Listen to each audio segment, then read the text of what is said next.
Good morning, everybody. This is the some of my friends. So let's start our morning Dhamma discourse for today.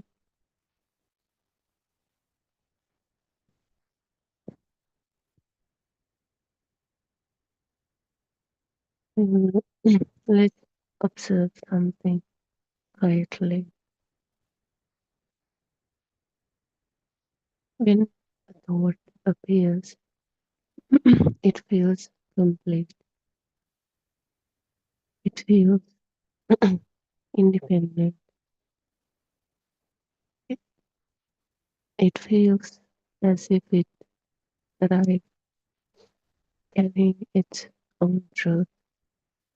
And it feels it exists out there in the surface in that three-dimensional space. So somehow it feels like it exists out there.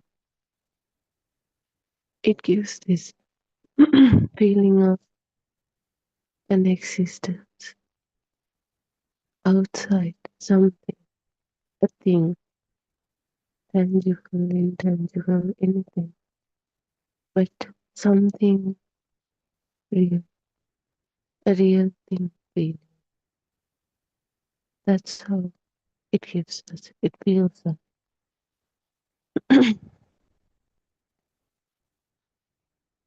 But if we investigate deeply,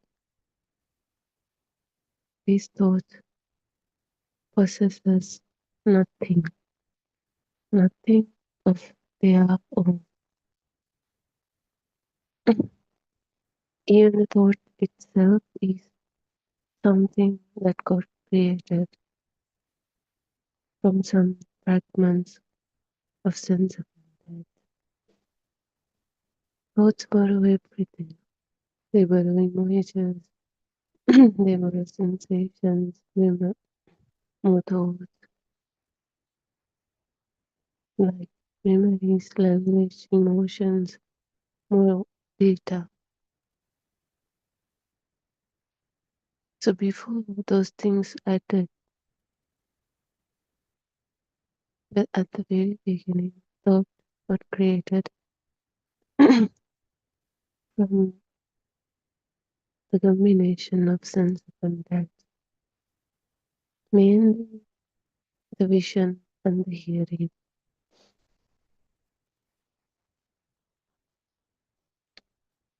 but also smell, taste, texture is there. But mainly just name and vision is enough to get it created. And later on,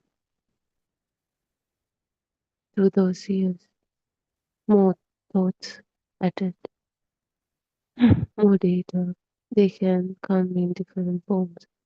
We can call them memories, language, people, emotions, familiarity, habits, everything in it. So then, after borrowing all the sense of fragments, they present themselves as something solid.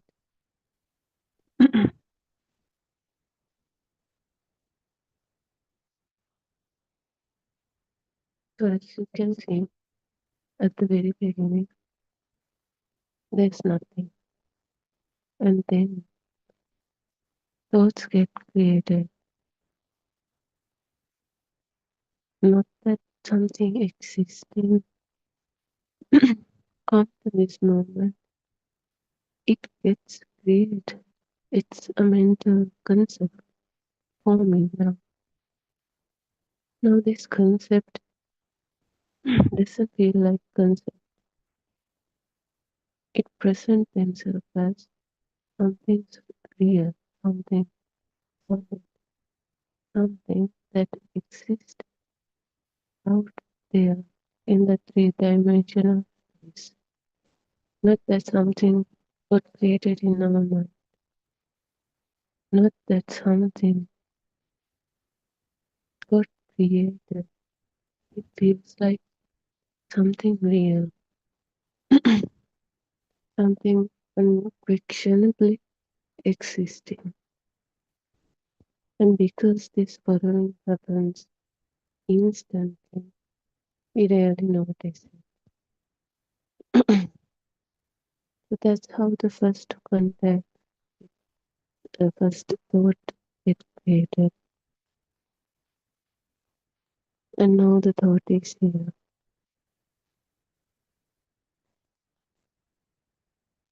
And if we live for 20 years,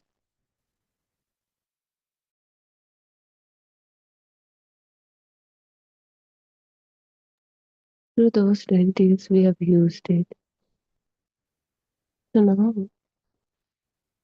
there's this process behind each and every time when a thought appears. It happens each and every time. For 20 years, we have used to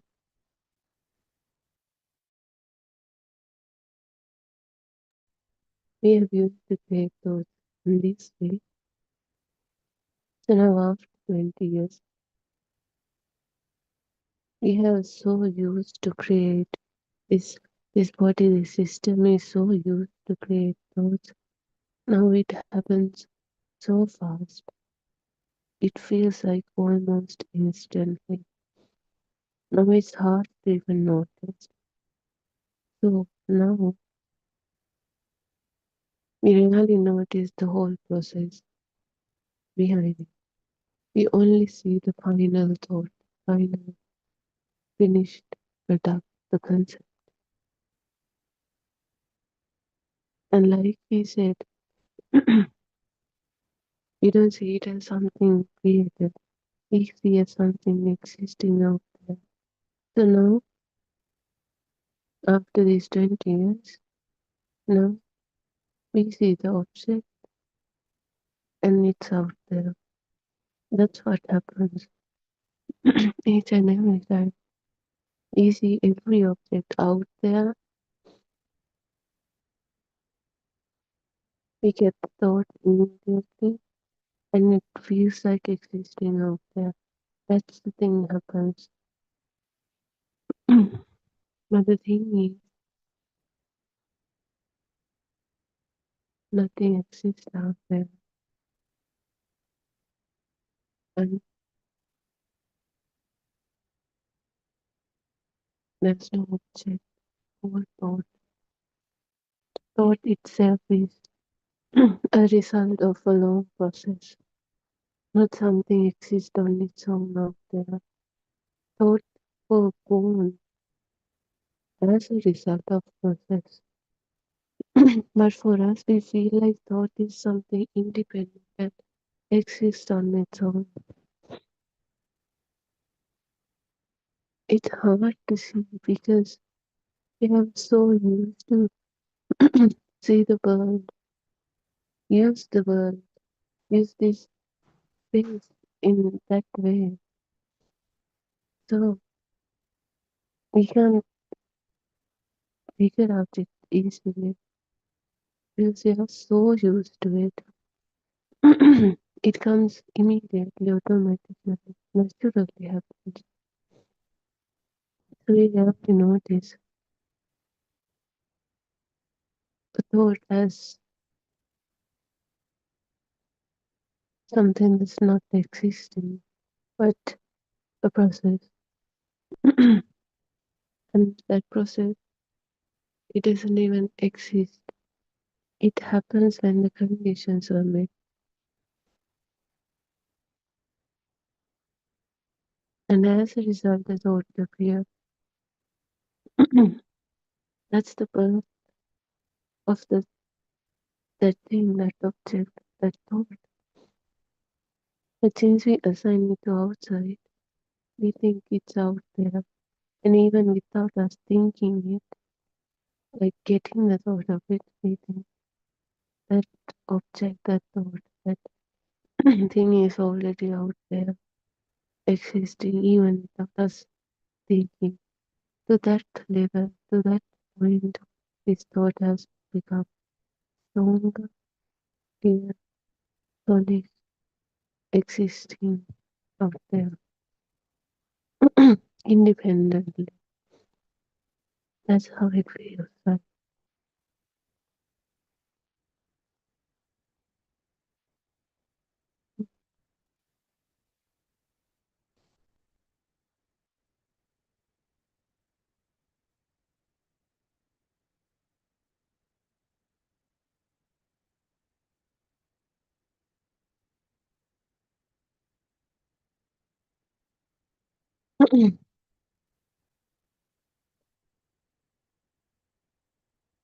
So today we investigate this. How this simply created concept become this reality. How it feels so strong, so solid like it feels. How this illusion doesn't feel like illusion. How we can't see this thought is something, not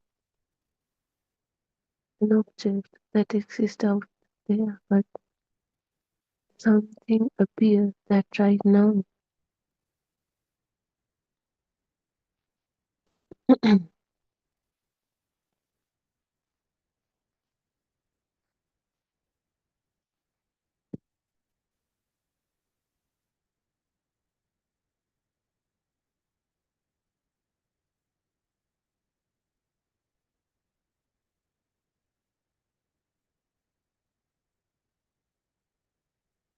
But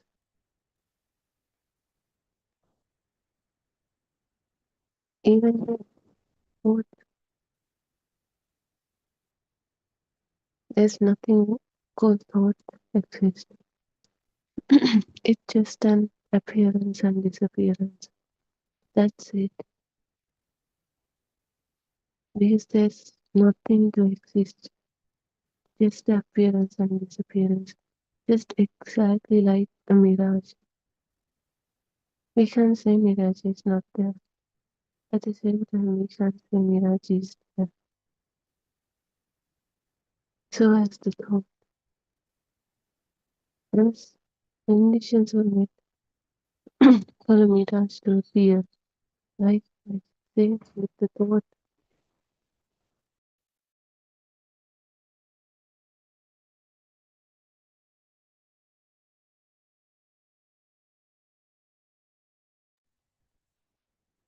Likewise, a thought appear.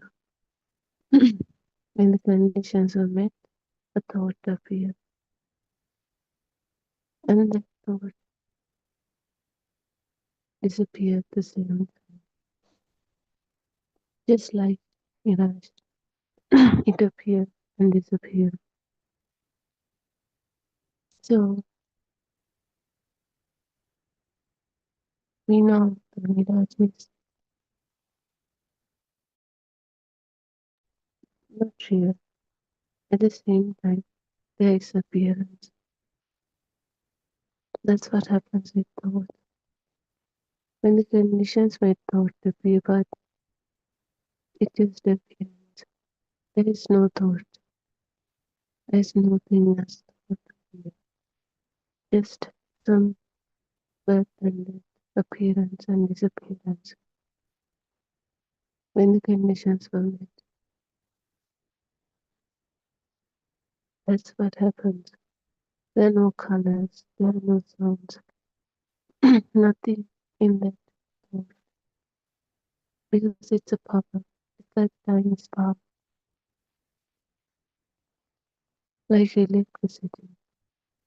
There's no image sound in a tiny electricity spark, but that power creates this illusion of something existing, like a sense of contact. But sense of contact gives us. This is the illusion. We can't see it because we are so used to thoughts. When this power appears and disappears, we immediately Is it alive? I think it's an object, three-dimensional real. Not only that we think it exists out there on its own. That's why, we feel this power. There's a power. Just nothing is there. Just some simply power occurring, appearing and disappearing. That's it. In that power, there's no life, there's no 3D object, there's no sound, there's no vision, there's no smell, there's no taste. Nothing is there. That power can create a mirage, like a hallucination, an illusion. And we are taking that as something, something, something powerful, and something that exists out there on its own. A tiny power that includes nothing creates the whole illusional world, not just single illusional world. It feels like so solid, continuous, real. But all of these happens as a result of these powers, these frequencies,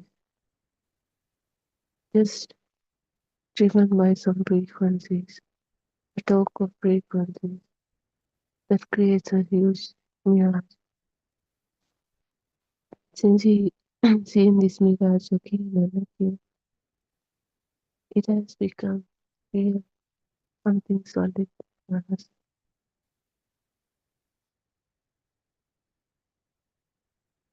Even the cell is just like the rest of those thoughts. Only difference is where we put things, those objects. Yes, I need to have time. While this yes, I need insight. But apart from that, all our thoughts, all our mental formation, all our concept, that's not even just some power. There's no living thing in that power. There's nothing in that power. But that power creates an illusion of things, objects like feeling. That power gives like a pop, a kick like it doesn't feel as a power, it feels as something real. That's the illusion. That's what we feel like real, creating things of that real. And that thought, that power is also not something exist, like not something continuous. It arises when the conditions are met. Electricity doesn't appear continuous. It appears when the conditions are met. Likewise, when the conditions met, thought this power appears and creates this illusion. Just like the mirage. Likewise, when the conditions are met, the mirage appears.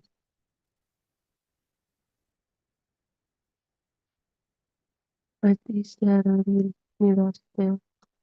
No. But we can see a mirage. So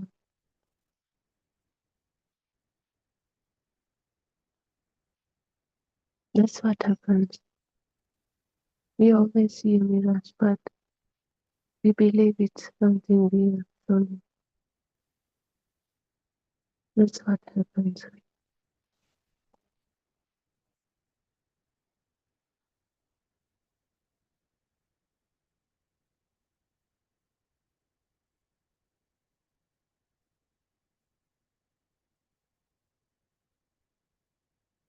Then let's move on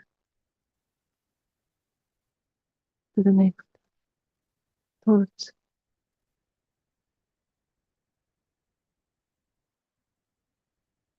We think thoughts, we feel thoughts as something real, something solid, something continuous. And this is the correct one. That's how even the language. We can't understand even the language is something that's not real. But like even immediately we heard that language, we know we get this whole world. It's because not the language is correct, but because we're so used to experience this world in that way. That's why when we heard a certain word, we immediately get the whole thought of it, everything related to it. So let's imagine hearing a language we don't understand. Words are spoken, sounds are heard, but the meaning it doesn't arise. Why? Because this meaning, this whole story, this illusion depends upon this familiarity, this habitual use, this habit. When we use again and again, we get so used to it, it comes like immediately naturally. So when we don't know the language, nothing triggers the world to appear, these objects to appear.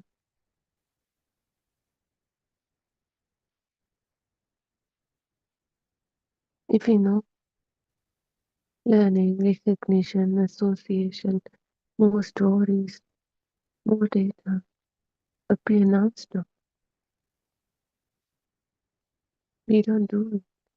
Why does it? And if we know something, if the language is something we know, they start to appear non-stop, one after the other. But if we don't know, just nothing triggers anything.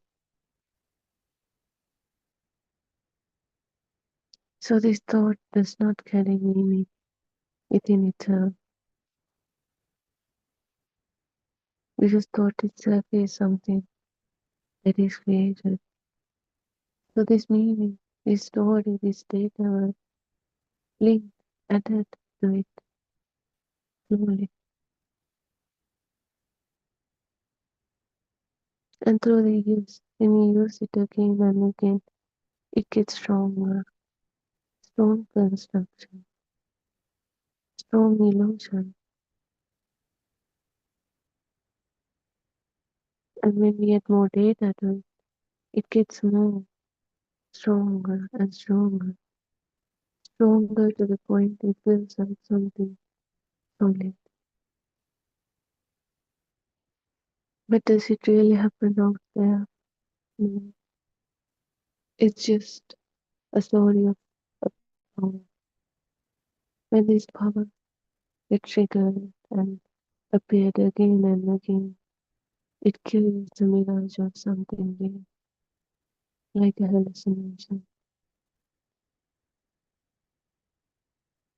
But thought itself is not something real, not something solid. No matter how strong it feels, nothing exists out there. It's just a talk of the mind, a story of the mind, an illusion of the mind, a concept built in your mind. Just a powerful thought, power.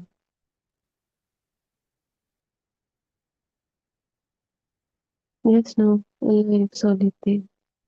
in a simple power, but that power can create an illusion of something real.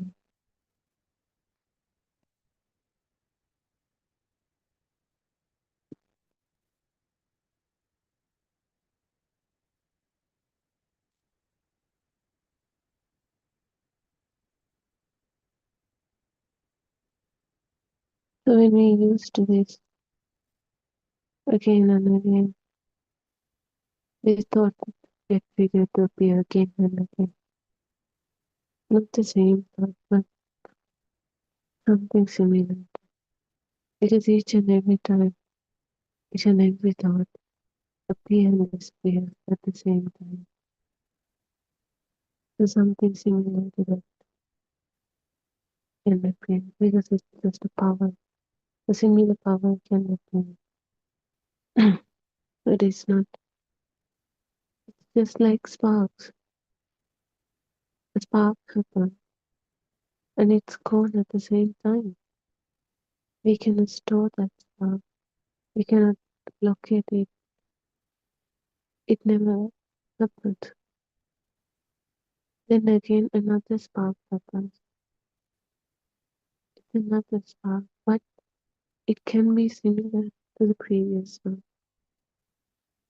And because of that, we mistaken it as the same one itself.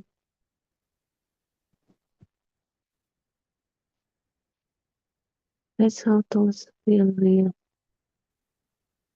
Each and every time this power appears and disappears, there's nothing here, just a power.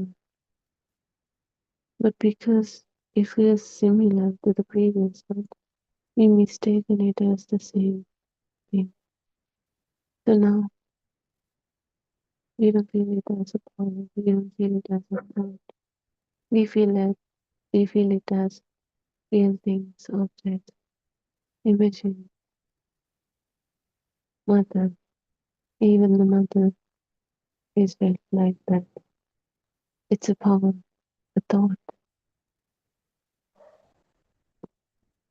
One after other, those powers, but powers appear. At the same time they disappear. Yet because of this similarity, this identical nature of it, we think it's the same power or same thought or same mother appearing again and again. But what happens is identical thoughts appearing again and again. Not the same thought, but something similar to it, something identical to it. That's why we mistaken it as the same thing, because this power gives us this feel of something familiar, something real, something continuous, the same thing. That's why we feel like we're living in a continuous world, a solid world. But each and every time, each and every thought is born and done. And this illusion creates the solidness of this world, not matter. Each and everything is like this. It could be a tiny grain of sand or a huge building, anything, no matter what, how big or small.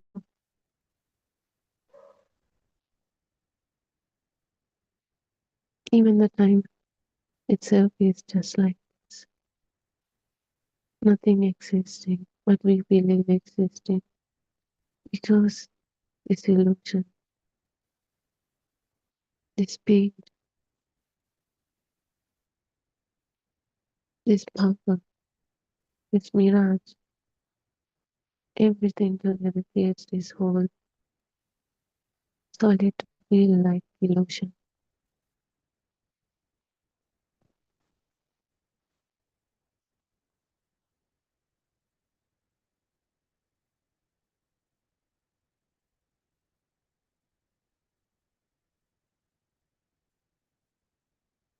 And this is the story of each and every thought. Whatever it is, if it's a thought, this is the behind. This happens behind this. Just simply a process, appearing again and again. Same thought appearing again and again gives us a feeling of same thought, solidness, continuous. While the power of it creates an illusion of a real object, a three-dimensional, and we mistakenly assign all those outside. So now there are real, solid, continuous objects that exist on their own, out there. This creates the whole illusion that each and every object that feels real, solid, that exists out there is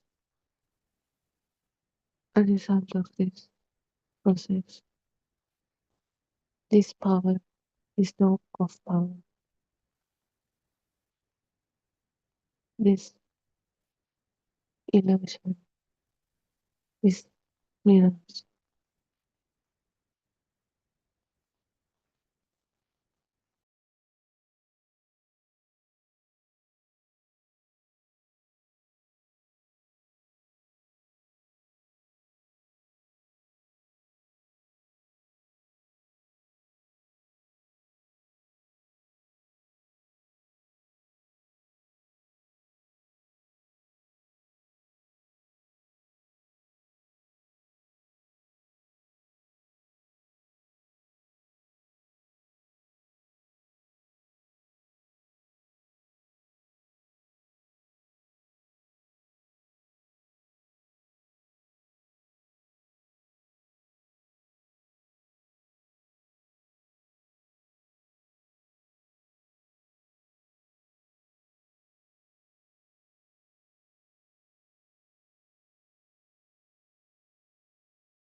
So let's dive deep into these thoughts.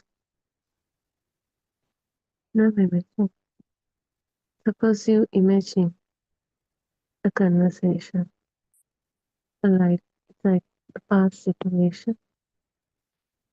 Now you're imagining it. So now the conversation is happening.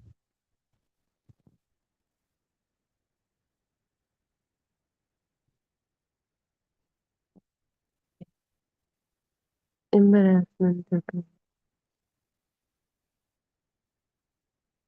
excitement appears, fear appears. Why? Because these thoughts naturally gives us the feeling of this reality. Even it's just a build-up in our mind. It adds something here. This we treat it as something here. So even though nothing is present right at this moment, this fear is excitement, embarrassment, whatever emotion appears because we treat the thought as something real, even though nothing is going on. And same thing happens with each and every thought. We think something absent, whether something absent or present doesn't matter because those happens always inside mind and we treat thoughts as something real. So whether it's real or not, we treat thoughts as something real. So that's why we feel those things. Nothing has to be fear or like absent or present, because no matter whatever thought it is, we treat as the reality. So it's same thing happens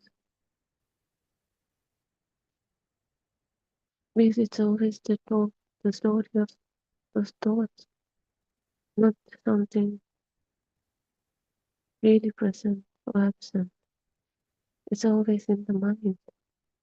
So that's why whether something is really present in front of us or not, this is always the story of thought.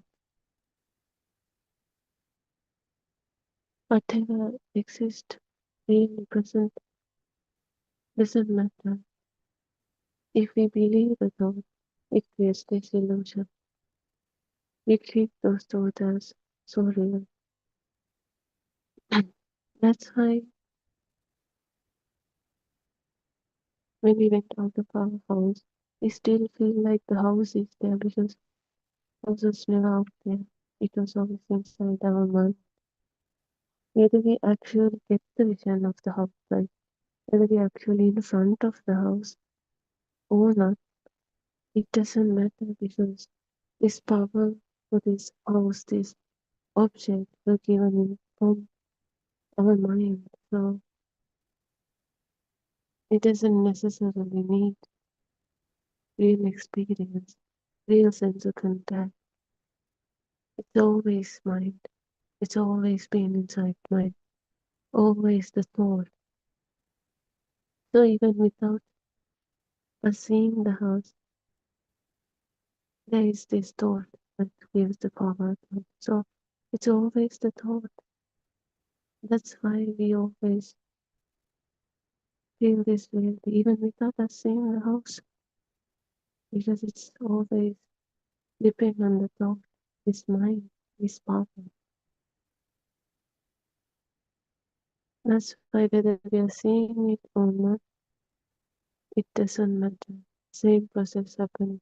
We think now we are seeing, so now the house is real. No, whether we are seeing or not, same power is happening because it's nothing happened, never happened outside. It's always inside this mind, this power. That power is the one giving us this perception, this perspective of something real, solid, that exists out there.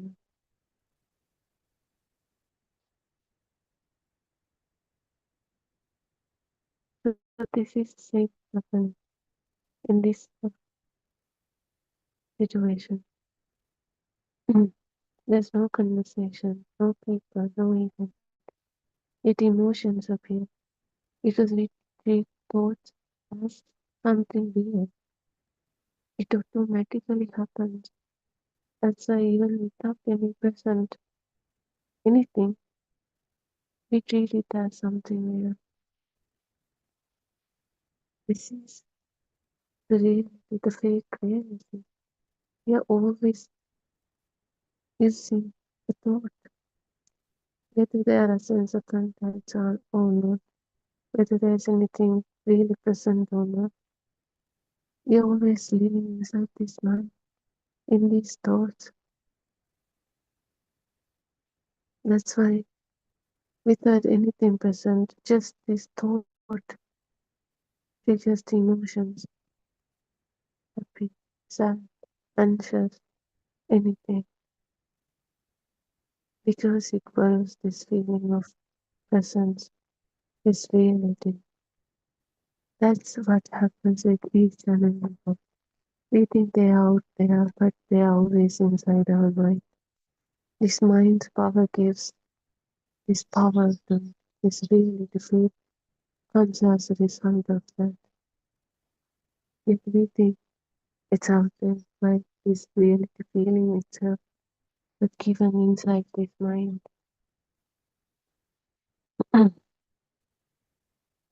So whether it's present or not, the power were given by this mind. So there's necessarily no need to sense a contact with you or actually present because it's always a story of thoughts inside the mind. It creates an illusion of reality.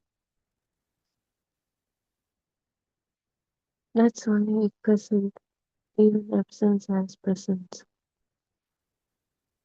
It presents possibility as certainty. It presents imagination as immediacy. And the body responds as if really experiencing something, but it experiencing its own mind, not necessarily reality.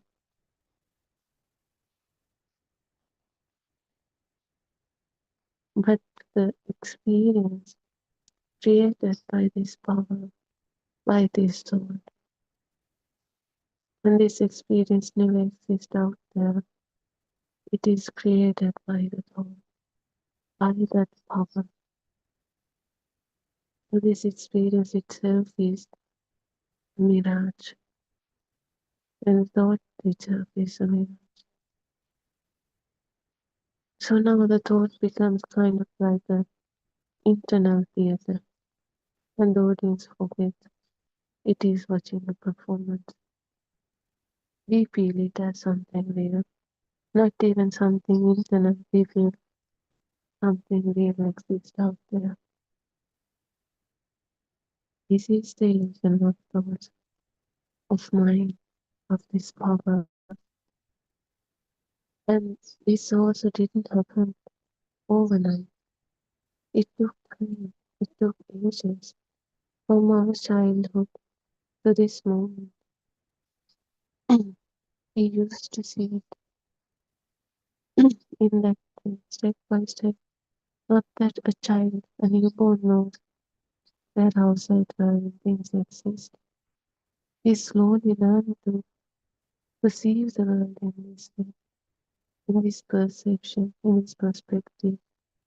That's how, over the time, when we keep using it again and again as a habit, it got strong to the point it feels like reality, and it comes naturally.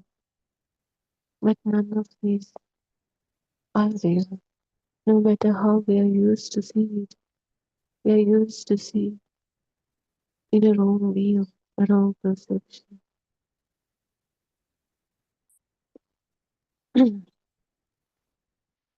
But since it has become so strong to the point we can't see the reality, the real thing, real process behind it.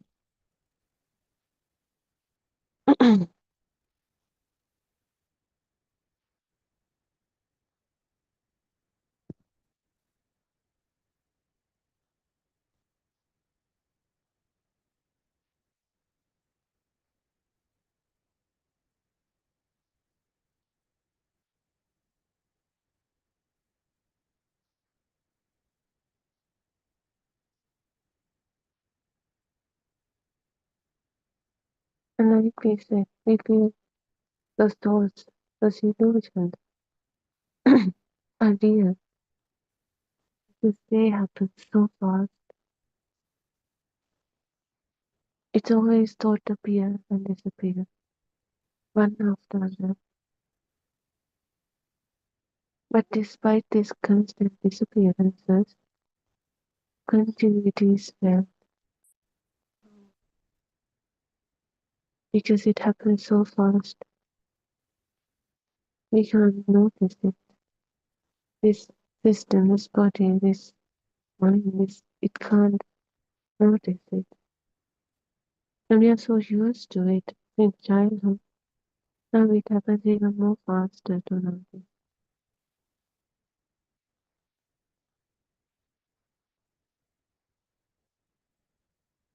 And also, thought burrows continue to form the resemblance. One after another thought, if it's the same thought, it's is similar frequencies but not the same thoughts. But because of the resemblance, gives a continuous feeling. These all reasons gathered together create this illusion of solidness, reality, which just wants everything. That is why we are unable to see through this illusion.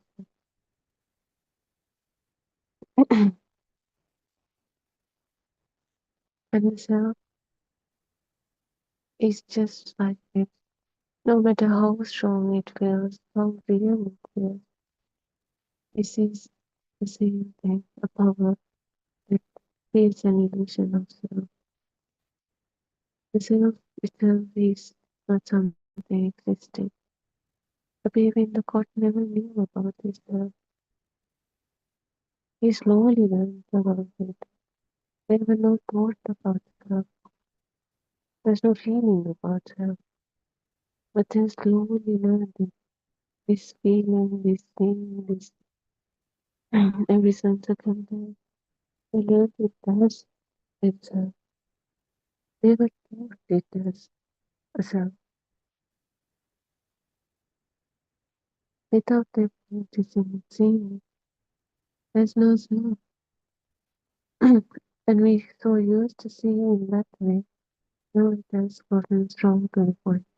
We feel like the real self we see, self who's doing everything. That's how it got stronger to this level, to this point, that we can't undo it.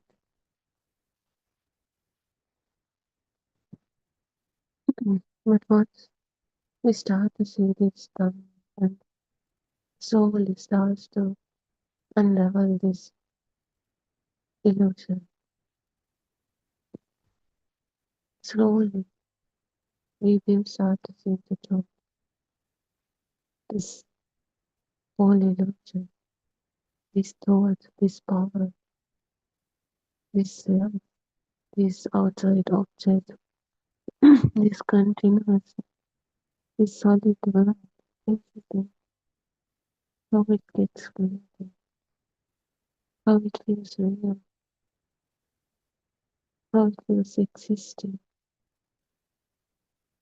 When you slowly unravel this illusion, with the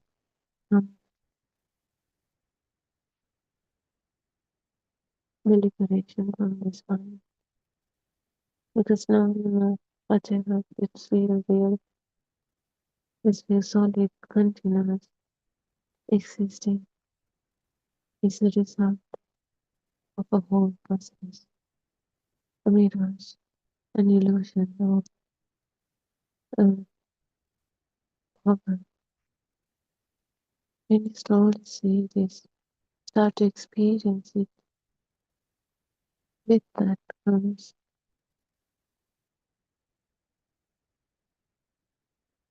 the liberation from this illusion, from this mind.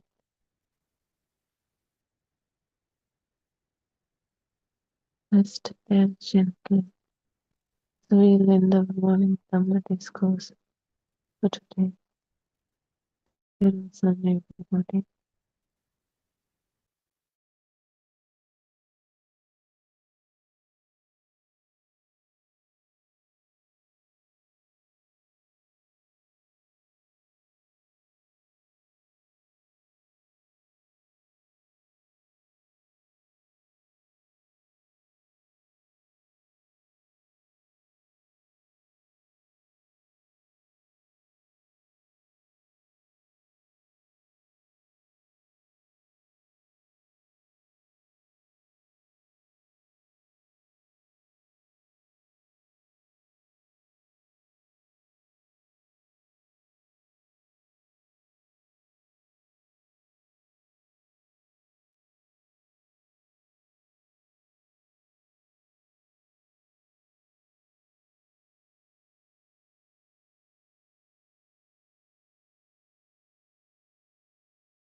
Triple Gem with the greatest respect.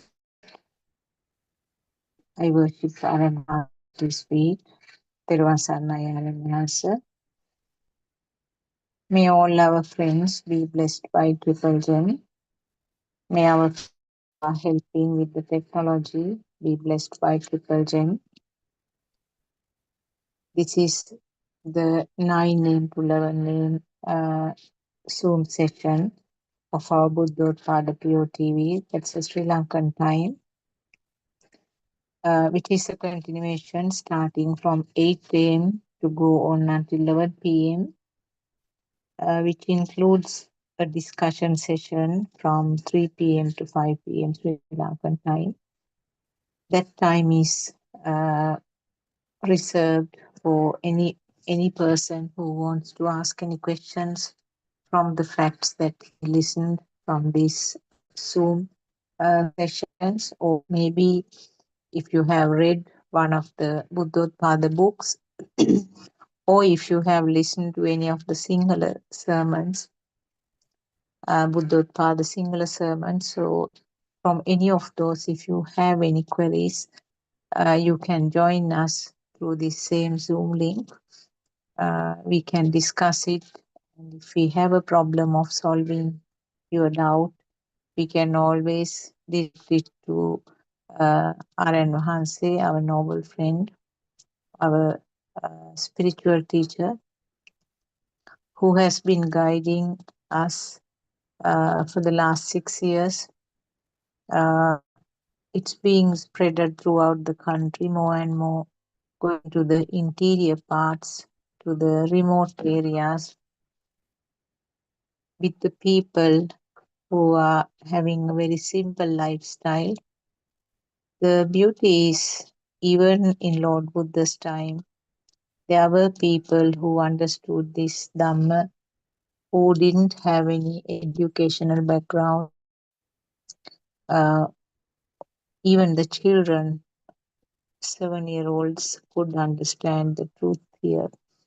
So even the present time, we see that there are lots of farming community or the people from the remote areas who are doing something for their simple livelihood, attending these Dhamma discussions, which is so beautiful because this Dhamma can be explained from different levels.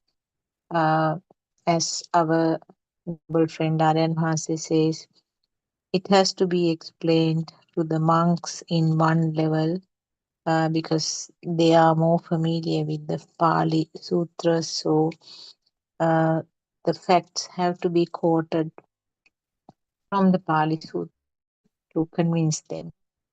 Then there's another category of people who have who had higher education, particularly from the field of science.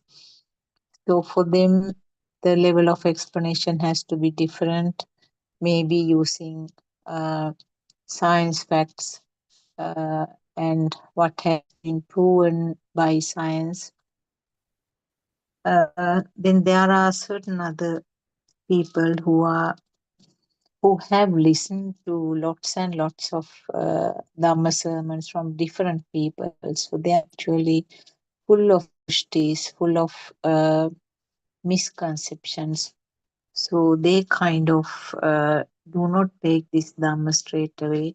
They have many facts to argue sometimes, and they come out with their own concepts, own facts that they understood from the different speakers. So they have to be addressed in a different way, and the the community from the remote areas who may not have had the education, sometimes just with the basic education.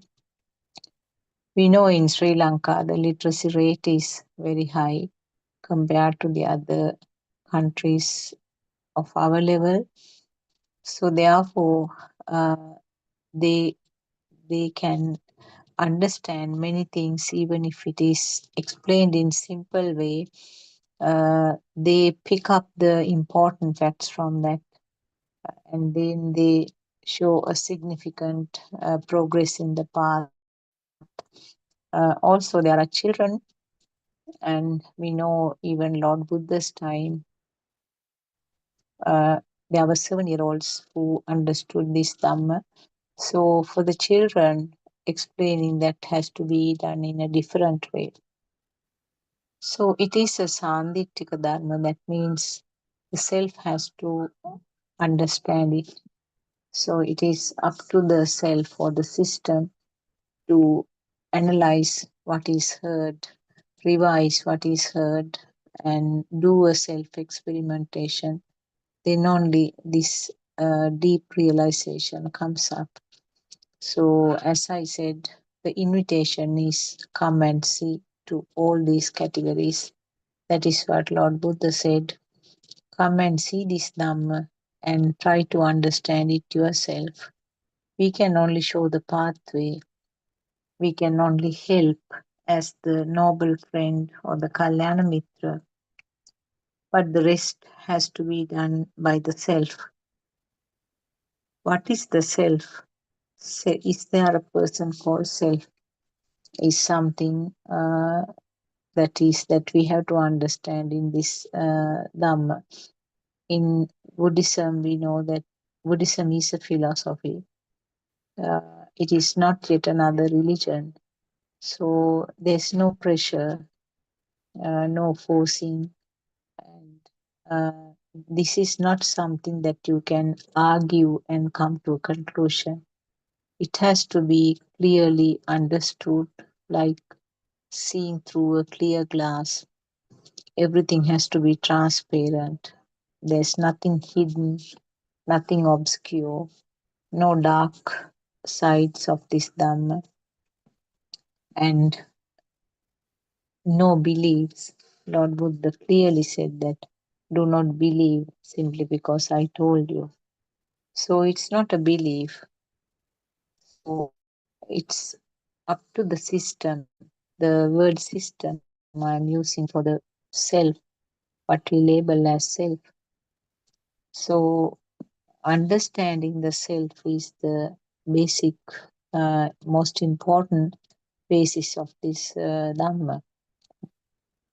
So, how did we feel that there is a self? Why am I feeling as myself? So, this is how it has to be started actually. Because we know with each and every stimulus, with each and every thought, that means what you see, what you hear, what you taste, what you smell, and what you feel as a skin touch, uh, automatically there's a feel that there's a self who is experiencing, isn't it? So, this is the point that we have to analyze very deeply. Why is it felt as a self? So, because in each and every stimulus or each and every thought, a self feel is there. That self feel is felt as a continuous thing rather than in individual thoughts. Because these thoughts are happening so fast, each and every thought, there is a flicker of self feel, or in other words, the perception of self or Atma Sanyava. So it is felt as a continuity. So whatever the uh, stimuli or aramunu in Sinhala, or thoughts you can say, so everything means the same thing. In each and every experience related to the eye, related to the ear, related to the nose, tongue, and the skin, with every experience, the experience of self is also coming. This is not something that is done by somebody. This is an automatic process. So what we have to understand is this whole thing is a process, is a system is functioning. So we have to see why is it felt that there is a self in this each and every stimulus. This is something uh, which was happening as a habit from the beginning, because we know that small baby did not have this problem, but for you and me, with each and every thought there is an experience of self. So the final product is always the self. If you see a, a wardrobe in front of you, that is yourself. If you see a piano in front of you, that is yourself. If you feel the firmness of the chair when you are sitting, that is yourself. If you hear the sound of a machine working, that is yourself. If you feel the taste of a banana, that is yourself. If you feel the smell of a coffee flower, that is yourself. So why do I say like that? Lord Buddha said that any of the stimulus is felt as real, or if there's any thought is felt as real, any thought which is felt as alive, or any thought or a stimulus becoming a thing or a value is added. I mean, when I say like this, it is not that I'm adding a value. So that is a completely wrong thing. As I said, this is a part of the process. So if it becomes a thing automatically, that is where your self is. So that is the Buddha word. He said this to the Bahya hermit, who was actually pretending to be an arhat, and he was getting all kinds of offerings and hospitality from the people, because people thought that he's really an arhat. But he felt that he should not be uh, doing this kind of thing by playing out to get all the benefits from the people. And he heard about Lord Buddha, and he wanted to go there and meet him.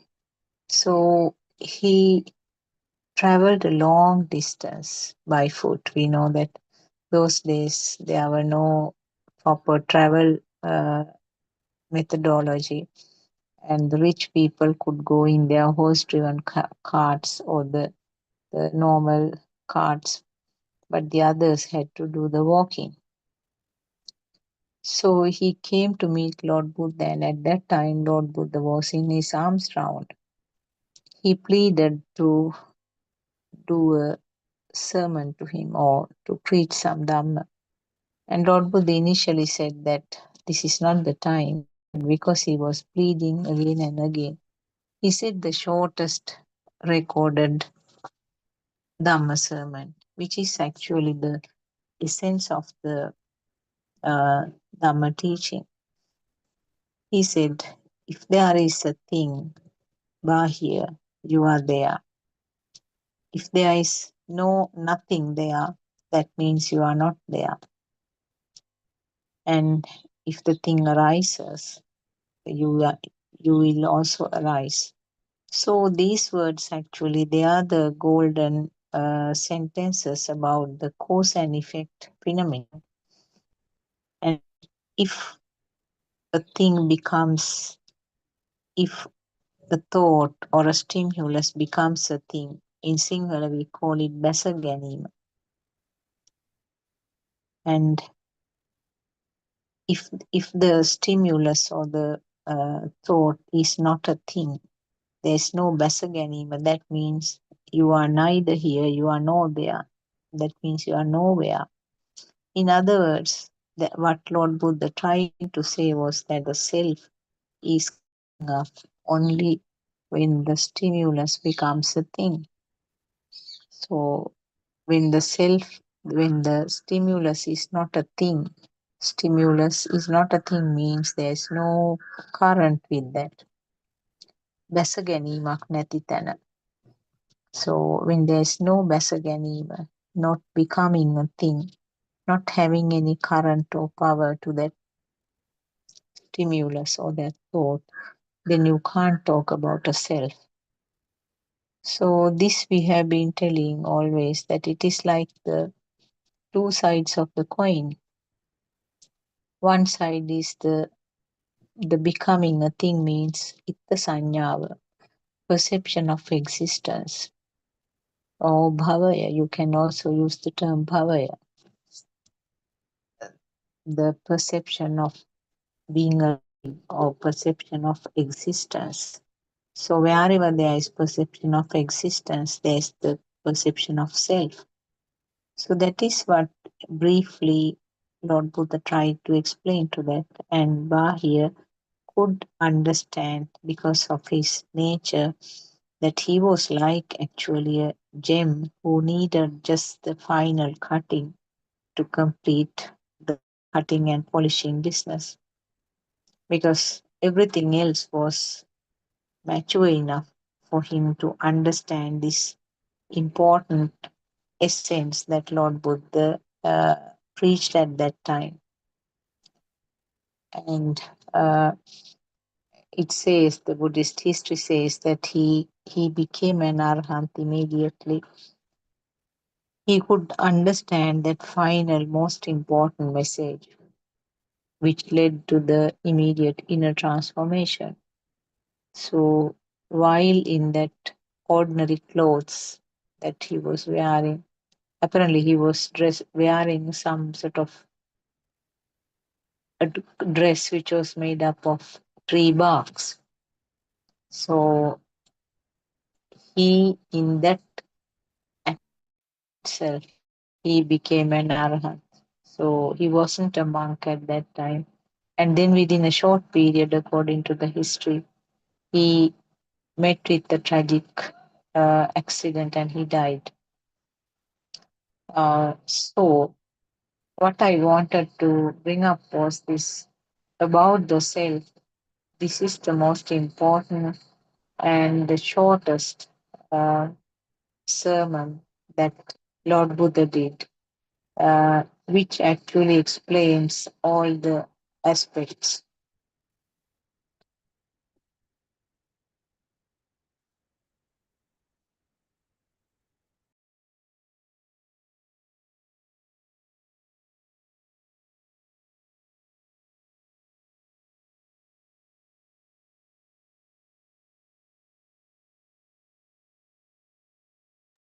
So it is important to find out how this self is created, isn't it? As a matter of fact, we know, practically, we know that always the self feel is there with whatever you are doing, whatever you are experiencing, the hidden feel of the self is there. So, why do we feel like that?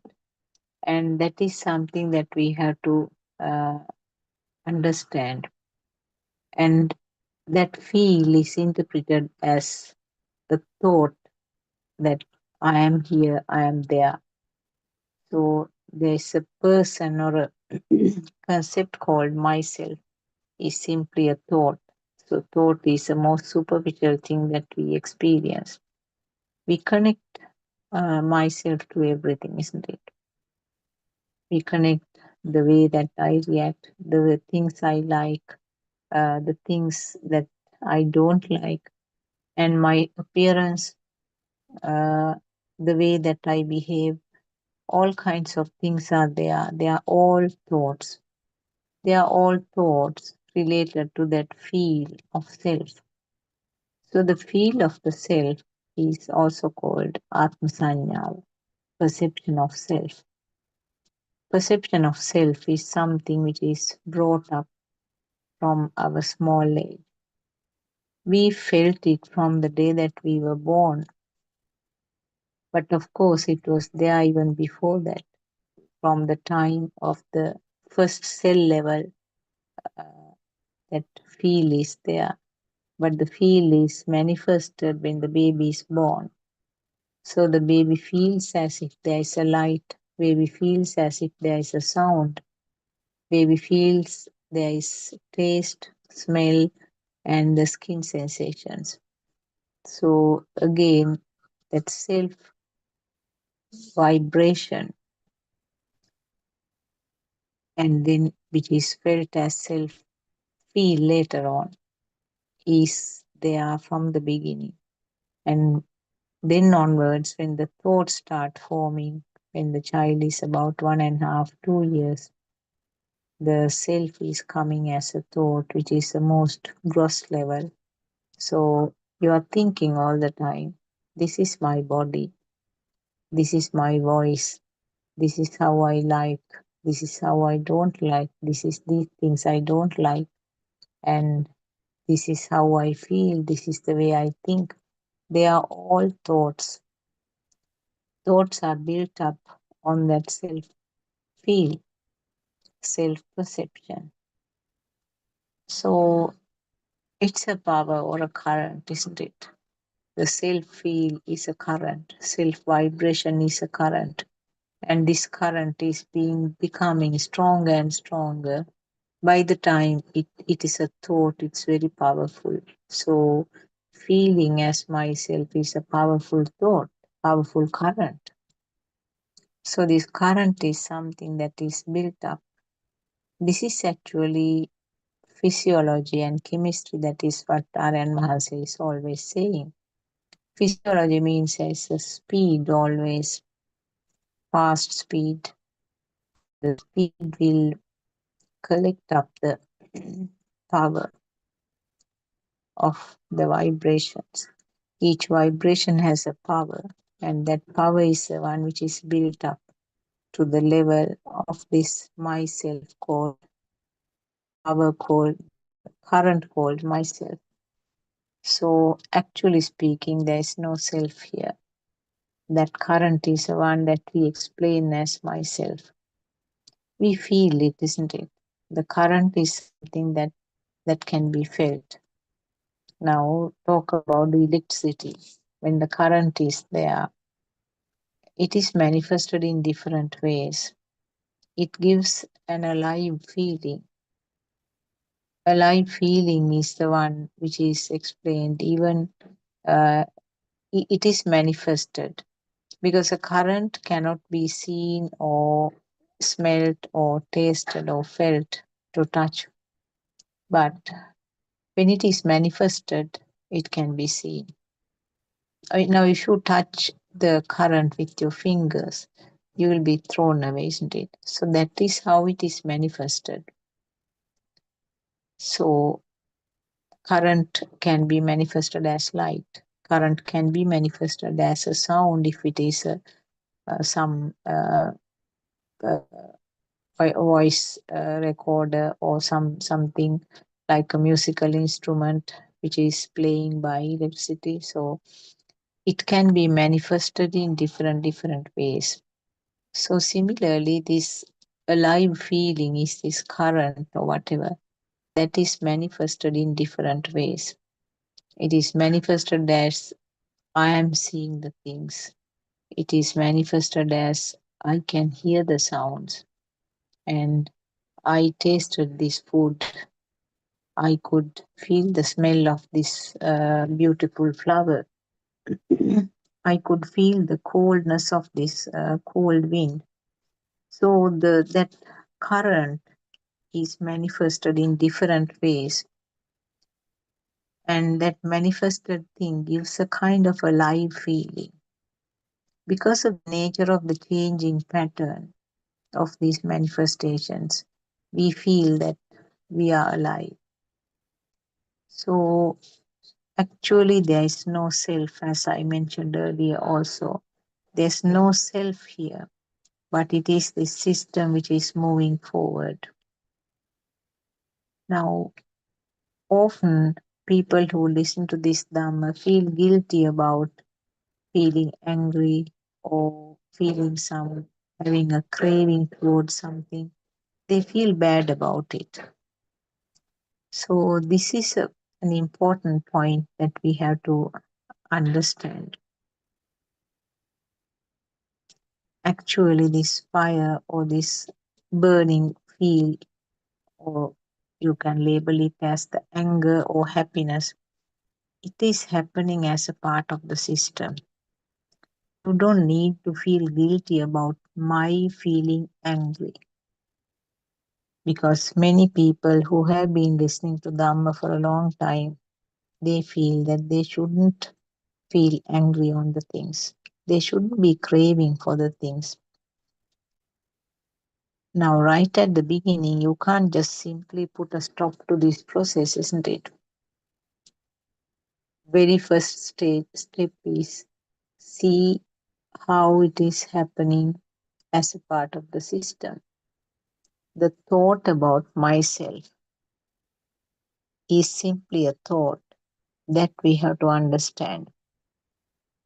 The myself and everything that you are experiencing as a part of the world are thoughts. So, to know how these thoughts are formed, we have been discussing about going to a childhood. That is your Pubbe Nivasanusati Jnane, wisdom of seeing the past perceptions. So we have to analyze and see how the thoughts are formed. We know that the five senses are the ones responsible for the thought formation. And that thought is the one which is synchronized now.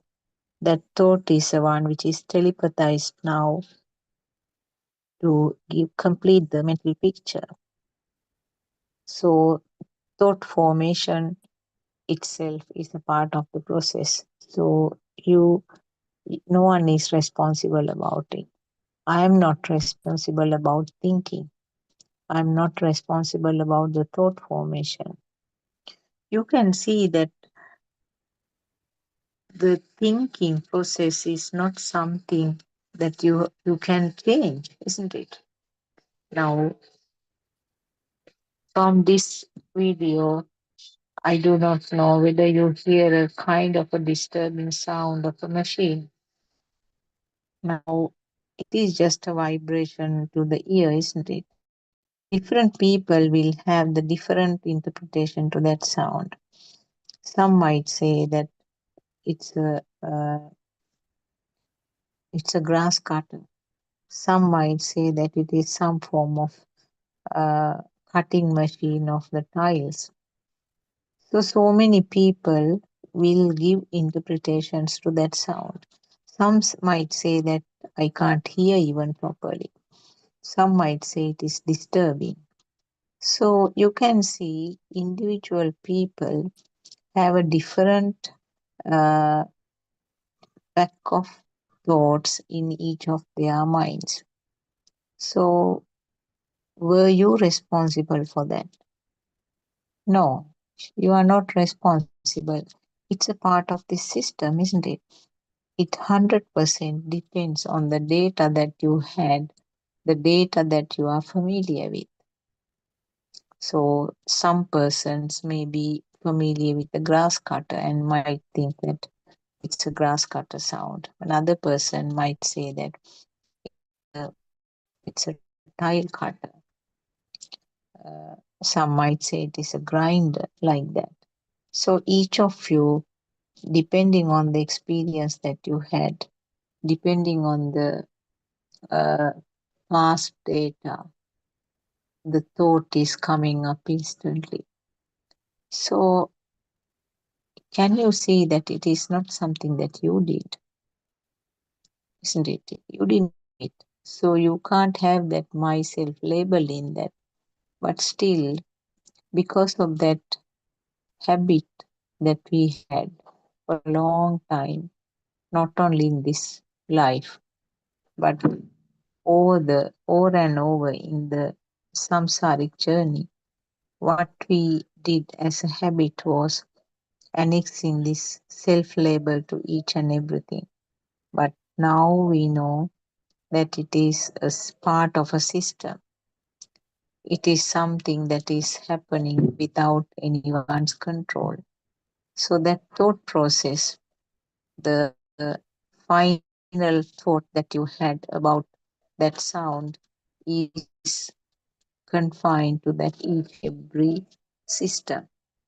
Each and every system, depending on the data or so-called experiences that you had. So that is your uh, wisdom of past perception. Your Ubbe Nivasanusati Jnana is the one which is responsible for that creation of the immediate thought along with that sound. So that point, it is clear that there is no self, isn't it? It happens automatically. This is how everything is taking place. And as I said, there is always a power in this thought. And when the thoughts speak repeatedly, the power is multiplied. That is how you feel that these are really existing. Wherever something is existing or something is real, whatever is felt as alive, that Bahya Sutra says that there is the self. Wherever it is not alive or something real, I'm not talking about the uh, non living things like table, chair, etc. Whatever the object, whether it is a person, whether it is an action, or whether it is another animal, or whether there is a non living object, whatever it is, whatever that stimulus is, whatever the thought is, if the system feels that it is real, that is where the fire is created. That is where the power is created. And that power is the one that we interpret as self. So, this sentence we may have repeated so many times. I'm sure you may have heard it from the other speakers also. But you should not take it very lightly. Take it seriously and see what is really meant by this sentence.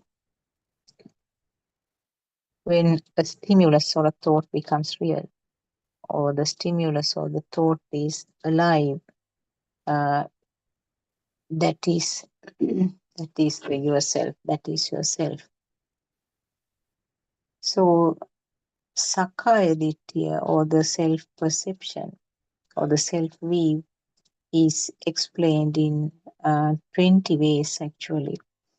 This is more or less theory knowledge related to the rupa or the vibration, related to the vedana or sensation, related to perception or sanya, related to sankhara or constructs, related to consciousness or vijnana.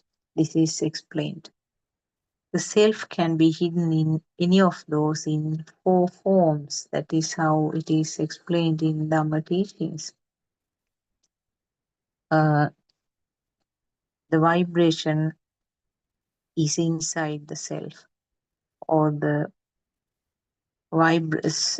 vibration is inside the self. Vibration, uh,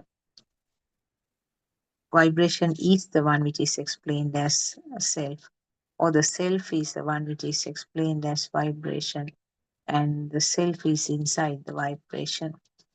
So, like that, in each of them, sensation, perception, construct, and consciousness, these are the five aggregates. So, each of them, in four ways, the self is connected. Uh, so, these are actually not facts that you need to remember, but what I wanted to say was the self view is can be hidden or can be uh, interpreted in these 20 ways. So the five aggregates, each of them, in four modes, the self can be misinterpreted. So, whatever the interpretation means, the self is not something that is really there.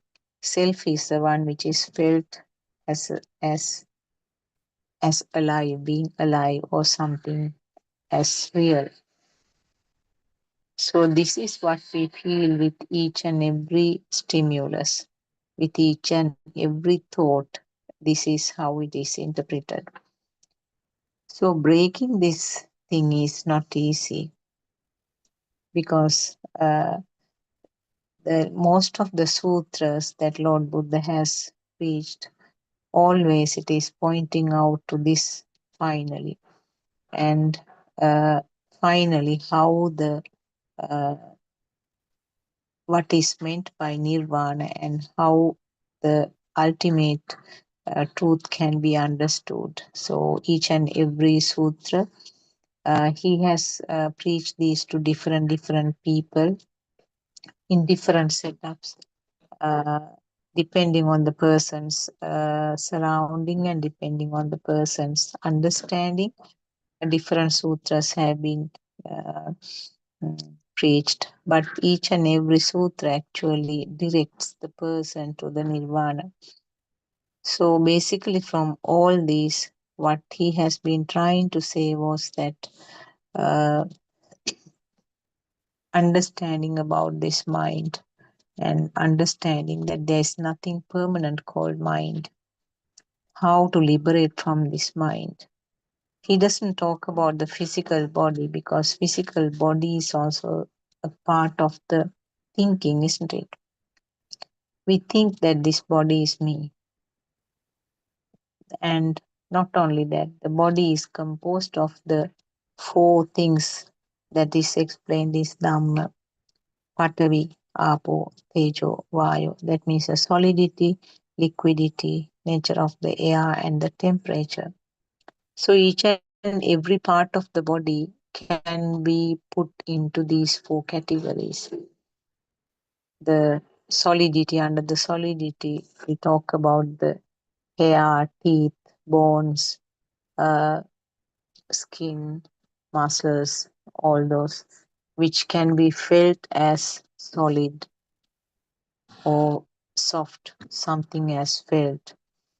And under the liquidity, again, the saliva, blood, mucus, urine.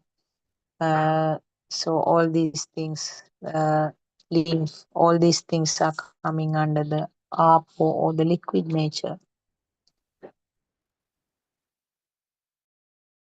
The nature of the air is actually the air in the bowel, air in the lungs, air in between the cells. They are all coming under the uh, vayu. And the tejo is the temperature changes of the body. So these four actually uh, covers all parts of this physical body. But the most important message here is that Lord Buddha is not talking about an existing body. These are actually all interpreted in the way that it can be felt. When something is felt firm or soft, it is called something solid. Something felt as liquid is called apo nature. Something which is felt as air is called vayu, and the temperature is called the tejo. So these are all which can be felt as a skin sensation or as a kaya vinyana, body sensation. So if you do not have a body sensation for some reason, you can't talk about these four types, Patavi, Apo, Tejo, Vayu. You can't talk about it if there is no skin sensation. So also Lord Buddha says that all these Rupanaya. Rupanaya means the modern word that our Aranhase has introduced is vibration. So the vibration or the Rupanaya vibrations all interpret or all can be put into this common bucket called vibrations.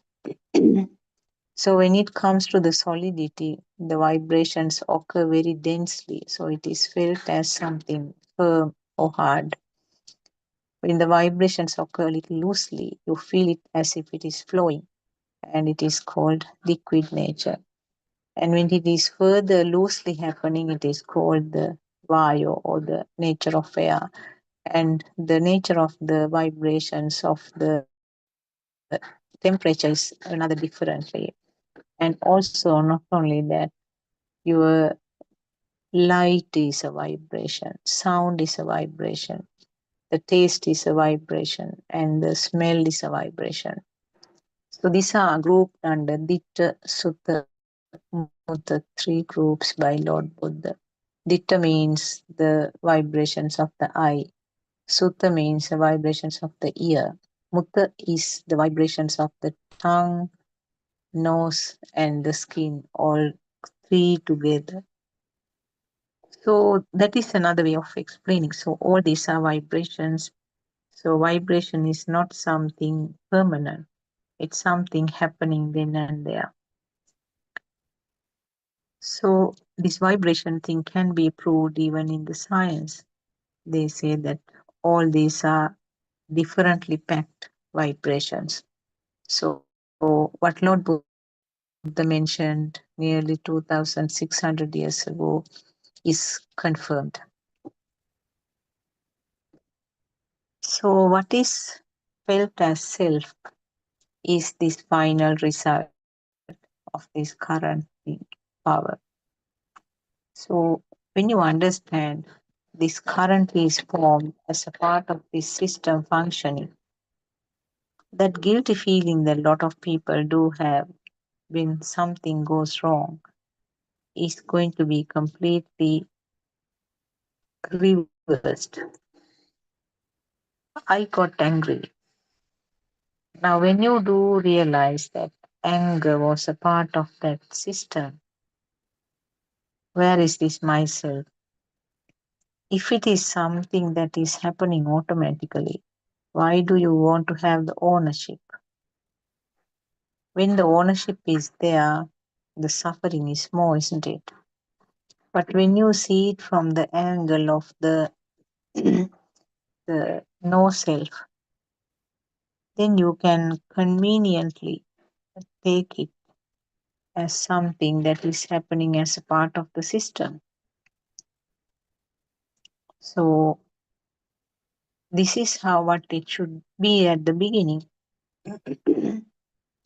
Completely understanding that this is a system. There's no self. That means the self view is broken. Sakkaya Ditthi is broken. That is the level of the Sotapanna way, as Aran Mahansi very clearly explains. The system is functioning. Fires are also coming up time to time. And you are like watching your own drama. This is the beginning. You are watching your own drama. So there are fights, there are laughing matters, there are things that are enjoyable, there are sad situations. These are all part of the drama. You are watching it. This is just a drama, ups and downs of of the current. So there's no self responsible for that, isn't it? So that should be the beginning. And then only when it is very clear that it is simply a system, there's no owner, and you are no more an actor of this drama. That is the first step. When you are no more an actor, a live person in the drama, that itself is the cause to get that current down and down and down. See the difference now of this drama now. Take a teacher, or you can apply this actually to you. with whatever job you are doing. We can see the day-to-day life activities actually. At home, what happens? A family of parents, two children, and the role that you are playing in the morning as the mother. So you are having so much of work, and you have to prepare the breakfast and the lunch, pack the lunch for the children, send them to the school when the school van is coming, or send them with the father if he is going early. And you have to get ready, and then you have to go to your office or whatever your workplace. So this is one role, isn't it? One episode of your daily drama. When you go to your workplace or the office, you have so many files to attend. You have a different set of friends there, so you are having talks. You talk about the events, things happened yesterday, and you might talk about a wedding or a function that you all have to go. You will talk about your boss, the new boss who is uh, not very supportive, or who is strict and bit difficult to work with. So, and after the office, sometimes you have to go to the market to buy the things. So there you have a different role, isn't it? There you are a customer.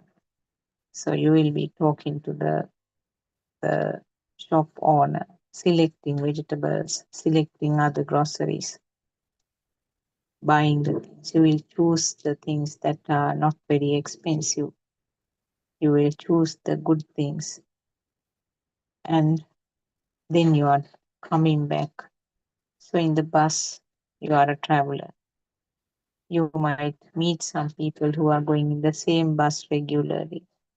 You will be talking to the conductor, buying the tickets, and you are checking the place where you have to get down. So you get down from the bus. From the bus stop to the home, you meet people, that is your neighbors, talk to them, sometimes have a word with them. They might say that something happened during the daytime today. You all were not at home. And some people came to check about this uh, garden situation, because there's rampant dengue these days in the area. So they came to your garden also. These are different roles, isn't it? The different roles are being played, different stages. Can you say any of them are true or real? It is just playing the role for that time. So none of them you can say that is a real role, isn't it? You can't say any of them is real role, because when you are playing that, you become the real actor of that part.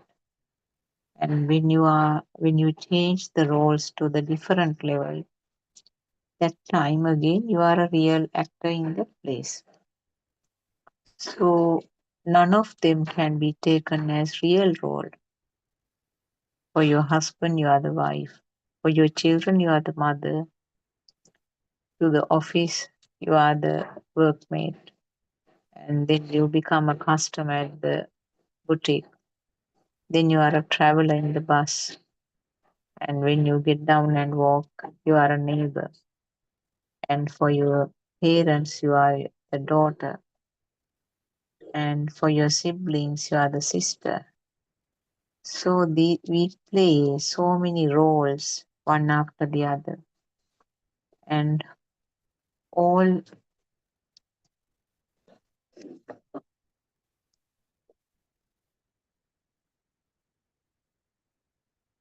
all actually depends on the how real you feel about these roles.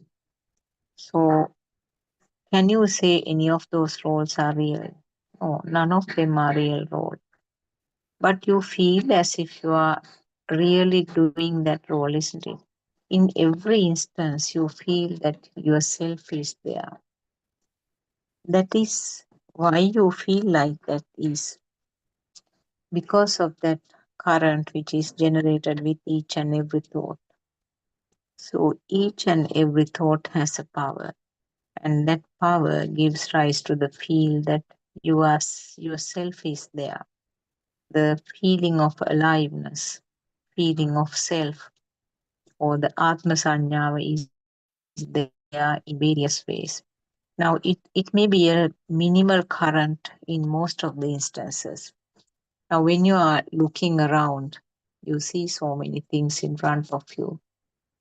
You hear so many sounds, and you feel the touch of the chair when you are sitting.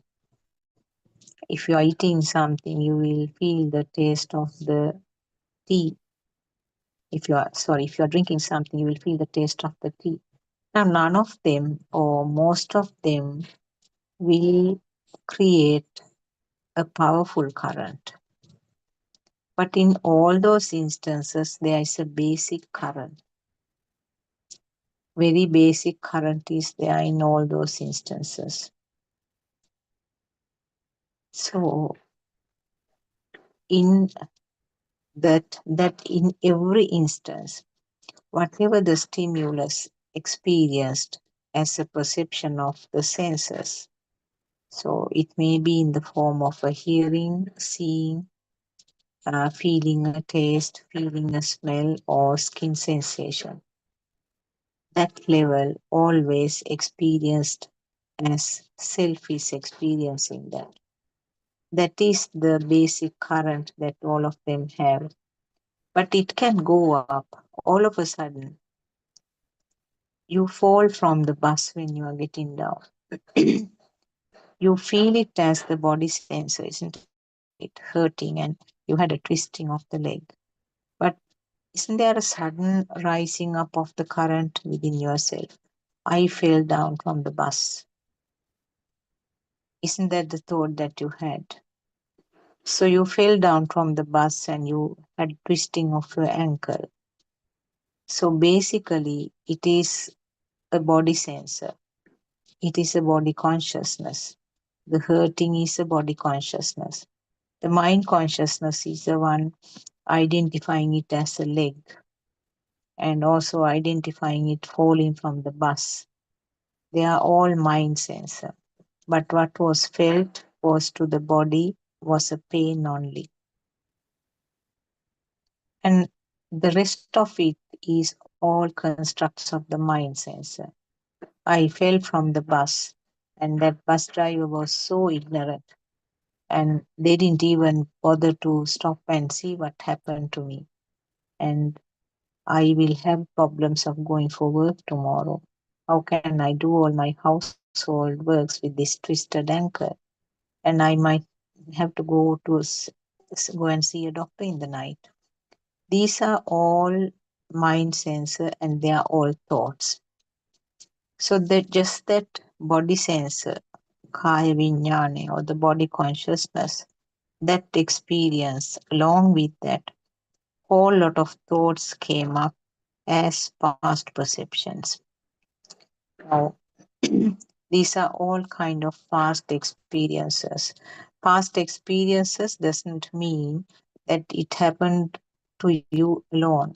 You may have witnessed them. You may have heard, you may have seen on the TV.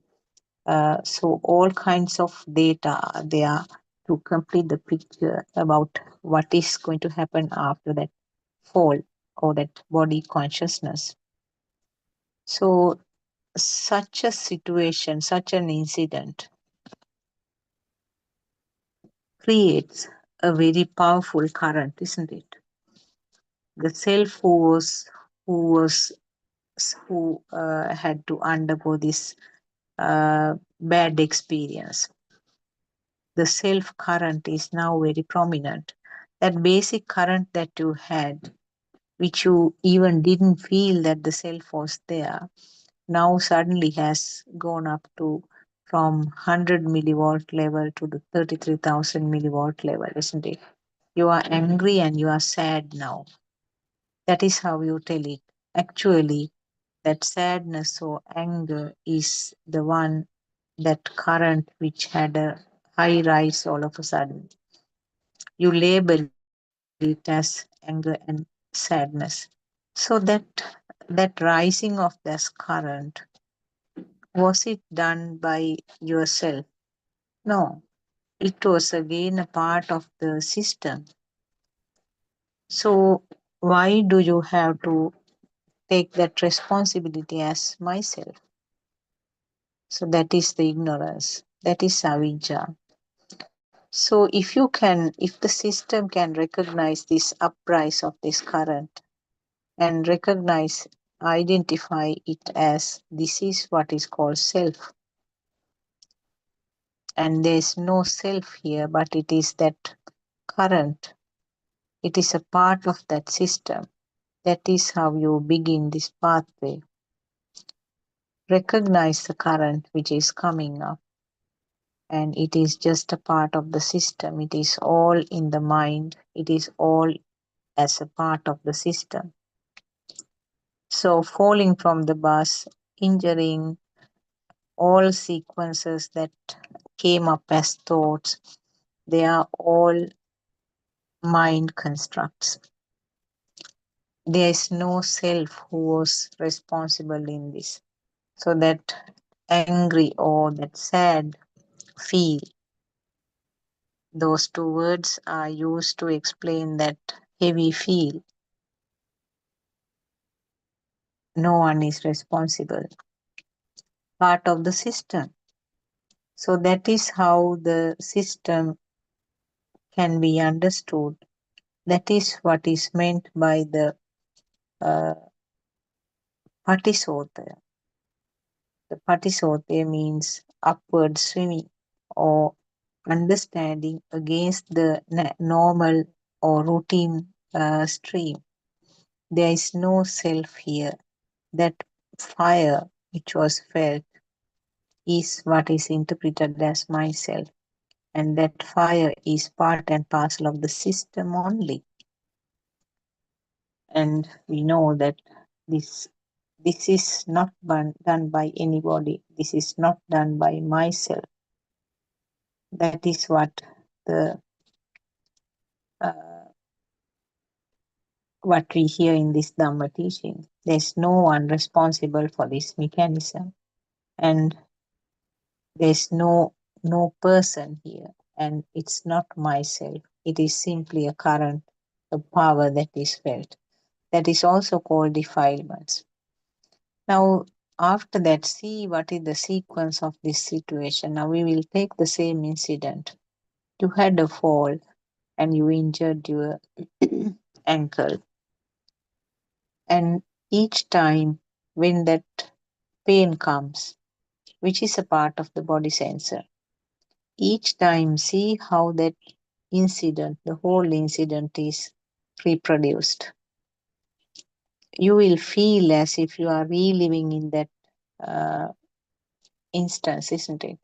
You might even feel how you fell down. You have a complete colored picture of that incident instantly occurring in the mind as a mind sensor function.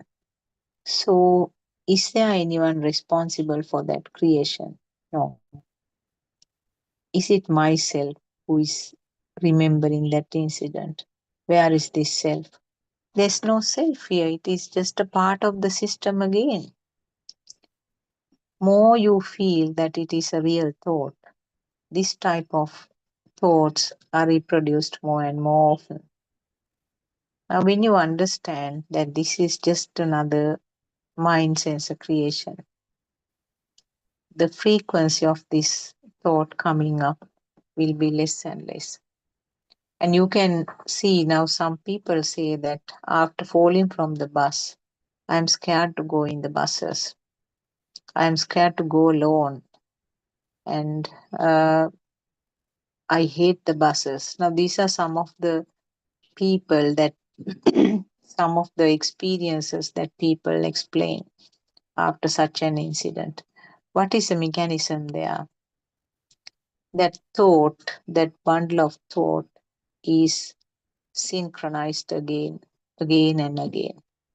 Maybe when you see a bus, maybe when if you had to go by bus again, or maybe when you see another person who has injured the leg, or when you see such an incident on the TV, or if you read such an incident in the paper, that same experience, that same thought, that same bundle of thought is synchronized to this moment, isn't it? Right now, to this fraction of second, it comes as a full scenario. So that is a part of your dream, part of your drama, isn't it? You feel as if it really happened. You are not say I am not saying that it didn't happen, but the power of that incident is the one that you have to recognize. The power of that incident means that is your defilement. So more power, how powerful is that incident is the fact that is going to decide how often it is going to be synchronized. But of course, naturally, with time, sometimes the frequency of that occurring will be less and less. But uh, that's not Dhamma.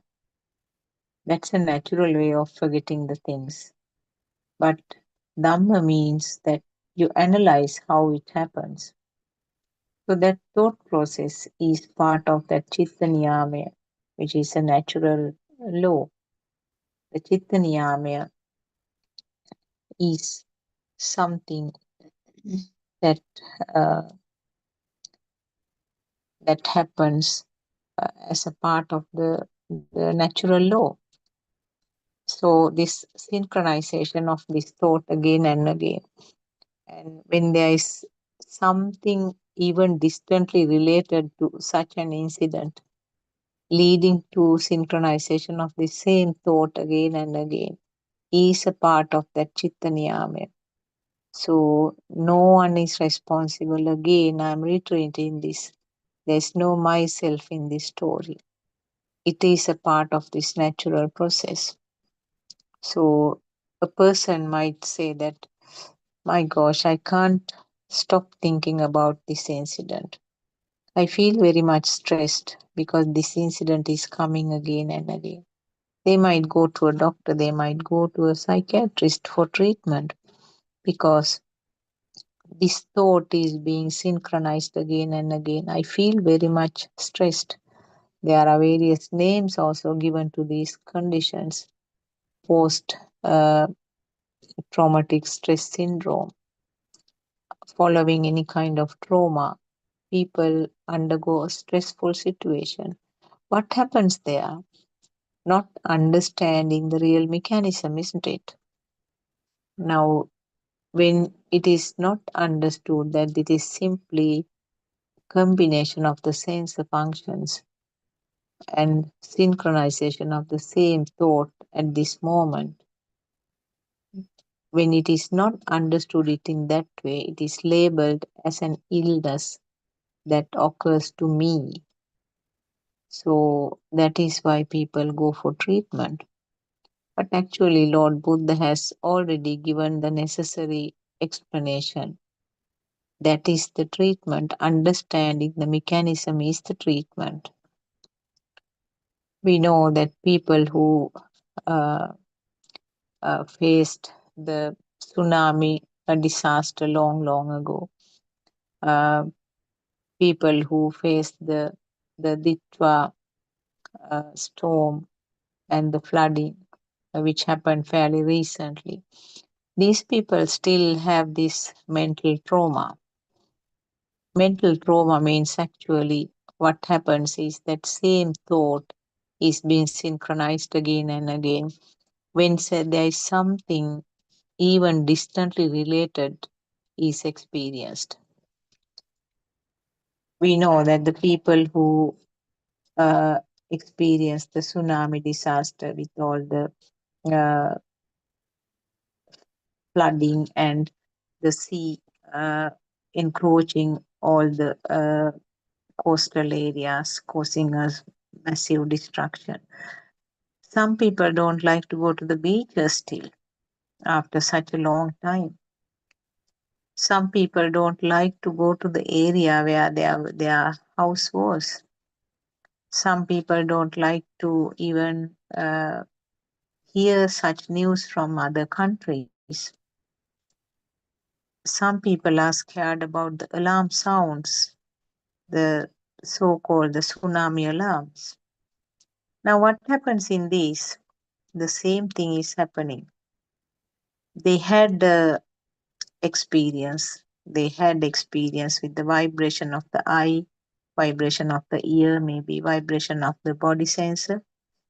So collectively, the mind sensor. We know that the term tsunami was something alien to us until this incident.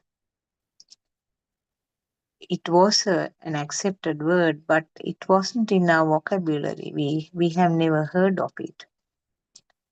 And it was something like a foreign word for us from an unknown language. But with all that disaster and with all the experiences, which means the uh, vibrations of the five senses, now we have a complete picture called tsunami. It brings out not only the pictures, the whole disaster, but also it gives the mental or the mind sensor function some sadness along with that. It doesn't certainly cause a happy function, happy sense, isn't it? It causes a sad kind of thought, sadness. That is a mind sensor function. So there's a collective picture with lots and lots of information, which were the data which got included time to time to complete this full mental picture. Now, the moment the tsunami is mentioned, which is simply a vibration of the ear, depending on each person's data, a large or massive type of a bundle of thought is created right now instantly as one single vibration. So, and following that, especially the people who had a first-hand experience, as I said, they do still have that uh, horrifying type of uh, mind sensor feel. And because they did not see it from the Dhamma angle, because they did not understand how this thought is formed, it is really an incident, a real incident to them. So the real incident means it's alive. They experience this alive. And more power to that thought. That thought is a very strong one with lots of current, lots of power. That sort of a thought can have a significant impact when it is occurring again and again. So that thought cannot be controlled or cannot be changed at any cost. The way that it is recurring, the way that it is synchronizing again and again, is not done by the self. People are lamenting, saying that I don't want to remember about that experience. It's so horrific. But is there anything that the self can do it? No. It is a part of the Chitta Niyamaya, the natural law, recurring. More power means more often recurring. So people have to go for treatment even to suppress that stress. Actually, what happens is in such situations, there are chemical changes in the brain. So that is what can be tackled by giving medicines. So actually, if Dhamma could be explained to these people, if they could reach this, turn to this Dhamma path and have a good knowledge, a deep understanding about the Darshana, they will be able to have a very clear picture about how these thoughts are formed, how these thoughts are recurring, how these thoughts are each time felt real and alive, and each time it is not something done by the self. It is a spontaneous process. So this is the angle that we have to look at it. And the same thing happens with the happy event. See, remember that your daughter got married recently and you were so happy about the incident. You were so happy about the event, whole event. Everything went on very beautifully, the way that you planned, the way you wished. And now, if after the wedding, you are time to time, you are reliving in that, isn't it? You are holding on to that thought. The same current is being reproduced. But we do not complain about such thoughts, are we? But what we have to remember is that it is the same current. But on one side, we want to get rid of some of the thoughts. We want to get rid of the bad or the sad or the unhappy thoughts. But we like to reminisce or live in those happy thoughts. But both are actually kind of cravings. For one, you don't want it, so you want to get rid of it. You want to distance from that thought.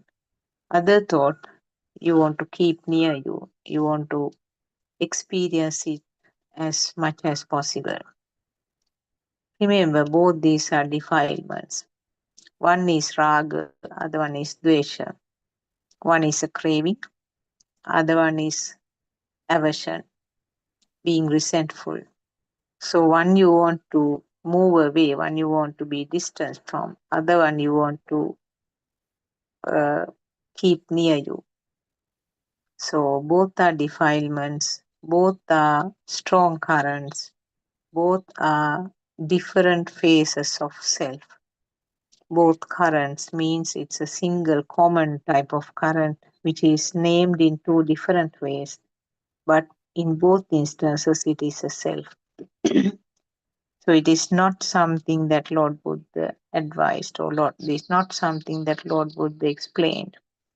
So this current has to be identified. And again, what is important is that it is not something done by any self. There's no self here who is experiencing. That is a part of the system. So this step is very important actually. Seeing it as a system, watching your own drama. Be be a spectator, watching the drama. Are you going to worry about a death occurring on the stage? You know that it is just a part of the drama, isn't it? Somebody falls down pretending that he's dead, and somebody is crying, and that will be one part. Then on the other hand, some a beautiful song with lots of people happily singing, so there is happiness there. You can of course feel it as a superficial thing, but is it something that will give rise to a strong current within you? No, you know that it is a part of the drama, isn't it? But if you do not know that it is a drama, if you are going to live in that drama, then that is your mundane world level. So watching your own drama is something that Aryan Mahansa is always trying to tell us, reminding about the uh, reminding about that the fact that you are watching the drama, you are no more an actor, is one important step where you see it as a system. And most important thing is that there is no myself role in this one. Just watch the system happening, whether it is a happy fire or whether it is a sad fire, whether it is angry fire. It can come up as a part of the production of the system. Just leave it alone. That's all you can do. So I don't think any of the other religions teach about this no self angle, because in all the religions we have a self.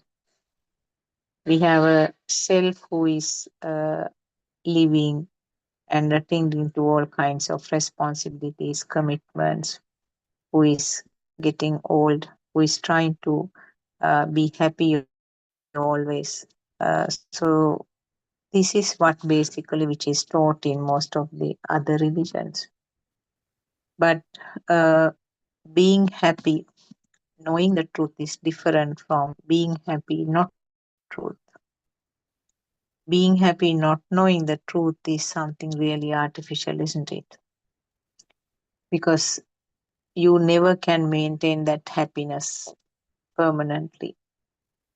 The happiness will be there most of the time, but if you can't maintain that happiness, there is sadness.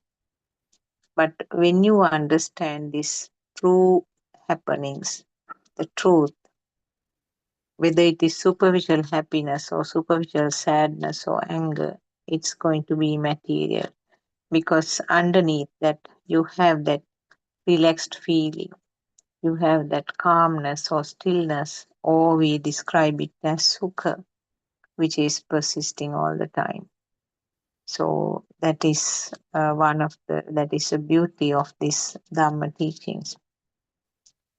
And Aran Mahasi says that the most difficult thing to understand is that the formless level, or the arupa. Or in other words, arupa is the one which is interpreted as the self. So self means the vibration that indicates that being alive, being alive, or the feeling of self. Uh, so different names can be given, but the the most difficult thing to understand, and also the last thing to leave you, is this formless level, or the arupaya. And it is explained that even at the level of the non-returner, the arupaya is there. So the arupaya, or the formless, is completely becoming zero when it is reached, when the system reaches the arhat state. So arupa is something which is difficult to pick up. Recently, Aranvase gave a one beautiful example that he said, look at a tree in front of you. Uh, just see, try to understand or try to feel the uneasiness that the system sometimes feels, and feeling kind of being bored by looking at the same thing. That wantedness to switch on to something else. I hope I gave the clear explanation the way I tried to convey. Now, sometimes when we are looking at the same thing, you feel a kind of boredom, isn't it? We feel a bit boring to look at something. We want to change. That there is some uneasiness within, want to look at something different. So he explained beautifully that is actually something that we have never thought of. That inner feeling of restlessness, or that inner feeling of wantedness to change the stimulus. is one way of explaining the arupe or the formless. So formless is, or the arupe is hiding in each and every thought. It is underneath every thought, and it is non-specific. Whatever the stimulus, feeling as if it is real or feeling as if it is as if alive, is explained as formless, uh, irrespective of the stimulus that you are experiencing. The feel that it is real, the existence, is what is explained as a formless level. So, formless level is the one which is also explained as taints, and that is also the same thing that we explain as the vibration, which is synchronized to the zygote level right from the beginning. So, it is not something that occurs now itself, it's a long standing one. So, from the time of the zygote in the mother's womb, from that level onwards, these taints or this formless nature is being continued. And Lord Buddha said that the humans who are born as humans, a very small percentage of them will be born again as humans. Why is that? That is because the current that is there in the zygote, eventually, when the thought started forming, majority, this current will be multiplied in many ways. We have lots of cravings, we have lot of aversions, anger, hatred, jealousy, all kinds of defilements are multiplying, becoming more and more with the aging. So we know that the level of the defilements that the 1.5 year old or 2 year old child is many more times multiplied by the age of the adult. You have a dense uh, self bubble now. The baby's bubble is very thin, not very many demands, not very many ownerships, not very many things that doesn't like or hate, not many things which make him angry. But for you and me, by now, the the bubble, the mind bubble or the so-called world is very thick and dense. See the long list of things that we want, the long list of things that we hate, long list of things that we are aversing, the long list of things that we are jealous of, that things that we hate, competitions, favorings, and wantedness, cravings, uh, so many things you can ill will, jealousy. So many names can be given, but they are all kinds of different types of defilements or different phases of the defilements. The same current, but given different uh, phases, different names. So our mind bubble is so thick and full of these things. So that is why Lord Buddha said that very few people will be born as humans again, because the level of the current when we die or at the time of the last breath, the very last thought uh, is full of strong current. So when the current of the last thought is very high, we are certainly not going to higher realms. The high current means always we end up in the lower realms. So the lower realms include the animals also. And one of the frequent examples that is given by Aryan Mahansa is that Uh, if you have the ego high level, you are born uh, as a monkey, and if your level of ego is further high, you are born as a dog. So these are two examples that he's quoting up from one of the sutras. So depending on the level of the ego, that means the level of the current of the last thought, uh, your next uh, life circle will be something that you never expect to be born. So none of us want that sort of a life pattern, isn't it? So this is why we have to understand this uh, Dhamma path, because we don't want to go through that same uh, tragic uh, type of samsaric journey. We never know from where we came. We don't know where we are going.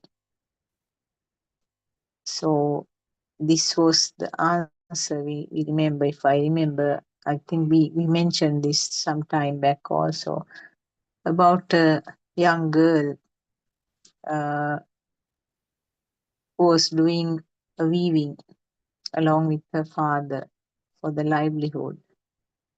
This girl was very intelligent. Intelligent means it's not the book intelligence, but the wiseness, wisdom was there. And we know that Lord Buddha every day, with his wisdom, he will see the world with his wisdom eye, with this uh, Dhamma Chakshusha. He will see and decide to whom I should help today. And one day he felt that this girl is very wise and she is capable of understanding this Dhamma very quickly. So he walked a long distance to the area where this girl was living. And in the Dhamma history, it says that Lord Buddha was waiting in that crowd until this girl came to join the crowd. People may have been wondering why Lord Buddha is keeping silent without uttering a word. But he knew that he was focusing on this girl. There may have been hundreds of people in that audience, but Lord Buddha knew that it is this girl who is capable of having that deep realization just with some simple sermons. So we know that the questions, simple questions that he asked, where are you coming from? So the people were sort of having a question mark when she said, I don't know. They expected her to say that I came from home or I came from my father's workplace. And then Lord Buddha asked, where are you going? And again, the answer was that I don't know where I am going. So those are some very, some replies, answers, which had a very deep meaning. And none of the other people may have understood what she meant. But Lord Buddha meant what she meant was that from where in the samsaric cycle we came, we don't know.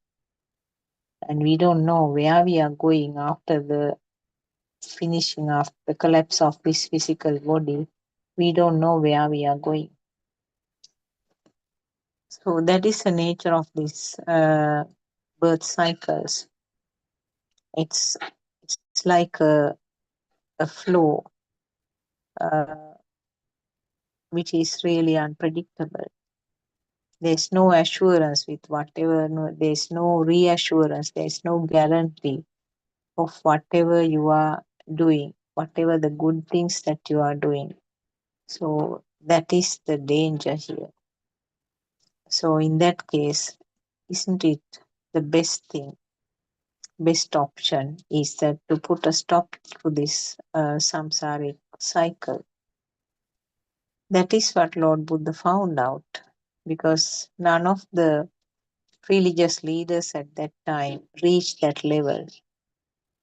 They were mostly doing the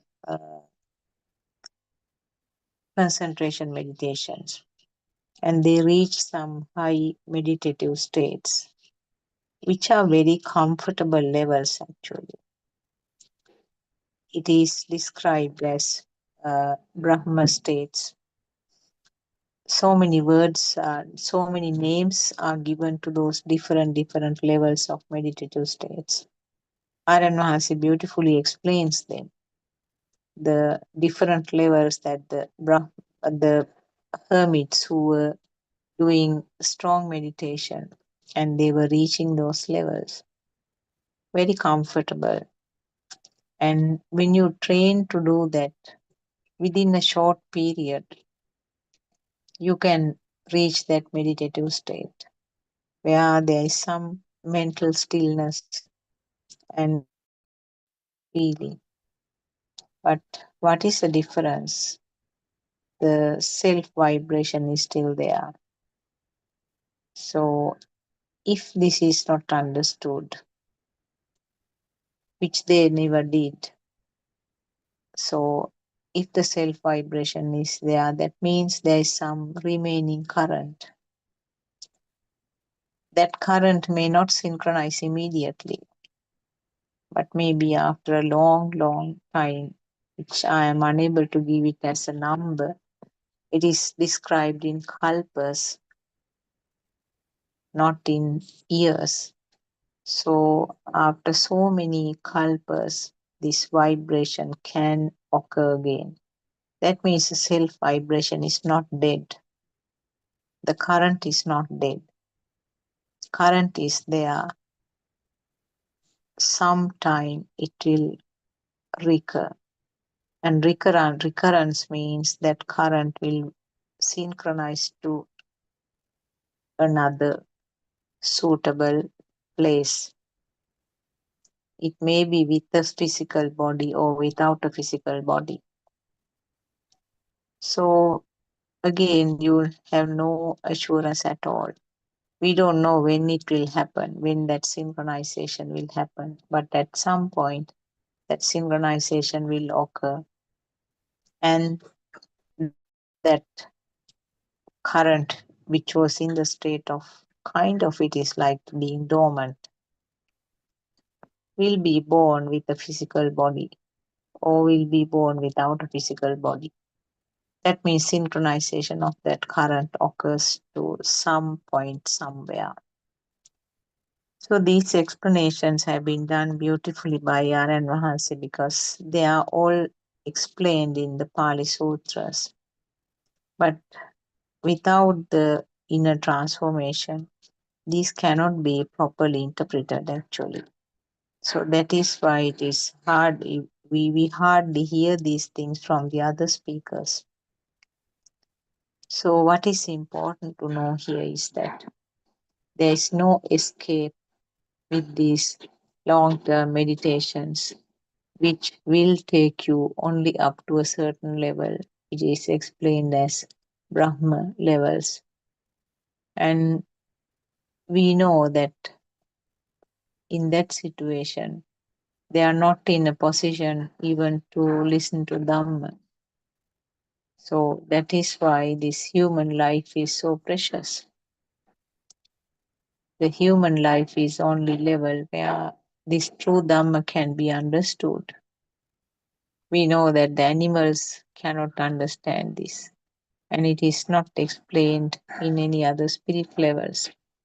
So the humans are so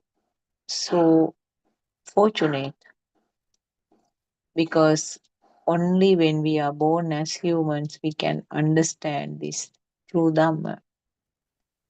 But fortunately or unfortunately, a small percentage of these humans will take this path.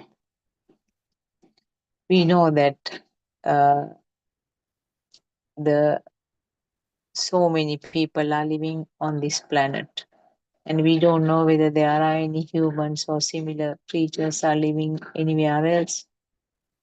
But in this planet itself, what a small percentage of people are trying to turn to this side. Even if people try to turn to the Buddha pathway, what they hear is not actually the true Dhamma. What they hear is a kind of duplicate things. It's not the genuine Dhamma that has been disclosed by Lord Buddha long ago. So the chances are further uh, limited for a person to be able to hear the truth, true Dhamma, and within the capacity of understanding with simple explanations and modern metaphors and examples, and also being able to directly discuss uh, with Aryan Mahase or another noble friend who is following this path. So the the chances are further becoming less and less in that case. So if you listen to these Buddothpado sermons, try to listen to more of them and see you yourself will feel the difference, because most of us actually have been following so many other monks earlier, and we could compare what we heard, because it didn't make a big difference in the personality.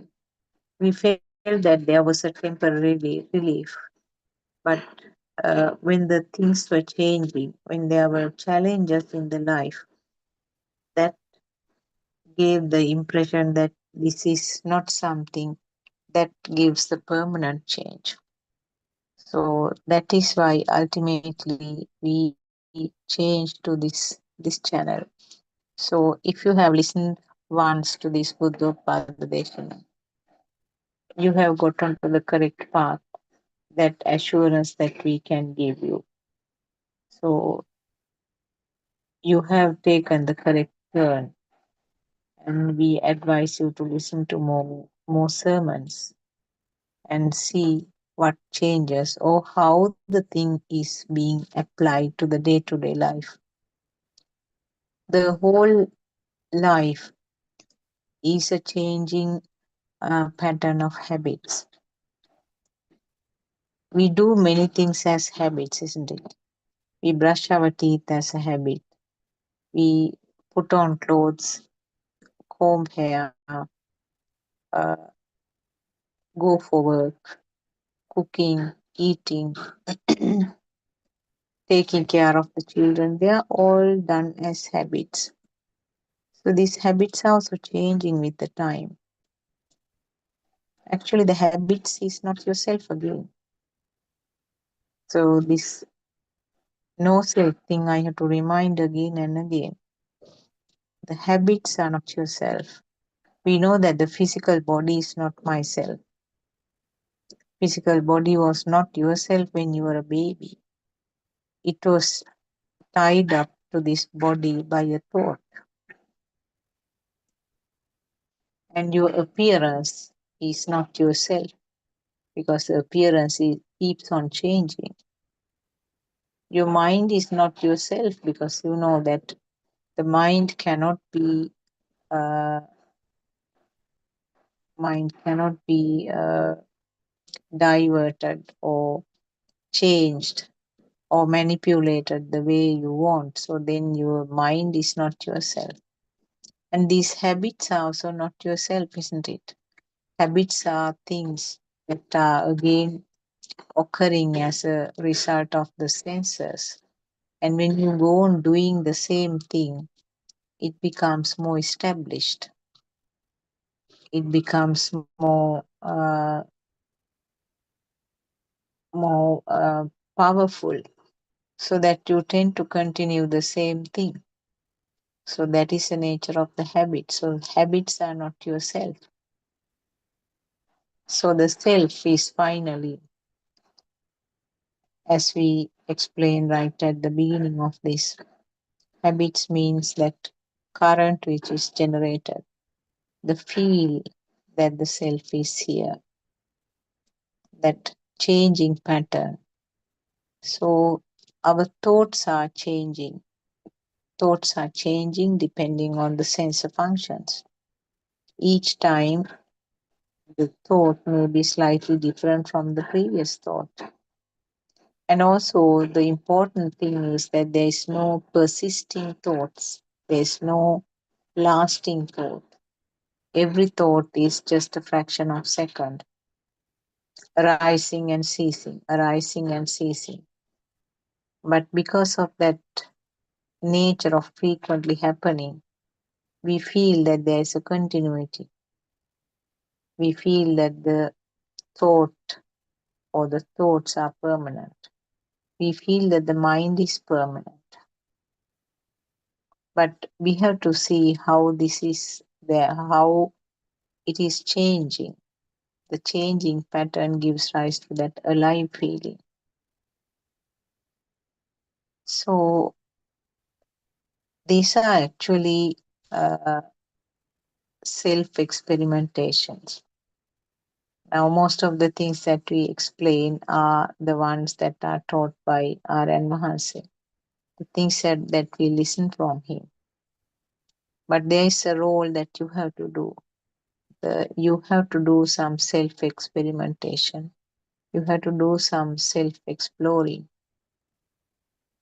You might be able to find more newer examples, something which is more appropriate to you, and uh, that solidifies your understanding. Yes, it is happening in this way. Yes, it is. It has to be understood this way.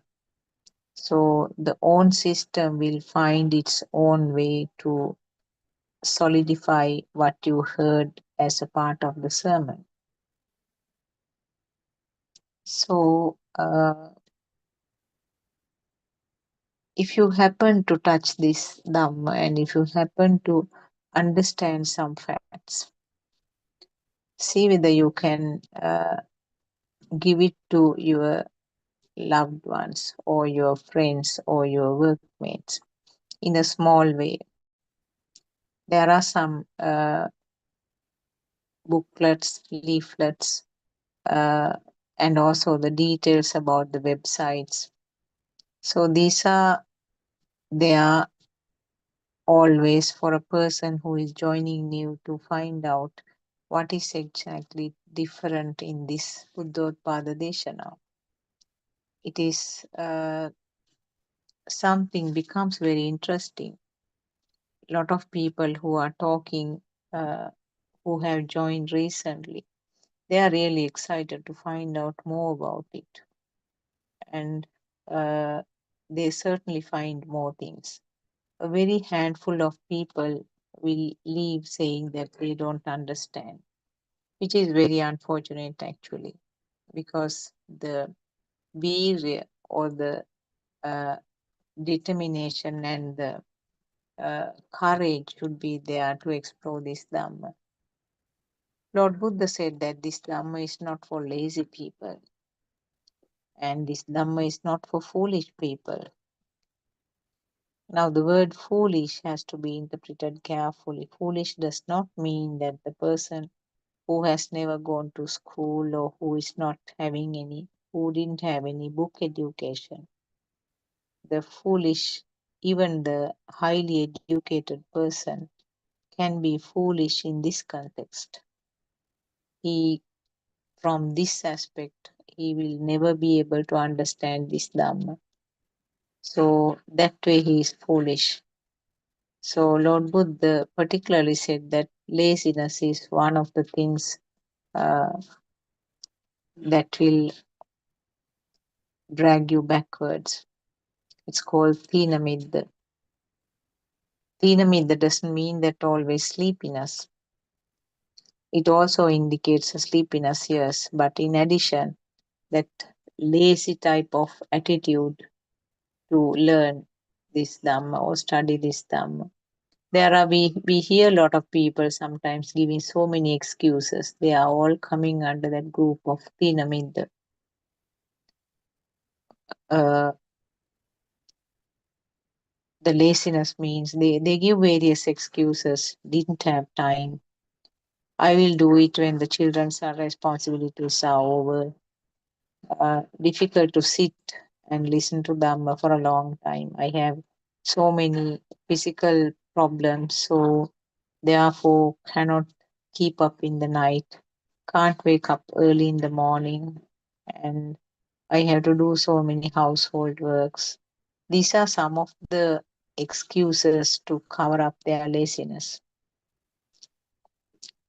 The age is immaterial because we know even Lord Buddha's time there was a monk who came for advices uh, uh, from Lord Buddha, who was 120 years. His name is Malukya Putta Thero, if I remember correctly. He was 120 years and he came and asked for some advice from Lord Buddha. And Lord Buddha said that you are 120 years, but the monk said, no, Venerable Sir, I can understand. Please tell me some Dhamma. Please give me some advice.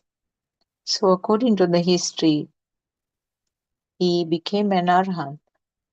So, age is not a matter actually. Some people, I know that some people says that I'm too old now to study something like this, which is really a ridiculous comment, ridiculous thing to say. So, age is immaterial and the physical disabilities are immaterial. If your courage is there, you can always understand this Dhamma.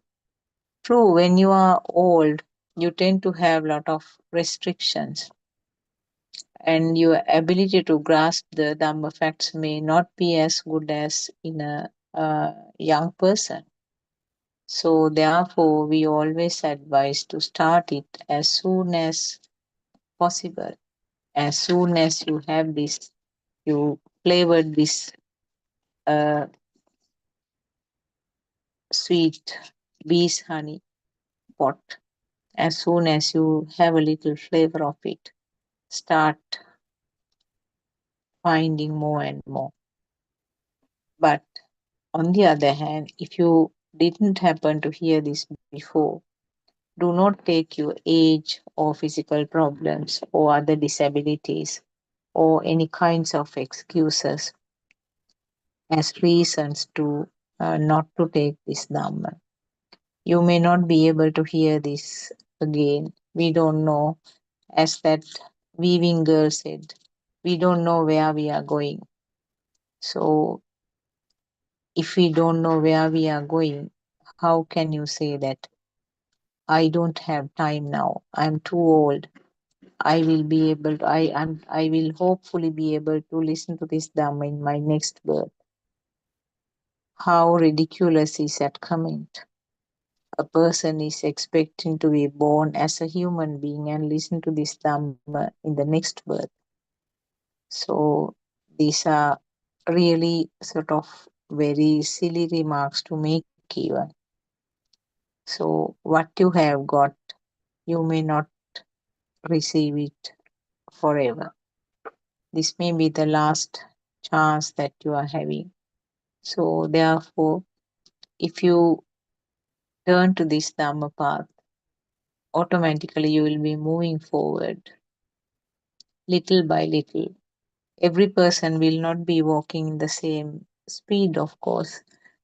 It depends on the level of understanding, but shouldn't be discouraged, should walk along the path. There are many people to help you. RN Mahase is taking the leading role, and there are many other friends in these Dhamma groups who are supporting. Quite a number of them are conducting the Zoom discussions with the supervision and guidance of RN Mahase. So they will be helping. If you are a beginner, we advise you to join the 9:30 a.m. in the morning or 9:30 p.m. in the night Sri Lankan time Zoom discussions, and come up even whatever the question that you are having. Those are of course conducted in Sinhalese medium, but if you are a person who is speaking only the English language, we request you to join the discussion from 3 p.m. to 5 p.m. every day. So I will conclude this sermon here. Uh, I worship Triple Gem with the greatest respect. I worship Aran Mahansi at his feet. Theruvan Sarnai Aran Mahansa. You are conducting some programs effortless, the, tirelessly throughout the country these days, and trying to give this Dhamma as much as possible to people around the country. And a lot of people who are around the world are benefited by all these sermons that you are doing. And the people are fortunate that they are capable of directly asking you the questions also in this sermon. So this is such a valuable opportunity to all of you to be uh, join us, and then uh, try to grasp whatever the important Dhamma facts which are mentioned in these Zooms. So may you be blessed by Triple Gem, and may our friends who are helping with the technology be blessed by Triple Gem. Teruvan Saranai.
topics. I think yesterday there was a very good discussion on sanya or perception, trying to explain some of the facts that Aryan Mahase discussed on the previous day. There was Sanai Dr. Kokila. Uh, Son. what should be the topic we can discuss today? Can we discuss on the Anything? same topic or? Not necessarily. We can discuss on anything. You can start on something, or you have a question. There was some, there was actually, I couldn't completely listen to that Deshana, but Aryan Mahasi was trying to explain about the three realms, that is the sensual, form and formless worlds. He was discussing today morning also, and early morning, 5 o'clock also, he mentioned something. Maybe we can talk a little bit on that. Is it okay? Yeah. Yeah, actually, sorry. What was discussed, actually, they were very sort of fine points that Aryan Mahase was trying to explain. But we may not be able to go into that level, definitely. But we can talk on the facts that we could follow, or we could grasp from what he was trying to say. Even though we describe three levels or three worlds or realms, we can use any of the words. They are all actually applicable to one stimulus or one thought. If it is at the sensual level, sorry, sensual level, that means that the basic crude level where the world is real and the person, so-called person who is experiencing the world is there. And then there are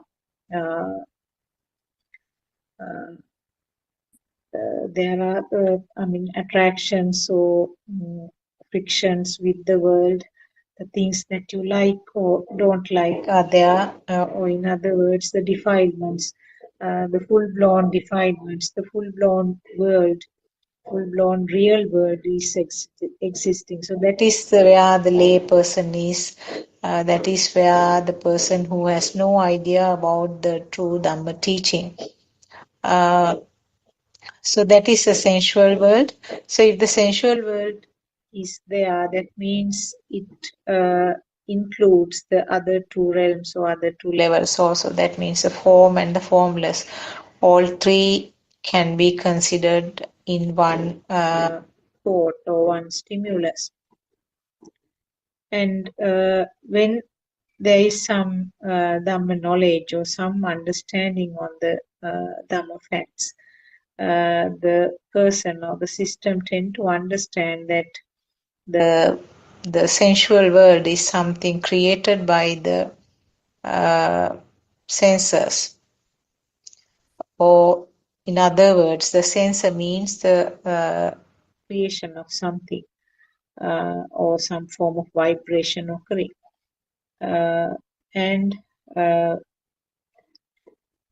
this level, when the person is is in the path, the path, the person who has entered the path, little by little understands that these are all creations depending on the ability or the depending on the capacity.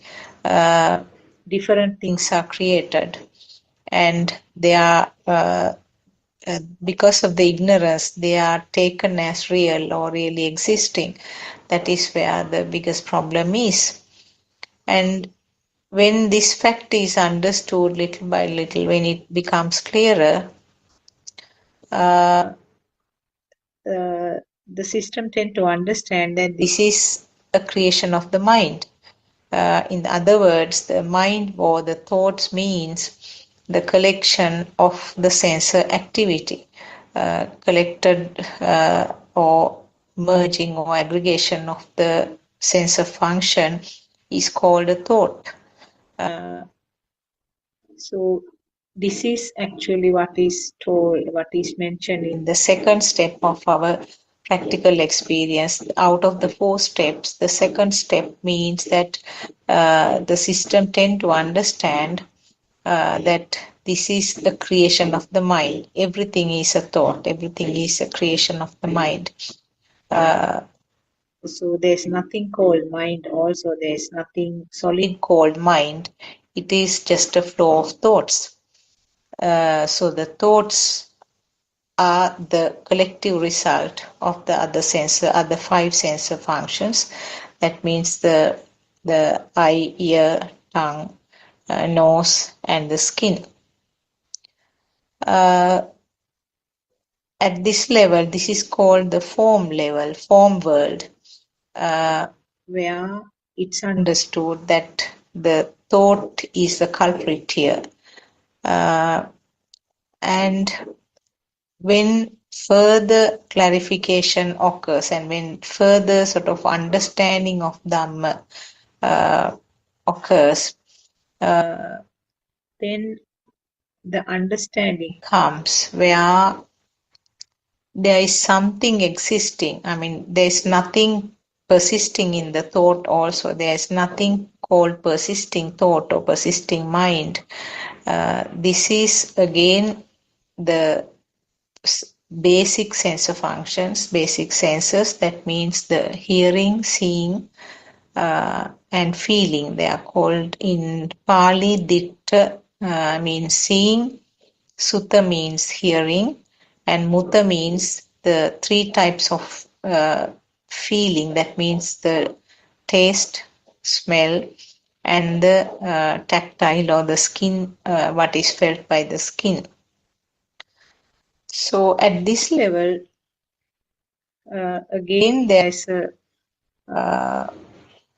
pitfall if we are not guided by the noble friend, if we are not given the correct, if we do not receive the correct advice or the direction, tend to feel that this level is the ultimate basic level. It's not so. Actually, what happens at the sensor level is again there is a fast vibration, and the fast vibration will create something to look like as persisting. Depending on that particular sense activity, it's created or manifested as a light or a shape or sound or the smell, taste, or warm feeling, hardness, or liquidity. So those are felt by the skin. So at this level, the feeling is that something is there, something is felt. And on the other side, the feeling of alive or feeling of existence is there. So this is the formless world where there is no specific naming, there is no specific thought, but the feeling of something is there, someone is there, a live feeling. So this is the formless world. So these are the 3 worlds or 3 realms or 3 levels explained. And if if it is at the sensual level or sensual realms, that means all 3 are there. Below the levels, all 3 are applicable to that level. And the last level that I mentioned, the formless level or the formless realm, is also called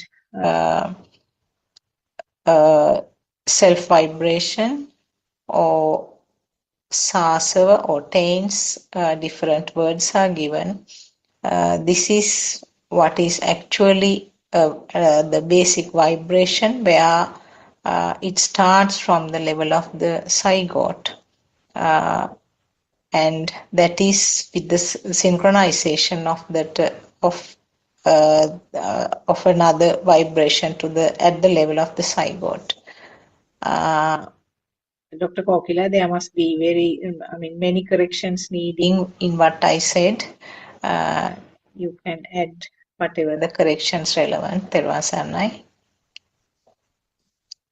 And there are some actually not corrections as such. The main thing is to add more practicality to the discussion. That's all. There's nothing, because all the theory we talk is actually again in the mind. So we just have to remind that. That's all I think should be reminded, because practically what we have is just a stimulus, or the chair or the tree, son, daughter.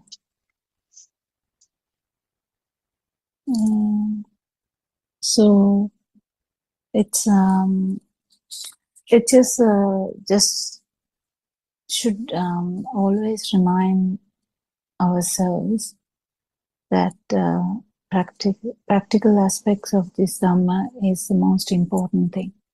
So when we actually practice all the theory that we have talked here is also going towards the form world, that means the thoughts. So the thoughts are not true.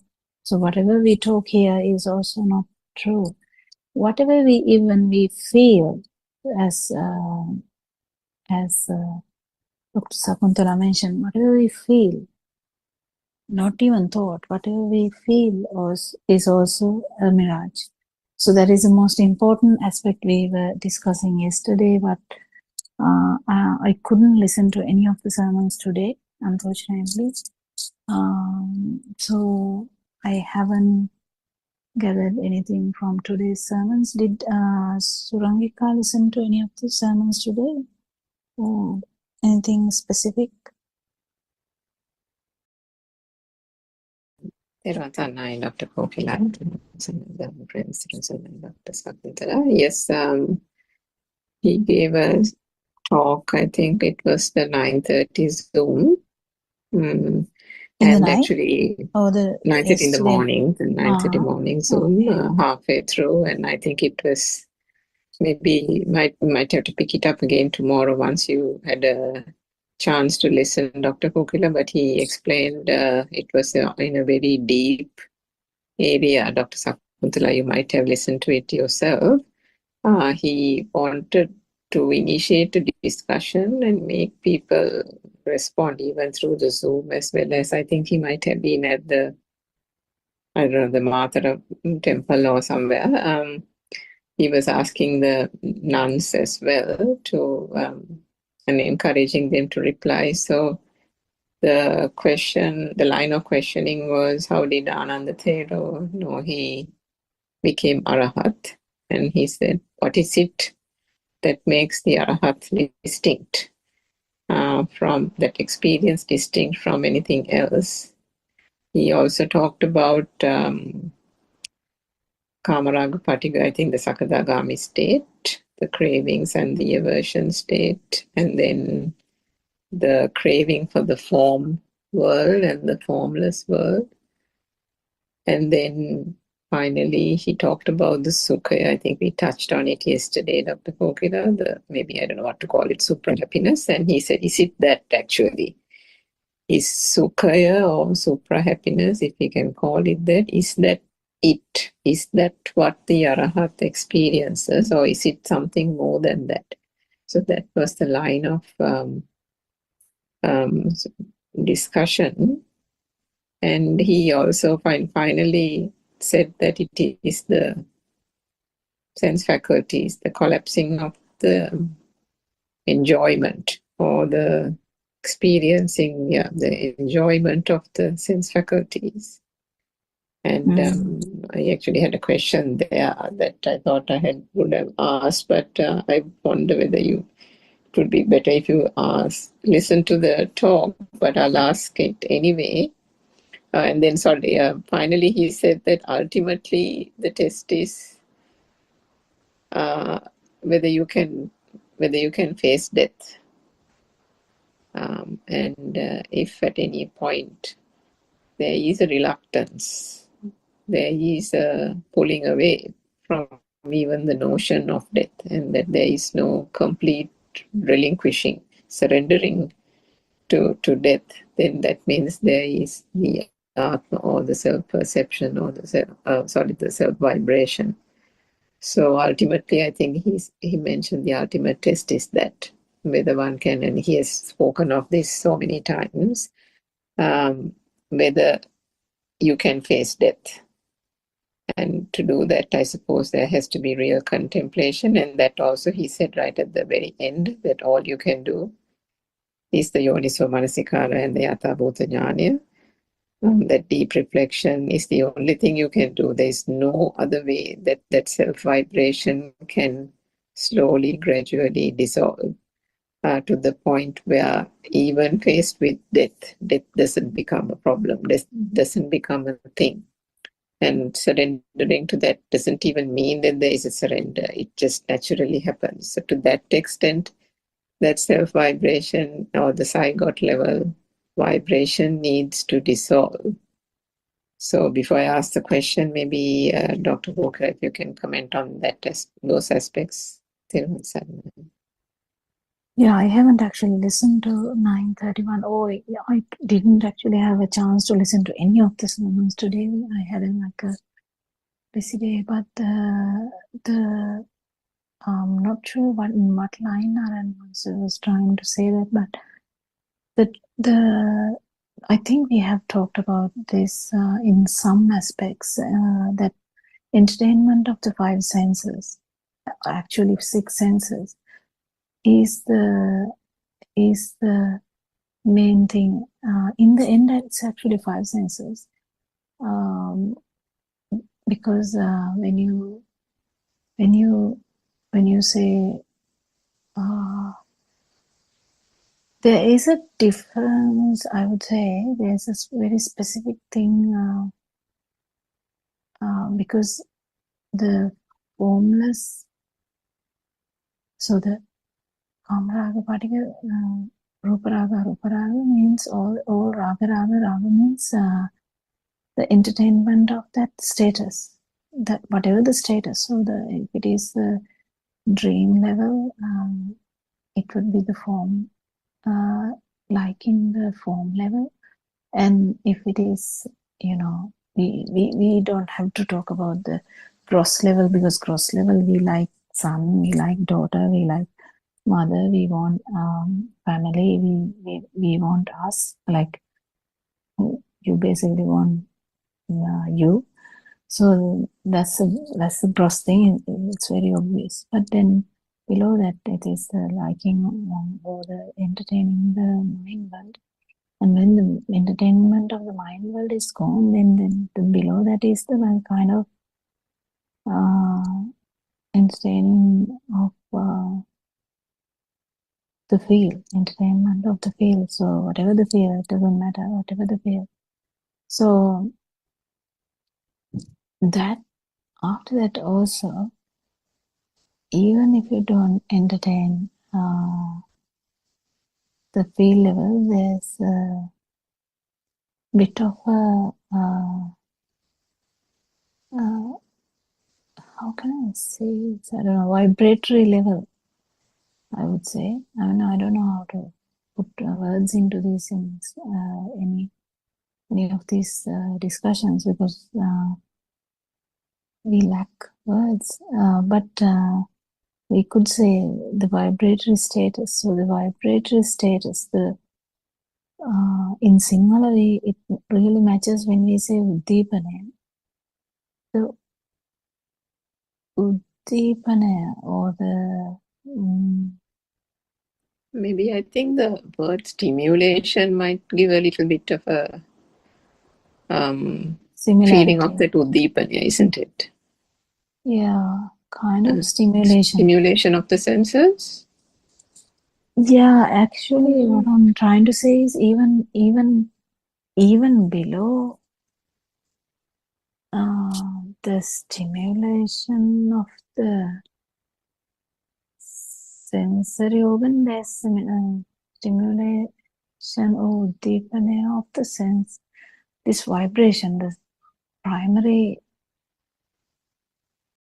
self vibration, you know, like just I don't know whether I'm getting this out correct, because when we keep understanding Dhamma, we understand it's only one vibration we have. Kind of, even though it can be felt as this organ vibration, that organ vibration, you know, finally what is there is just a vibration. That is a self vibration. If you know, if you can understand what I mean, it would be, I don't know whether it is done properly, said properly, but this mind, not the mind, the sensory organ vibration, we keep understanding if it is felt, at all, then it would be something, it is only the self vibration in the end. And then when you say Manadacha Vidya, there's a little bit of the part that there's not even that we can't really correlate with the sensory organs. I don't know whether I'm telling this properly. Do you think I'm telling anything at all, Suramika? Do you get the point? Because in the end, it would be just a vibration. It's not you can't really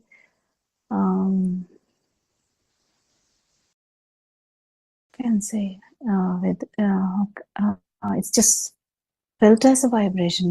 What I'm trying to say, it's not necessarily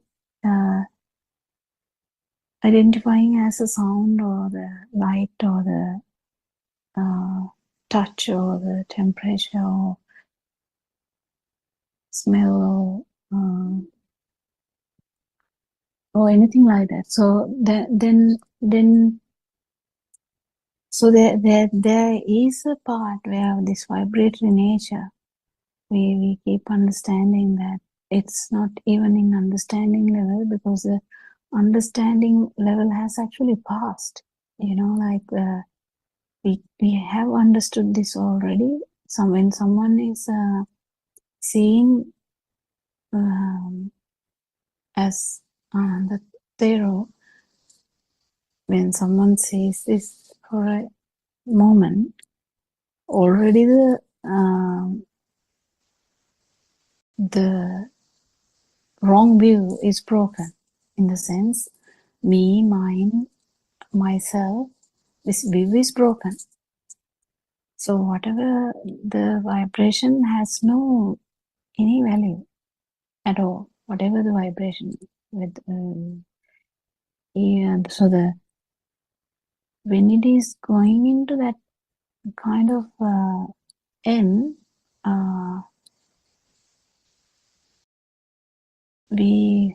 the description becomes more linear and linear, kind of very, very subtle. I think that is something to be, I think, felt. I will actually listen to that and come back and discuss it tomorrow if I can, because I don't know whether I'm making any sense. I'm sorry, Dr. Hook, I just remembered I forgot one important part of it. The part was that he said, what is it that distinguishes? And he said, it's not the sukhaya or the supra happiness. And then he spoke of the sankhara upeksha jnana. So I think that was the thing that was distinct, makes the Arahat distinct. And that is something that one feels, which I think he was referring to Ananda Theros. How did he know that he had attained Arhathood? It is through that Sankarupeksha jnana. Yeah, even Sankara Upeksha is, the Sankara is kind of this vibratory nature. Or Yes, so when you the talked speed. about the linear thing, I think it becomes linear and linear and linear until the point of almost flatlining, if we can give an example to it, isn't it? Because nothing is going to cause that uddipana or stimulation or whatever you can call No, it. it is going to disappear. That is the thing. It is going to go, it's going, that vibration is going to disappear, not the sensory vibration. This,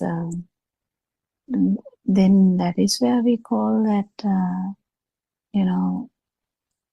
that an arhat can become the stimulus, there's not this side. So arhat can become the stimulus at all times. So this specific thing I can't actually explain because it would be something I have to listen and tell because Yeah. the Dr. end part we yeah. should be careful.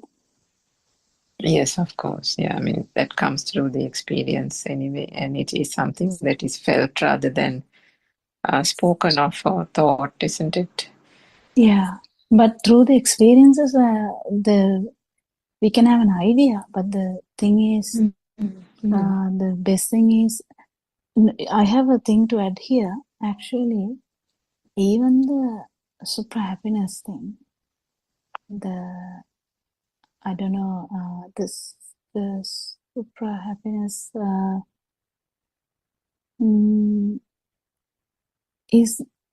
is also not going to matter. Like that is Yes, he also a actually feature.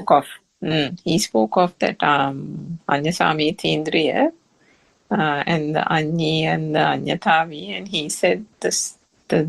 If one also, he said the sukha or the super happiness starts emerging little by little anyway for the person, for the follower on the path, and then almost comes to a point where it's almost all pervading, and if there is even the slightest attachment or a preference to that supra happiness, then that means that vibration is still alive. That is the thing. Is the thing. So imagine.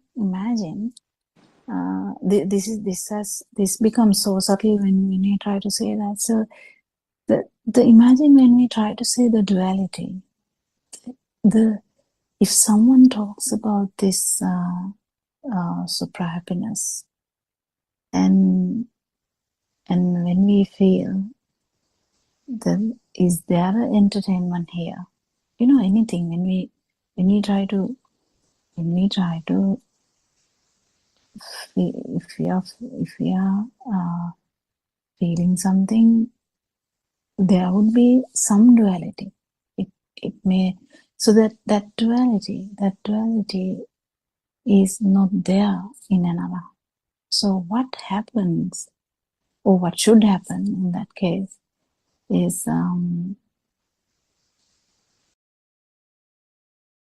even that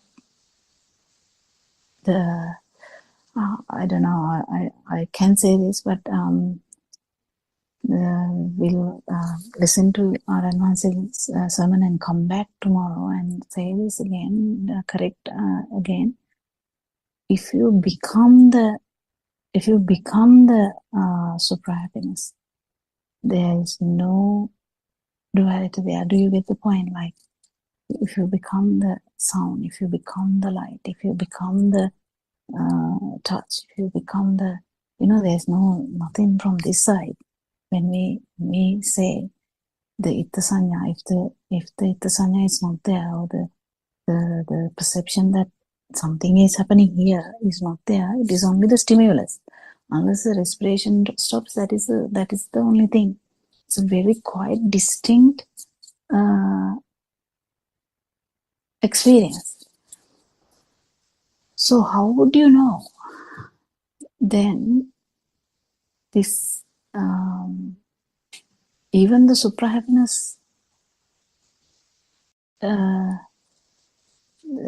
is not going to be a thing? Kind of, it has to become the supra happiness, isn't it? Yeah, I think he said about the supra happiness not becoming a thing at all. Yeah. Yeah. So that As far that as is the I can thing. recall, Dr. Sakuntala, correct me if I'm wrong. My recollection is always Not sure always whether good. Dr. Sakuntala heard Or that. has she left? Okay. No, No, she's here. No, I couldn't actually. I also couldn't complete listening to Oh, that. I see. Okay. Yeah, so we'll continue discussion about that tomorrow, I think, because I haven't heard at all. So if I make any false comments, it's not good for a listener, because we try to tell whatever Ranwas is telling in English medium as much as possible, but to the field we can say that actually the super happiness. So there were two questions that popped up there during the talk, and again we can discuss it tomorrow as well. One was I think we've talked about the Ruan Sakmana, or I don't know, maybe it was not the Ruan Sakmana, how the Buddha, after getting liberated, he spent almost nearly 2 months examining it anuloma pratiloma. I don't know what the English terminology is.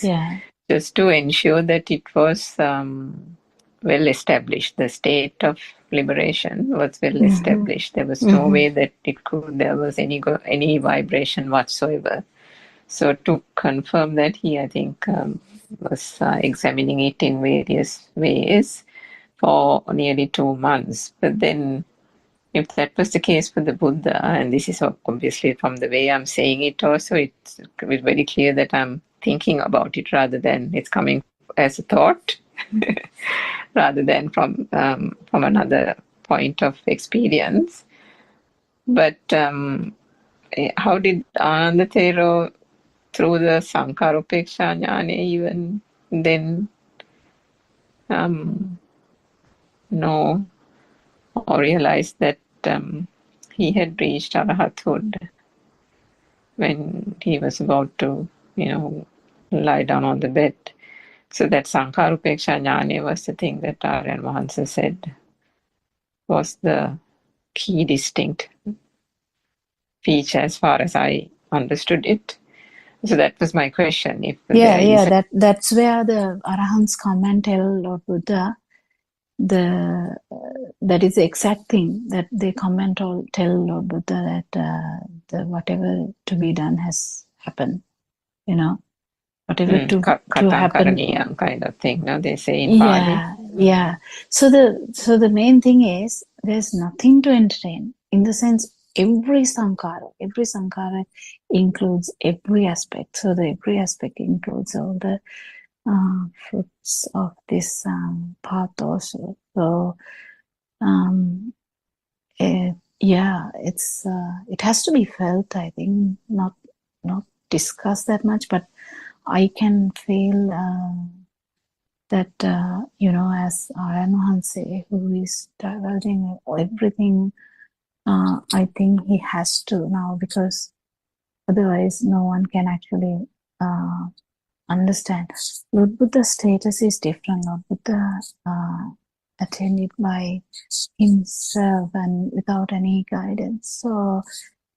So he it's different. But with the teacher, it is quite, I think, easy, because the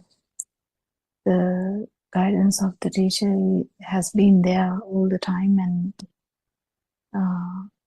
if someone has come this path properly with the experiences, the experience itself keep evolving. The experience also keep evolving. So the first experience is only just, changing you only slightly, like not slightly actually, even much of the defilements are going to go away because of the breaking of this, breaking of the vision or the wrong vision. But, after that, it is going to evolve, because whatever now the path is going to evolve, because then main manosankara, the mind, the thoughts, it all starts on the thoughts. When it comes to the feel, this is quite interesting now, because the thoughts, where when someone has passed that state, it's experience that thoughts are not true. That's just another thing. But the feel, there's no nothing that person can do. It just keeps happening, because can't really change the feel. So it slowly dies down, and the person is well aware that with the jnana, well aware what happens. And we can see Venerable Ananda must have been very close to that state. So, and he is the storage of the whole Dhamma thing by heart. Kind of knew everything what Lord Buddha said. But it's just the last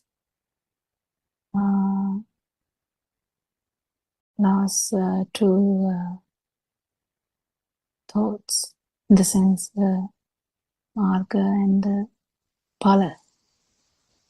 Because we talk about this, we don't really talk about these things much. So I think we will let Aramahan say discuss it further, because it's very important. The original coming out of him is the most important thing, isn't it? Yes, I think that he's going to elaborate on it in the next couple of days. Sometimes he has that tendency, isn't it? He introduces a little bit more to the Yes. listeners, and then he allows it to kind of sink in, and then he'll pick it up again and then go into a lengthier and discussion. it is bit terrifying for some also, no? If I mean, this is very, very tricky, because it's online. The student is not near RNRC, and this is all divulged online. It's very different now. So in the morning he did have a live audience in front of him. But okay. Yeah, and then he was also addressing the Zoom as well. So it was a bit of both, but he was addressing some of the men in Vahansas, the nuns were also there in front of him. That must be the case. Yeah, and I think that's why he's kind of trying to push people to stop stop languishing in one spot. Yes, I think he must 100%. be sensing the fact that people are kind of getting comfortable in whatever stagnant. That's right, stagnant in whatever state. And somebody even mentioned to him saying that person felt that the defilements have faded, and the place where that person feels is much better than where the person thought the person was in terms of defilements. And he said all that is well and good, but then kind of kept pushing gradually to almost encourage people to think more than that.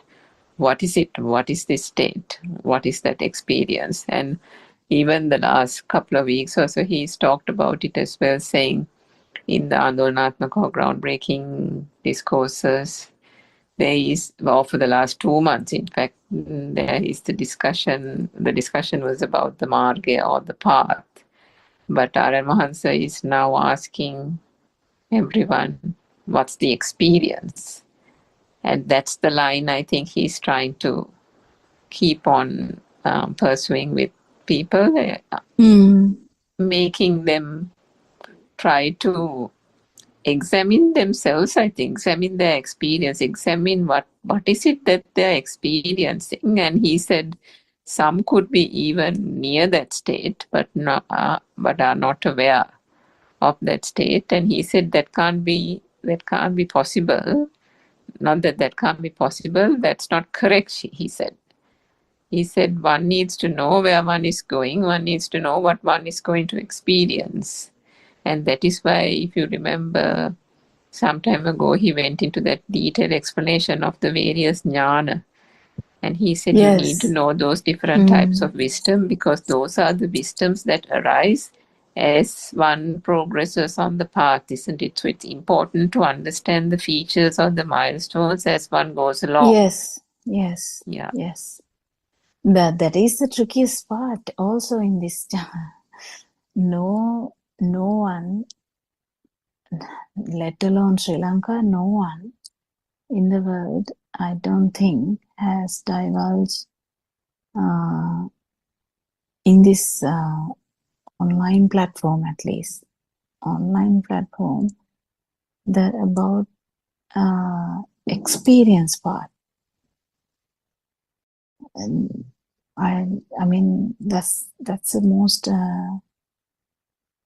highlighting thing in what Aranhase is talking about, because he keeps talking about an experience of non-vibration, and becoming non-vibration is the Sankarupeksha, because nothing can be there in the sense, I mean, the words doesn't match at all. So the importance is people to actually understand that how this can miss, how people can miss, because everyone, whenever a mother talks, even in the night Zoom discussion, in the sense the early morning one in Sri Lanka,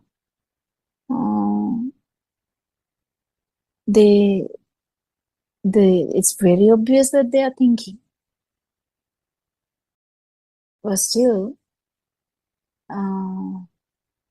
it's kind of forgotten. I don't know. It's kind of but when I say that, suddenly they are aware. Yes, oh my God, yes. Like they are aware. That means they know. But for an instance, they kind of get this mesmerization, thinking, wow, this clicked, that clicked, and all that. Yeah, that's the thing. And that means they are in that stage where, how we talked about the active contemplation and then the default type of contemplation. So the moment you remind, I mean, I suppose even if you don't even finish the sentence, straight away they know that they've said something which is that they've been in the mind or whatever, isn't it?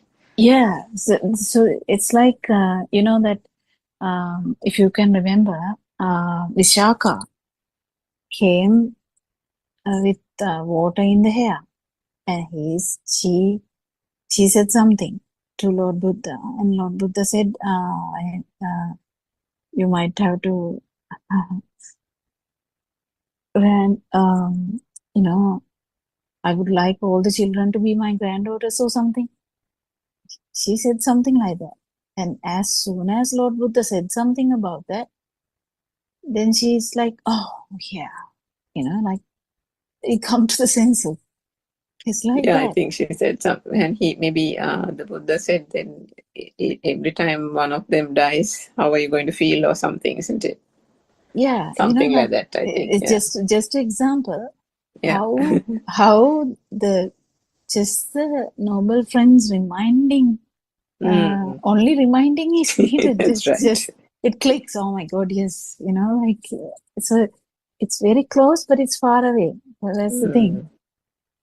It's close. It's very close. It's here, but it feels as it's far away sometimes. So That's right. yeah, Yeah. the path is very, very, very not difficult. It's just that we are in so much, thinking is too much, and feelings are so much thickness. I think it just takes time. Dr. Sakuntala, is there anything that you'd like to add? I mean, yesterday we talked about the R.N. Maharsa's illuminating talk And on the perceptions or previous sanya one. the day before. So Yeah, day before. yesterday's conversation was about that one. Is there anything that you'd like to add? In relation to that topic, Or anything, Dr. Sakuntala? Yeah, a few other things I could remember in one of R.N. Maharsa's discussions. He was asking about what is meant by sattva or living being. What is meant by that? Then he, at the same time, he explained that it's actually in one of the discussions he mentioned that it is almost like an extension of the meaning of the existence. I mean, feeling of existence is an extension of the self-perception, or more or less they are equal or two sides of the coin. Feeling of existence or the self-perception, both are more or less same or two sides of the coin. And also in that place now, more you strongly feel about the world, more how strong you feel that the world is existing, it equals to the how strongly the self feeling is also there. The world, the existing world equals to self existence or self perception.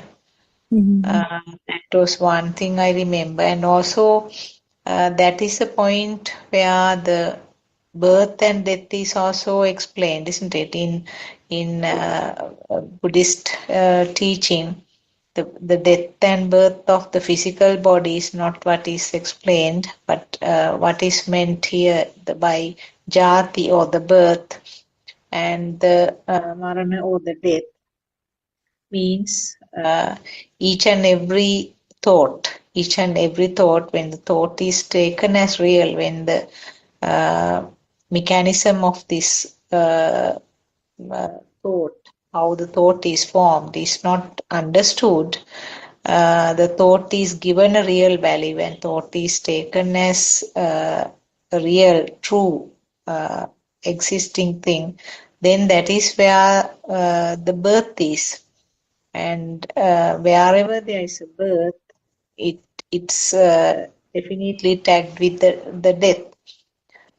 So in other words, according to Lord Buddha's teaching, and it's not that the person who has understood, the person who has had this internal transformation and complete understanding of this Buddhist teaching, there's nothing called death, there's nothing called birth, because the physical body will collapse at some stage. The birth of the physical body will occur. That is, and it will, after some years, it will come to an end. But what we have to understand is this birth and death of each and every stimulus or each and every thought, isn't it?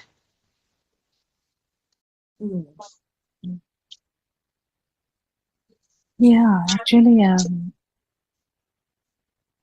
it has to be felt there now.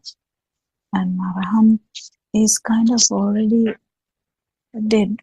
That's where the fear of death is not there, because I mean, when we say this, people might take it too harsh. That's a problem. Like there's no birth in an Arahant, so there's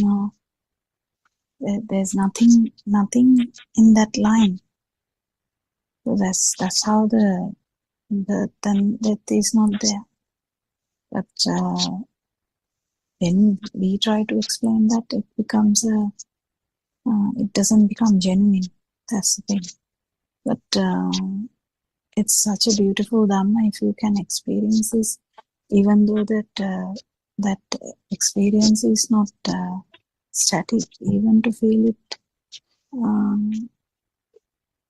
at least once or whatever the times, it is really fruitful for your self vibration to vanish, because self vibration should become zero, and there can't be a vibration at all, let alone the amount of vibration. There can't be a vibration at all. That's where we talk about. So Yeah, there are some stories in the Buddhist history also about that small Thero. I mean, by age he was small, but there were several other bhikkhus who were accompanying them, and they were going through a forest, and there were some robbers who were waiting, and they wanted to kill them. And whereas this small Thero was he was an arhat state, but whereas the other bhikkhus were not so, and then they ran for their life. But the little arhat said that, take me, I mean, I don't mind being killed. And the robbers were a bit surprised, and they just wondered how he can be so brave. And then they asked, who is your guru, who is your teacher? And then apparently, according to the story, all of them gave up their arms and then followed this little Arhat Thero to Lord Buddha. So that shows that the death is not something that they are feared of, and then there is nothing called death for a Arhat. And I remember there was another incident that our Aryan Mahas explained when he was in one of the monasteries in deep jungle, I think, and there was a place where the wild elephants were crossing, and again the other bhikkhus who were there, they didn't want to stay there. They ran away, like they rushed back. But our noble friend, I mean, decided to stay there, so there was no harm anyway. The elephants just passed him and went. So like that, I think, as you said, there's nothing called death. There's no experience called death, because when the Dhamma is understood, when the Dhamma teaching, according to the Dhamma teaching, death and birth occurs in each and every thought. And when no, this actually, the Arahant will not feel it also. That's the thing that Arahant is trying to say in all the sermons, that the alive feel is not there. Yeah. So when the alive feel is not there, there's no Feeling about death. yeah, it just become another thought. Actually, it doesn't mean anything to an Arahant.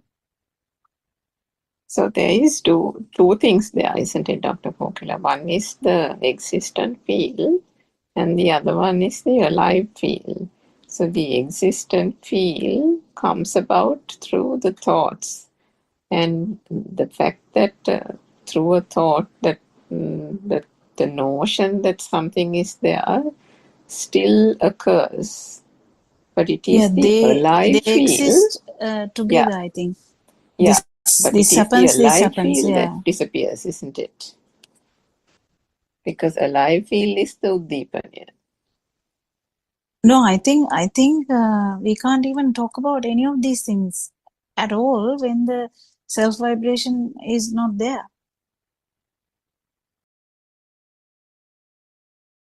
Won't those two become, won't they be kind of parallel and disappear simultaneously?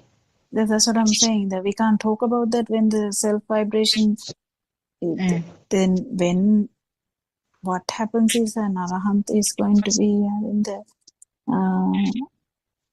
not there's no self vibration, so there's no There self is a vibration means the initial vibration that was there, sasava, is not there now. So when the sasava is not there, the life field also can't happen, isn't it? the live field comes through the vibration, as far as I understand it, yes. But I was talking about the existent field, which comes about through the thought, like the objects, mind objects. So if the mind objects are still there No. to the arahat, Feel of that is, existence can happen with the light also. yeah, that's what I was saying. So the field of existence or the existent field still remains. It's that sense of being alive and that kind of, that, which is the vibratory level, which is the one that completely gets zero. No, So I don't think. I think the if one exists, the other one exists automatically. that's what I also felt, because existent feeling means තියනවා in Sinhala. Alive means ඉන්නවා. Am I correct? Yeah. Alive is like Alive is ඉන්නවා, but I'm there. Or existent means තියනවා. Isn't it? Itta sanya, atma sanya. Atma sanya. So that means they are actually more or less going hand in hand, isn't it? Yeah. Because I've heard of a talk earlier also, because the thoughts are there, and with the thoughts, now, for example, even Aryan Mans has come on to the English Zoom, and we discussed it maybe, I don't know, a couple of months ago, where we talked of the example where the Buddha said, in the nearby monastery, Venerable Anuruddha is residing. I must go and see him or that something. doesn't matter. That doesn't matter, because I was talking about it from that angle. So the fact that I think the words, we get jumbled up with the words now, because what you meant was different, what we meant was different, I think, because I thought it says itta sanya and the atma sanya. So actually, if you're saying something else, then there is a clash. So what I meant was itta sanya is the field of existence, and the atma sanya is the life field. But anyway, the thoughts and the light and the sound, they are happening as normal. Yes, it has nothing to do with the keles. The keles or the what is it? Defilements. Yeah. But the when you say about the skandha part is still there, but the without the itta sanya. So that is what Aranwansi was saying a few days ago in one sermon. The importance is trying to understand the main distinction between the light without the feel of existence, sound without the feel of existence, touch without the feel of existence, smell without the feel of existence. That's the distinction. So today he said something again that he has said before about it's not the mind object, but it is the making the mind object becoming a thing that is the That's the problem. So in Sinhalese he said it අරමුණ නෙමෙයි අරමුණට තියෙන ගින්න තමයි මමයා. Yeah. So the thought is not a problem. So now then it's actually for some it can be quite confusing because in the course of discussions from Aryan Hansa, from any of us, even Zoom discussions, sometimes we say the chair is the self-perception. The chair is you, we say. Right? We say the chair is there, you are there. But then it depends on the understanding of the listener. And then, but what that means is actually if the chair becomes a thing only, the I is there, the duality is born. Yes, But yes, it has to become a thing, definitely, yes. I yes, mean, just a simple thought is not a problem anyway. You can't do anything about the thoughts because it's another sense only. But as you yeah. said, when the chair becomes a thing or when the thought becomes a thing, then only the problem, then only the myself is also coming up. Mm. Self-perception, So it's yes. the thing that is the burning sensation. It's the thing Yes. that can manifest in the three realms, the sensual, form, and formless, isn't it? Yeah. Yeah, it is confusing sometimes to distinctly identify these things can only be done by the experience. So Samdittikai means definitely Samdittikai. So it's very tricky. Yes, so I mean, even that itta sanyavatam is atma sanyavat thing also can there can be a very objective clinical approach of an arahat who, from the thought it just comes saying so and so resides in the nearby monastery, but there is no all pervading feeling of whatever which can give rise to a perception because there is not perception, self vibration, because there is no such vibration any Actually, longer. Surangika, there imagine someone's whole perception has changed, and the new perception, the level of perception is the non-self perception, and it's just not non-self perception only. The one has become the non-self perception. As we say, you become the supra happiness. You then there's no duality at all. In that sense, the whatever the thoughts, whatever the sound, the words, whatever the thoughts, whatever the actions, that is not the demarcation. It is inside feeling only that what matters. So the outside we can't really define. That's why in one place I have heard that when Lord Buddha is manifesting, the Buddha status is manifesting, there are so many others who are going to go to lower realms because the not being able to understand the Buddha status. The only few are able to actually identify Lord Buddha, or in the sense Buddha status. So a lot of people will go to the lower realms because they are not identifying anything different in that person. To them, it's a person. Like even the one who threw rocks at Lord Buddha. Now even I can't remember the name. The Devadatta, Venerable. He's the same. He couldn't see Lord Buddha, in the sense he couldn't understand the Buddha status. So the understanding Buddha status has nothing to do with the way they act or the way they talk or the way they think. Nothing matters because it's a kind of a different thing in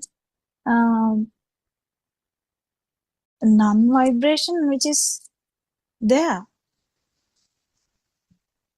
So anyone can vibrate to that same vibration, or someone can actually fall to the lowest realms because of having fights with that Buddha status or the non-vibration, isn't it? That is where that apavada or something has come also. Oh yes, Because it has Apavada thing. Yes. it has nothing to do with the person. It's not like personal thing. It's just the non-vibration and the vibration, the calamity between the how far how light your vibration would be, how dangerous your vibration would be in accordance with this whether you feel it or not. You don't have to become an arahant. Just even some people didn't do anything in that. Lord Buddha also passed so many Buddhas. We have heard. That means Buddha status, he didn't become the Buddha status at any of those levels. But he had so much, the faith in that, but hasn't because there was always the thought of understanding it himself. So likewise, the people are going to fall into a lot of problems, not physically. It is mainly whether you're going to be far away from that non-vibration or closer to non-vibration. Yeah, it is very difficult. We can't really understand anyone. Lord Buddha might say Tuchapotila 7 times. You can't really say that he said it in a light voice. Will someone mumble Tuchapotila? No one would mumble like that. So that means if someone is listening to that, might think, oh no, the Lord Buddha must be feeling Lord Buddha now. That is the thing. So this status of non-vibration or non-self perception or almost kind of not living status can't be understood because the body is moving, body is acting, body is talking, body there's thinking also, isn't it? It is feeling. Yeah, I mean, that example he gave recently about my leg, my leg, my hand. My head is paining. The word my, I mean, this is how it's so unique in the way he explains it. When you say mage or my, automatically within one realizes that is a thought, the possessive noun, isn't it? Yeah. How did it become my? My means there is something outside. Yeah, my thought. and my leg. It has become my leg. Just like it's my table, my house, and my car, it's my leg. So that means you're automatically, it's an external thing. You have externalized it, isn't it? Even thought is So, externalized, but yes, still right. getting confused that the thinking ability may be the meaning. Exactly. But see the analysis, Dr. Kokila. I mean, we have used it for years and years and not realized it, isn't it? Yeah, that's so beautiful. I think we're running out of time now. Yes, and we will worship our Mahansi. We do every day. I think we get fascinated by his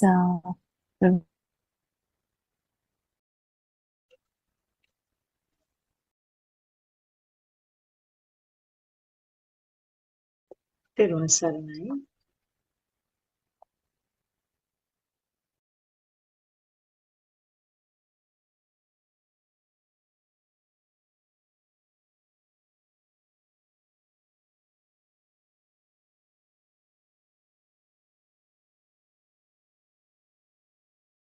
We can't hear you, Dr. Kokila, but I think we are running out of time. So let us pay our respects to Buddothpado and Hansa and Thiruvan Sunlight, friends.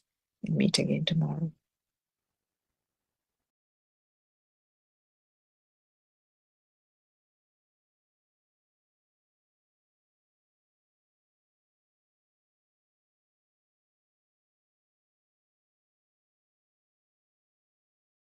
May Triple Gem bless you all. We'll start the Zoom discussion today.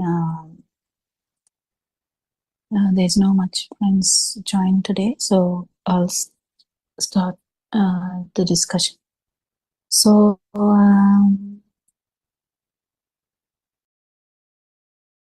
we worship Paramatma, and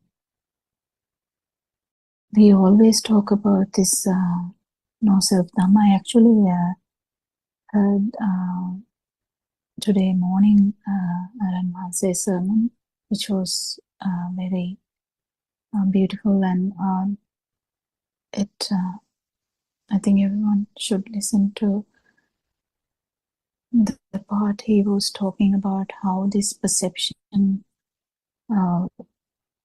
is not actually existing, and it can be scary to actually understand this in the beginning, but once you get hold of it, once you get used to that, it will be okay.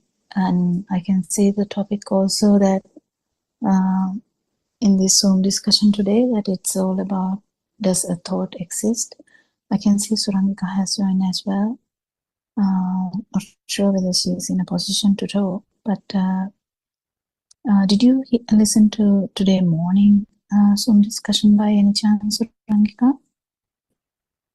Thiruvan Sunlight, Dr. Kokila, pay homage to Buddothpado and Hansa.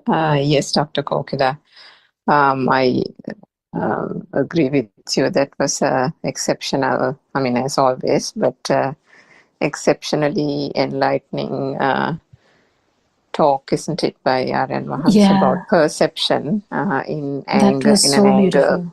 Exactly. And we can elaborate on that. It was so beautiful. I mean, if someone has not listened to that, I would, invite if someone can understand Sinhala language. It is very, very nice. I invite everyone to listen to that, but we'll try to give it in this English language as well. And we'll try our best. I mean, we are not that best in communication as like our advances sometimes. But he was talking so beautifully about how none of these perceptions are true, and that was groundbreaking, I would say. I mean, we know all this. I mean, definitely you can't really feel the non-vibration if you don't understand this. But I think it will open up everyone's curiosity to understand this, how the perception, even if we think about Dhamma, we have talked about this a lot, isn't it? Yes. Surangika, what do you think? How did you get it? How can you explain in your words how you got it? Because sometimes we get different aspects, like, yeah. So I think it's really beautiful to talk about that today. Yes, so I can't actually recall the start of the question that was raised, but that's okay. Definitely Yeah. The question was around sanya or perception, and I think I can't remember actually. So I think they were basically, I think essentially they wanted to know that if something is telepathizing in this very moment, say, the person has learned to do something, say last year or something, and then a thought occurs for it to happen now, or I don't know whether it was a smell. Maybe it was a smell, I think. And when there is a smell, automatically it telepathizes that that smell came from, I don't know, now I'm hypothesizing, a smell occurred from maybe a flower or something, a fragrance. And then the question was, so if that fragrance came as the fragrance of jasmine now, and if it is, the past perception becoming the new perception. Yeah, actually, now I remembered, because I was trying to understand what you were trying to say. Now I remembered when you said that. Actually, she was asking, Vishnu was asking, Aranvansa, we can think about a fragrance and we know it is a sanya, but when actually it is happening, isn't that again the same thing that is happening? And yeah, isn't it again a perception? Isn't it? Yes, that's what he said. Yeah. And because the same thing you have asked again and again, like when you go near a waterfall, that you feel actually you are near the waterfall. Yeah, like you have asked the same question, and I think she asked it in a different aspect, like with the smell, because the alive feel we get when we are actually exposed to something. That was beautifully explained by Aranvansa. So you can continue. I just remembered the scenario. Yeah. I kind of think it's slightly different, but anyway, let me elaborate a little bit. So the example that we've spoken of several times in these English Zoom discussions was, I suppose it's good for our listeners to get two different aspects. No, Aranvansa caught it in Aranvansa talked in a slightly different angle. Yes, it wasn't the exact thing that Question is similar because Vishnu was asking, actually, if I'm now getting the smell, but when you think about it, it is a different thing. But because then it is a perception anyway, that it's not real. But then actually, when you are exposed to it, isn't it the same, Aranvansa? She was telling the same thing. She understood that, but she was elaborating on that too. Aranvansa caught it really nicely. Well, correct me if I'm wrong, Dr. Hogla. I thought she asked. I thought she asked something like, "Okay, there was a smell now, and she recognized it to be something." And then, of course, we know that the past perception is the new perception telepathizing in this moment to give her the name, for example, Jasmine. But then she said that very first perception, which synchronized or telepathized to this moment, when that very first perception had to occur for it to telepathize. So then she was saying in that very first time that smell occurred to her and the recognition of it as jasmine, wasn't that also a sanya? Yeah. Okay, maybe. Yeah, true. Yeah. So that's where Aranvansa then said that you are the way you are describing it, you are taking the sanya or the perception to be real. And then he started the explanation, isn't it? Yes. Yeah, that was so beautiful how he started it. It was groundbreaking in that from that very moment, how he started that, because the question was put in such a way that he felt that whatever perception is taken as true. That is the thing that we are trying to say. Whatever we have talked about this in different ways. Any perception in the word any, even the word we are talking now, any perception, it includes everything. Then when we kind of feel it, it's kind of makes our the whole thing to like have a shock like thing, because to be in such a mirage, to be engulfed in such a mirage, isn't it? Yeah, and you don't realize it when when Aranwase gives an explanation almost, minute by minute, or incident by incident, or fraction by fraction of every movement, every action that is being taken is based on a perception, isn't it? Starting from that traffic light signal. And I suppose you also recall Dr. Kokila, he has explained the traffic light. And there was a talk, I think maybe even a year ago, maybe, of why do we stop when the traffic light goes red? What makes it, what makes the action, what makes the body react, or the actions react to the color red? And how did we associate the color red with stop, isn't it? How did that perception come about? I remember him explaining that also. That was also a bit of a groundbreaking revelation a few years ago. Stand up, stop, sit down, sleep, all these actions are a perception. And when you say breathe or walk, they are all perception. So this, you can't get around this in our, like, we have like a very narrow-minded way of looking at these things. We have to really widen our horizons to understand what Aranhanse is saying, isn't it? Yes, and I mean, it's just a case of the way the human being gets accustomed to all these, as if, they don't realize that these are all as a result of various perceptions that have then, the volitional formation, the Apasankarana has happened to a certain extent. And then they have become so ingrained that it is being done. I think yesterday or day before we talked about Chitta Rupa, or mental objects. And I will just remind you, for this discussion's sake, another point that he highlighted, I thought was so beautiful, was actually that the perception that we have, that these are there. How did yes, even that perception is a perception. Is a perception, yeah. That is the thing, itta sanya, actually. I mean, exactly. He told that in a different way. Yeah. And even Atma Sanya, the perception of self, is the same thing. We talked about this a lot of the time. But I thought that his wording so matched so nicely that it was so beautiful.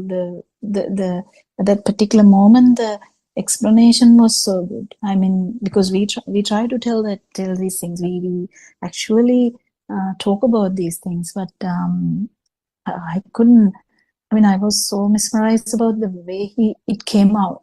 I mean, it was so beautiful to understand. This is the way to understand the self-vibration, actually, self-perception. Because self-perception is similar to every other perception. To understand this, and, like, even understanding this, let alone feeling this. I mean, feeling this is the challenge, yes, but at least understanding is I think paving way to the become the tree. We say Lord Buddha has said, tree, if a tree is slanting towards the river, it will definitely fall to the river, isn't it? Like, at least if someone can wrap around this idea, how this dream, even the dream of the light, dream of the sound, dream of the touch, whatever we feel, even for Vedana, this can be taken as the same example.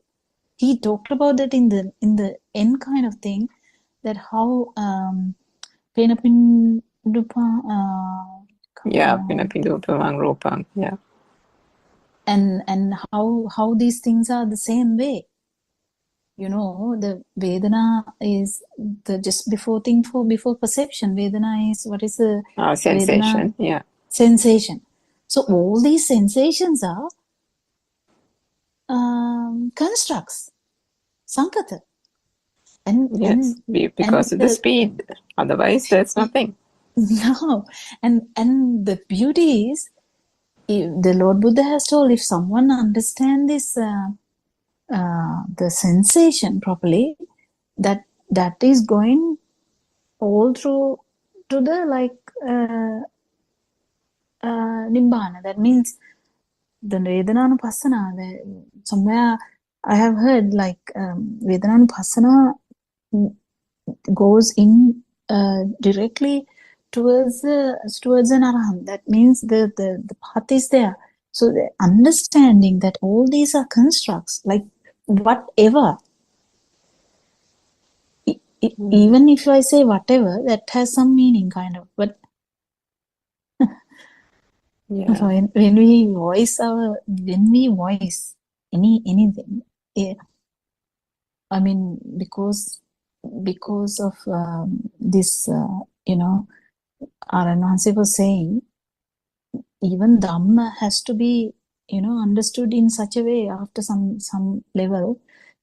Usually, when we understand that actually outside is just a perception in this system, a lot of the defilements are really, out. But then when we understand even none of these perceptions are true, they are all constructs. What is there to? There's nothing. There's nothing.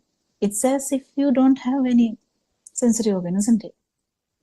Because you have sensory organs, that's why you get the sensation. And whatever, all these 5 things are actually one thing. No, why Lord Buddha has explained these 5 things is for someone to actually understand that this is he has actually broken down the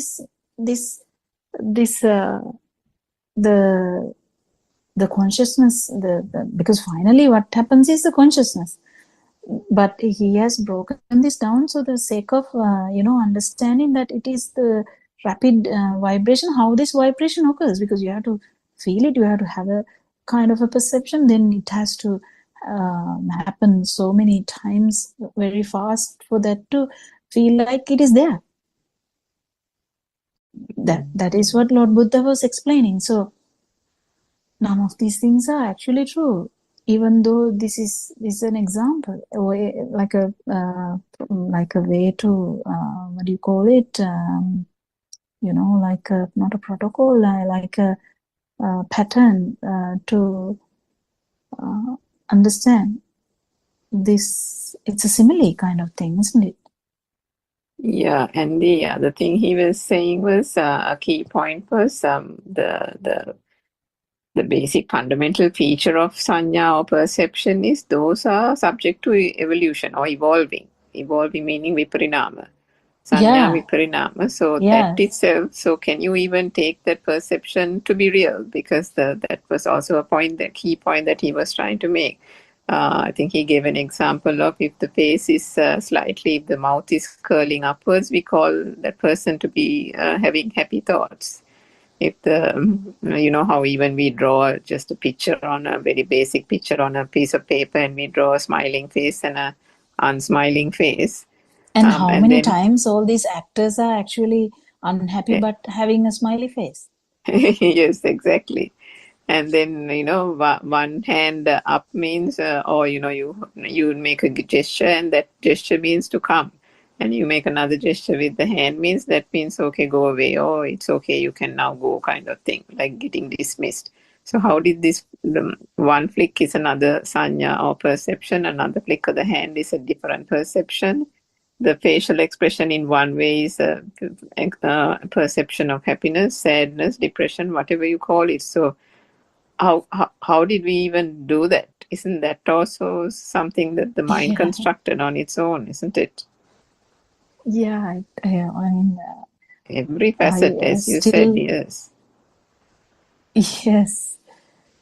There is no, I mean, when he went on and on and on and said everything is like that, everything is, you take something and then that's also perception. This, you take another example, I forgot so many examples he gave, and he said that's also perception, this is also perception, but what was true and that you took to be real in the last moment, this moment you say it's not true because of something else. Now, isn't that also perception? And then he went to the basic consciousnesses and he said, the light is also a perception. But then what you mentioned a few minutes ago, the fact that the light is there is also a perception. But then we know that in the perception of light, there is no light. In the perception of sound, there is no sound. Then so too, if you have the existence of light as a perception, then that perception of existence too, isn't that also not real? And then he said that if all these perceptions came about through vibration, and this perception is subject to evolution, subject to being evolved, subject to changing constantly, can any perception be taken to be real? And if every perception arose from a vibration, and these perceptions, whatever perception comes about is not real and they stem from a vibration, then can you actually consider any vibration to be real? And if every vibration is not real, then can you not think that it is only non-self vibration that is non-vibration, or non-self vibration that is the only thing that is stable? Yeah. It was so beautiful. That was amazing.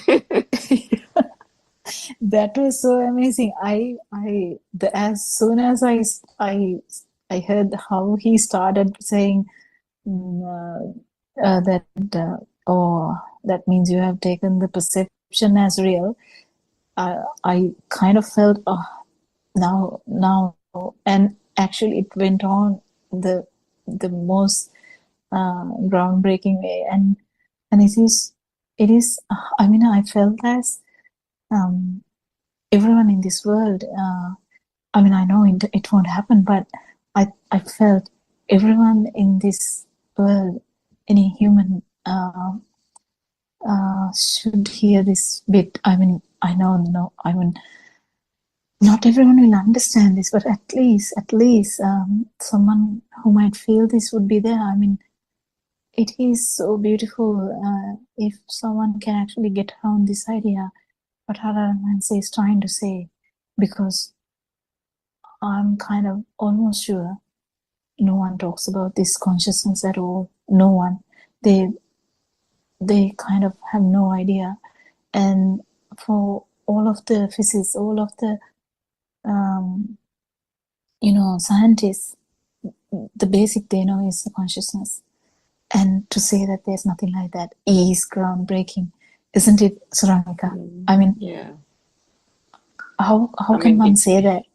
Yeah, it's and I think you're quite right, Dr. Kukla. If anybody is fortunate enough to listen to it, they might not have even heard of Buddothpado talks before. But just listening to this talk on its own, you don't even need to know the history of Buddothpado discourse, so you don't need to know anything of that sort. This is basic. Everybody knows about. I mean, even in the Western style, basic English language perception alone is enough to kind of get some semblance of, oh my God, kind of feeling, right? Yeah. That what are we doing with all this type of thing? Because it was so simple that it was, I mean, it's for people who are ready to listen to something like that. I think there's enough to grasp for them to. Yes. Yeah. I wish everyone would feel this. Actually, we would try to tell that again in more because we are actually having so much gratitude for Aranhanse for revealing these things to the humankind. But I will try to tell that again. So it is all about perception. Friends, if you can try and understand this. So living is actually all about perceptions. So we kind of pass from actually it is one stimuli to other stimuli. That is what we call living. And in the living, when we live, it is actually perception. So perception is keep changing. So the perception happening very fast, it would feel like it is happening here, and it would give you the feel of like consciousness. It can be related to the light, it can be related to the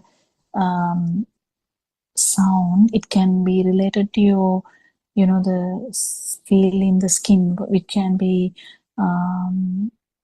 temperature, hardness, liquidity, kind of these things that can be felt in the skin of a human being.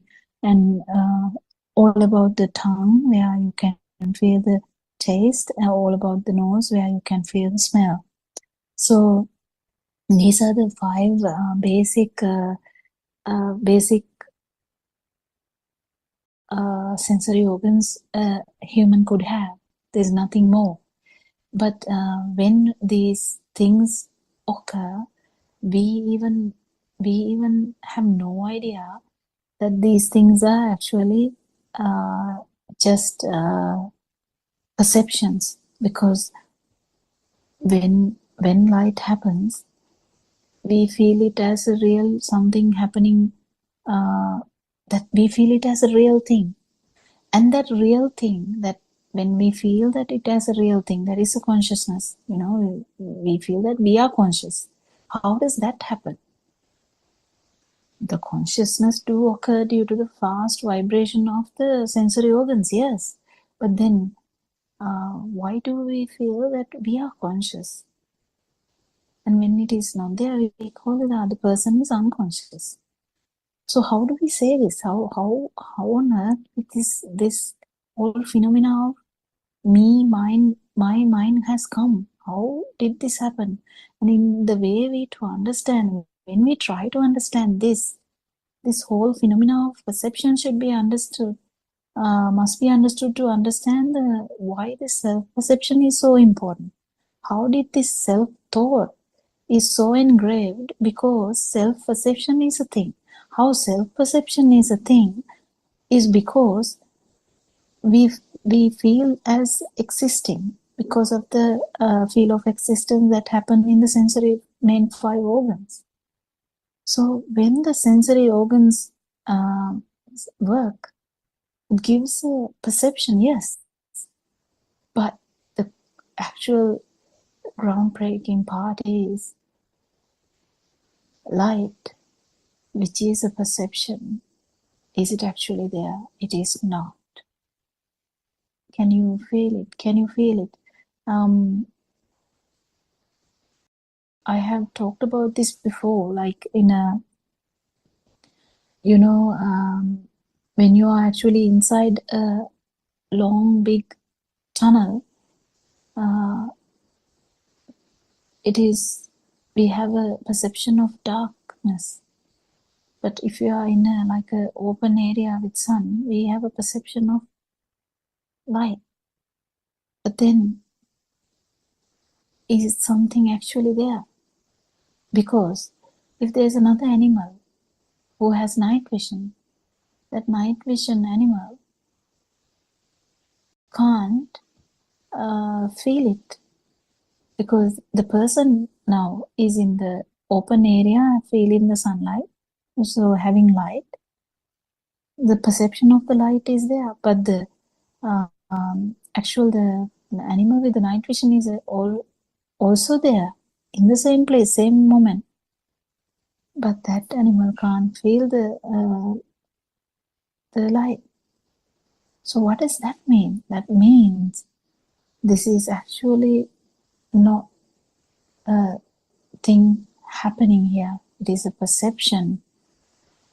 And when a perception is there, it can appear at any time. It can appear when you are even thinking about the tunnel, it will be there. But even if you are inside the tunnel, it will be there. And how did the darkness is a perception. Light is a perception. Smell is a perception. What smell? It can be, even if you're thinking about something like jasmine, that is a mind perception. Why? Because you never smell jasmine anyway.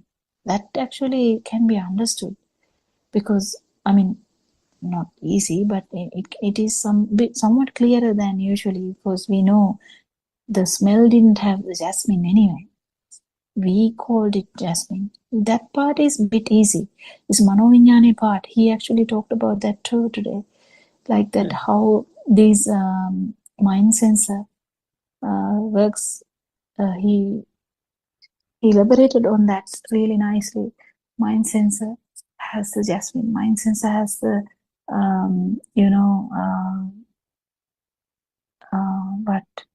roses.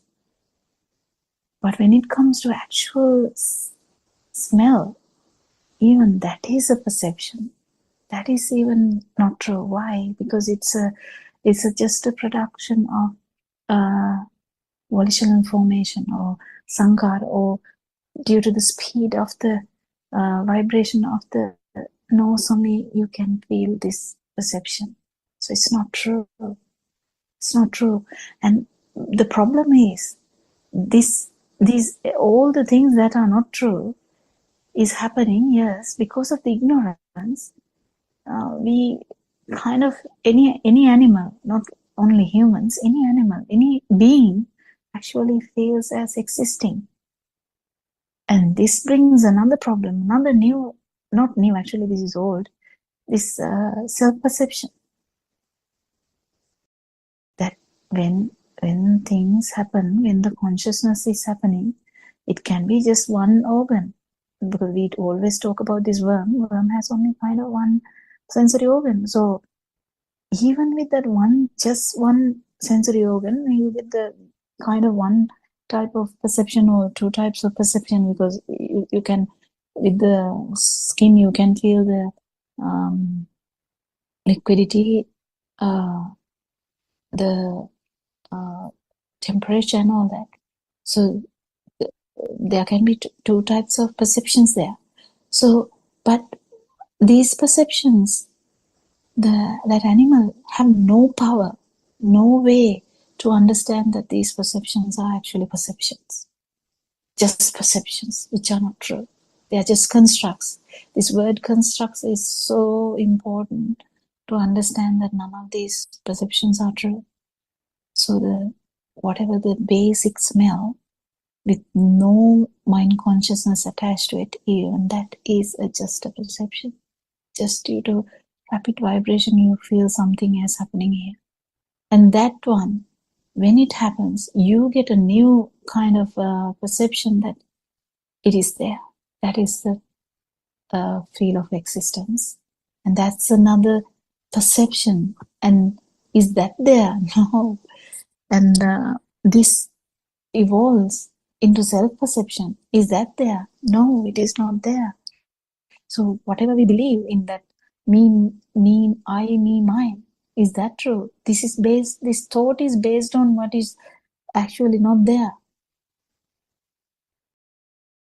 So what can we base on? So there's nothing. So is this something to be sad about? No, this is something which we feel so happy about, actually trying and understand how there is no self.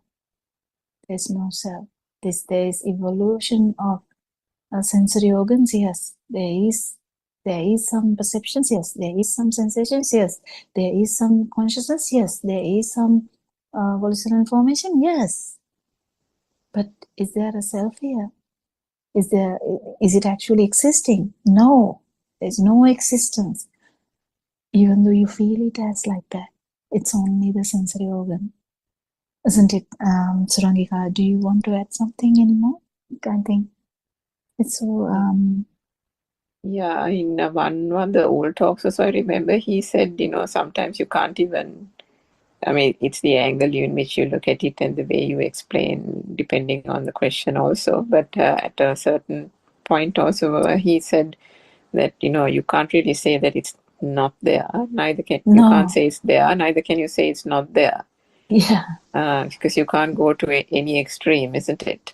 Yeah, actually they are there. The sensation is there now.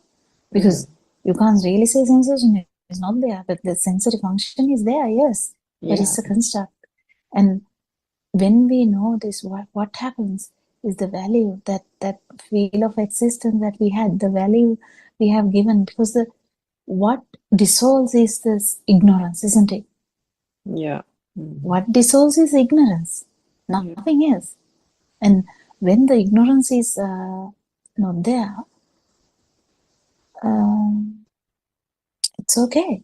Let alone the sensation to happen, let alone the consciousness to happen, let alone the perception to be there. There's no problem.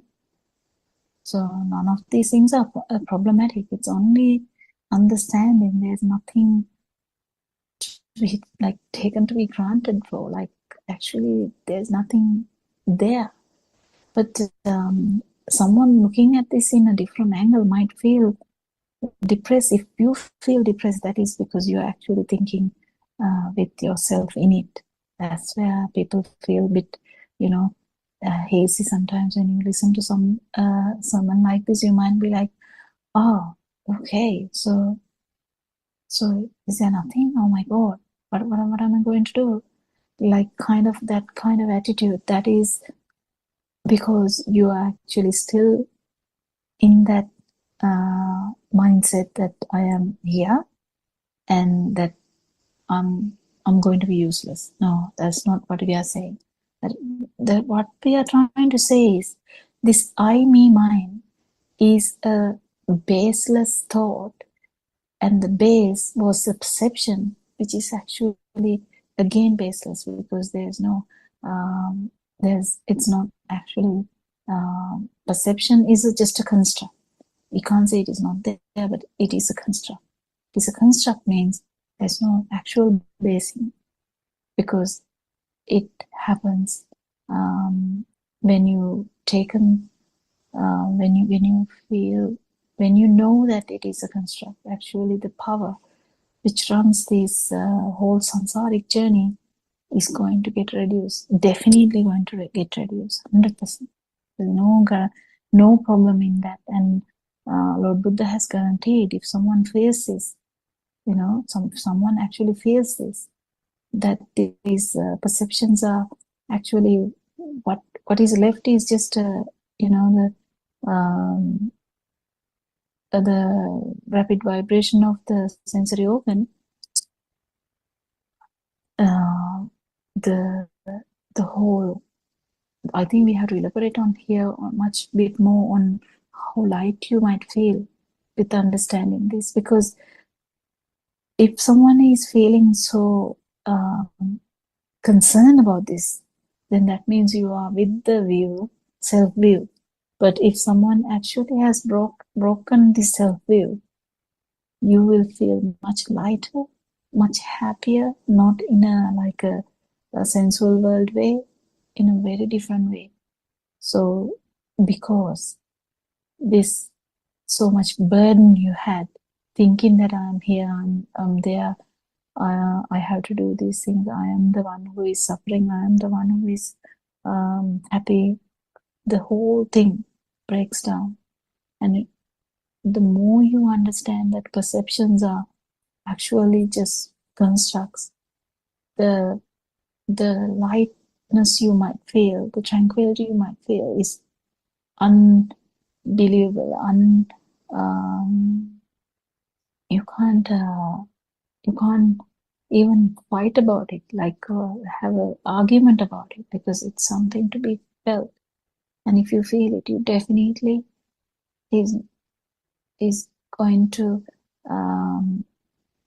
understand how lack of suffering is, or zero suffering, how it feels. That's the moment you feel the non-vibration, there's no zero suffering. Zero suffering means zero self-vibration. So this is the beauty of this Dharma. You can add something, Shrangika? Yes, sir. So I think understanding those sensors, because as you said, Dr. Kokila, depending on what stage a person is on the path, there can be that initial sense for a person who hasn't listened to it much or really understood the Dhamma. They can take it to mean or have a bit of a defeatist attitude, isn't it? Saying, oh, then what's the point in living? What's the point in having a house? What's the point in the family and this and that? And we have heard even on the Zoom talk and with our experiences as well, depending on what stage one is on the path, you can get this feeling as if, all this is useless and, job is useless, this is useless, that is useless. And then there is a time where one wants to get away from all this because, I mean, to that extent, there is an understanding that these things are not going to, these things are just perceptions and ultimately they don't mean anything.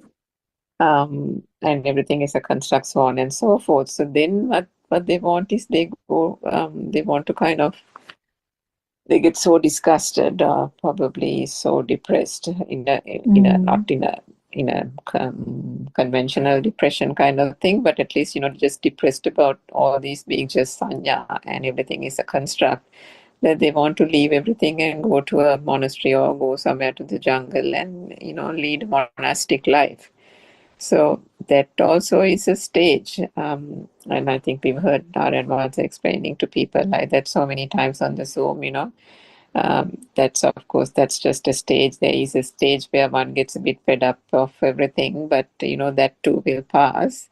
And the more one understands the true Dhamma, then and actually links up the fact that because there is no such thing and everything is a construct, so too does the self-perception. That because in that early example, there will still remain a person who is disgusted, isn't it? A person who's still depressed, the person who still wants to get away and understand the liberation quickly, or get to the liberation quickly, or get away from the family obligations, because that person will think these things are tying me down to samsara, these things are making my journey to nirvana longer, harder, and so on. So then to that extent those things have become real.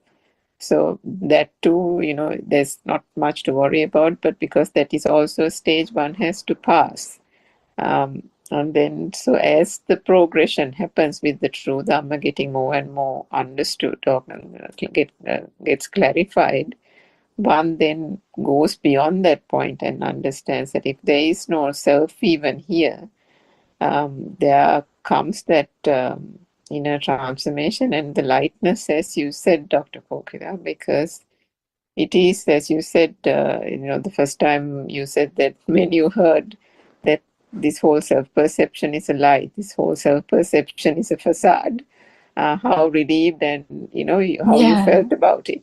So when one kind of gains that understanding that if there is no thing, then so too chakung nichang vanichang bante and so on, and then anatma, is there a atma here or not? And then one comes to the understanding that there is no self. It was always just a misconception alone and nothing else. Then with that comes the liberation, isn't it? With that comes that lightness, and that lightness only increases through that awakening in the different stages of awakening that we hear of. Starting from the stream entry, but right from the very beginning, when we talk about ignorance, it is ignorance that is getting faded little by little. I mean, if we think about the 10 fetters, though there is ignorance like Actually, that. 10 fetters also feed each other because of the ignorance, there was mana uddacha. I don't know the English words for that, but they feed each other as well. Like they feed the top one, like the below one feeds the top one, because you have to have the liking for formless that is in the basic consciousness level now. So you feel that it is there, then you feel like maintaining that, and then that leads to actually to have the form level, and form level, that is the dream level or the thought level. The thought level, then there is a desire to maintain that level. Then when you try to maintain that level, then it comes to the sensual level, because now you have son, daughter, mother, father, family, job, trying to kind of, you feel like they are out there and I'm trying to, I need them to survive, kind of thing. And this this goes on feeding. And because it is those, if you come back to perceptions, it is through ignorance right from the beginning. Right from the from the beginning, beginning. Yeah. it's And ignorance that is getting cleared away, isn't it? And yeah, in that rapid talk, even Aranwanse told one or two sentences about that too, like the Patitsamuppada. It was so beautiful that he put kind of everything everywhere in that talk. Even Patitsamuppada, he discussed how avidya starts this original formation and goes on and on. How this happens, and he also talked about how the main five sensory organs function, and also that leads to the mind, the formation of mind, and then in that how this complete thing keeps happening again.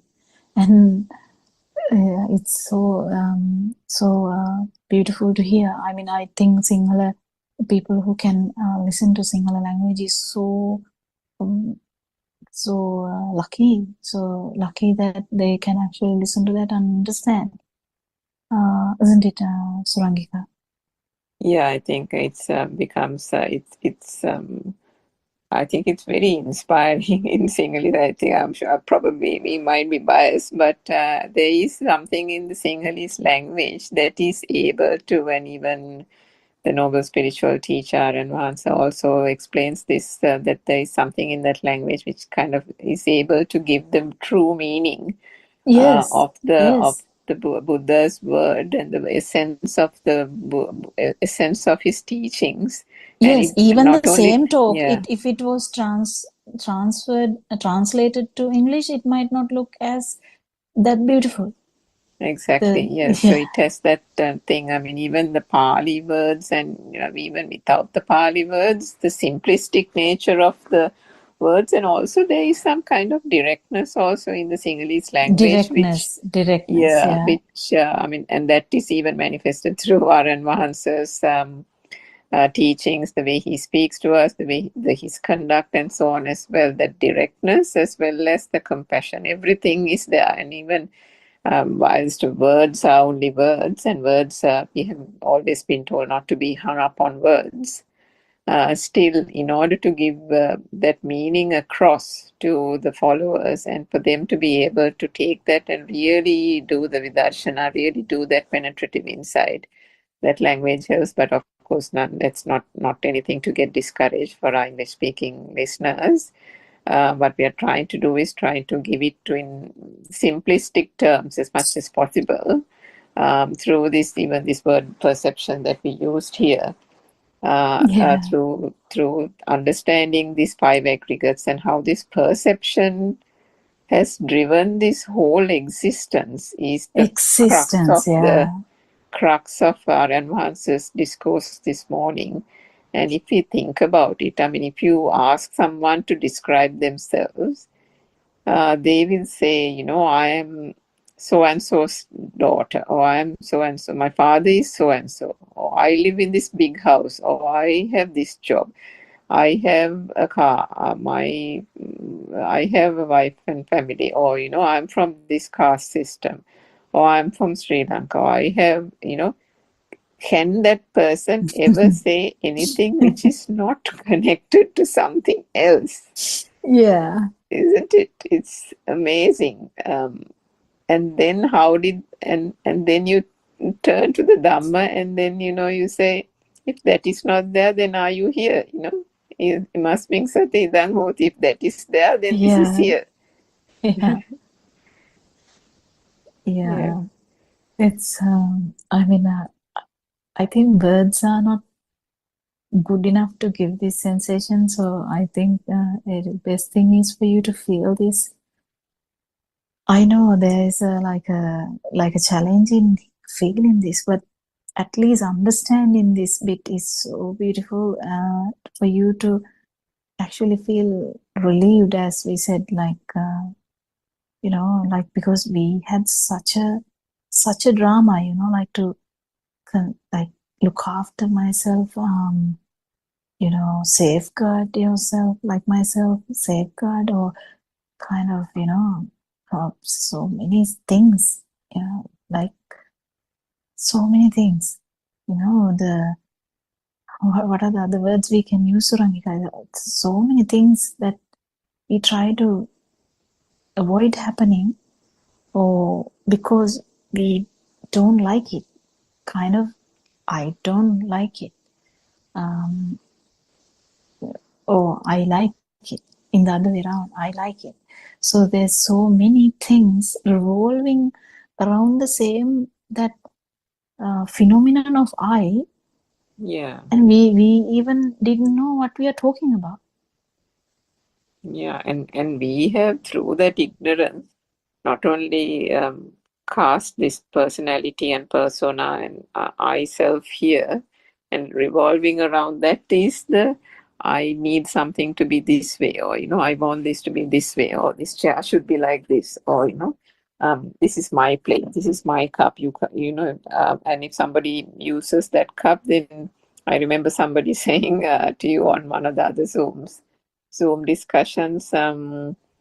He had gone and stayed with some friends, and everybody had put their clothes into the washing machine. And there was a sense of aversion, slight aversion that went through his mind at that point. So, even these little things, it doesn't have to be even that. Even in your day-to-day activities, if you don't want something like this or something like that, everything is something. Everything is a drushti. Everything is there is a concept that something has to be done this way, this has to be done this way, and so on and so forth. If we think about our day, you can imagine millions and millions of things. Yes. That is a fixated idea or a perception of things revolving around the self, isn't it? Yeah, that is the self-perception actually.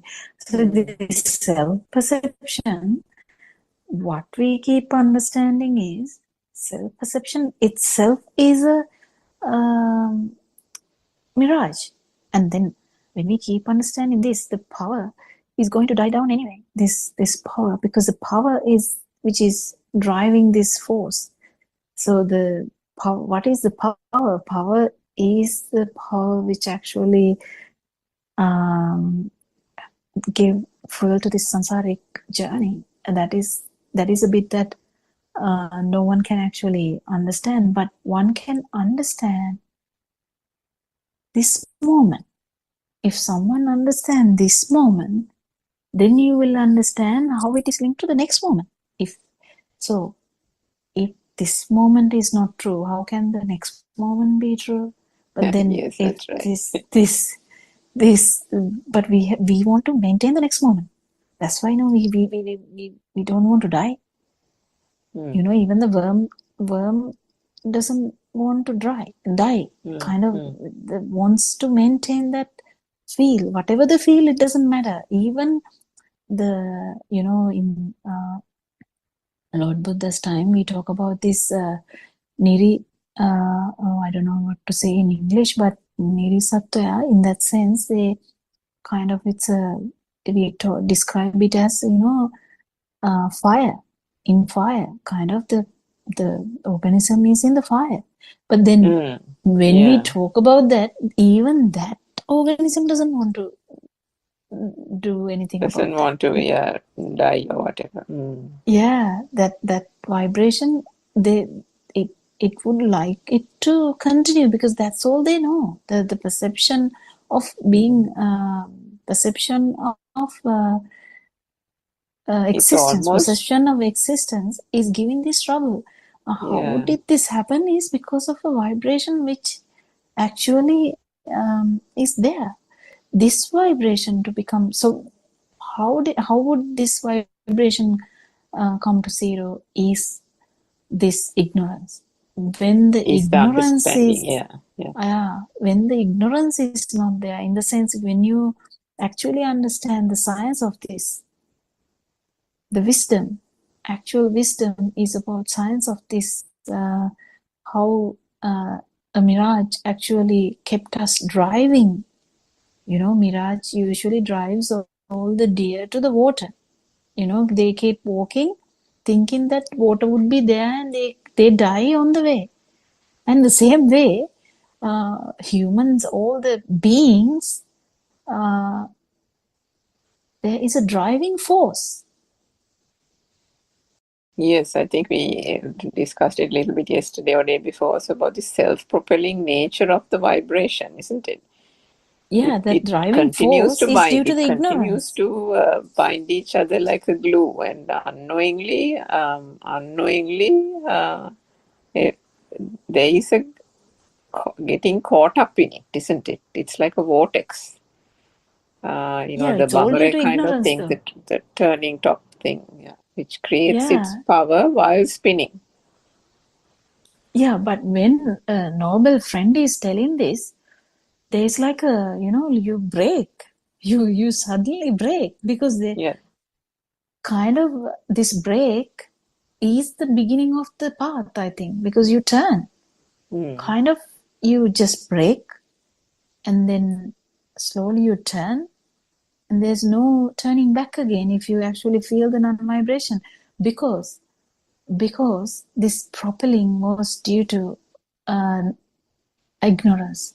And when ignorance is actually, there is a fight between the wisdom and the ignorance, and when the wisdom is there, when you understand, when the ignorance is getting weaker and weaker, in the sense you understand the science of this, how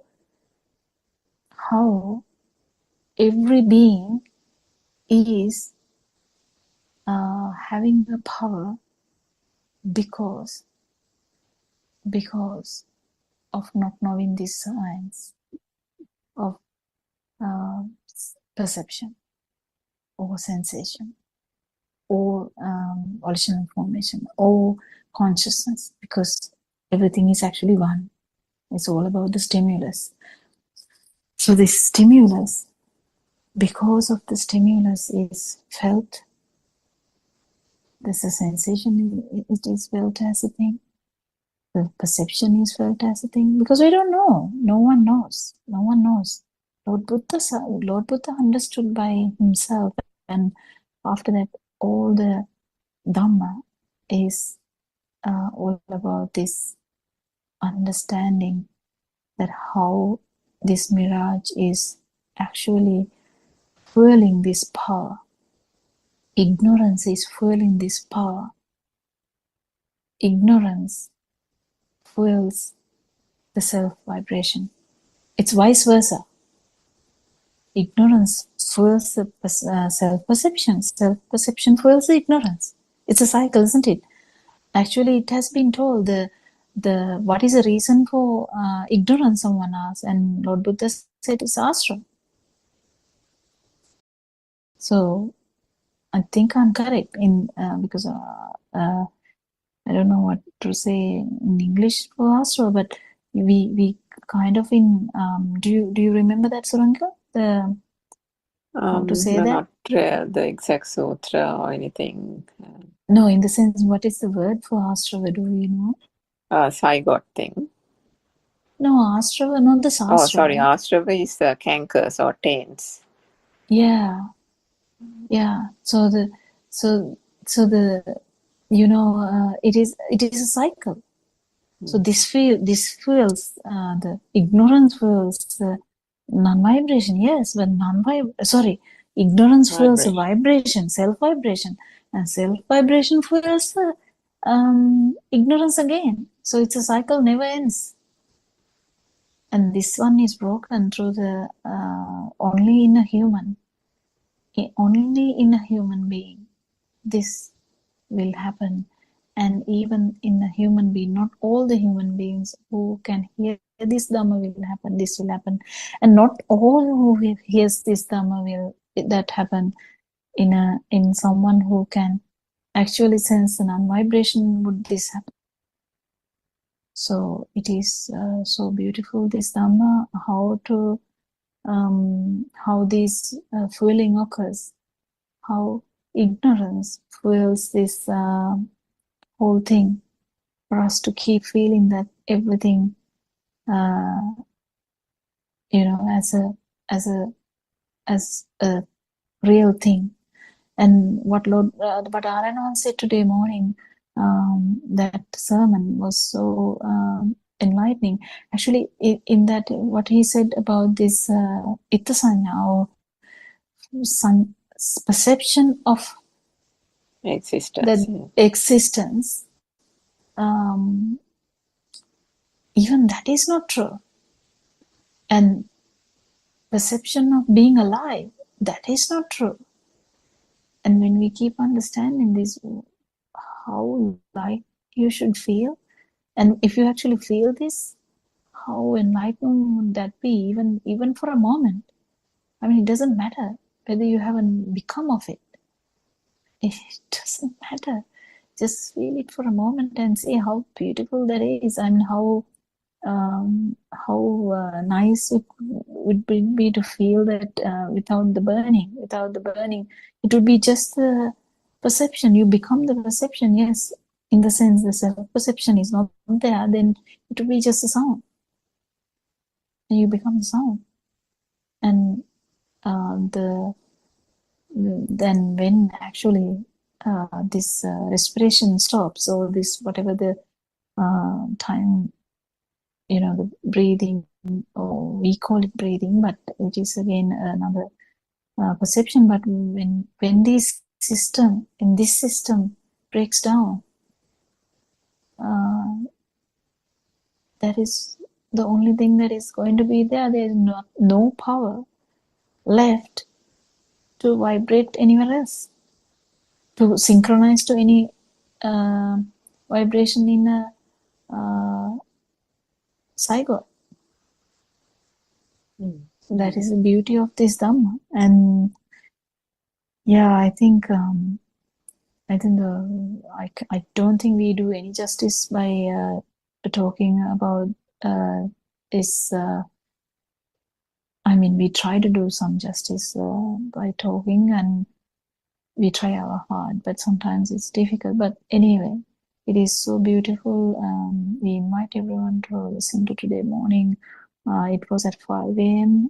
He joined, Aranwasi joined in kind of the end part, and because of a question, and he went on to talk about this perception and this exceptional discussion. So yeah, the other part was, he also talked about the dream and what the things we see in dreams. I mean, can you catch it? No, can you feel as if you really heard things in the dream. You really went, you ran, you jumped, you did all these things, but weren't all those perception. And then he said, what's the difference between that and the real world, as you call it? And so isn't that then a similar dream as well? And then, if you talk about the usual example of the mirror, and then he, I think, also talked about the perception is the mirage, the penapindupamang rupang, and then the perception is akin to a mirage. And he also said that, if you know that there is water, the mirage of water occurring, do you take a bucket of a pail and go to bring water from the mirage? You don't, right? Because you've understood what it is. And if that's a very, very conventional thing that society can understand, we all see it, we all learn it in school, all that kind of thing. You know that the shimmering of water that you see in a distance in a very sunny day is not water. Are you going to run there with a bucket to fill the bucket? No, you don't. Same thing with the mirror. Are you going to reach into the mirror and pluck something out? No, you don't. So the essence of this Dhamma also is that I think sometimes people want everything to be very in plain sight. People can't, it's difficult. Nobody's saying it's easy. And Aranwasi also says that, look, it is a Dhamma that has to be understood through wisdom. It is something that prajna has to be applied. It is not something that can be understood by using one's sense faculties, because it is not it's not something like that. It is through wisdom and wisdom alone, through the understanding, through listening to Dhamma, through the sota aspect of it, the hearing of it only, not through meditation, not through concentration. Meditation can one gain the understanding, and it is understanding alone, not something that you can touch and feel and say, this is the Dhamma. That is not the way. The feel comes later. But it is that understanding first that will then make that wisdom arise from within, isn't it? And I think also just a note to say that both of us have talked very animatedly during this Zoom discussion. So potentially someone can even Yeah, misunderstand, true. thinking that we have made everything a thing. And every talk and every Not word that really, yeah. not really, and it is something that is difficult to convey, that however much animatedly one can speak. We have heard of our advancer really joking, really laughing with our mothers in the Zoom the last few days where he's been going around the country, how he talks so lovingly, compassionately to our old mothers and fathers and all that. But he himself has said it. Is there anything that is getting perturbed from within? No, there isn't. That There unshaken isn't. super awareness remains unshaken. So it is not something, as you said, Dr. Pokira, that we can or anyone can convince a listener. If that listener also follows the Dhamma, understands it, achieves that liberation gradually whilst on the path, then that person is able to feel that awakening and feel through the Sandittika, come and see, will understand that however animatedly one can speak, however jokingly one can speak, that that doesn't necessarily become a thing, isn't it? Yes, 100%. And it is so beautiful to feel that if another human being, kind of only human beings can actually understand this Dhamma. So any human being, doesn't matter who that is, any human being, if that human being can actually feel this and feel the non-vibration, that would be the task that is left to anyone who is understanding this Dhamma. And we try to convey this message to our maximum so that any human being close to the non-vibration may hear this and may understand this and may touch the non-vibration. That is all we can do, and we try our best to do that. And we try to actually make this interesting. We try to make this kind of because otherwise no one would like to actually listen to something boring. But if we are actually able to catch your mind or catch your attention, and that would change your life forever. Such the tranquility or the super happiness, or because I don't have a word to say the sukha, I'm saying it in a different language, trying to say it in a different language. This is nothing compared to the happiness we know from eating what you like, drinking what you like, living with someone you like, or having some money, or being able to go somewhere when you want to go somewhere. Not that happiness. This is there when you are dying. This is there when you are having a calamity. This is there when you are waking up. This is there when you are sleeping. This is there everywhere. And that is the beauty of Dhamma. This is something you can feel, and we keep reiterating this is something achievable. If you want, in that sense, when we say the word achievable, you might say, oh, is there someone to achieve that? No, actually no. But this is something you can become. The non-vibration is out there. You can synchronize to that. To synchronize to that, the ignorance should be actually dealt with. So that this Dhamma will deal with the ignorance very beautifully. And we can only invite everyone to listen to this Dhamma and understand this Dhamma, And that's all our task would be that, and that is only, isn't it? Yes, indeed, Dr. Kokila. And if our listeners, we may have mentioned this several times over the Zoom, we do have a couple of websites for our English-speaking listeners. There are English books and English language material as well. So one of the websites is Buddothpado-dhamma.com. And there are several English books, translations of our advances, discussions with various followers. I think about 10 English books, which are very written very simply and can be easily understood. And then we also have another website called wisdomofasia.com.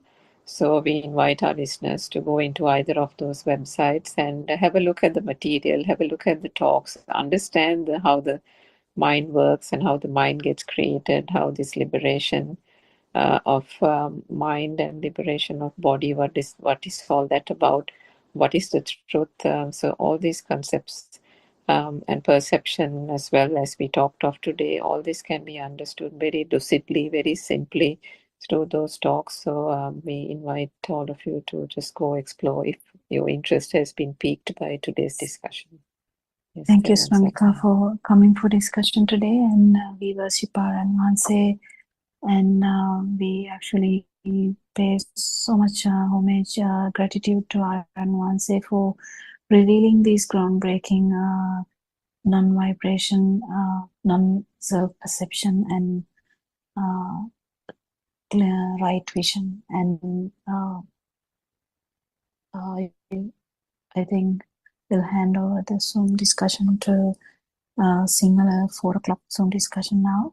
Thank you so much. May Triple Gem bless you all. Dr. Kokila. My friends, and we worship our advance.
May Triple Gem bless you all. We'll start the Zoom discussion in English today. Buddothpado. We'll worship Buddothpado Aranwanse. We can continue this discussion.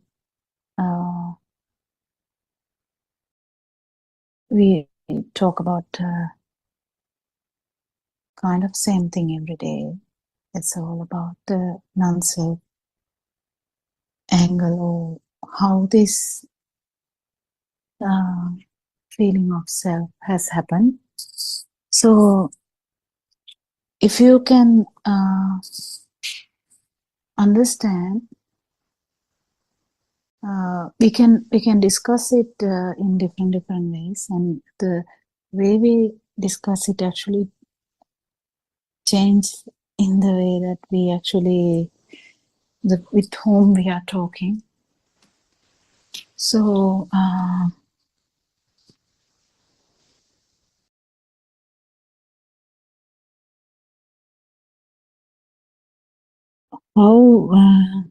we feel this self existence, how we have developed this idea of self. No one is actually teaching us that there is self. Even the animal would know that there is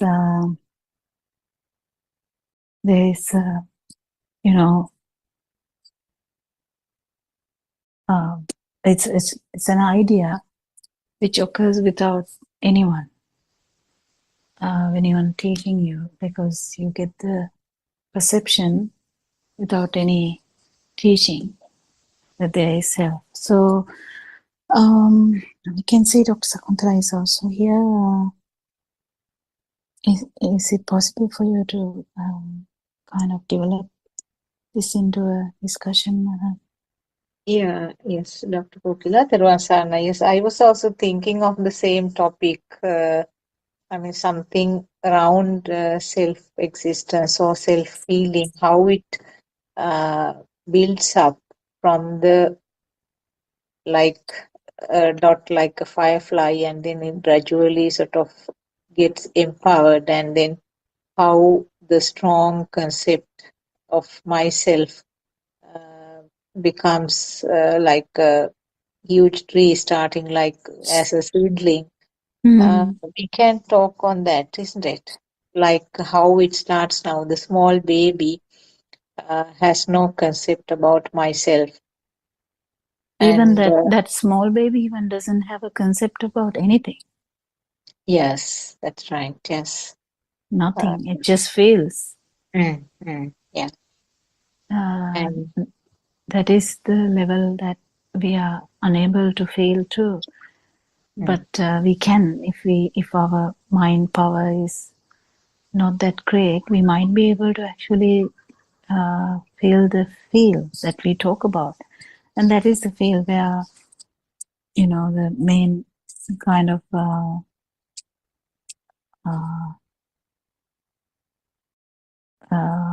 do I say, sensory organ function. And if no one knew that it is the only thing that was there, but only Lord Buddha actually explained this, that this is ignorance is there. The ignorance is the main culprit here, that which actually is there until the vibration is gone, and the self vibration is not there. But what actually that means is that now we can't say that actually that's the thing. We it's not actually there is one vibration. So like this might confuse us also. So we have to be careful when we try to say things. So it's not as it is there. Now if the stimulus is taken for granted, only the self vibration is there. that is where the ability of, vibrating non-vibration, synchronizing to non-vibration has become a possibility. So this possibility was found by Lord Buddha, and we worship Lord Buddha for that great thing, because it's such a difficult thing to understand by oneself. But here, when we hear this Dhamma, we understand, okay, the baby didn't have any problem of self-thought or any thought in that sentence. But the thing is that the a bunch of cells, or we can call it body, actually had the feel. And it could be in the form of the eye, it could be in the form of the ear, it could be form of the tongue or the nose or the chin. Doesn't matter what form, but at one particular point it's only the stimulus is starting from only one of them. They can't coexist. But what actually happens is later, when all the sensory organs are developing, they co-vibrate kind of. When they vibrate together, because it happens so quick,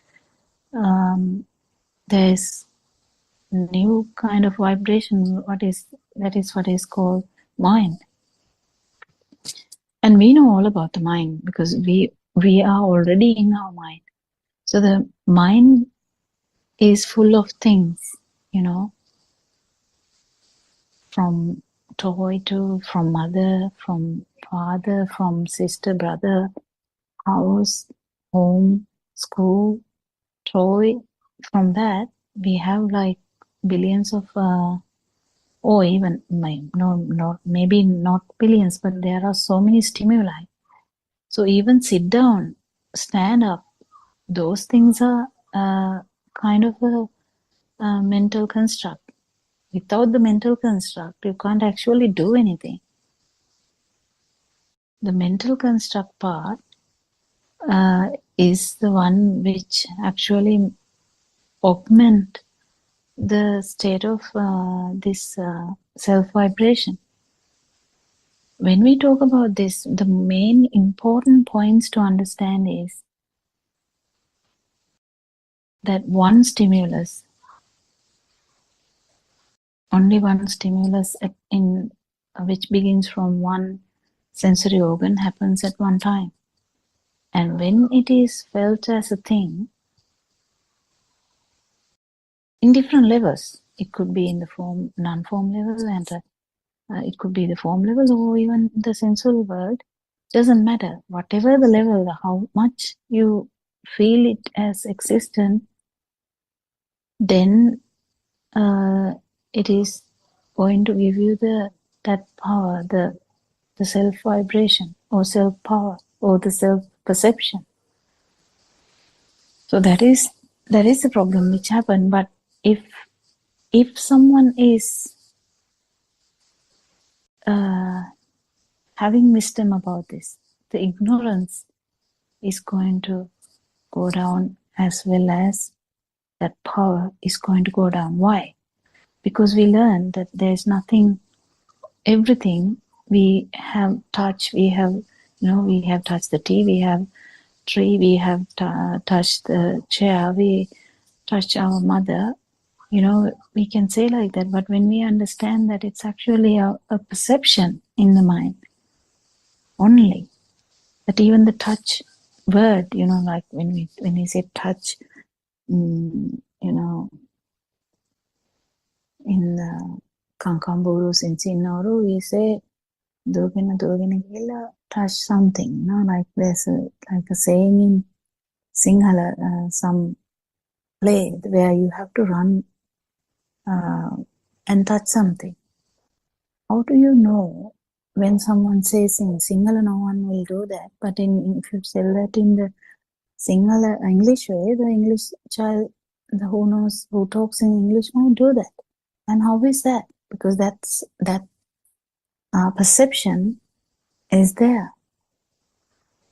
How a Sinhala child will not do it when it is told in English medium, but might do it when it is told in Sinhala medium. So this perception level in the mind is very important to understand, and actually a lot of people can understand this easily. That all the kind of everything that we thought is existing is actually in the mind. But then, is that true? That's a bit tricky to understand. Is that true? Is it actually in the mind? Then we go on to understand, how did that happen? How did the mind perception happen? How did the go and run and touch the chair, you can say. And so go, run, or run and touch the chair. And a single child might look at the person who says and just stay there, but if it is told in single language, he might do it. But what I'm trying to say is the perception. Is the perception true? The chair, is it true? Touch, is it true? Go or run, is it true? So these perceptions are actually formed with the help of these sensory organs. So it's a construct too. It's a mental construct. None of the mental constructs are true. But then there is a feel too. What do you feel then? Then if none of these things are true, why am I feeling something? You're feeling something because you didn't know that it's just a sensory function, it's just a sensory function. If you're feeling something, it is just a sensory function, nothing else. So that's how we keep changing the power, that we keep changing the understanding we have about everything that was felt, that was thought, or that was associated. Yeah, you can add more. Suranka is also here. You can continue or add something, Suranka.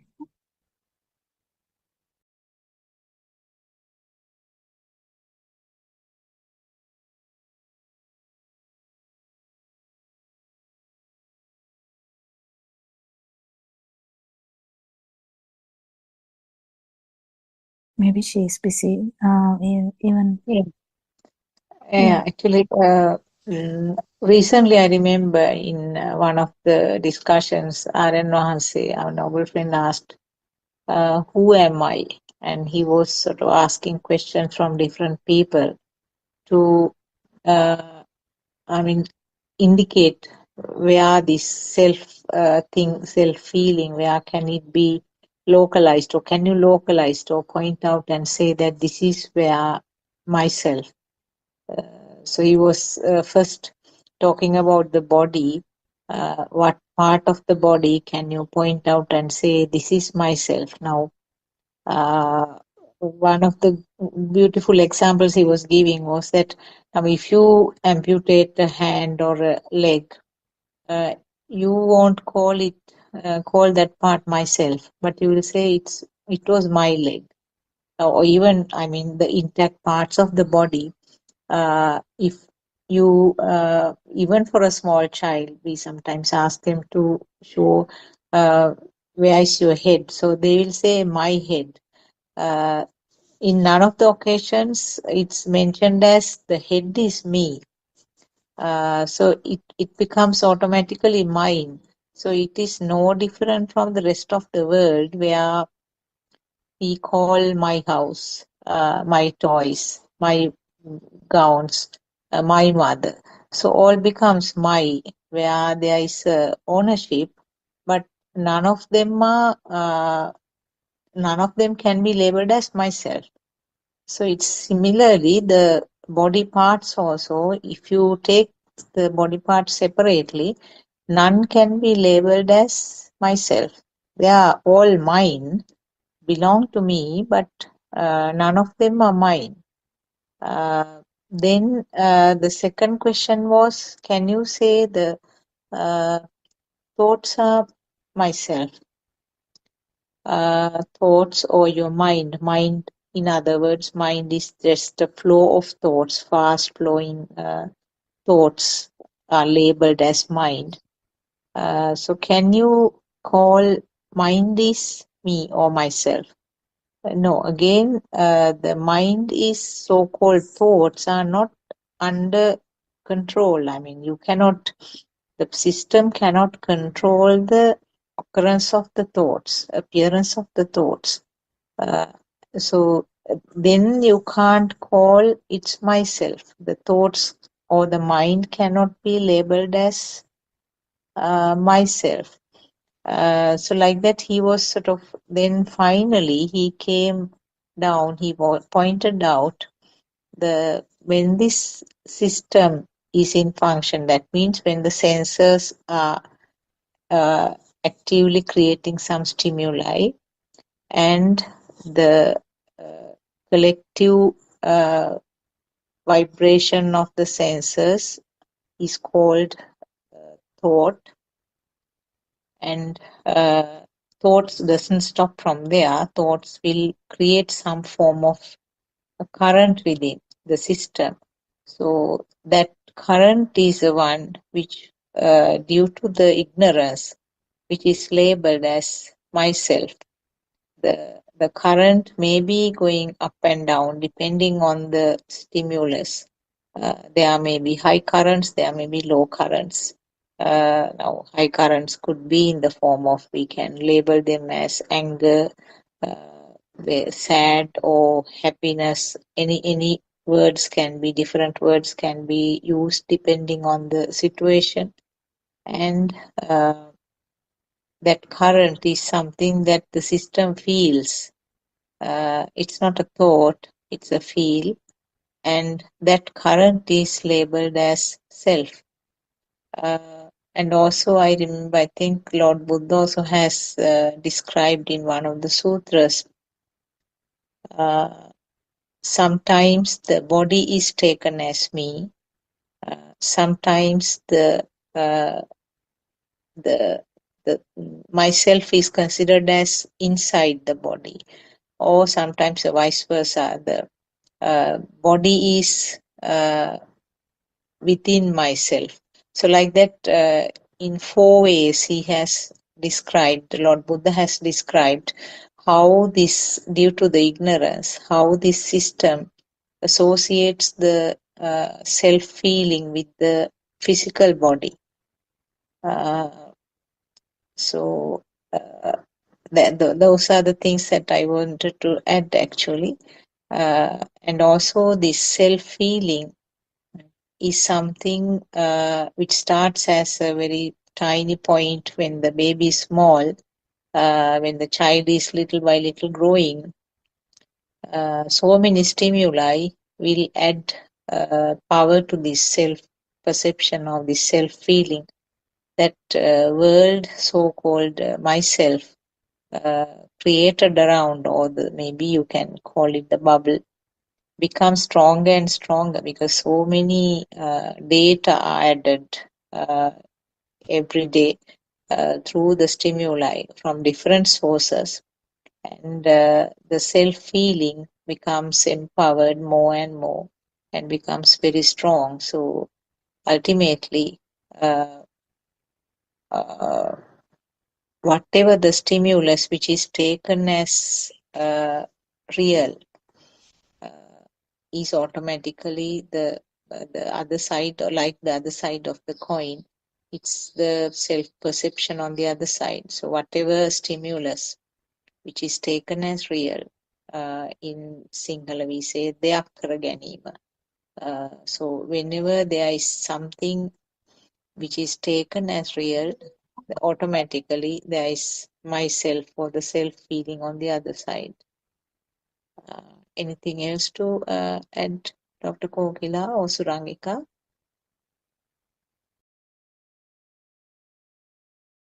Yeah, it's good. Is there anything to add, Surangika?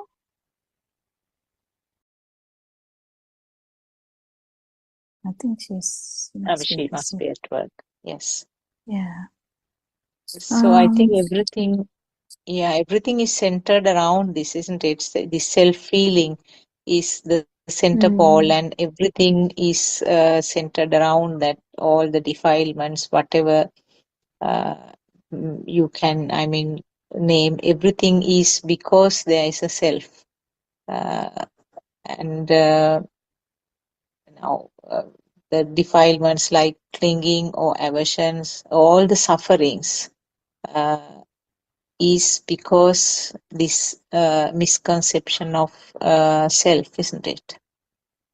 yeah. Yeah.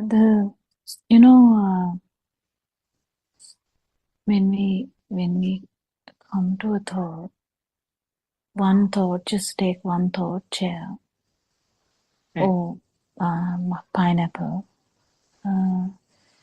Any of these thoughts or stimuli can actually start from any of the sensory organs. So, someone comes to the house of a friend, and when the door is open, you might smell something, different, and without any hesitation, without any like time, if the person is fully in the functions, the sensory organs are functioning, immediately the thought is that it is pineapple. So the what you felt there is not actually touch, it's a direct form which comes, and that is where the self perception also is already there. That is the thing. If that is taken as a thing, not when someone has gone through Dhamma. I'm talking about normal person. Yes.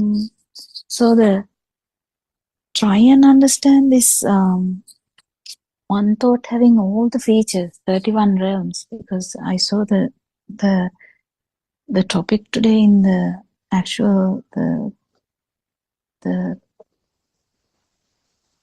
the picture of this English room today was 31 planes of existence is in one thought.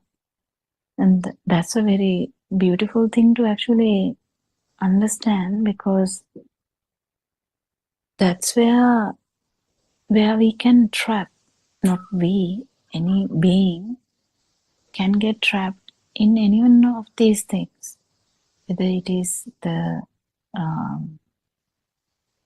sensual world. Sensual world has like a lot of stages, the animals, everything. So it can be sensual world, it can be the other beings in the form world and non-form world as well.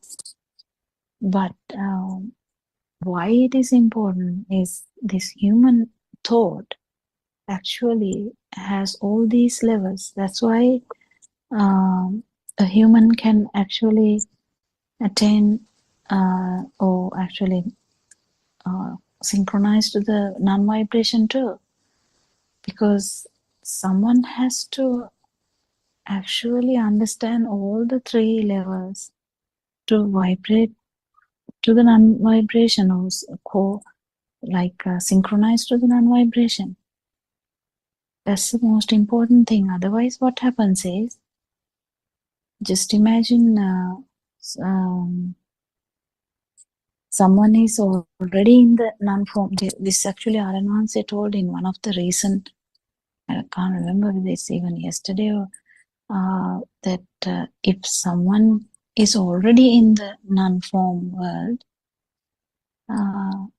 that person is automatically in the field, and there is no possibility for you to do even a vidarshana or think about these Dhamma points. So the actual change starts from that. It starts from that. And that's where you understand that there is no self, and then only you actually feel it. So that's the important thing to understand. It's very important to see why the human realm is so important, why the humans have this, the mind, which is great ability, and in mind, one thought has all these planes, 31 planes, or 31 realms, or 31 worlds. They are all just forms, different forms, which actually the self vibration is trapping.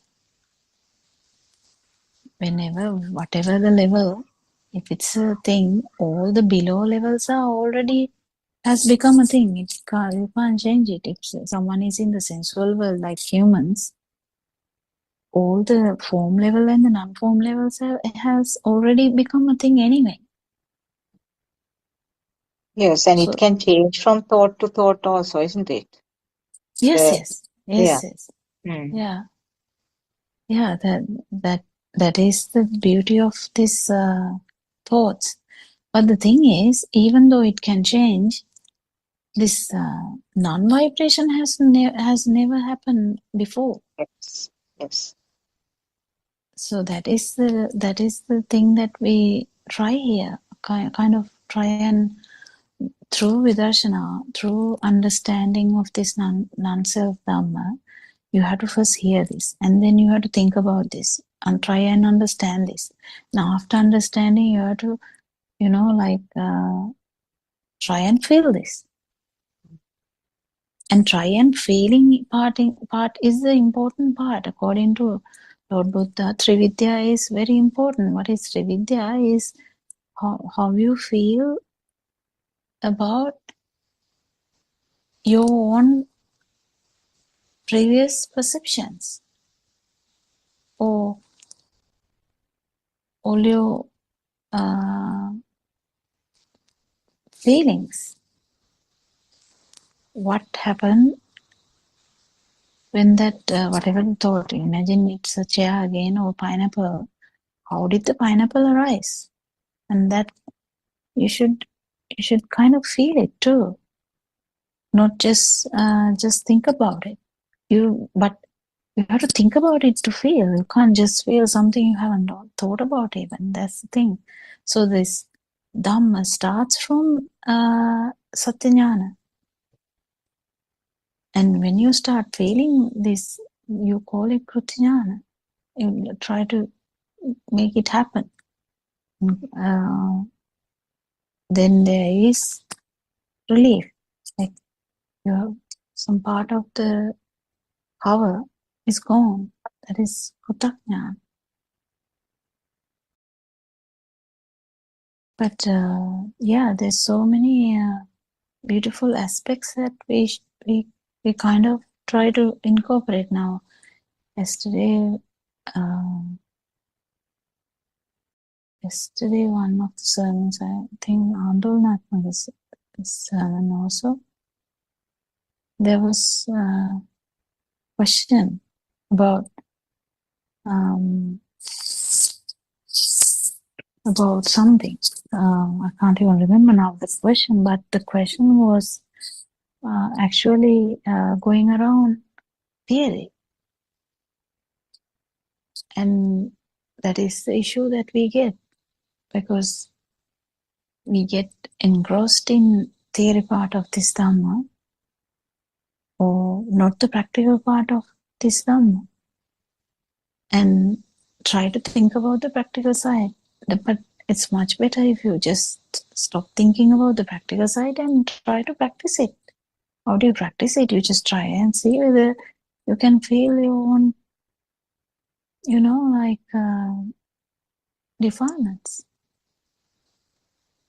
But there's a trick too. What?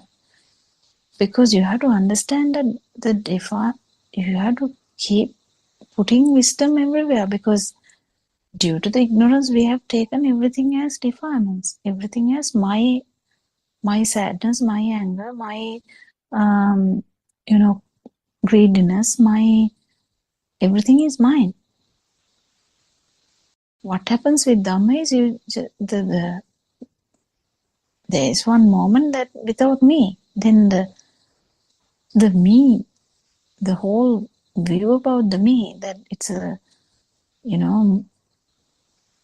it is me who is important, all those stuff is now no value, because that there's no me when the stimulus is not a thing.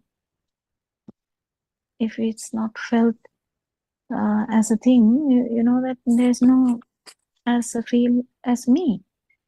So then what happens to the defilements then? Defilements are there, but view that it is mine is not there. How good is that? It's really good. That's where you stop half of your problems. Why? Because that person, Lord Buddha says, if you have felt this, even once, if you have felt this non-vibration, you will never enter lower realms than humans. If at all, it would be humans or anything above that with some additive. But the tricky part is when someone asks a question, and someone says, I know Dhamma, that's what happened. I know Dhamma. That person says, I know Dhamma. And then he says, how does the Suddhashtaka go away and this happens? That question itself shows that how do you say you know Dhamma? It's so tricky when we say something like that, because there's always something you don't know until you become an arahant. So you have to be very careful when you say I know Dhamma. There's always something you don't know. That's why you are not an arahant yet. Ignorance is there until then.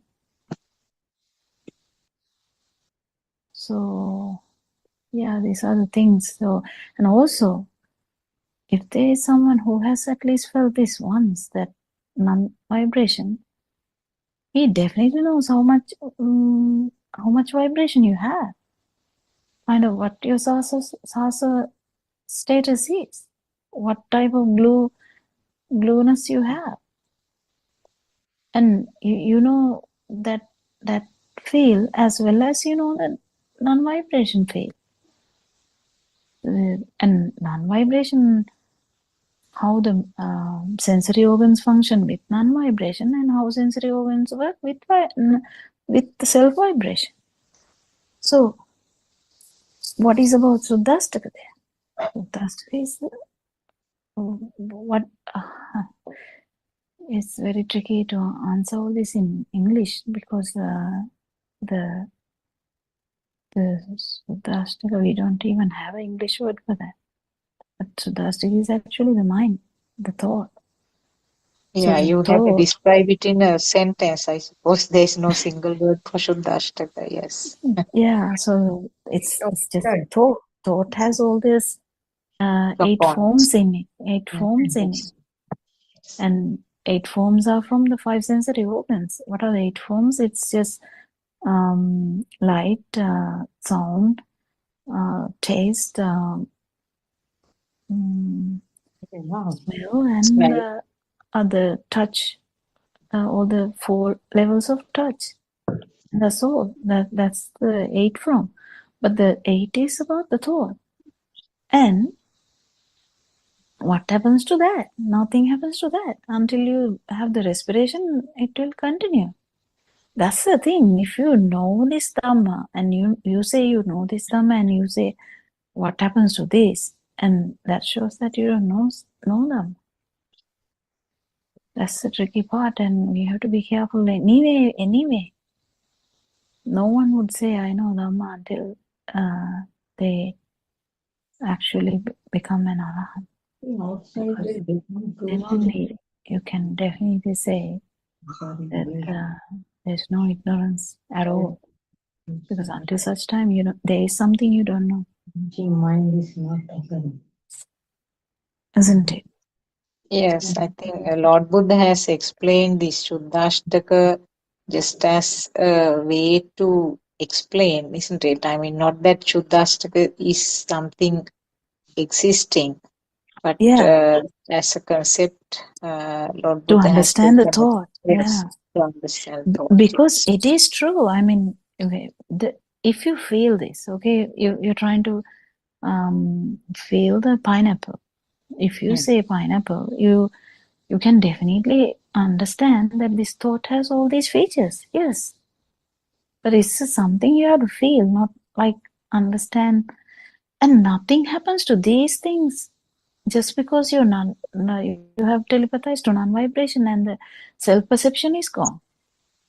That is the thing that we are confused sometimes, because we are wondering how come we still have the thoughts, and we still can taste, still can see, still can hear, still can smell, still can touch something, and still have no.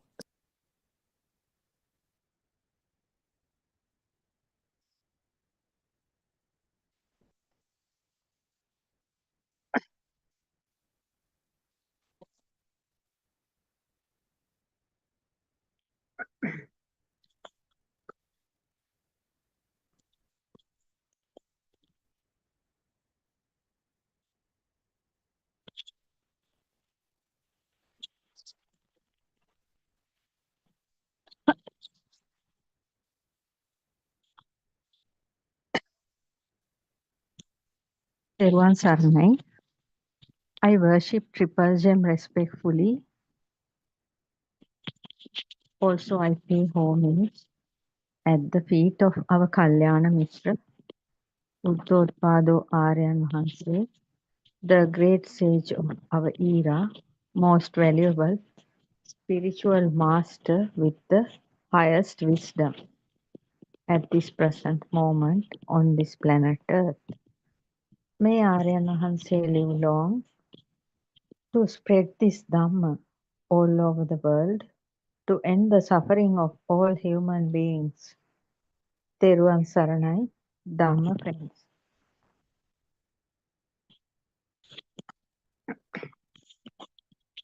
As usual, when we starting to talk about this Buddhothpada Dhamma, there's one thing we cannot avoid talking.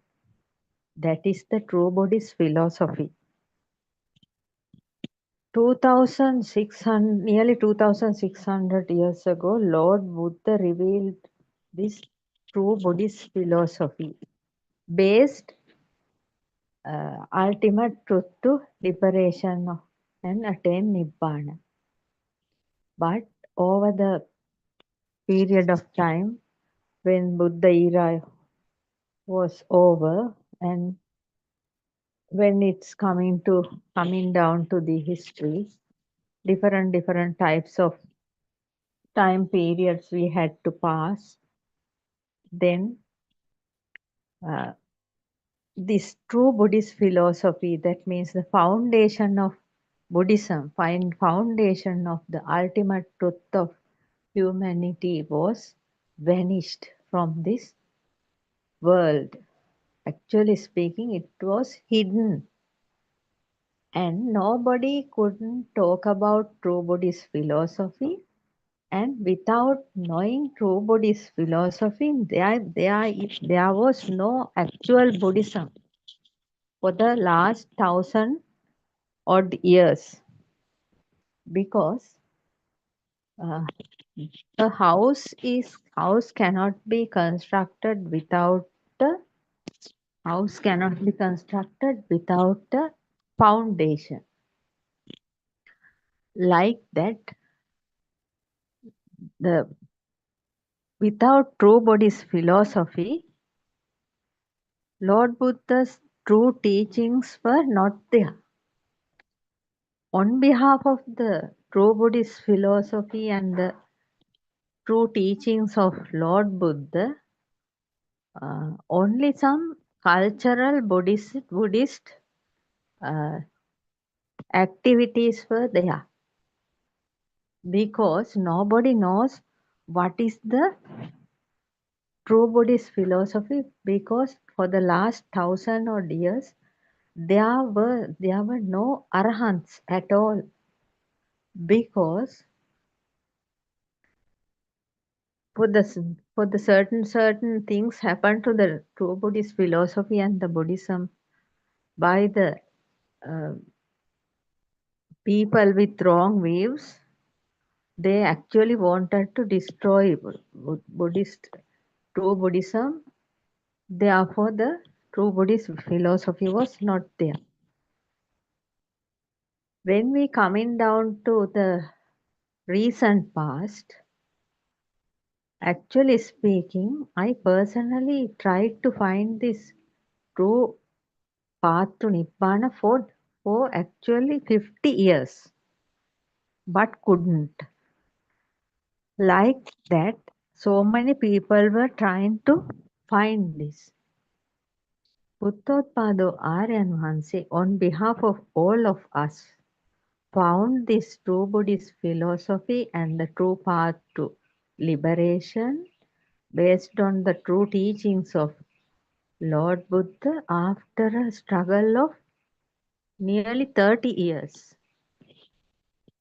Then finally Aryan Vanse, fully enlightened, realized the Nibbana in the year of 2015, but there were no listeners. Aryan Vanse didn't try to uh, convey this message, because some of the monks who listened to this Dhamma didn't have any type of interest on it, because they couldn't understand it. Aryan Vahanse waited nearly about 4 years.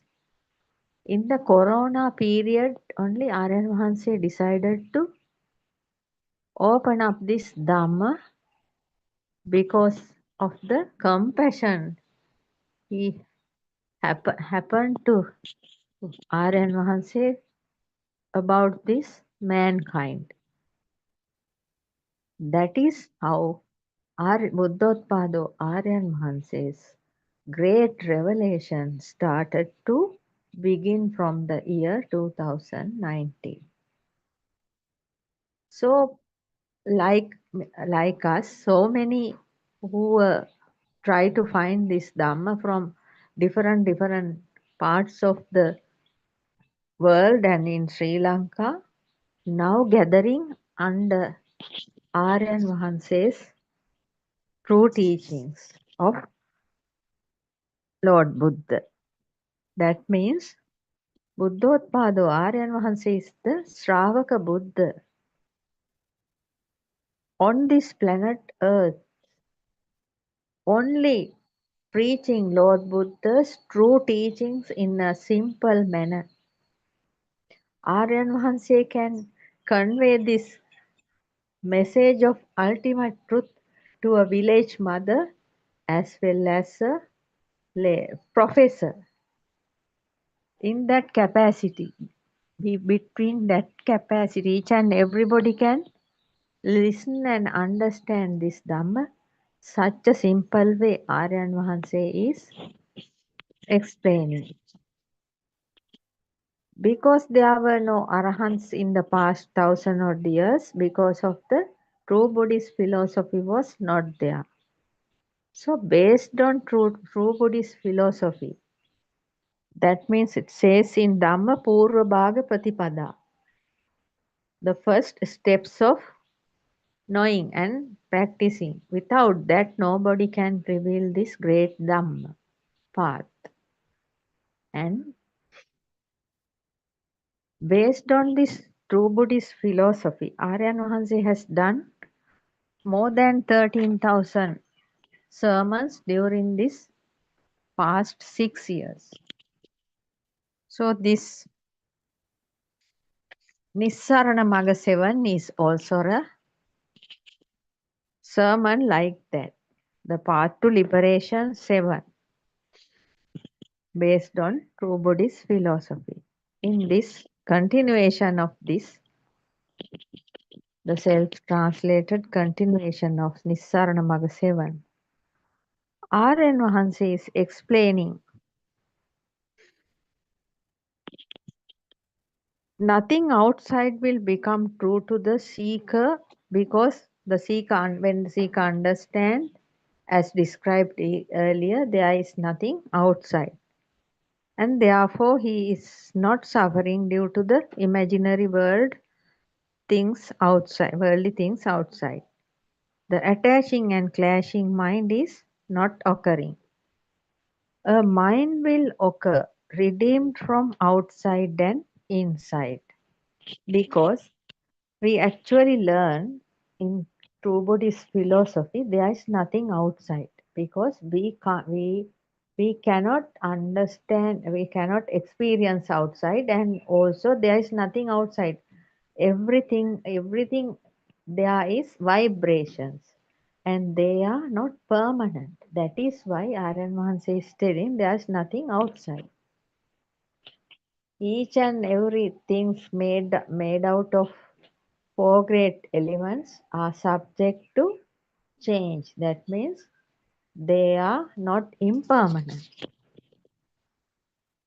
And therefore, we we cannot directly experience anything outside, because this human body, we experience everything through the six sense system in this human body.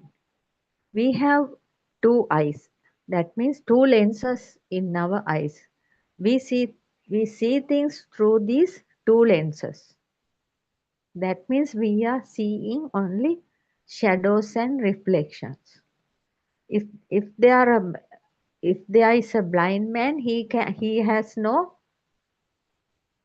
form world. He can't see anything. He can't see anything through his eyes. The seeing is also happening due to light vibration. The light consciousness is seeing something means light consciousness. So light to happen light consciousness, we should have two eye lenses. That means eye vibration, light vibration, and the vibration of the stimuli. Those three become one due to synchronization, and then only we are seeing even a shadow. So we are seeing shadows means there's no way for us to see anything originally, only shadows and reflections. So we are hearing also something like that. The sounds coming as waves and hitting inside our eardrums, and some kind of waves are happening, and then we can hear some different noises. So that is also a result of the fast vibration. So if we are deaf, we can't hear anything. So that means we are able to hear between 20 to 2000 hertz. That means only a specific uh, type of sounds only we will be hearing. We are able to hear. That means we are not able to hear each and every sound out there. That means there is no outside experience through the ears even. And the touch vibration is also like that. cold or hot or breeze or anything, water or any kind of touch, four great elements or whatever we touch, we are having the touch vibration according to the capacity of our body skin cells. Therefore, through that even taste also like that. We can taste something, some foods according to the ability of the tongue. We can smell smells according to the ability of our nose. Therefore, we don't have any kind of outer experiences originally. We can have it only based on these six sense systems. And also, that is why Buddothpado Aryan Wahanse is giving us the first contemplation to the practical path, first contemplation, saying that there is nothing outside. Because we are unable to experience anything outside, therefore we don't have any type of outside, there is no outside. And therefore, we are redeeming from the form. Then the next step is there is nothing inside the mind. Mind is just a process of, that means thought, mind is only a thought process with all the imaginary feelings, seeing, touching, seeing and hearing coming through the six senses. So those are also not permanent.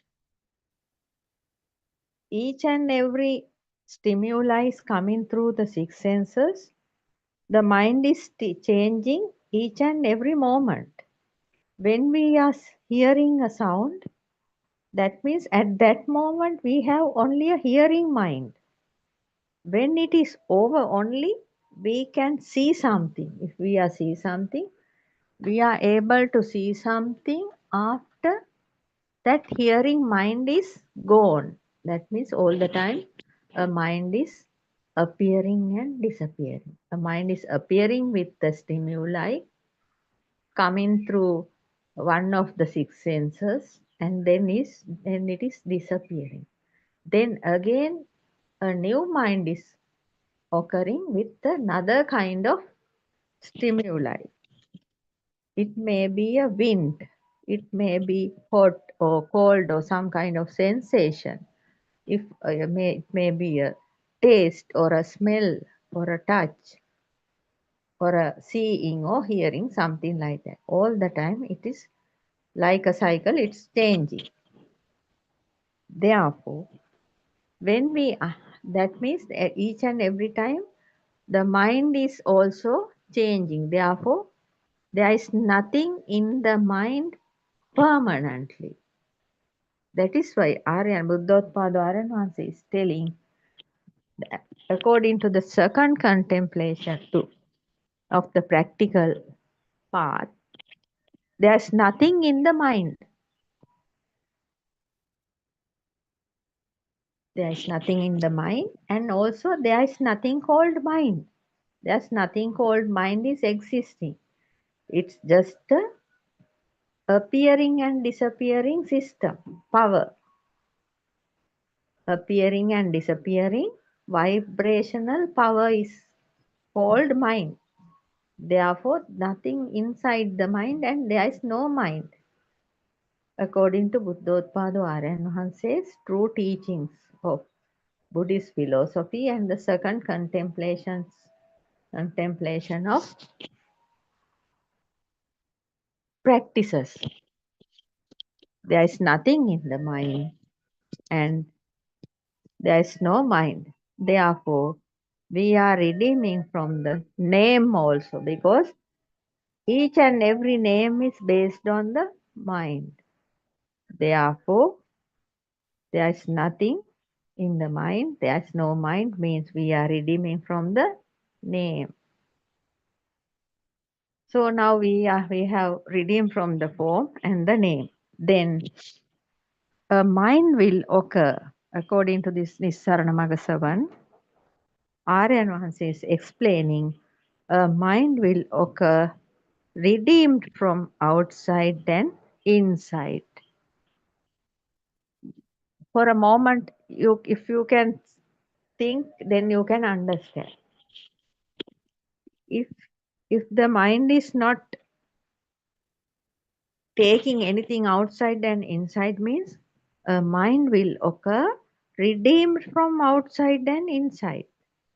That means not attaching or clashing with anything outside or else not attaching or clashing with anything inside the mind occurrings. That means a free mind is occurring with a great relaxation, relief. A relieved mind is occurring. That mind, Aryan Vahansa is explaining that is, according to Dhamma, that is called Anidassana Vijnana, non-manifested consciousness. Non-manifesting consciousness means see in the truth of the consciousness, because all the time mind consciousness is that means showing us illusionary things and misleading us. No, now we see things as it is.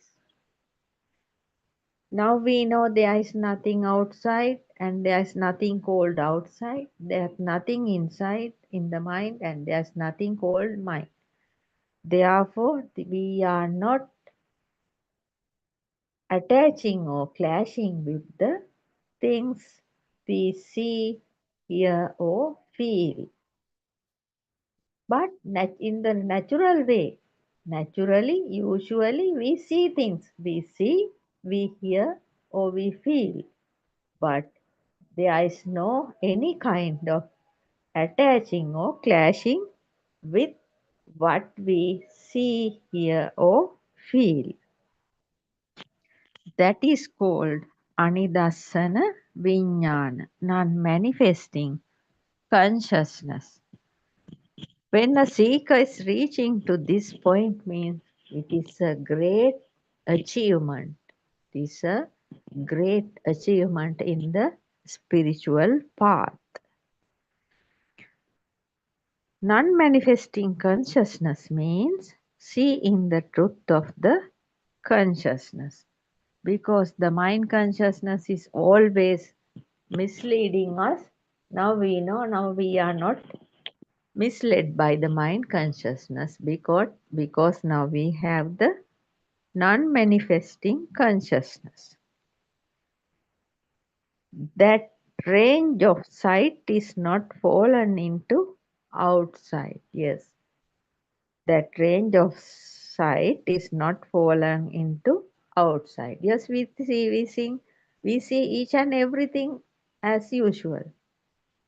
But remember that we see each and everything inside the mind as shadows and reflections. And we now know we are seeing only shadows and reflections. Therefore, that range of sight is not fallen into outside. That means we are not going to search what we see in the mind. We are not going to search from the outside.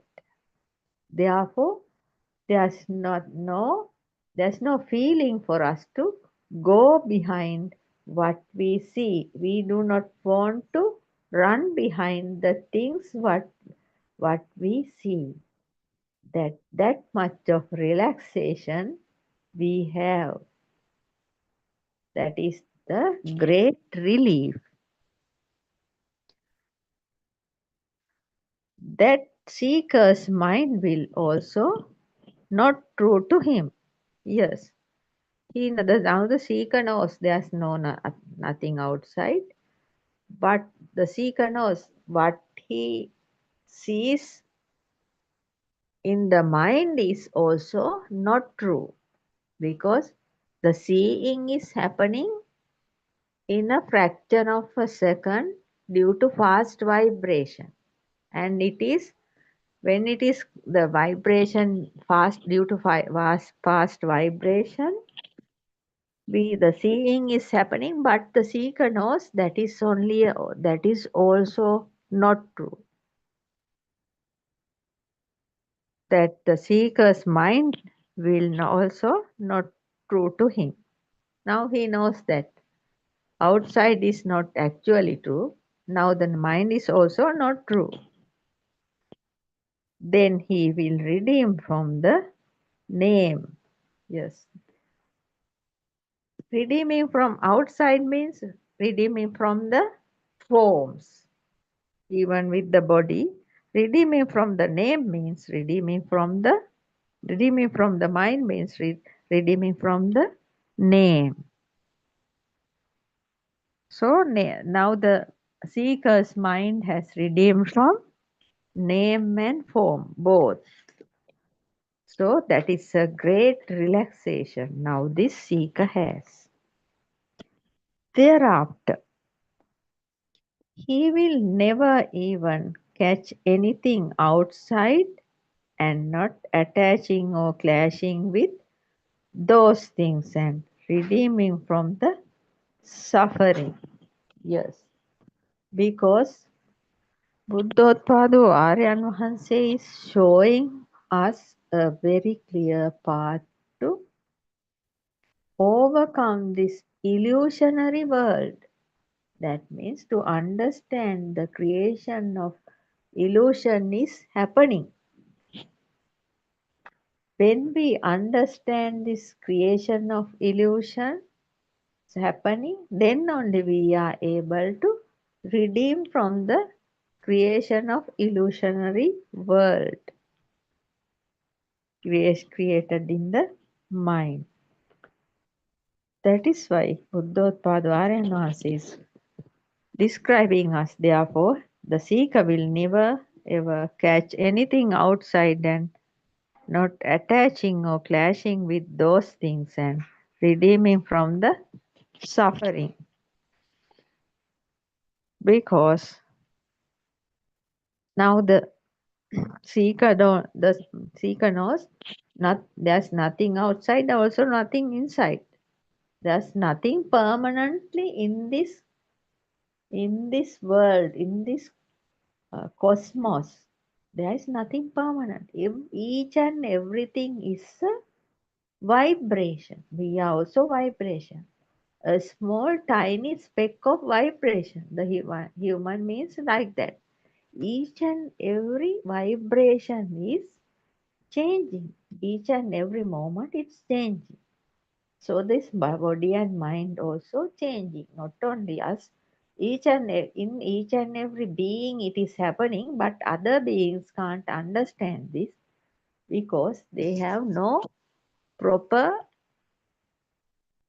knowledge.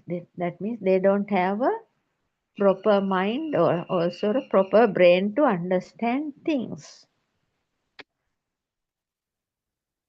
Then the need of running behind to satisfy six senses is slowly redeeming. That is what Aryanvas is telling. Attaching and clashing with those things outside and inside, redeeming from the suffering.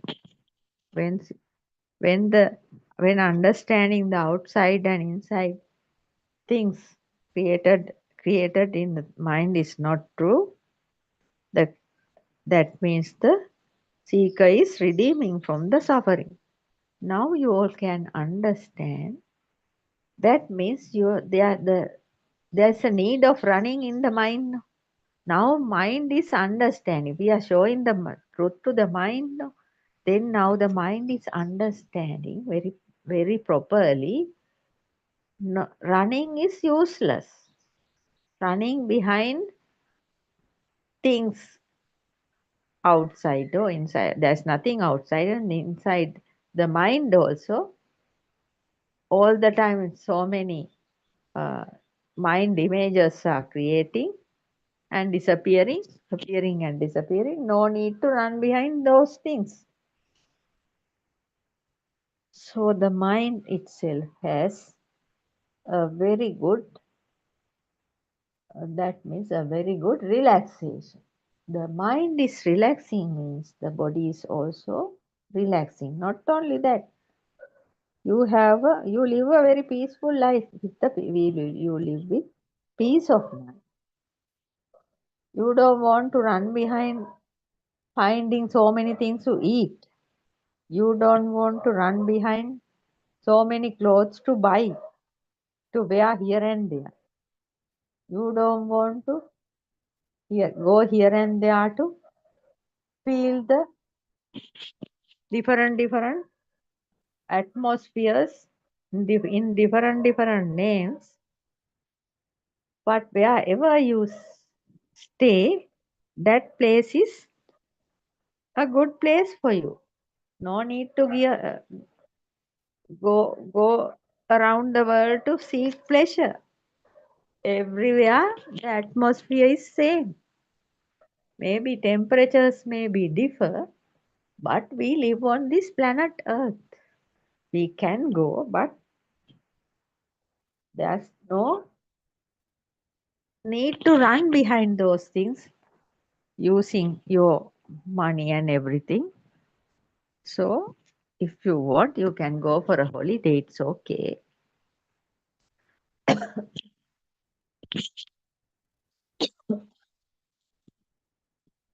But endless running is useless. You can understand that.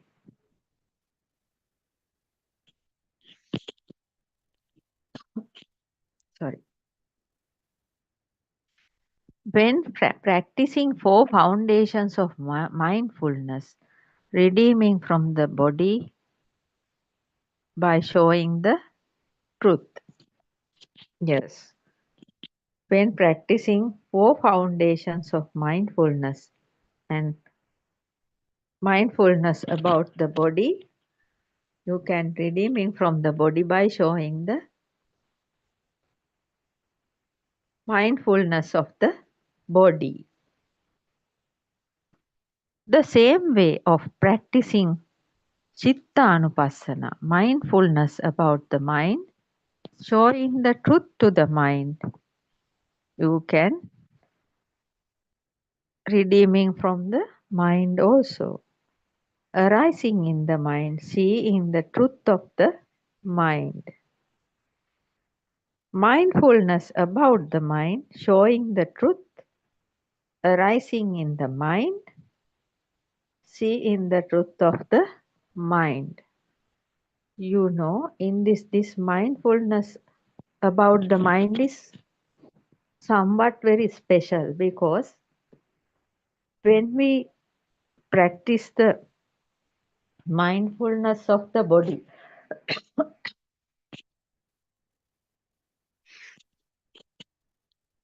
at that point also the mind is using to understand things. When we try to practice the mindfulness of the mind,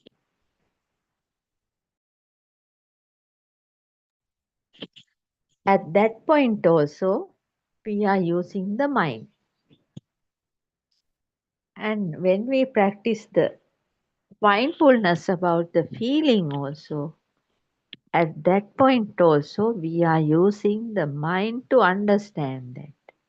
And we are practicing the mindfulness of the phenomena. They are actually understanding the 6 senses. At that point also we are using the mind. Therefore, this mindfulness about the mind is very crucial and very important. When we see a form, there is one mind, and when we see another form, there is another mind. Yes, because as I said earlier, this mind has a rotating nature. This mind is rotating throughout these six senses. At one time, it brings a past thought, a thought based on past. Each and everything is something connected to past. At one time, the mind brings a thought. That means from the mind consciousness. And when it is over, when that thought is over, again the mind brings a form, what we are seeing, a form, image. That image, when the image mind is creating, there we are seeing an image.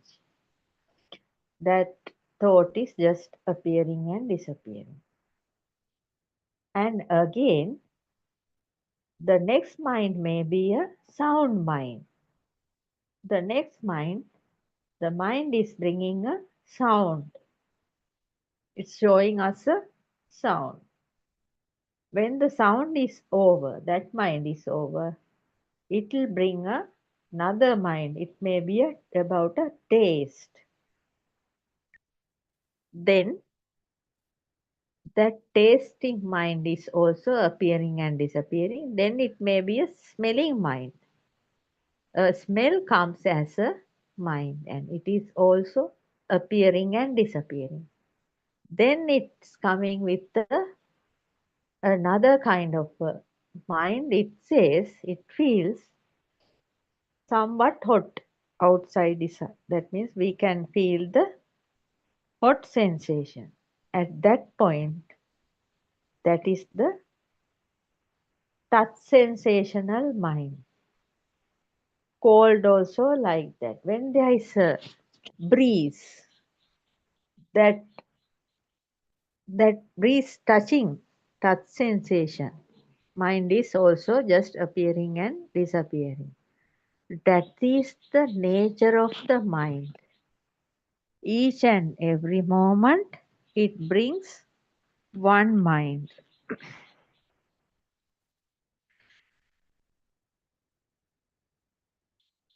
When we see a form, there is one mind, and when we see another form, there is another mind. When hearing a sound, another mind. Like this, mind is changing. But there is there's something here, because one mind is arising and fading, then only another mind is arising. We can actually see only a arising mind, because arahants only are able to see the cessation of the mind. Disappearing mind we are unable to see. One mind is arising and fading, then only another mind is arising. When one mind is arising and fading, at that point nothing of the previous mind is adjoining to the next mind. Yes, that is the important talk here. That means when a mind is appearing and disappearing, maybe it is a shape of the light, and then there will be a sound mind. There is a sound mind.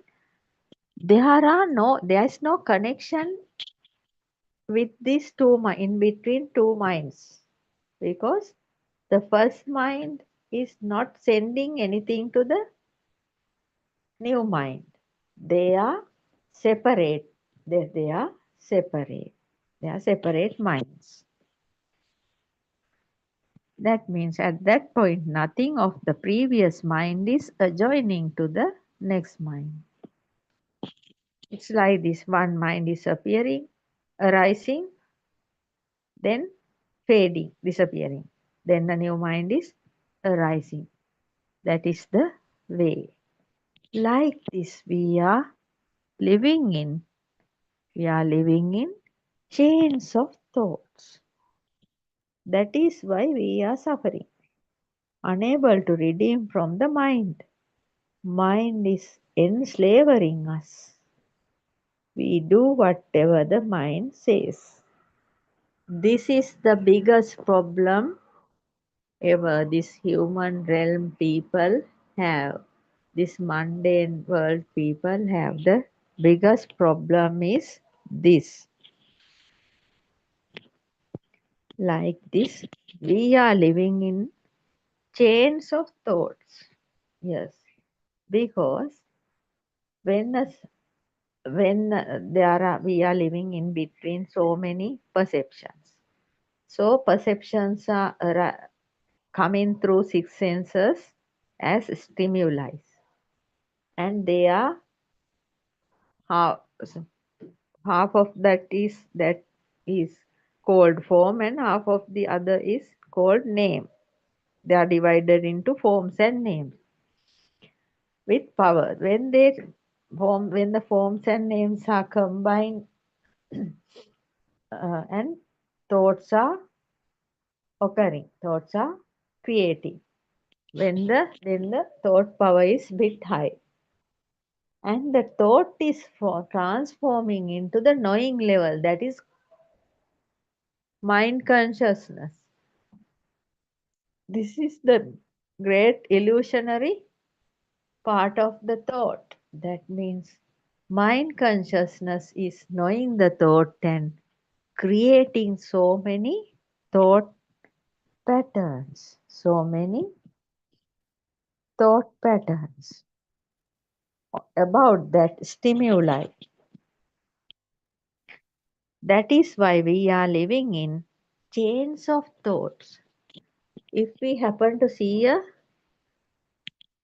creature, a bird on the electricity wire, so the mind consciousness is trying to find out what is the color of that bird.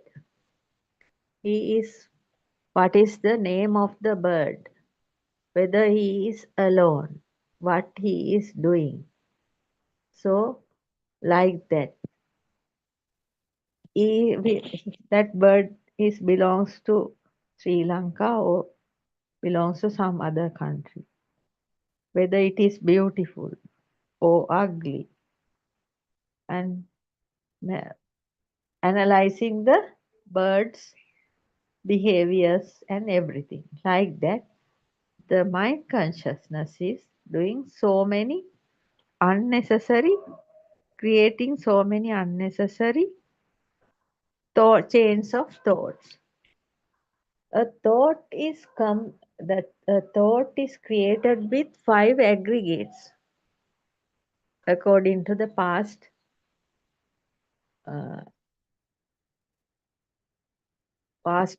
descriptions of the true Buddhist philosophy. Each and every thought is created with 5 aggregates. Those are called Rupa, Vedana, Sanya, Sankara, Vijnana. That means form, feeling, perceptions, stimuli, mental construction, and consciousness. So when there are a lot of thought chains, that means chains of thoughts, that means lot of aggregates. Lot of aggregates, lot of chains of thoughts uploading into your mind.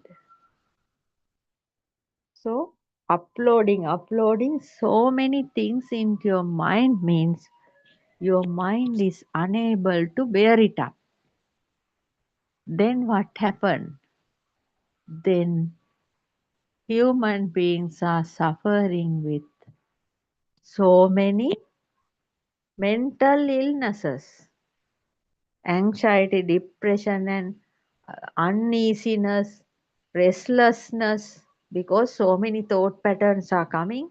The mind is restless, and this person can't even stay at one place, running here and they are talking to each and everybody, getting calls and like that, doing so many things, running here and there, can't even sleep at night.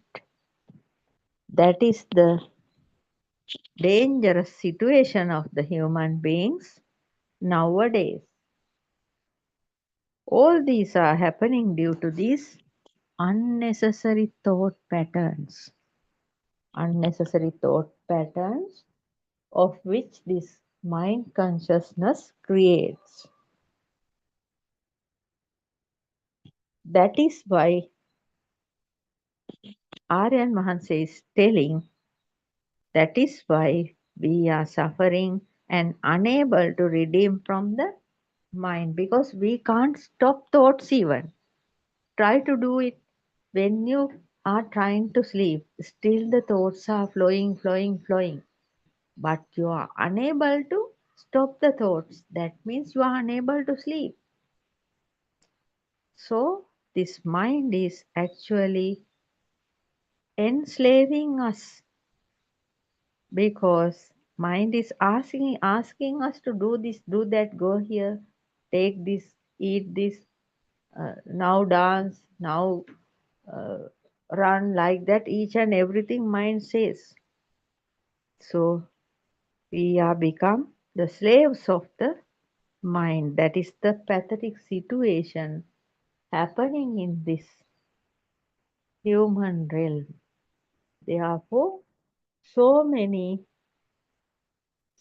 the stupidity is also, the ignorance is also increasing, because unwanted things putting inside this system from the electronic devices,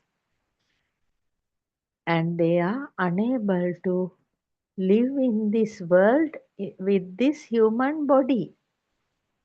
But in the past, that means in the past it was not like that, because there were no much of these electronic devices. Now even for a small child there is a handphone, and that is that is also using more and more non-stop, and people are like mad ones, scolding to each another, and they are earning money by scolding, they are scolding other human beings. No dignity, no respect, no self-respect, and no respect to other human beings. Such a situation is now in this world. They do not know whether they are human beings. They do not know that. They don't know whether they are human beings even. Because from the morning to night, the duty is to scolding others. That means finding the faults of others and just throwing sling muds to others. That means this situation is so pathetic. Human mind has gone such a wrong way. They do not know what is their duty in this human realm. They have become human beings to understand the truth of the humanity and go beyond this samsaric journey, the cycle of suffering. That they do not know that even, and they just wasting time. Some are trying to fulfill their sensual desires, and some are trying to fulfill their mind desires by scolding and finding fault of others. Some are stupidly spreading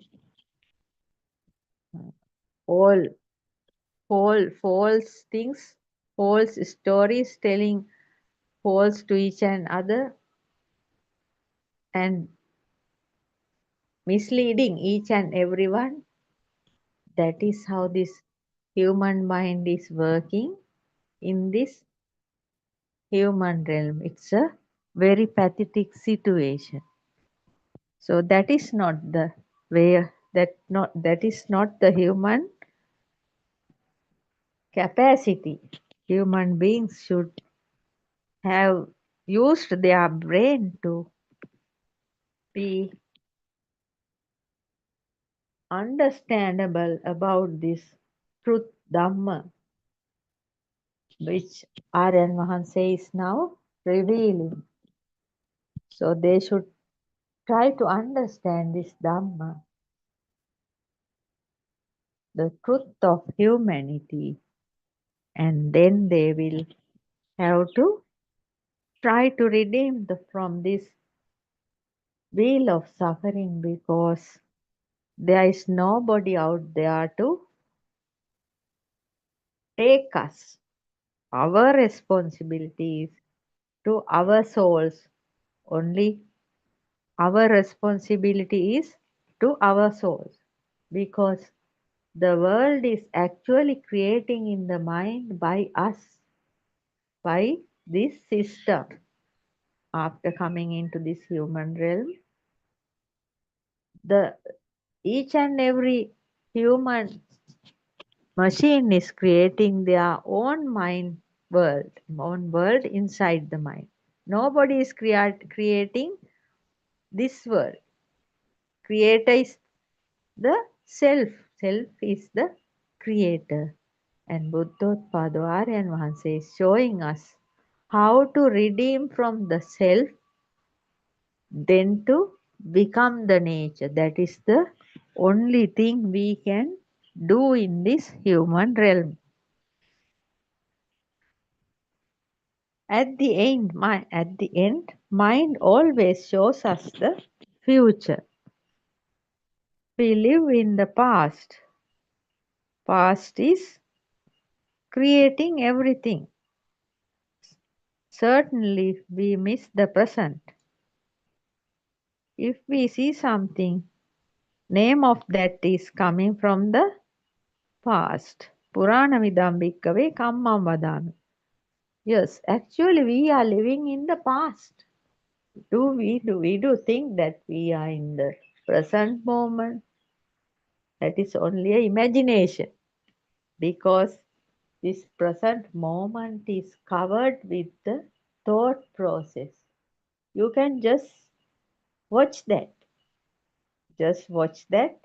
Each and every second is passing. When you think, when you try to understand, at the same time it's passing and going to the past. That means at the end, always mind shows us the future. You can do that tomorrow. You can the next one. You can do it in a little while. You can do that. Then again do that like that. Mind is showing different things. Mind is always showing us the next thing. That means the future. Mind is showing us the future all the time. But we live in the past. Yes, because the present moment is a fraction of a second, and it's each and every moment it's passing. It's passing. Then we are living in the past. We live in the past. Past is creating everything. Yes, past is creating everything, because we think according to the past. We act according to the past. We see, we hear, we feel everything according to the past. Therefore, we miss the present. Therefore, we miss the present. If we see something, yes, if we see something, name of that is coming from the past. No.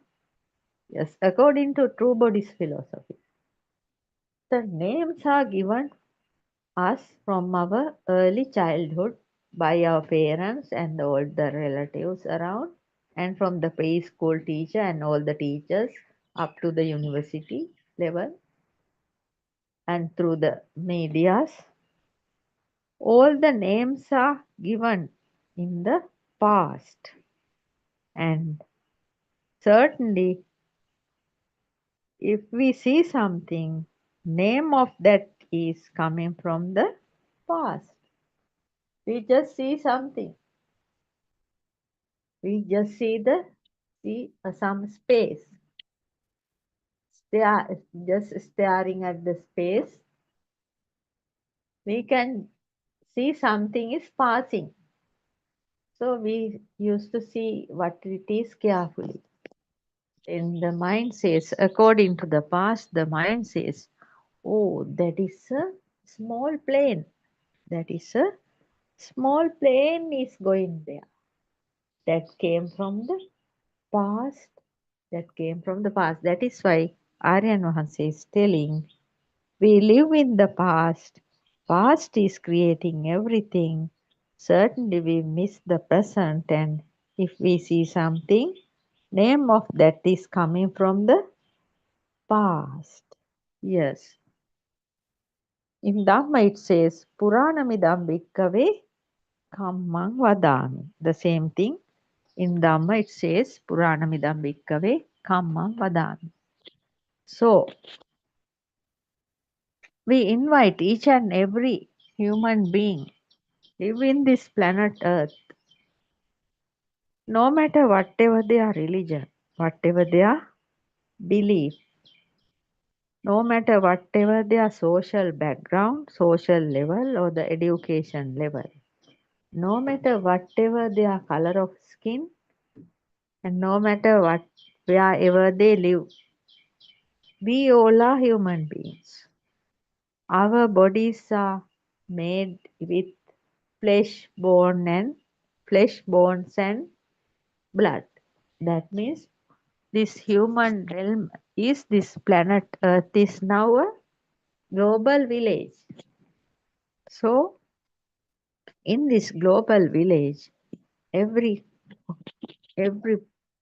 human being from each and every corner, we asked everybody to come and listen to Buddothpado PeoTV, Zoom and YouTube channel, and you can go through www.wisdomofasia.com or else www.buddhothpadadhamma.com.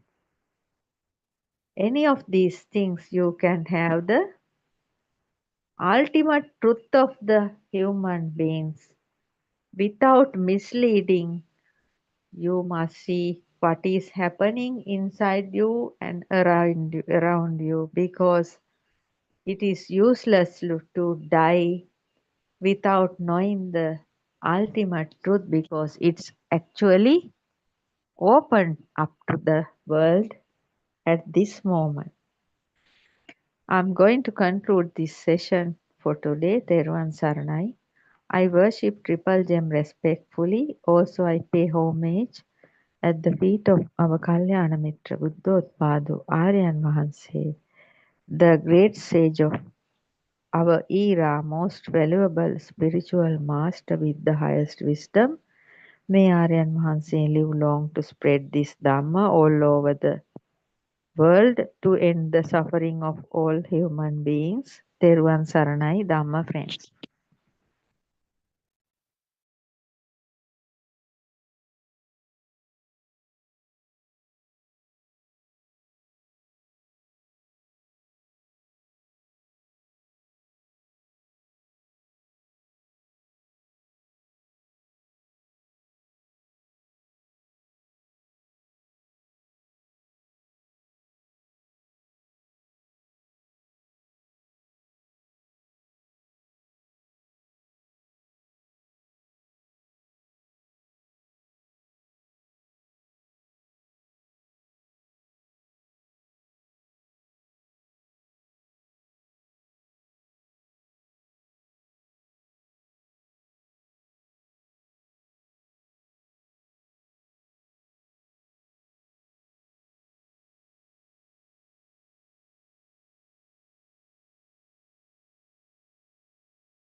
I worship Triple Gem with the greatest respect. I worship Aryan Mahanse, our noble friend, at his feet. Thiruvan Saranai Aryan Mahanse.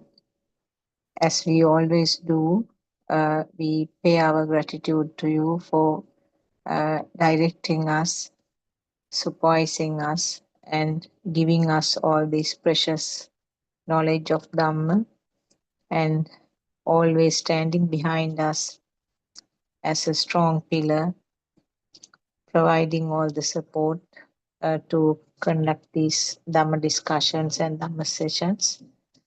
So, as usual, this is our regular daily discussion session starting from 3 p.m. Sri Lankan time, going on for 2 hours. And as you know, we have the sermons in English medium from from 8 a.m. to 11 p.m. daily basis. And this time, these 2 hours are dedicated for the questions or any form of discussion. So you are welcome to join us. Bring up even a very simplest form of question that will help you as well as help us to continue it as a discussion, and many Dhamma facts will come to light with such discussion. So it's a great opportunity for you as well as for the people like us who are coordinating this. Mutually, it is helpful. Not only that, these discussions are there in the YouTube so that any person who is going to listen later on will be greatly benefited. So, Champa, our friend, has joined already, as she always does. She's always there to start with. And until our other Dhamma friends join, Theruvan Saranai Champa, Therwan Saranai, Doctor. we can start our discussion.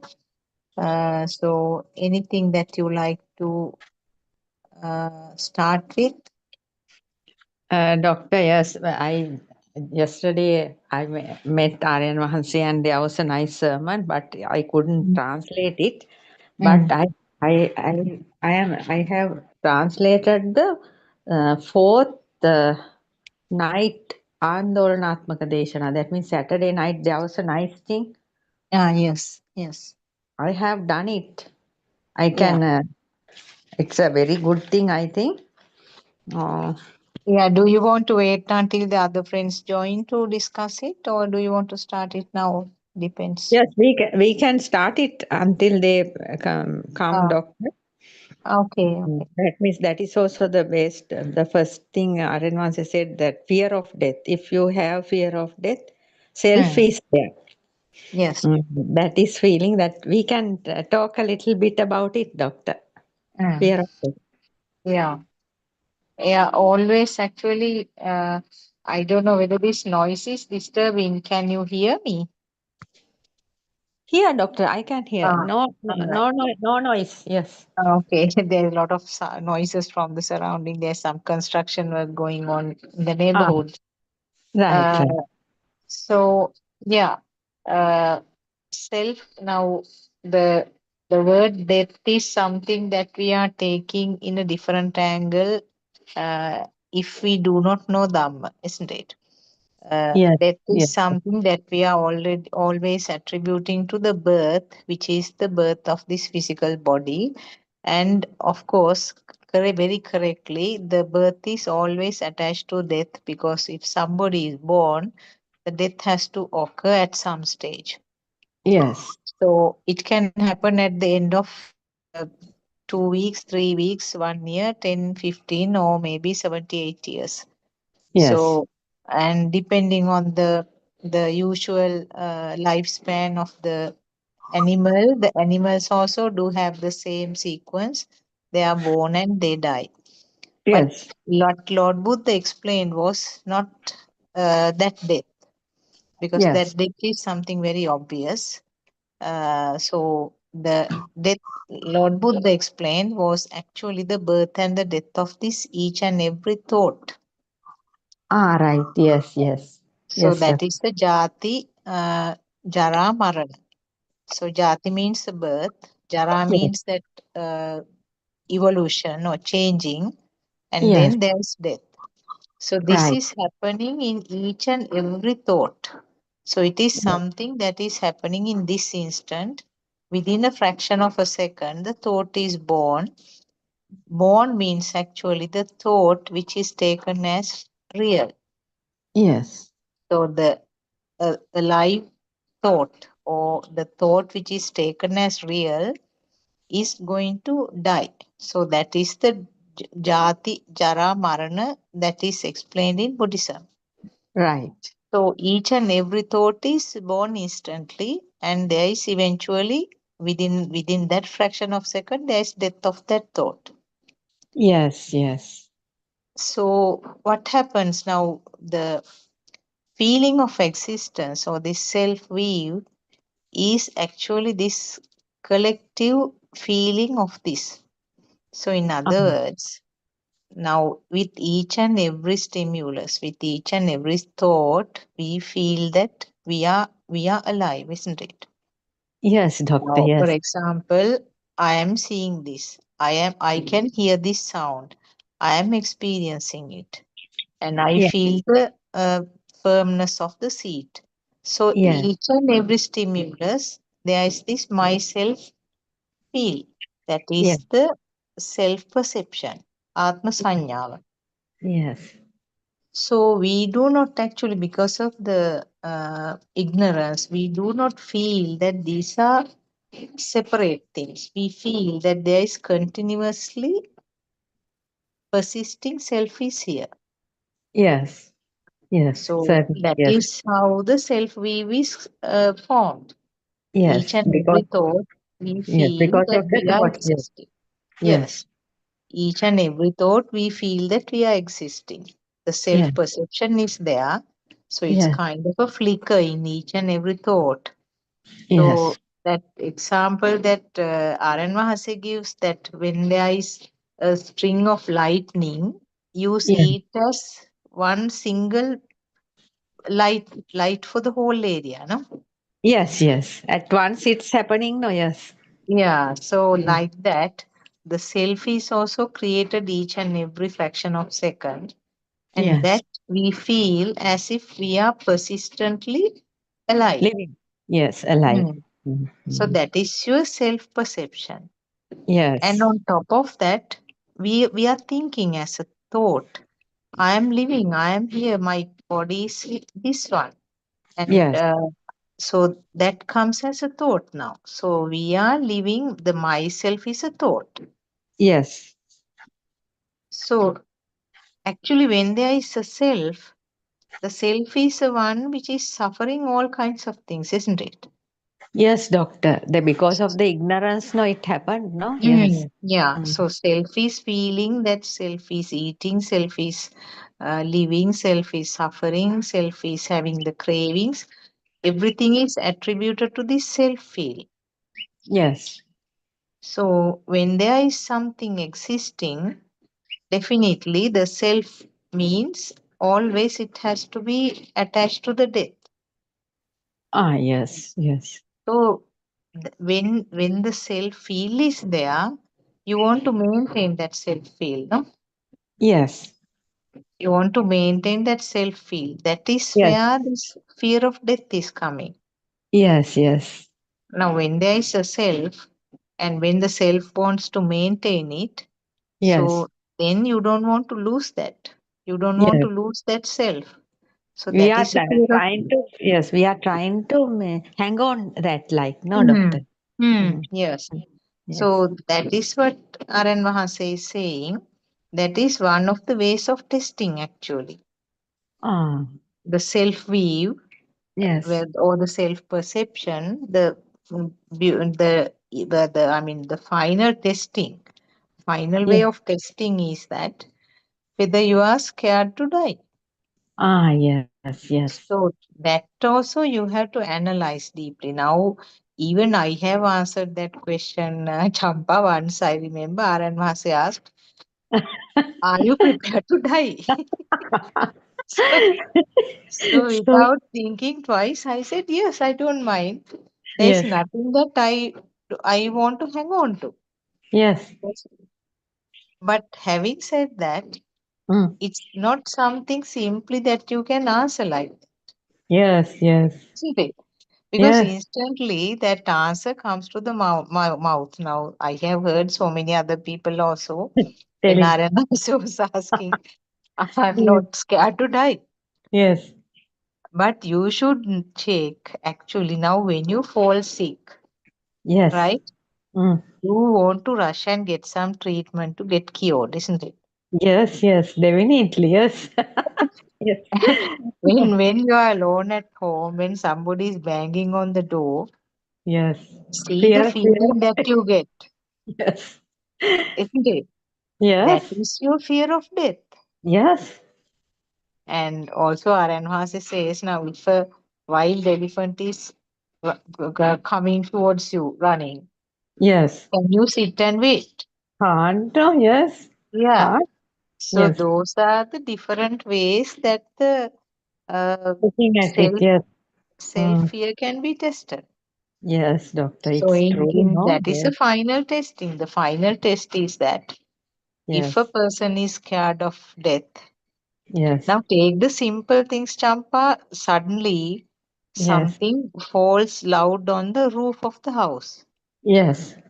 Don't you feel a bit jerk within you? What Yes. Why could not? it be? Who could that be? Could it be a thief or something? Yes. And Some. then, yeah, Mm. Some creatures are running on the ceiling now. So. yeah, yeah.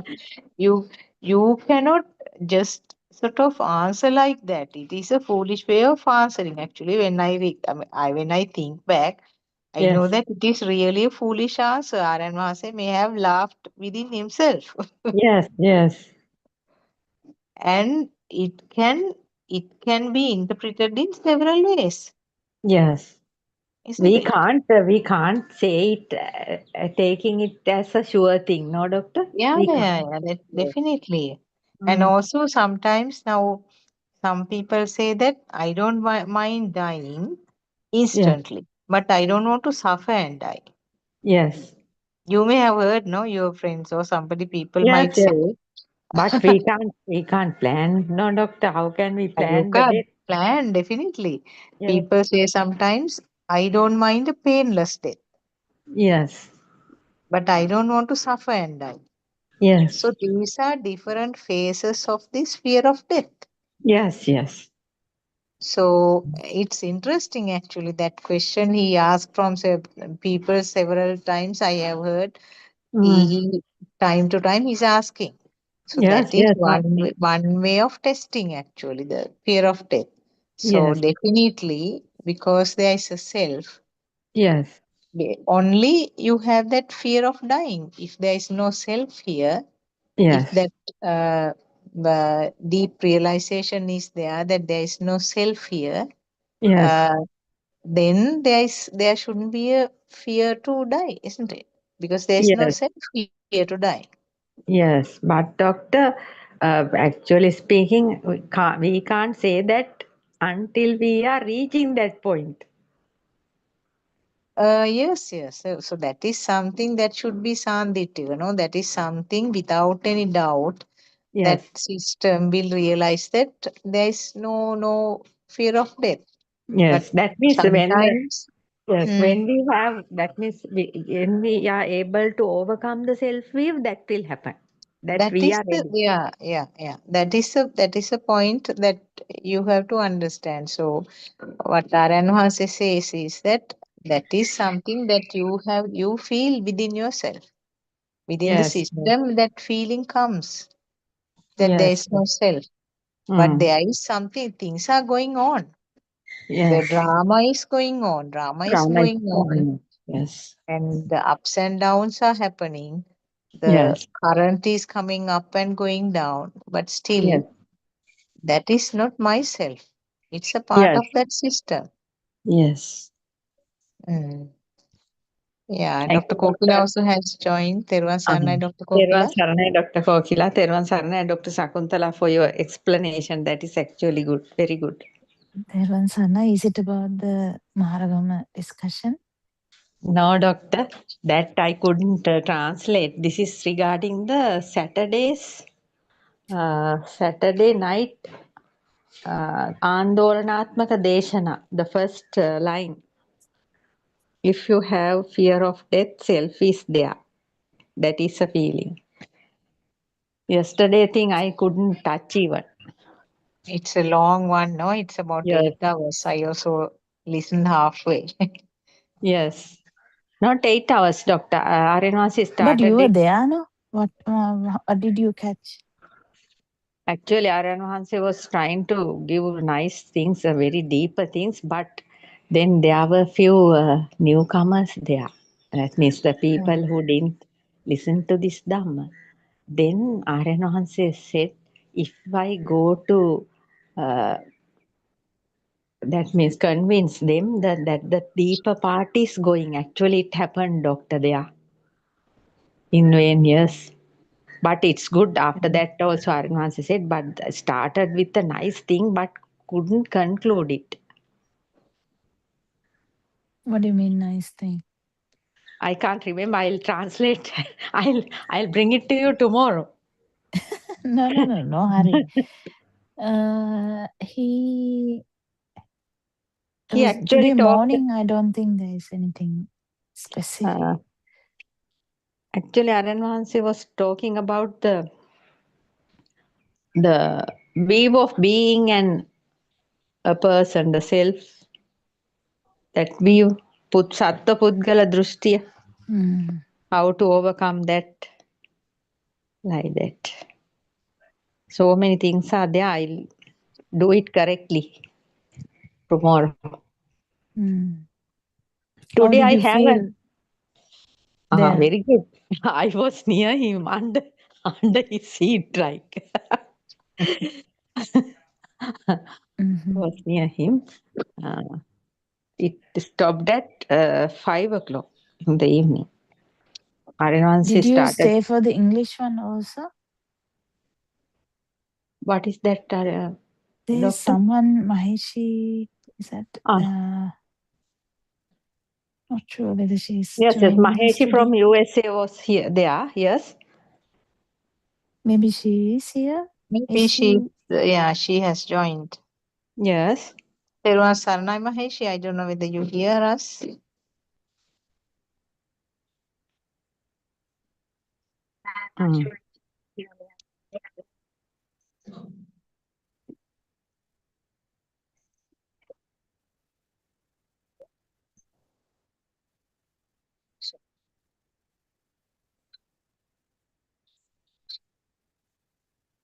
Can't hear her We voice. No? can't hear you, Mahesh. Yeah. Yes, I might be having a connection issue. Yeah, there is a bit of a connection, internet issue, I think. Sometimes we can hear, but sometimes we can't.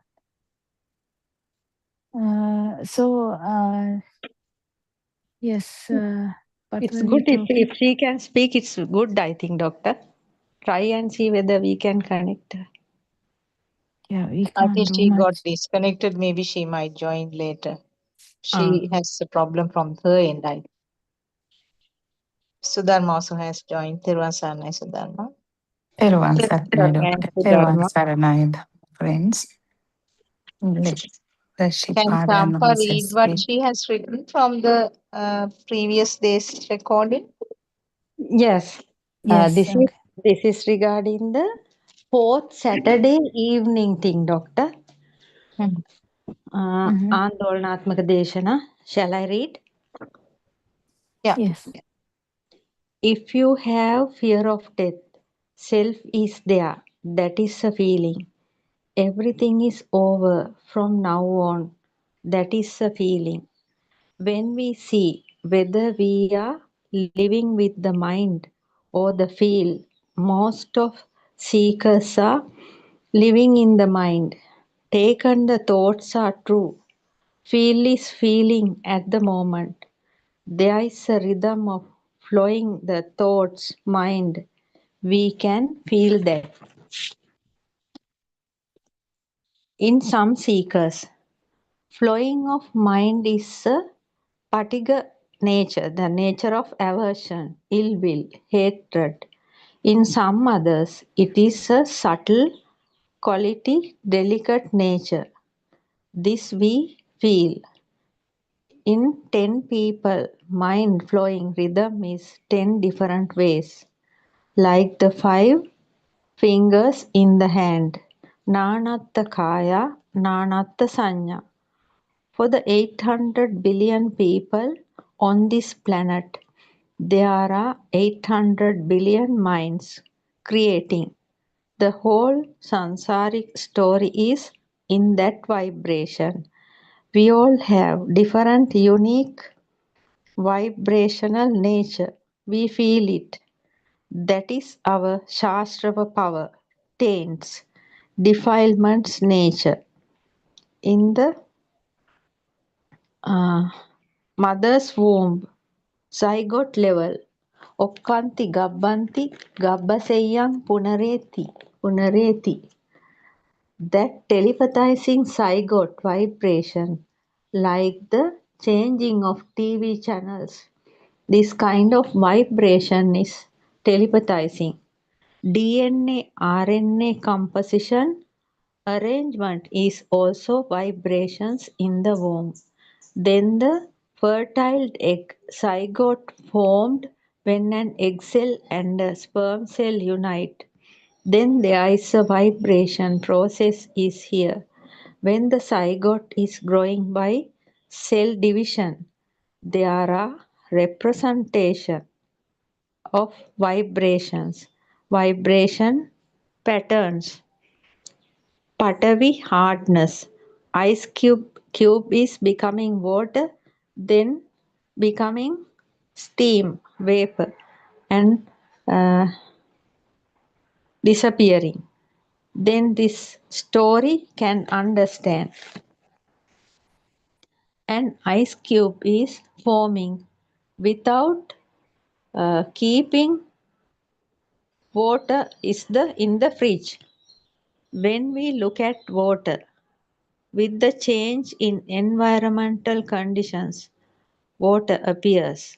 In the early morning, dewdrops are on the leaves, fallen onto the earth, but lot of dewdrops combined and forming water springs, fountains on mountains, and then become large-scale rivers like Mahaveli Kalani Kalu Alavi.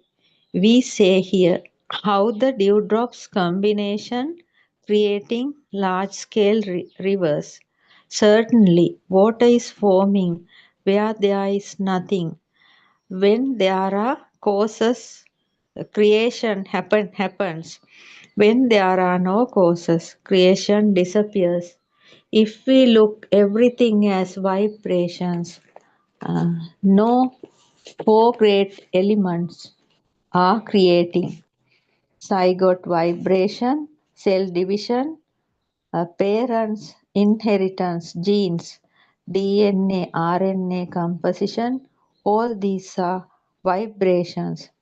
If the parents have a curly hair, children also having the same, like the body shapes, similarities, like a jack tree is forming by the jack seed. This is Bija Niyama, the law of seeds. Biological order. Lord Buddha showed this story as universal laws. These are also vibrations. When the vibrations are in one activity process, it is continuing, like forming H2O, water. If we take this zygote vibration, there are deep areas. Aryan Mahanse brings up time to time. This vibration, Sashrava power, Okkanti Gabbanti Gabbaseyang Punareti. Everything is creating in us is Shashrava power plus parental inheritance power, combinational vibration.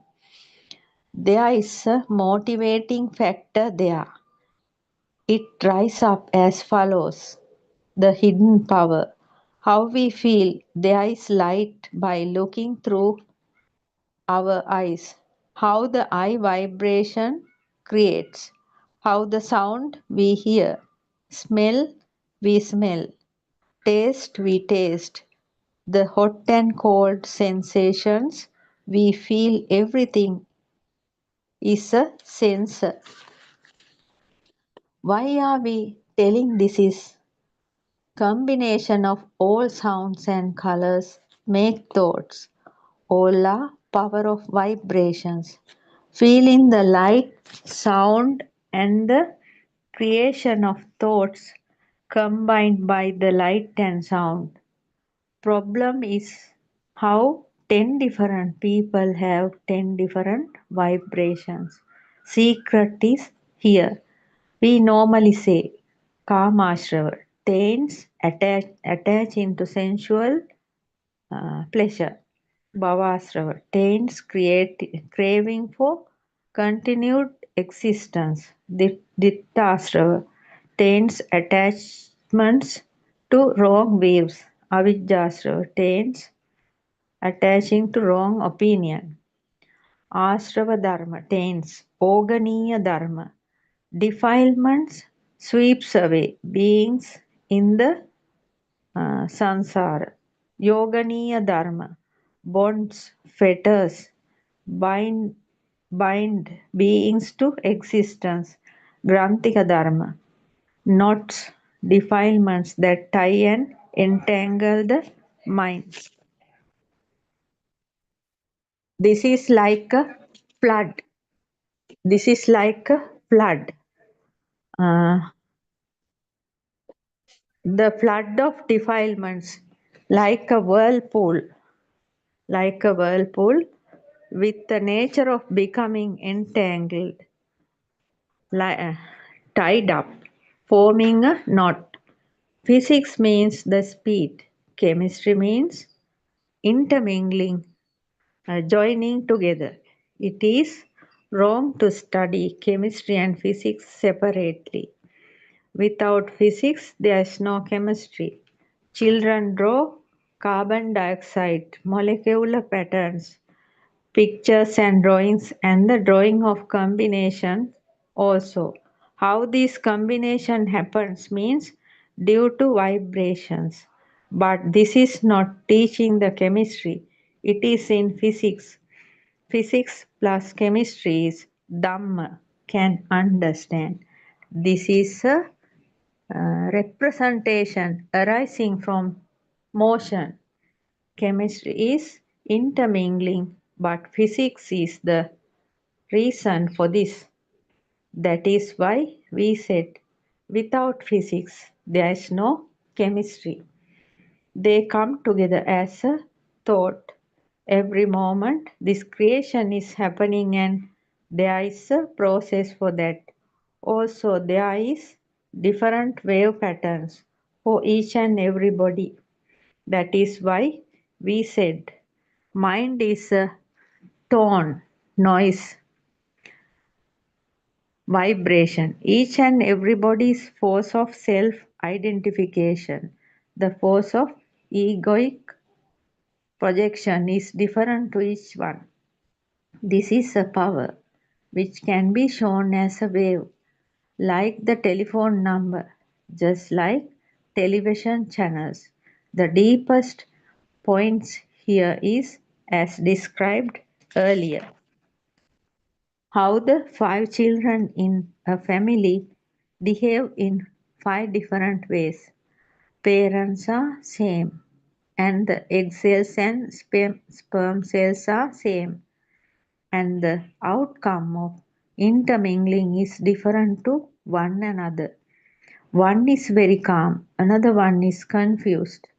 This is the telepathization power of the zygote. There are different reasons for this. Consciousness is a existing field. Light has an existence field due to fast vibration. Trees are also having this kind of vibrations. Why we are not telling there is a soul in the tree? Example, photosynthesis in trees. There is a feeling nature in the tree, but we do not call it as a soul. Why? Here is the secret. Your Sastra power is representing in a dimension which you cannot see. The place where you feel in that vibration, the light is existing. Existing your feel of the light. Otherwise, this consciousness story is not coming out. This is hidden in the power. Here is the secret. Process is correct. Representation due to vibration. Ruppanya, කම්පනය, vibration, වේදනා, දැනෙන එක, feeling, සංඥා, ආලෝක සංඥාව, light perception, සංකාරා, repetition of this process, and the existence feel become powerful. Here the speedy occurrence is a power, but there is an existence field. That is why we call it as bhavasrava, taints craving for continued existence. Bhavasrava tends for craving is becoming ditthasrava, tends attachments to wrong views. Cannot separate these two because existent fields become self-view. In this sensual field, sensual realm is hidden in this. When it comes to Kamasrava, Bhavasrava, Ditthasrava, Avijjasrava, this happened due to your not knowing, ignorance. After knowing all this, clearing happens and then this Sasrava power is starting to dissolve. This Sasrava power means not the existence perception of light, but we will have to show it like that. Lust, hatred, ignorance. Sasrava power. Words are same. This fire is a feel, but it is not a sense level fire. This cannot be confined by the senses. That is the feel of existence. Existence perception and existence feel. Jnana samannagatai can feel by the wisdom, but cannot say where it is. It's everywhere, like the gravity power. Cannot impose a place. It is in a stimuli. That is why ear consciousness is also a Sasrava power. With existence perceptions and existence feel, tongue consciousness, smell consciousness are also like that. Body consciousness is also the same. When all these come together, the mind consciousness, this become more powerful. When we look at the mind consciousness story, this is not material. We associate a perception stimuli as gold. It is not material. Its value is in the perception. We live comfortably in a perception stimuli. Even dreaming about future, we live in a perception stimuli. Everything is like water, like a blank paper. You live on the earth or soil, binding to earth, and you feel this story. Existence perception is worldly perception, nature, etc. When looking at it, certainly there is nothing like that. If we look at the chair, there is no chair and there is impermanence perception. This is the redemption of worldly perceptions. That worldly perception is bhavasanya, existence perception. Buddha Sanya, Buddha perception is uprooting the existence perceptions. Bhavaya Uddhavana Tana Buddha. Satta Pudgalaya Drushtiyen Midunu Tana Deyak Nati Tana. The point of freed from the weave of being and persons, where there is nothing, but can see, hear and feel, but there is nothing. If there is nothing seen, there is no body. Existence feel is the self soul, but the self will. I am here. I am doing everything. Until you are in this self view, self perception is not redeeming. That means the inner fire is not losing. This is the path. You should catch your Sashrava nature, vibrational wavelengths, nature. Some have aversion in this mind. Check whether it is compassion or loving kindness. All this happens due to habits. Living means lot of habits. Some comb hair nicely. Some don't do that, but there is also a sanya, bhava sanya, existence, perception. Combination of everything is this existence perception become powerful. Then and there we can see the nature of self, existence perception. Self is there. Best indicator, marker, pointer is everything what you see, hear and feel.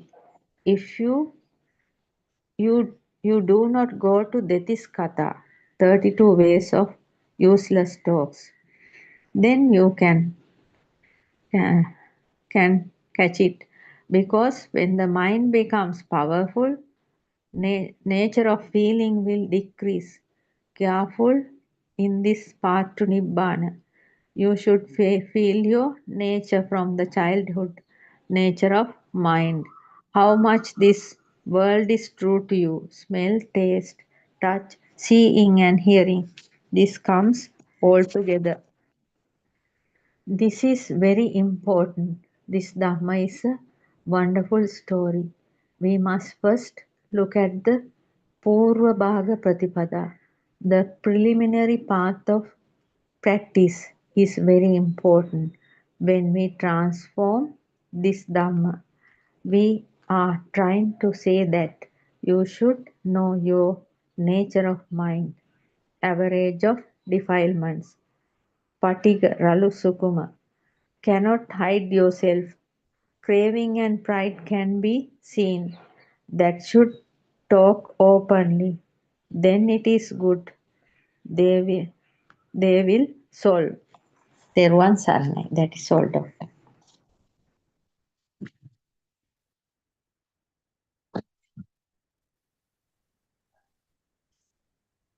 That's Saturday one. Is that the Saturday Saturday night one, doctor. 7 o'clock one? Yes, last night I did it after coming. Today early morning. Last night couldn't do anything. That's okay. This looks very important, no, doctor? Everything is very important. No, these days all the sermons are very, very. Yes. All of them are important. These are very concise and. There are things to understand. Yes, there are hidden things here, doctor, in this sermon. Yeah. Anything else to add today? Maheshi has again joined. I don't know whether she can talk. Anyway, welcome to the English Zoom discussion. If she can talk, I don't know whether she's joining from USA or from Sri Lanka. She's here, doctor. She's here. She came there yesterday. Oh, yeah. Everyone said my doctor. I'm not sure if you can hear me. Yeah, we can hear you now. Everyone said doctor. I arrived in Sri Lanka on Sunday and I was fortunate enough to attend a program yesterday. Yes. Yeah, that's good. And how long will you be there in Sri Lanka? I'll be here till the 14th of August, Doctor. Oh, that's a long time, actually. Yes, Okay. I have 6 weeks. Yeah, that's good. So, welcome. It's really good if all the Dharma friends can join here and there, at least if whenever they can, so that Yes, if it is possible. yes, Because the viewers say timing is exactly difficult. difficult. Yeah, Arana has requested that I try to join the English Zoom if possible and see if I can contribute. Yes. Do you have anything to say, Maheshi? This transcript was as to the previous sermon, wasn't it, Doctor? Of course, it is the same. Almost the summation is always the same. I mean, the Yeah. Dhamma cannot change from sermon to sermon. The truth Yes. ultimate It's the truth is same. the same. It's just that different It's just the interpretations, delivery. Yeah. examples, different. So I was fortunate enough to join yesterday's discussion. It was actually a very beautiful experience because I had been listening to Aryan Mahansa for 4 years. And that was the first time that I was able to listen to the Dhamma in front of him before his very eyes. And it was actually phenomenal because the vibration, I mean, you feel it when you listen even on YouTube or on Zoom, but the in-person aura, the in-person vibration of enlightenment is a different feeling. I can only imagine what it must have been during the time of the Buddha. It must have been again a phenomenal experience because even if Aryan Mahansa is teaching the same Dhamma, if there are 1,000 people, the 1,000 people will perceive and hear it in their own way. And I think in this transcript also, the lady, I'm sorry, I'm not familiar with the names, I apologize, described that there are, I mean, if you have 4 billion people in the world or 3 billion people in the world, you have that many thoughts or that many minds. But even then, within those minds, you have a mind in each second. So you can't even, it's an infinite number of minds. Hip kodak. I mean, I'm sorry, I'm more familiar with speaking the number in my mother tongue. So I think that is you can't even say it's only one mind. This moment, each second, it's a fraction. And in that fraction, we have a different mind. So it's a constant change.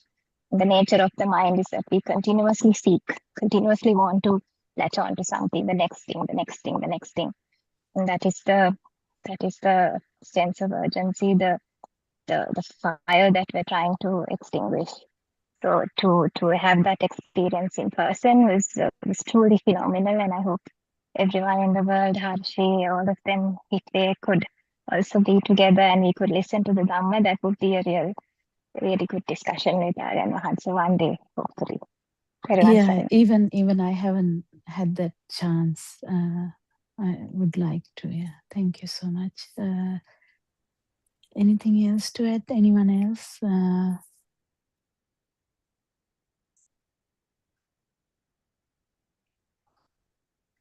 We were discussing about the fear of death before you all started, before you all joined. I think we can discuss a little further on that. That was again a part of that discussion, what she read actually.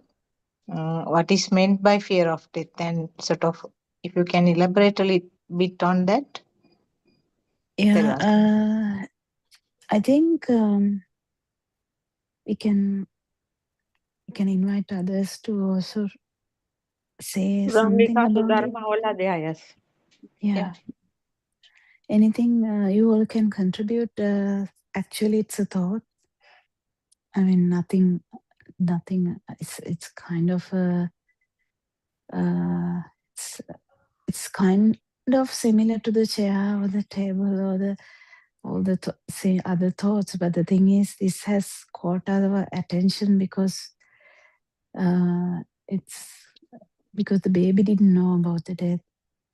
Even the child didn't know. I mean, up to a certain time, the children also they are not aware about it. They have to be taught or shown, and they get the idea, like you get the idea of walking, you get idea of or mental picture of walking, mental picture of writing, mental picture of morning or night, mental picture of waking up, mental picture of going to sleep.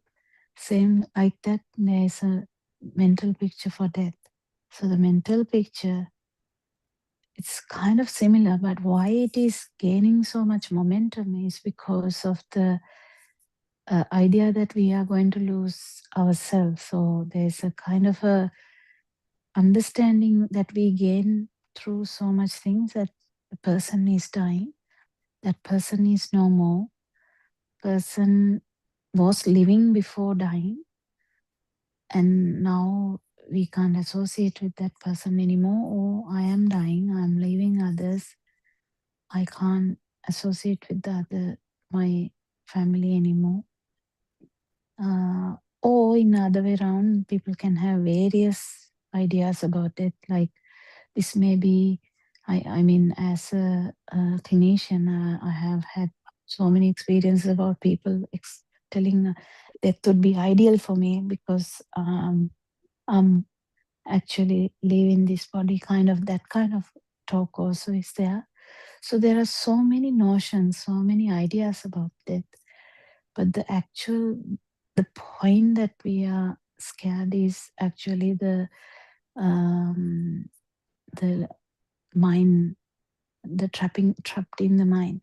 So the trap, because trapped in the mind, we feel that there is someone, there's a separation from the actual, we feel separated. So because we feel separated, we like to be separated, and we like to experience that separation as forever. That is the I don't know, there may be some other ways to say this also. I invite everyone to talk. But if you actually have the experience of basically death before dying, that would be fantastic actually, so that you know that the that that idea of death is not actually the death. It's not. It's just that is just an idea, but it's the arising and cessation of a stimulus is the only thing that kept happening anyway. This is a very broad area, broad thing to know. I mean, we can say that in words, but most importantly, feeling this is the challenge. Anything else to add? All of you can talk.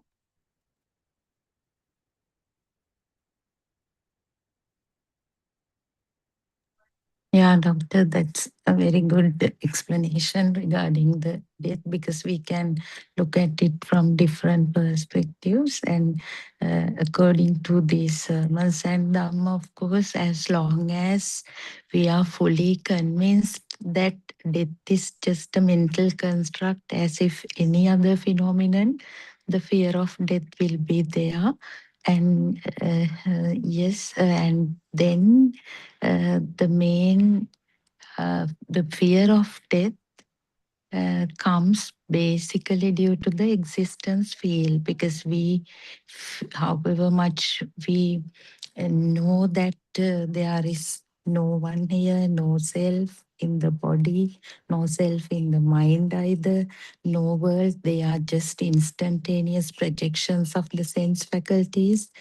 But still, that underneath life feel, which is actually the existence feel, is there, so that uh, when the world becomes real, one feels that I'm going to leave an existing world, the loved ones.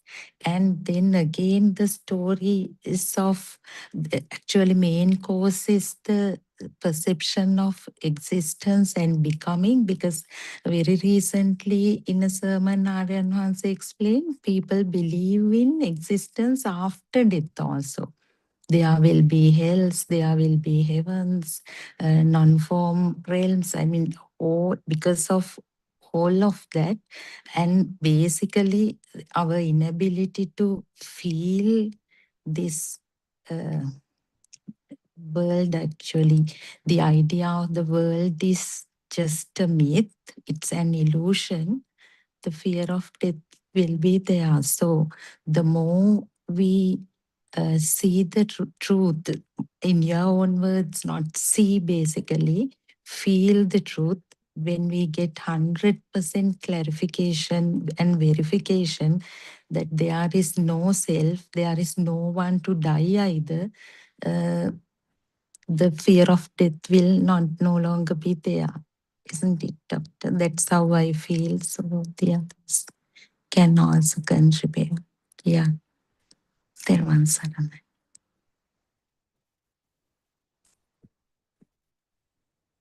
Theruvan Saranai, as the doctor explained, that is just another thought.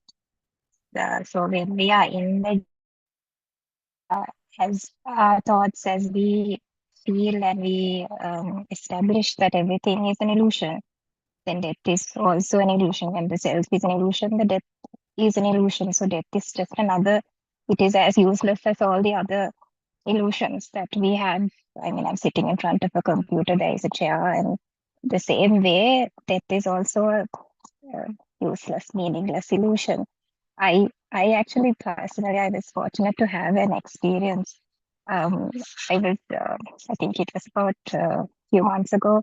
I was on the highway in USA, and as you know, the speeds in America, they're very, very fast. And when I was traveling, there was another vehicle that came, it switched lanes, and it was coming towards me, head-on collision. I looked at that point. I knew this was going to hit, and it's done. But I looked around. I wanted to ensure that no one else is going to get hurt. Then I realized, okay, no one else is going to get hurt. It was a split second. To the right, there were some trees, so I moved a little to the right, but still it was unavoidable. But fortunately, at the very last moment, the vehicle moved to the other side. So that I felt okay. The heart was beating a little faster because the system obviously gets ready to, do the whole adrenaline rush and escape or flight and fight response was there. But then, it finished and I went home. And I didn't even realize it was such a, maybe I didn't think about it so much. It was a close call, but apparently I was followed by, because the police in that country are very vigilant, I was followed by a cop car, and they said, you had a close call, are you all right? Because they wanted to check if I was okay, and I was fine. So it just becomes another incident, just as much as eating, drinking, seeing someone. You see someone who you missed and you are happy. It becomes an incident as you go in the journey is what I personally experienced. If you'd like to contribute, Doctor, if there's any feedback on that thought. Yeah. The thing is, the level of the vibration, so in this Dhamma, main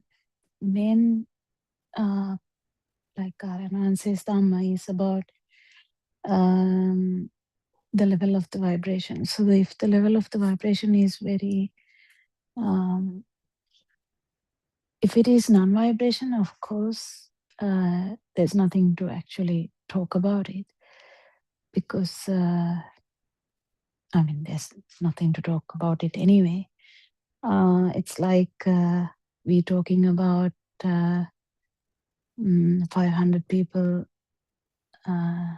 assaulting Mughal Thero. Like, it's just another story then. If it is non-vibration, yes, there's not a story like that. If it is lower vibration, of course, there's no very much involvement in that. That is kind of the level we feel that all the Dhamma, like everyone who hears this no self Dhamma, would be kind of, because the the lot of the time, this what do you call it, restlessness is minimal or not there. The restlessness or the what do you call it, the eagerness to, or the next thing like that, the eagerness to keep the vibration is the one which is not there in an arhat. It depends on everyone's level where how much eagerness would be there.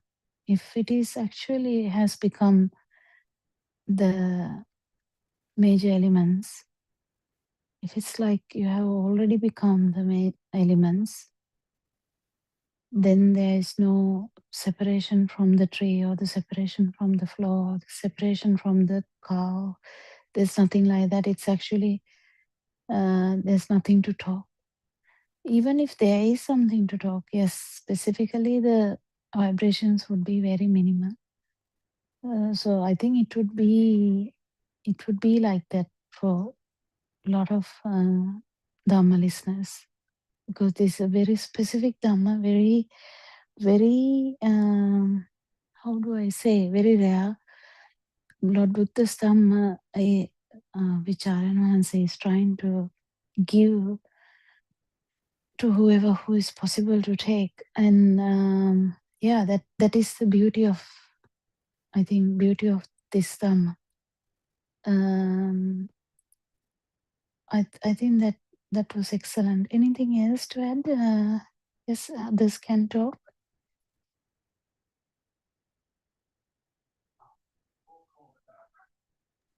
Yeah, actually, that Dr. Kokila, your explanation is also, and that experience is really nice. I mean, not very many people have that sort of experience, but people uh, actually, it is something that the the the level of vibration is something that no outsider can judge.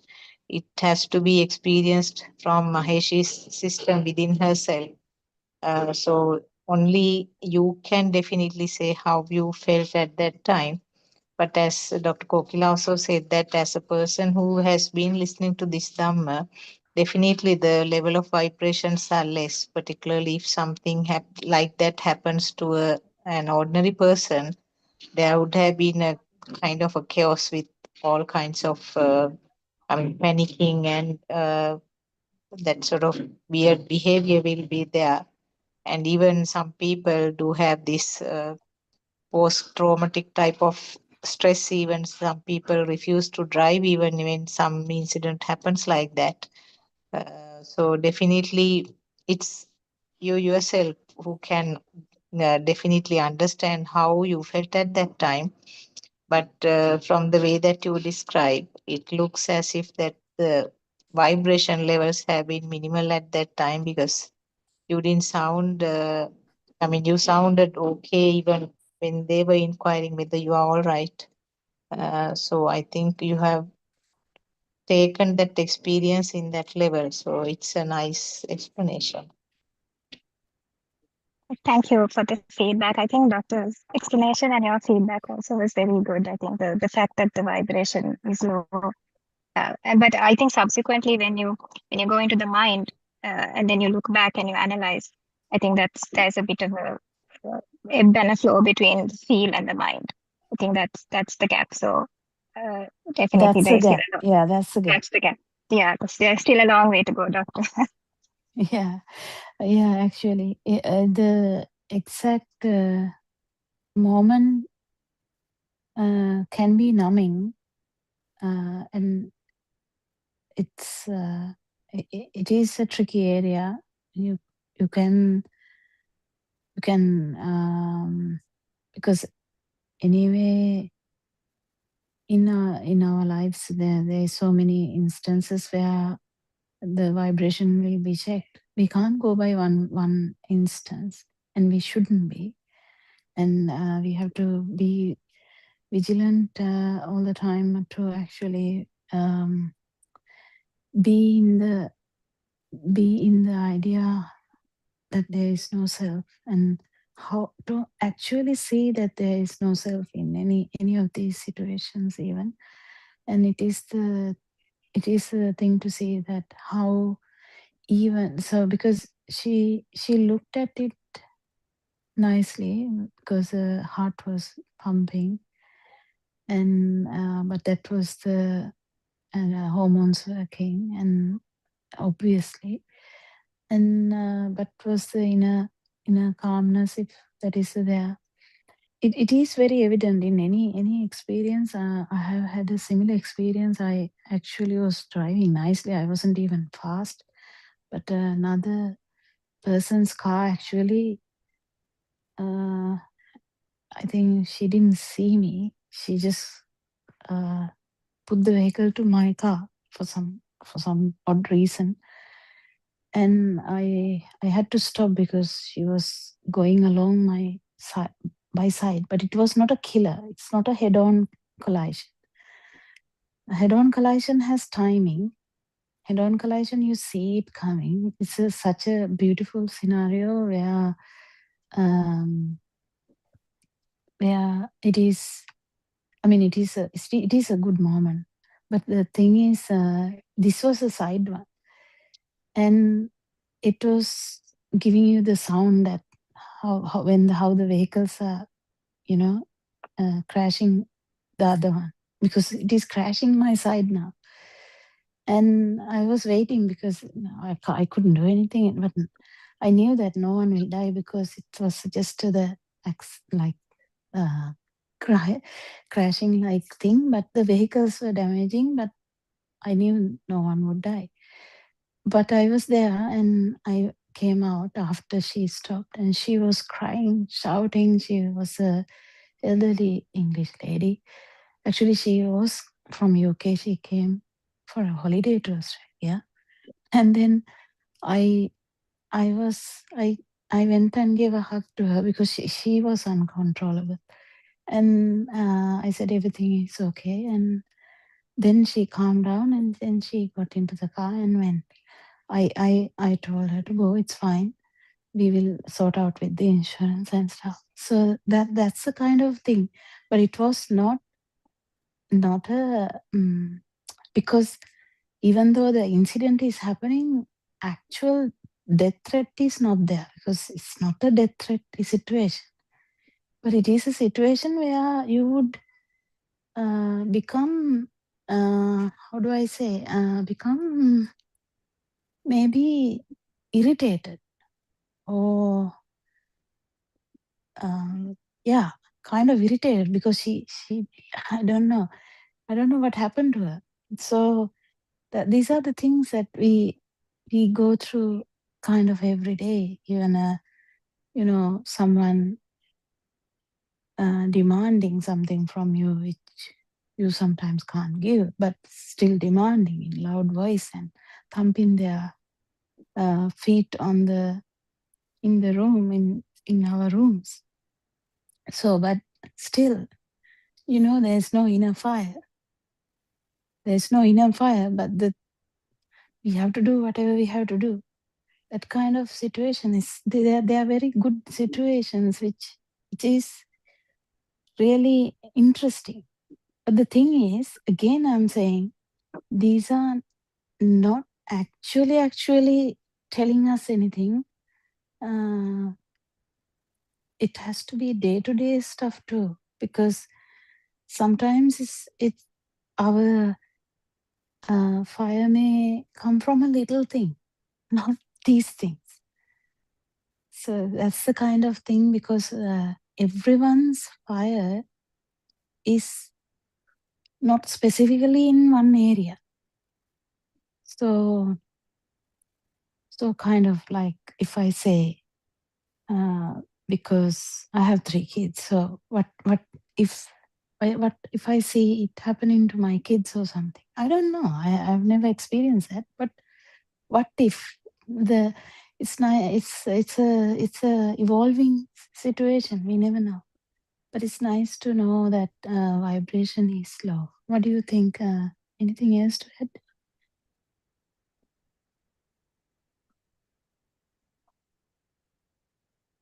this Dhamma is anyway very empowering because there's no self Dhamma, isn't it?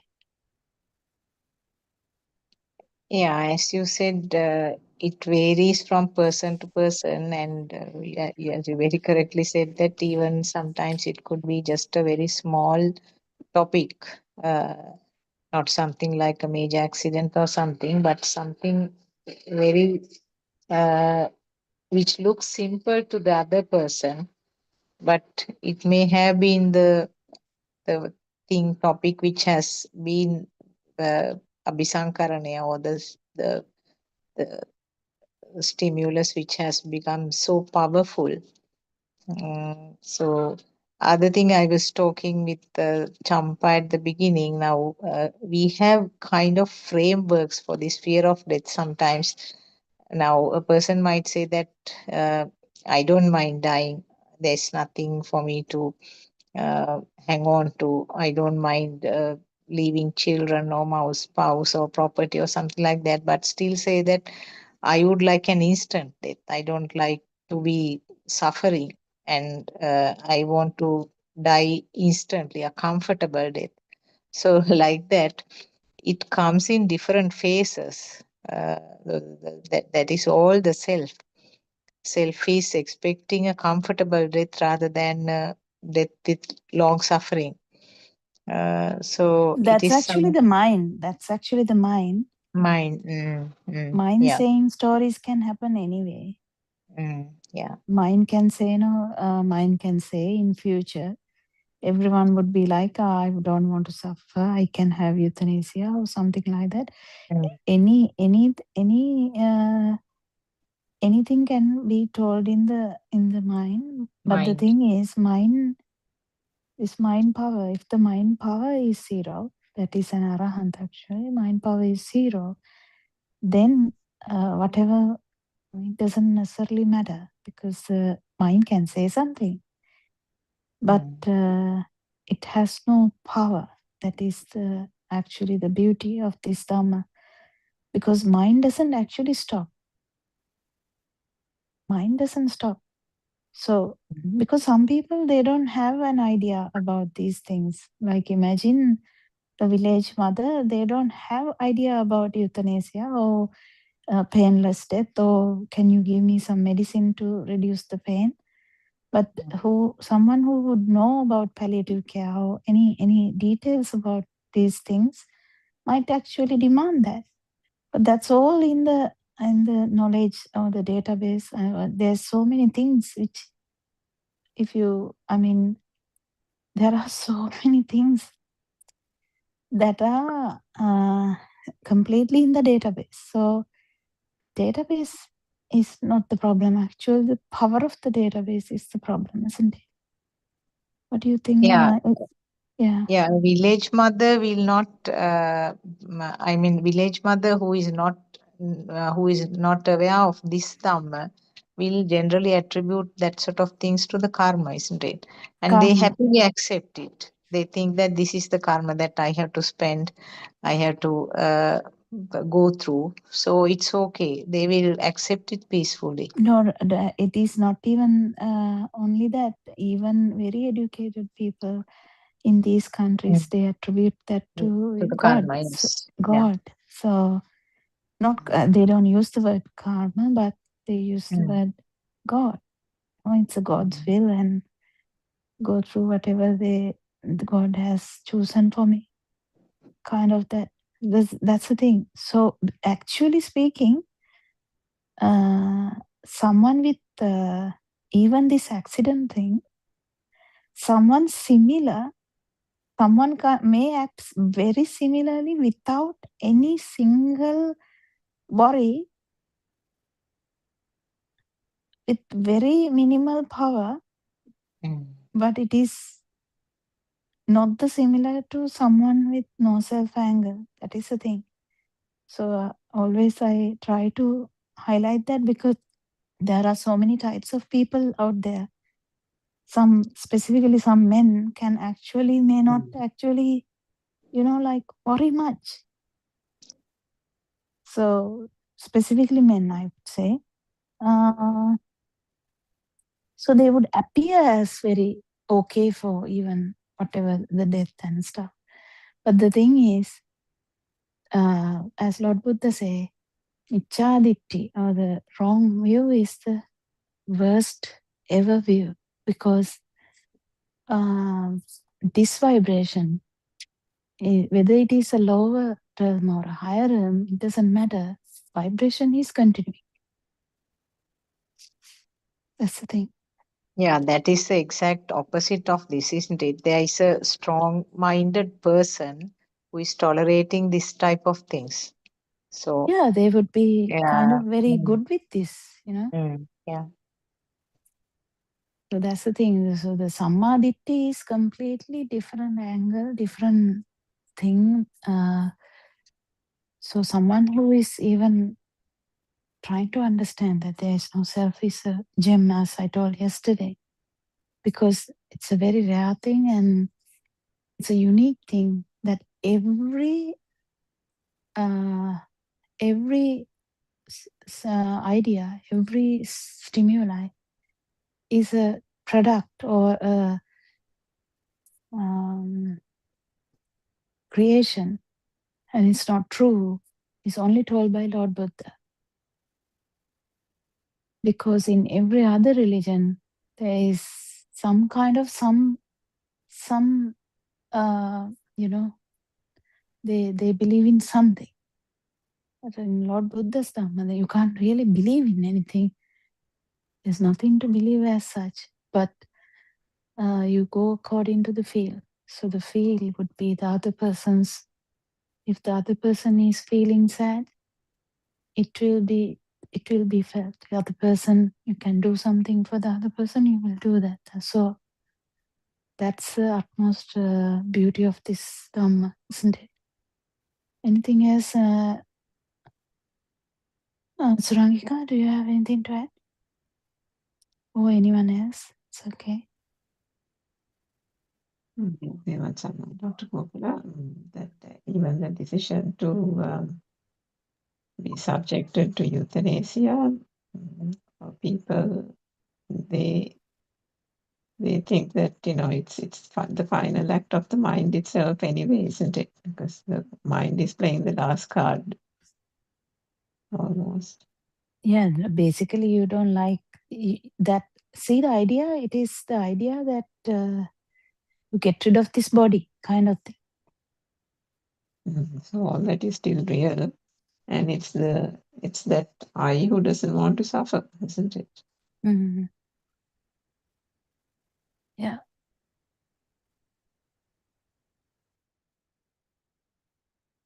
Anyway, this driving thing, to your point, it's important to see it in other circumstances. It's also very true, isn't it? Because for anyone who has had the experience of driving for 20, 30 years, there is almost like a automated process that happens when one is behind the wheel. And even those very major kind of moments where those type of, possible head-on collisions and that kind of thing can happen, even for those, the driver, the person behind the wheel, kind of goes into that almost robotic state, even at points like That's that. what I said. Yeah. If you have noticed that in any experiences that you have had, even in near-miss things, it automatically happens. Like even the instance Maheshi said, even at the point of that absolute fraction of a second, there is automatically the sensors kick into gear. Automatically, the eyes go onto the left side because there's an experience I had maybe a year ago. Automatically, as she said, the collision is going to happen, but the eyes have gone to the side to see whether one can cut towards the left to ensure that there is no vehicle, to ensure there are no pedestrians. All that happens in such a fraction, which absolutely justifies or kind of proves that it is the sensors that are working and nothing else, isn't it? all that has happened absolutely in a fraction. So it's difficult to only say that that is the place where, if that works and then it's fine. There can be, as you said, you go through one big ordeal like that, and you can come home and say somebody hasn't had the kettle of water boiled or something for a cup of tea. You might get into a rage or something about some very, very trivial thing, isn't it? Yeah. And exactly, and the thing that if it is happening to someone dear to you is a different thing, because in some this kriyasita thing, it's actually there, no. There is no self here. Actually, there are some actions, so that action can take place. But the thing is, this vibration, even though it is slightly hidden there, that's the thing, as even Mahesh said. It's after that only you realize that you start to ponder or think about that and go think in such a way. The most important aspect about this Dhamma is no self angle. If the no self angle is taken, then Krutya Jnana happens. If it is not taken fully, Krutya Jnana actually is not going to be happening. It won't happen as we think. So when the no self angle is fully into the system, then slowly this vibration will come down. But the decision about that, actually we can't really take a decision about that according to one situation anyway. Because specifically in that kind of, yes, Mahesh. Theruvan Saranai, I fully agree. I think that's 100% that observation that, it can happen automatically for sure, because if you've been driving for a long time and all the safety precautions kick in at that moment. I think more importantly, I think it's seeing how the mind, I might be using the wrong terms here. Sita Dakima, like how are you? There is no you, but then how is the mind operating at that point? And I think on the hindsight, the kind of nature that I had like a few years ago, I used to get a lot of road rage. So, if that happened to me a few years ago, I mean, I would have probably chased after the person who almost had the head-on collision and gave her a piece of my mind and taken it to another level. But I think that sense of peace, of course, comes from the journey. So there is a certain behavioral change or transformation that is evident, but as I said, there's still a long way to go. And the points raised are very well taken. Good points. Thank you. I think Yeah.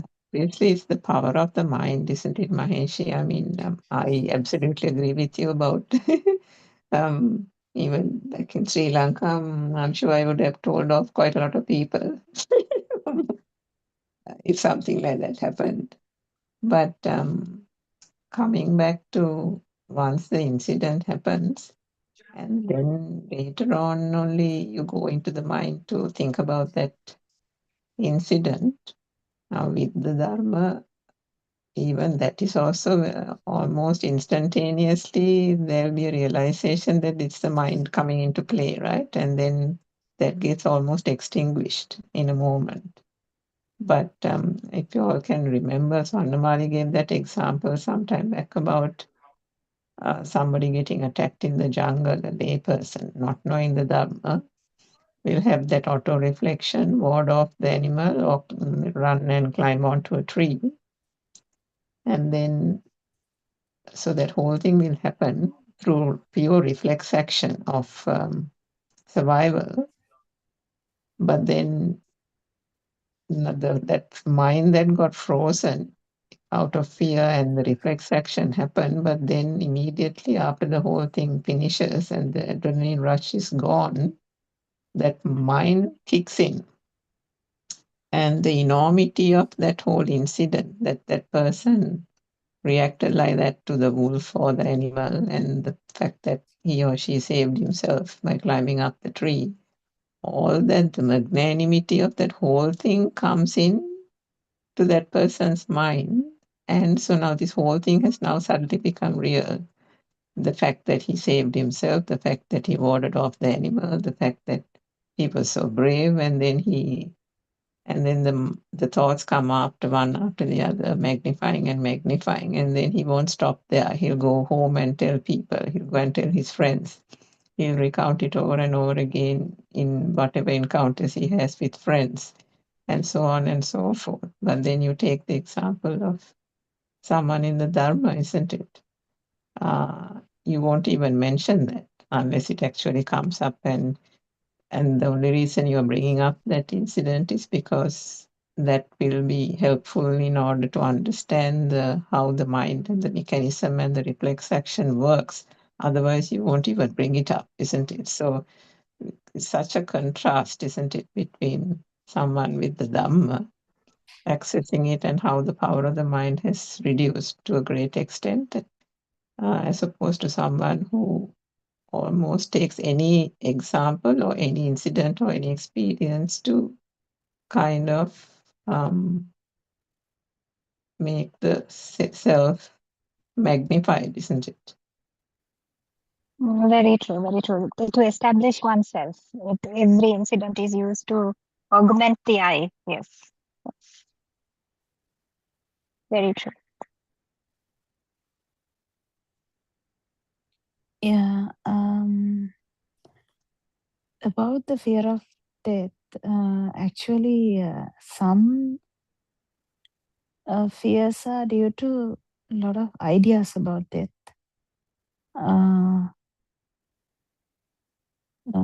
Specifically, my sister thinks death must be painful. Whatever I say, it will never touch her. So she thinks death should be painful. I don't know where she's getting that idea from, but she's getting that. She doesn't listen to this now, so it's very difficult to convince anything to her. But the thing is, there are so many ideas about this. They don't, I mean, actually speaking, that's the last stimuli, right? Whatever the last stimuli, after that, in this system, there's no stimuli. So that is the so-called death have so many ideas. What do you think? And that's why the fear is augmented. That's why the child doesn't have a fear of death as such. But at the same time, just imagine that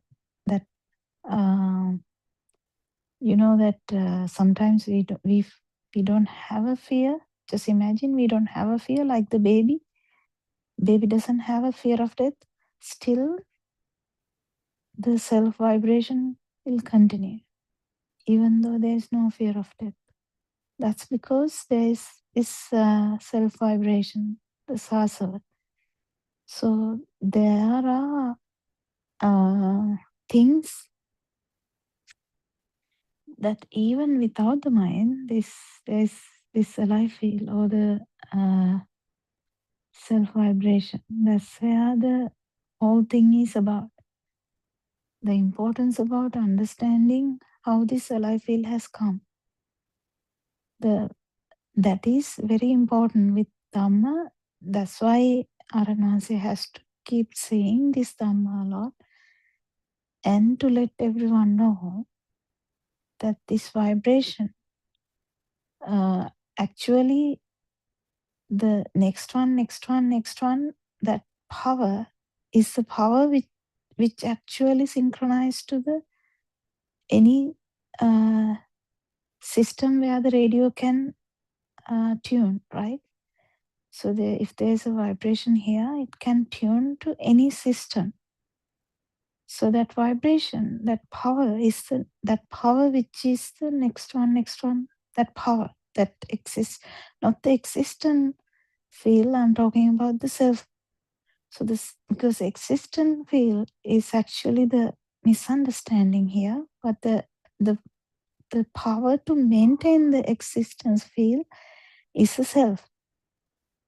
So it's actually two different things, even though they are kind of similar. There are two different things: the existent field and the self. So the power to maintain this existence is there even in a unicellular organism. We always talk about a worm to make it easier. So that power, the misunderstanding, until the misunderstanding is there is a power to maintain that existence field. That is there even in a baby who doesn't know about the death. So even just by knowing that death is a thought, the self-perception, if the self-perception is still there, or and self-vibration is still there, the problem, root of the problem is there. What do you think? Do you have anything to add to that, Dr. Sakuntala or Mahesh? Also, Ganga or Champa, anyone actually? Sudharma is not there. Yeah, actually, the thought of death is coming subsequently, isn't it? Because even a child of 3-4 years who is having the thoughts about the other things will not have the thought about the death. So it is depending on the age that the data has been included or the fed. The thought about death is coming at a later stage sometimes. Yeah, 1-year-old child might die without any knowing about the death. Yes, but the But still the Sasava nature vibration is is there. there. Yeah. Sasava nature is there, which will continue the samsaric journey. So that should be fully understood. Yes, Mahesh. Mm. I was going to ask Doctor now that if you look at if you move away from the human, like the mind, if you look at the animal world, I mean, instinctively there is an instinct that comes, there's a Astrava that if there is death forthcoming, like if there is a snake or an adder in the garden, all your birds will start shouting loud as ever. And then once that danger passes, they will calm down. Or even if one of the birds are eaten up, they will still calm down. But that instinct that death is forthcoming, or that instinct of survival instinct is there in the system, in nature, isn't it, Doctor? Yes. Yeah. Just imagine that even that instinct is not there in a baby bird. Even if it is just a bundle of vibratory, like a early born baby bird. Just imagine. Oh. In that also,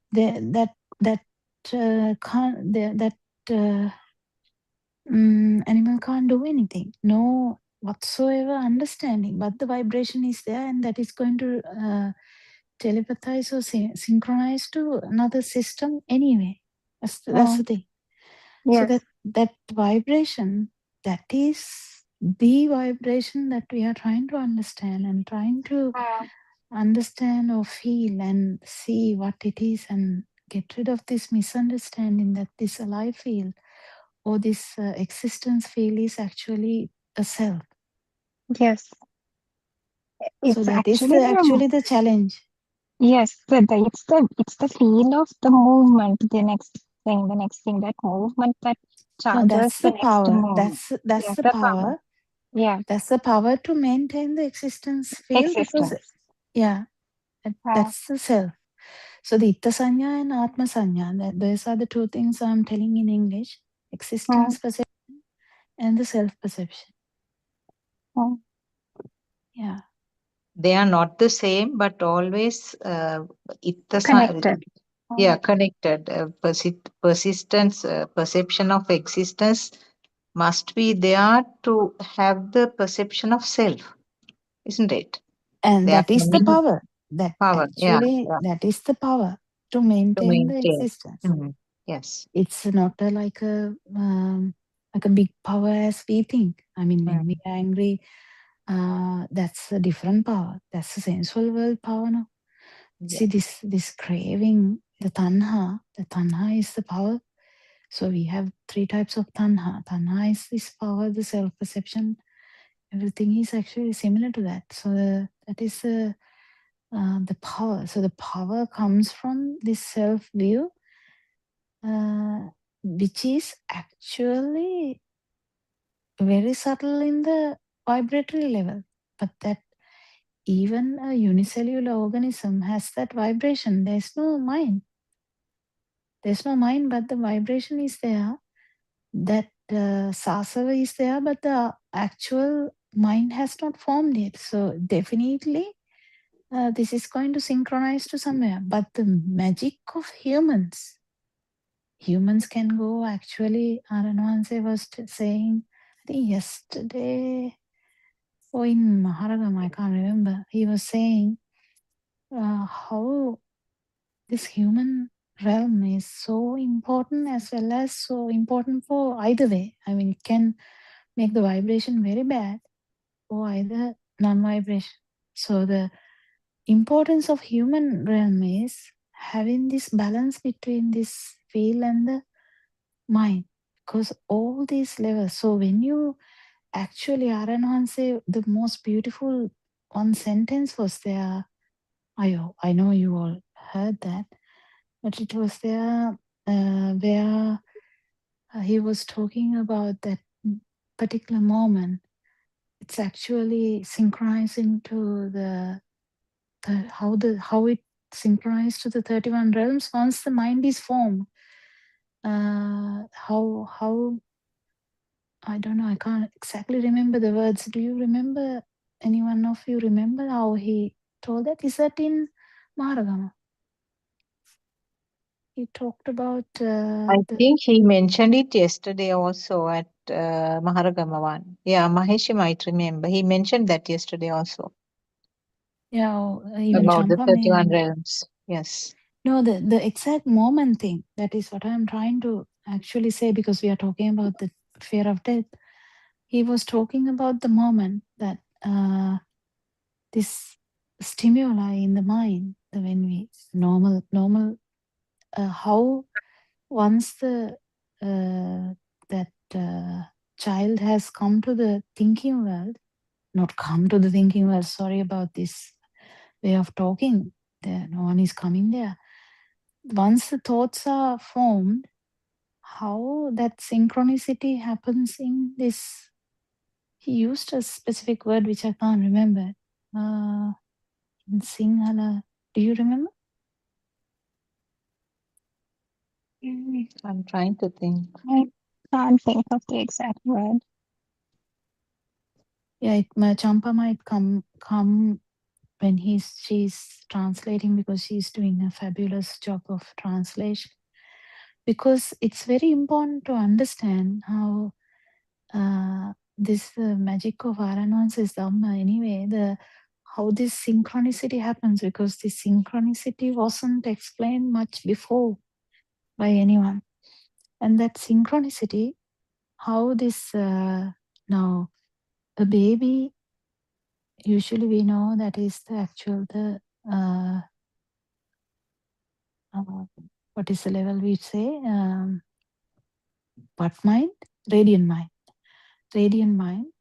But as soon as the thoughts are formed, it's not a radiant mind anymore. So that level is changed. So when you say the human, why the human realm is so important, he was talking. He said he will not talk about that much because it is going to divert the talks elsewhere. I think he said that. So because He mentioned that it is like it is not as he used the word sukuma. It is not as I don't know the correct terminology. Melu, perhaps. Correct me if I'm wrong, doctor. It is not as sukuma as the higher planes, but as not as rough as the lower planes. So it's like an in between stage where we can jump this way or that way based on the next vibration. And so if our vibration and is how closer, it get worse, and yeah. it get worse, we can directly fall into the very lower realms or higher realms. Shriyani, Pushpakanti, are you trying to talk? Sorry, if you're trying to talk, it's fine.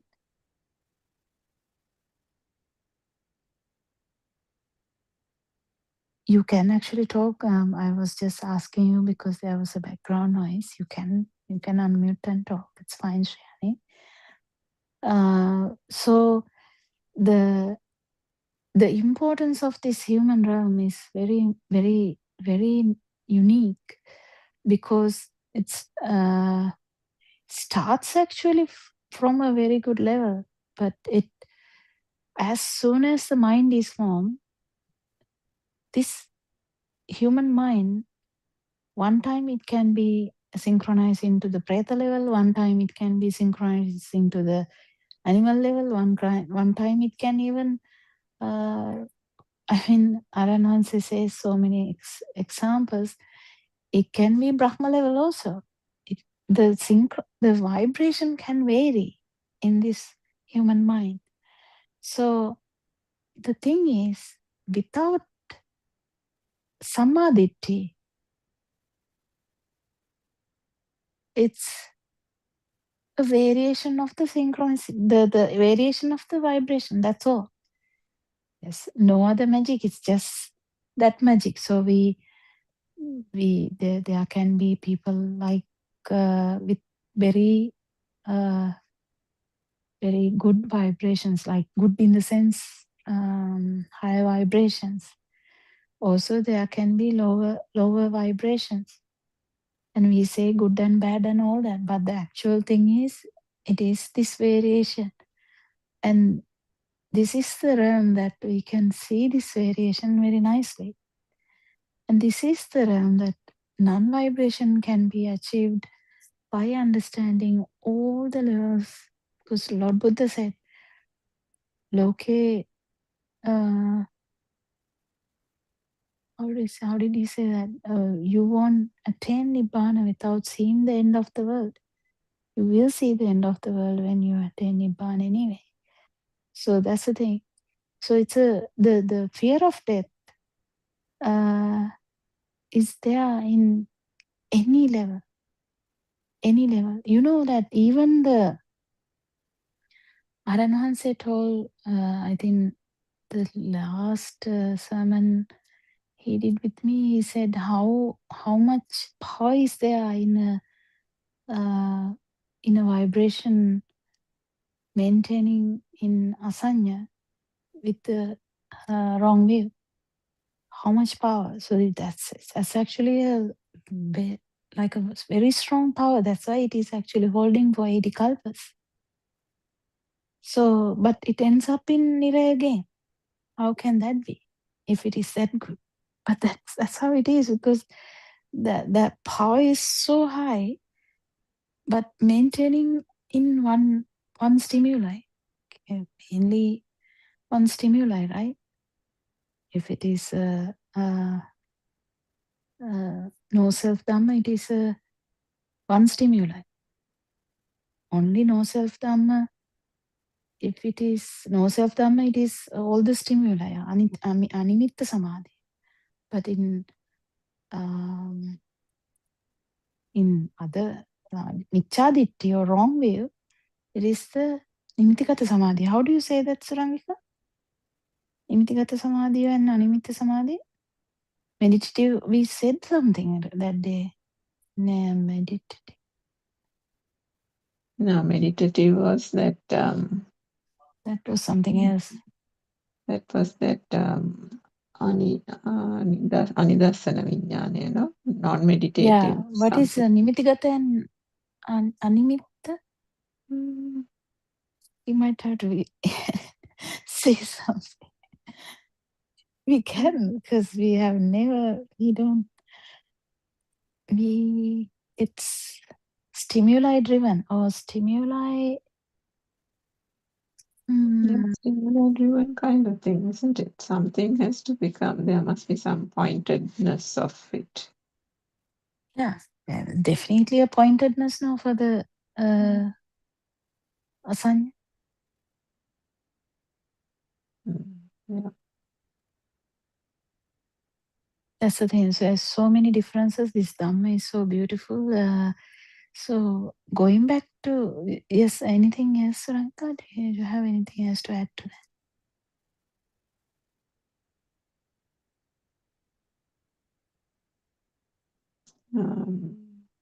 No, doctor, not at the moment. Because this understanding fear of death, there is so much massive area, because fear of death, even though the Brahmya doesn't have an idea of fear of death, still we know that even that after 80 kalpas, when the vibration reappear after like a long sleep, when it reappears, again it's falling into the lower realms without any hesitation, right? Because of the massive power, because it is now manifesting. It's like 80 kalpas, it didn't manifest, but as soon as the causes are there, it is manifesting. And it is when it starts to manifest, yes, it is in the lower end now because of the massive power that it has. So even though we talk about fear of death in our human mind is a baby mind, Human mind is, we talk about the human mind, but it's actually a baby mind in the sense, you can't really say baby mind, it's a good mind, but there's so much more into that, isn't it? Anything else?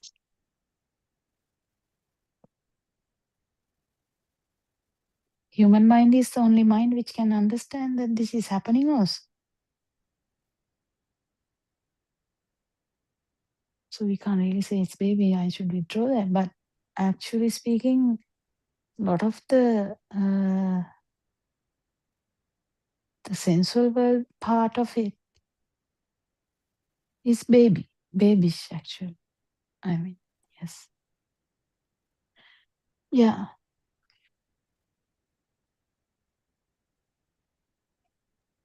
I had a question actually when you talk about this synchronizing. Now we know that the genetic contribution of the parents when it is forming the zygote, that itself has a vibration, and the following the formation of the zygote, another vibration will synchronize. That is how it gives the push for the zygote to grow. And it says that an equal vibration will synchronize. So there are situations where parents are extremely, as people from outside, at least people as people very well behaved, and you label them as extremely good people. But sometimes one of the children in the family will be completely opposite, sort of having exactly opposite behavior to the parents. That sort of thing, I was wondering how it can be explained, because if the genetic composition of the parents, as such that they are What's the big as deal about the person. genetic composition? This vibration No, is that the is, most important part of it. yeah, but it has to be a similar vibration which is synchronizing, isn't it? I don't know whether my question is clear enough. No, actually, you can't really say that. Then how do you say? Now imagine. Now this is a story. Just if I have been in Niraya for 230 kalpas, I'm just saying a story now. I've been in Niraya for 230 kalpas. That data is also there, right? If I am in Asanya 80 kalpas, that is also there, right? So if I have been in Brahma one kalpa, that is also there. If I have been as an animal for 500 kalpas, that is also there, right? Right. What you are saying is you can't just say only about this life, isn't it? What That is are what you you're saying. saying? That is a baby question again.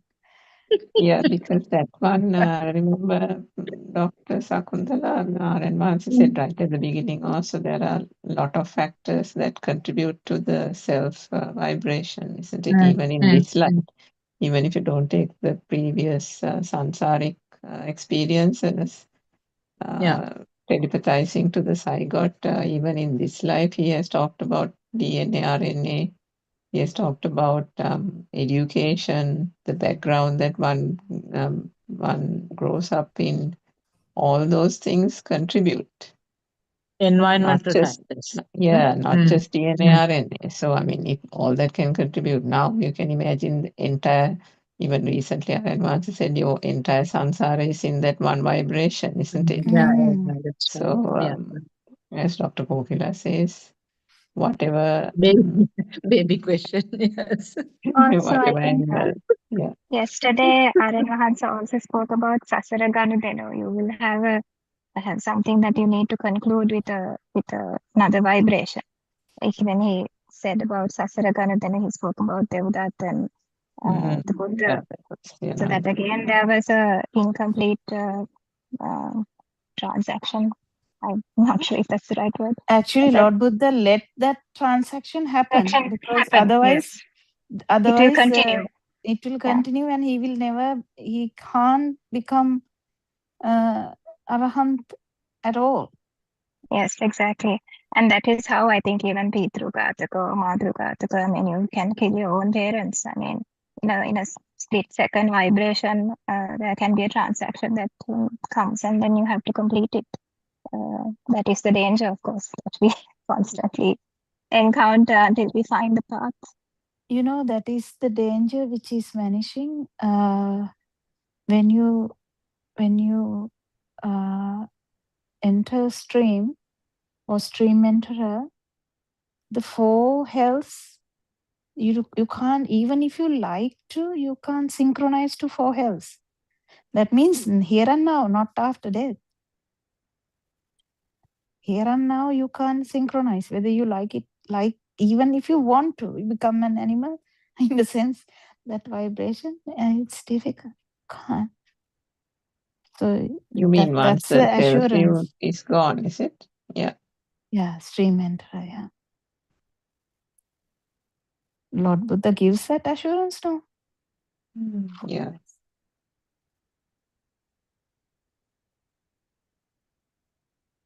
It can't go that low, even if you want to. The thing about what is it? Non-enter or whatever? No, non-returner. Even if you want to, you can't enjoy the worldly things after that.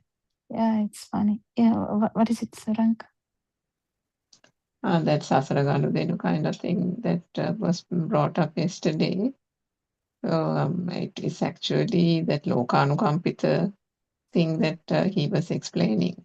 He was allowing that to happen to save Devdutt from himself. I mean, or save that system from itself.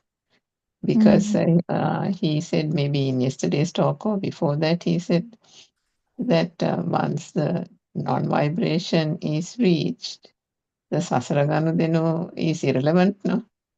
So it doesn't happen to the Buddha, no? the fact that he allowed Devdutt to come close and do all those things was to help Devdutt, that system, almost get over those transactions to then come to the point where he would ultimately attain the realization. Not that he was, not that it wasn't as if the Buddha had a transaction that had to be done, completed. It was more about Devdutt having to go through those phases in order to come to that final salvation, isn't it? Yeah, that's what Maheshi was trying to say as well.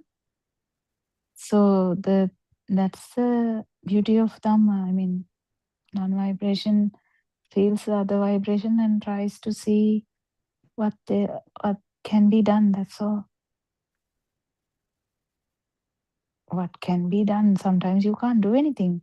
Lord Buddha didn't go and say Dhamma to that person who Sukara, someone Sukara, who Sukara, Chunda Sukara. Chunda Sukara.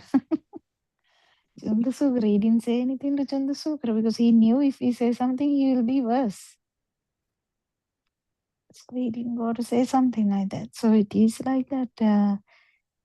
There's so many things that we don't know for sure. But one thing we should feel is the non-vibration. We should know about the non-vibration, but we should feel the non-vibration so that we have no doubts about the non-vibration.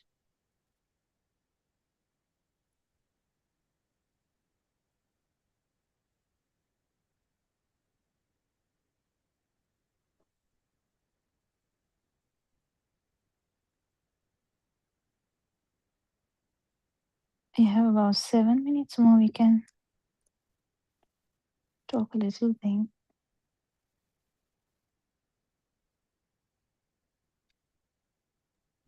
Therwan Saranai, Dr. Aryan Wahanse was telling us something about that, which the sermon I read translated. He said, tell us no, not to go to the Detis Katha, 32 useless talks, because then we are unable to catch that Sahasrava power. Anyway, this catching this Sasava thing is in the Margasit and Palasit. So you can't really do that with all the other the hindrances, because Detis Katha means all the hindrances. No, either you like it or either you hate it, or ill will, craving ill will. Tina with is not there in Detis Katha, but because all the eyes and ears will be open, I think, if you really like it. Doubts will be there, because everything can be complicated by Detis Katha. I mean, it's a very nice example that people calling other people and telling things, isn't it? It's such a Detis Katha. I was like, wow, that's going that far. That's funny, I thought. I mean, not funny, but that's weird. That's how far the Detis Katha can go.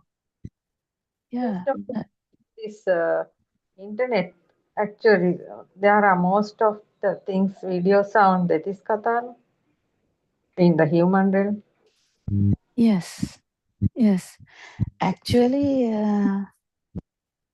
we can get addicted to those things anyway. I mean, you know that people will not listen to Detis Katha, but people might look at shorts. Yes. People might look at YouTube videos. Yes. You are not actually listening to the Detis Katha now. You are listening to the YouTube show. Yes. So anyway, the same thing. Yes, there is Detis Katha. No, that's what I'm telling. Yeah, Not 100%. Detis Katha, Yeah. but the involvement of those YouTube channels. Because Detis Katha in Lord Buddha's time, people has to get together and keep talking, But now you don't have to. What happens in America is here within We a know. fraction of a second. Yes. Yes. So we can get entangled in the Tiskata and not see the Sasava or not see the we can lose the track. Actually, that can happen. Yes.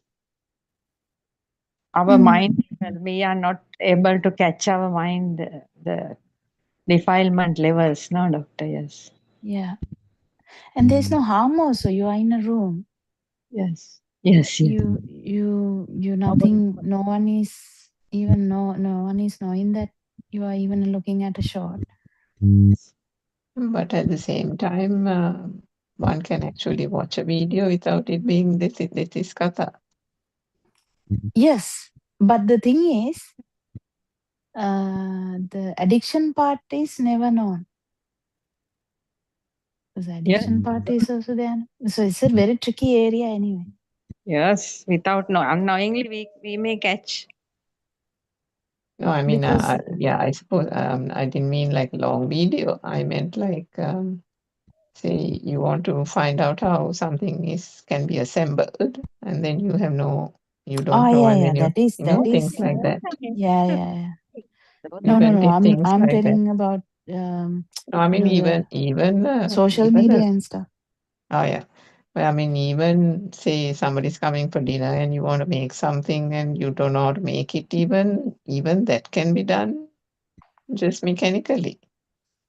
If you don't Yes. know how to make a particular thing and you look up a YouTube video, it doesn't mean that you're getting into it. No, it can be done. No. Yeah. I'm actually talking about, like get Like Facebook into videos and stuff. yeah. YouTube Some also are, some can get actually into that YouTube Doctor, shorts. it's if you can like explain, I think in the system, I think there's something called a brain, the reward system. That's what you're triggering, the dopamine release, isn't it, when you're continuously Yeah. scrolling? Yeah. Which Yeah. turns to an addiction almost. I think that's what doctor is talking about. Yes. That kind of addiction actually makes you to be in this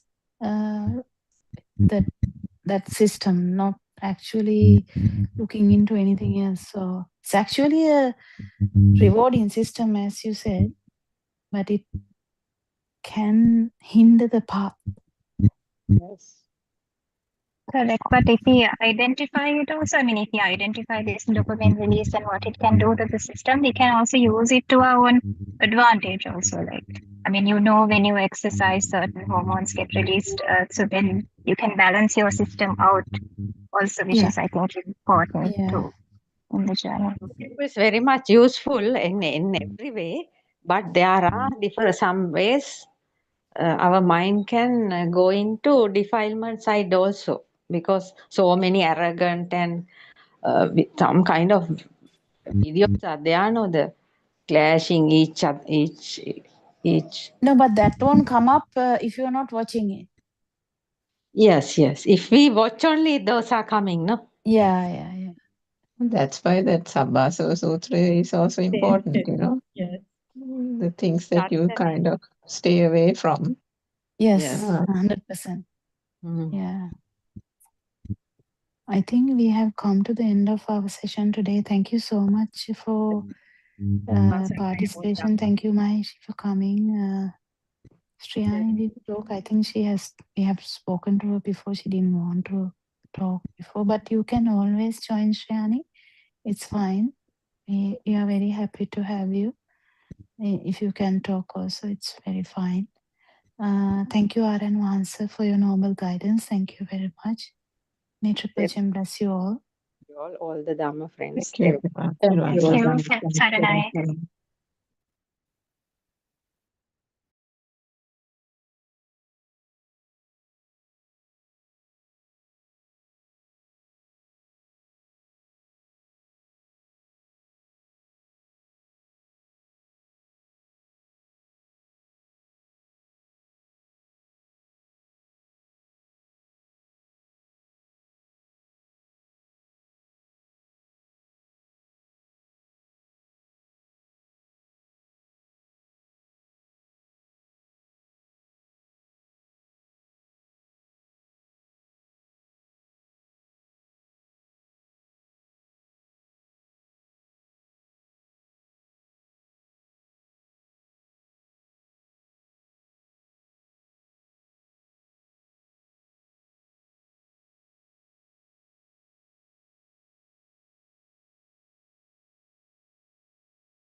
Therwan Saranai. This is the English Zoom discussion of Buddothpado Deshana. First of all, we'll worship our noble friend Aryan Wahanse, and may all of you be blessed by Triple Gem.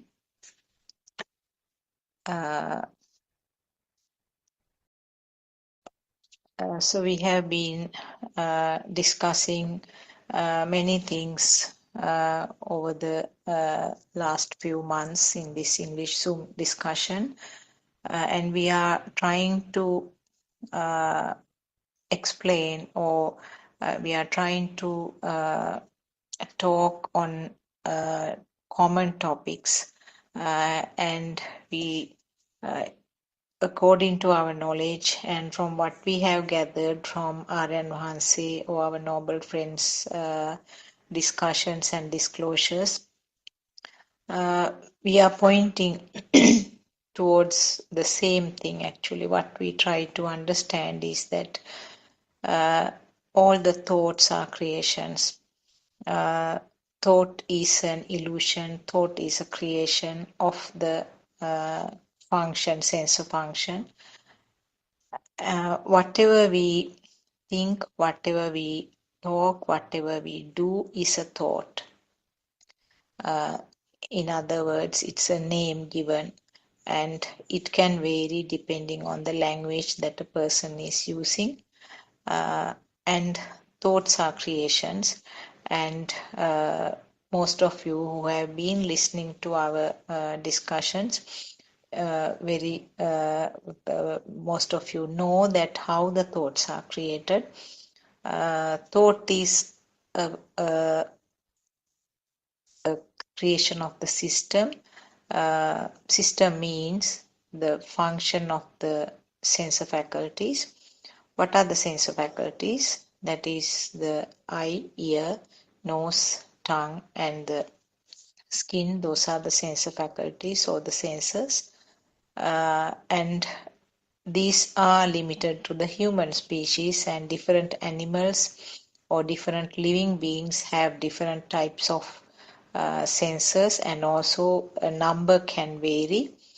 But what is common to all of us is that these sense faculties create something which looks like real. And the word called anicca is used to describe that what we are assuming as real is not real. It is not something which is there truly. We never know. We don't know. We can't have a real idea of what is really existing. But it all is limited to the information provided or the information created at the sensor level. So we have no idea. There's no way of finding actually what is the true world is, because the different living beings have their own created worlds. So we never know which one is correct. There's no way of finding. And what Lord Buddha tried to explain was that this created world, when this created world, so-called creation or this illusion, when it is taken as real, the system tend to have clinging or aversions towards those stimuli. So our noble friend Aryan Wahanse is trying to dig out the true Dhamma which was preached by Lord Buddha 2600 years ago, because most of the true Dhamma facts have been covered, or I would use the word adulterated, by the facts that came from different teachers and different religions.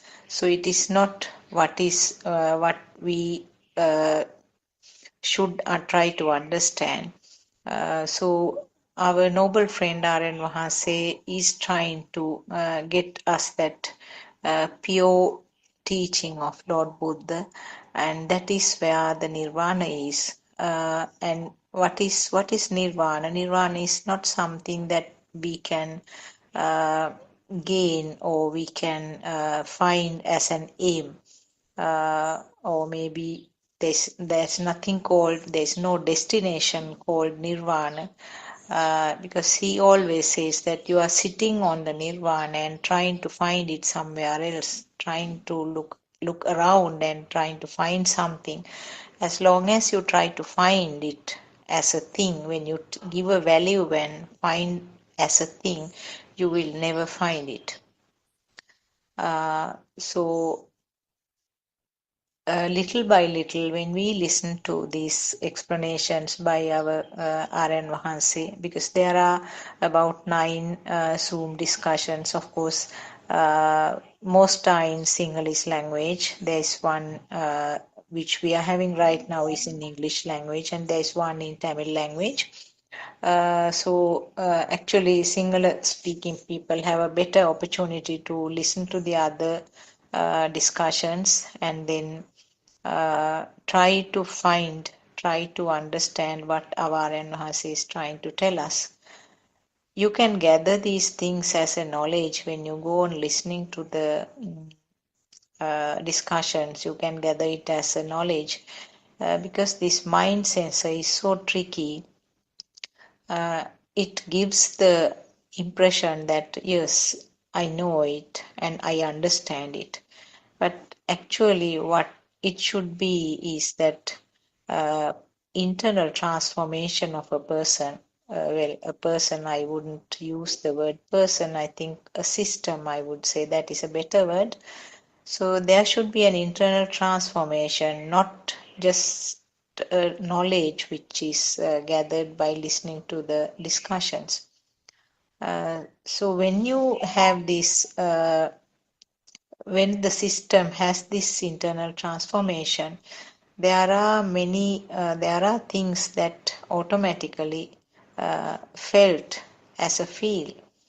The system will feel that the stimuli which created a fire or some excitement in the past will gradually, that excitement or that fire or the value which was added automatically will get less and less.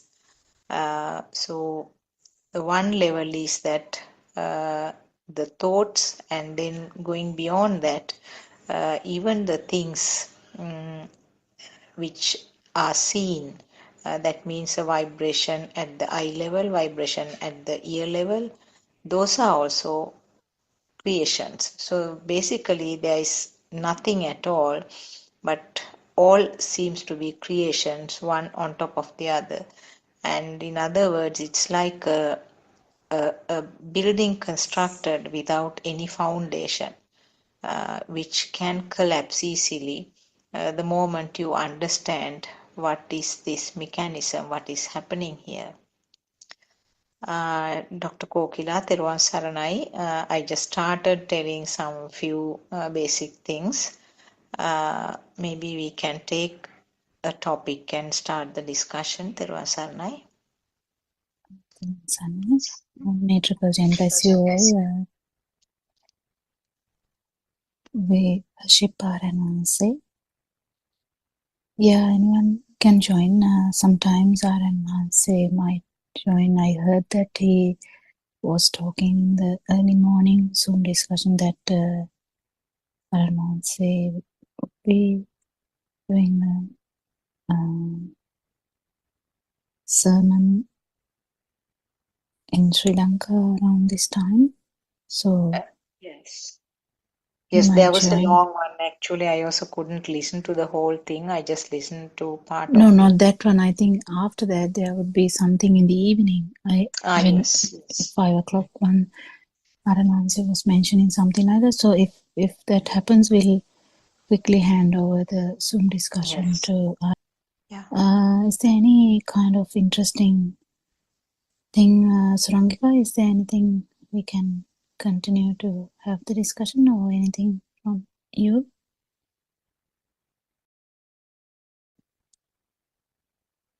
Yeah, the long Zoom, actually RN1 says all the sessions are very long these days, so it's taking time to listen. Thiruvan Sannai, Dr. Kokila, Thiruvan Sannai of the Dhamma Friends, Worship and Vahansa. Yes, in fact, the morning Zoom, not the early morning one, the other one, I think was a very long 3.5 hour talk. And I think he was explaining quite a few of those basic true Dhamma philosophy, Satyajnana kind of aspects to a gentleman who must have been new to listening to R.N. Vahansa's discourses. I too have listened to it only halfway, but maybe I wanted to just bring up a thing that in a past Andolanaatmaka groundbreaking talk that was held maybe a couple of days ago. This wasn't R.N. Vahansa, it was one of the other people who explain it. I don't know whether Dr. Kokila, you heard it, and Dr. Sakuntala. Somebody asked the question about perceptions, and that mother asked about how whether the sanya, as we call it in Sinhalese, or perceptions, and I think we discussed it yesterday or day before that actually the word sanya really conveys it better than perception, but for the purpose of our discussion today, because it's in English, we'll use the word perception. So the mother asked on the Zoom whether when one attains nirvana or arahathood really, what happens to the sanya, and whether what happens to the perceptions, and whether the perceptions disappear. So in answer to that, it was, I think, person called Sumit, who is a known advanced practitioner, who explained about how the perception also has that underlying power. And the way he explained it, I think, was appreciated by a lot of people on that Zoom thing, because he took the five aggregates and said how when we've all heard about and understood and tried to understand through Vidarshana, the vibration and the speed of vibration manifesting itself in the senses, which is the Rupanya, that we call it, or form. But then form and then followed by, I mean, you can't say followed by, they all happen at once in one moment. But so the form, and then with the form comes the sensation and Vedana, and then the Vedana, after that it's the Sanya, the representation of the Vedana or sensation is the Sanya, perception, and then the continuous happening of it is the Sankara or mental formations, and then which then translates into Vijnana or consciousness. But what he was explaining was that with that single vibration has an underlying power, and it is that power that multiplies because of the speed and then becomes a thing, and then one gets the notion of there being something existing. And that's how the whole light consciousness, sound consciousness, the feeling that it is there comes about. But he explained very well that in an initial vibration, just like the initial vibration has that underlying power, so too does the five aggregates, the sensation, the perception, the mental formation, and therefore the consciousness. So I also kind of, I hadn't thought about it or reflected in that way, which I thought was really quite helpful, because then he said, so too does the sanya, the perception, also have that underlying power, because it is an aggregate. It's the skandha, isn't it? So the initial vibrational power or the current is still ongoing.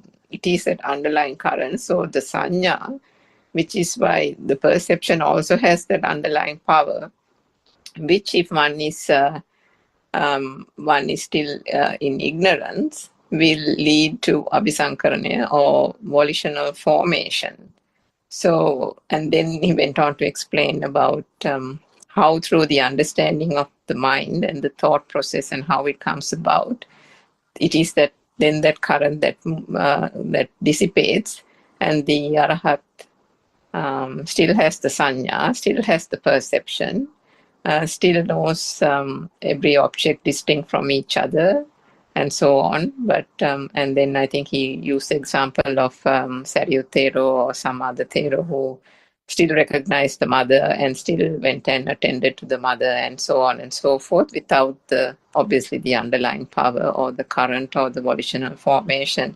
So maybe Dr. Kokila and the others, if you can elaborate on that a little bit more. I thought that was quite helpful, if that is just as a starter to the discussion. Thiruvan Sarnai. What was the difference you felt in that? Because because we discuss this kind of very often. So what was the difference you felt? That's my interest now. The difference I thought that was helpful for that mother was, and so many other people also said that that explanation was really good. Yeah, but you felt it too. So yeah, but you Yes. felt it too. No, what was the exact thing you felt? The fact that he broke it down to the skandhas. And he said that just because, just like the vibration is there in the rupane, the rupa kind of thing. So if there's rupa, vedana, sanya, sankara, vijnana, so too does all the five continue to have that underlying power. That part, for some reason, I had not. There was no reflection in that way, and it kind of gave me more clarity on the perception. Because otherwise, I think I felt as if the perception was something like, because when the defilements start fading or ceasing gradually, as you have said so many times, Dr. Kokila, how that lightness and then it's difficult the thing is, whether you're talking about what skandha are you talking about? What are you talking about? Are you talking about the mental consciousness or the No, the initial, the five aggregates. Yeah, of five just the aggregates is there for formation. the other one too. No, so it was the initial, the basic consciousness. Basic five. Yeah. Basic five. Okay, basic five. So in that, so when we go back to the baby, the fetus, I think we have told this like 100 times now. When we go back to the fetus, we know that the power is there. That is how this everything started. The power was there. Whether it is Surangika, whether it is us, whether it is whoever, the power, the vibration, the self-vibration, which has been the foremost reason, the underlying reason for this development of these five aggregates, in the sense five, even five sensory organs in that sense, because every cell has this this vibration. But the formation of the sensory organs, that is just the kind of the outcome, like the projection. It's just the projection. Other cells may not have the projection, but the sensory organs, specifically the five sensory organs in humans, have the projection. And that's all. And of course that the power is there underlying, but the problem is you actually, okay, how am I going to say this? Now this is theory. When we talk about five aggregates, that is theory. Theory is not there in the actual experience. That is the important thing that we might we might lose the interest, because it's useless to, in a way, to describe all the power. Yeah, like we can say, yes, power is there everywhere, yes, but the importance is about feeling this. So feeling the power and feeling the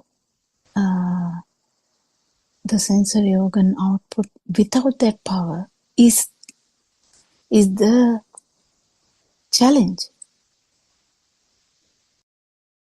So that's the practical aspect. The answer could be very complicated or very very good, but the thing is to actually feel this.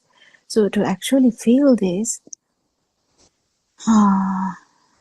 the theory part is not that important, I would say.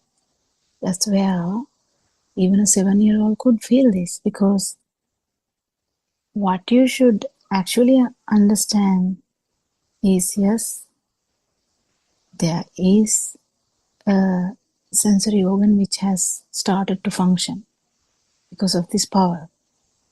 This power has been the reason for this origination of these sensory organs. And sensory organs are going to be there until respiration is there. And that's why Lord Buddha has actually told about defilements and the kind of has separated it, like how do we say that, the Skeles Parinirvana and the Skandha Parinirvana, because the actual one part is actually the first one. The defilements, the end of the defilements is felt while you're alive. So the main important thing is the moment that you practically, how you would feel with the power, without the power. That's all. So whatsoever this power is, we know that is the power that kept this samsaric cycle, the cycle of birth. So that actually gave us enough trouble, but and it would continue to give enough trouble. But what is important is practically feeling the difference between power, the sensory organs working with the power, and sensory organs without the power. That is the important aspect of practical experiences that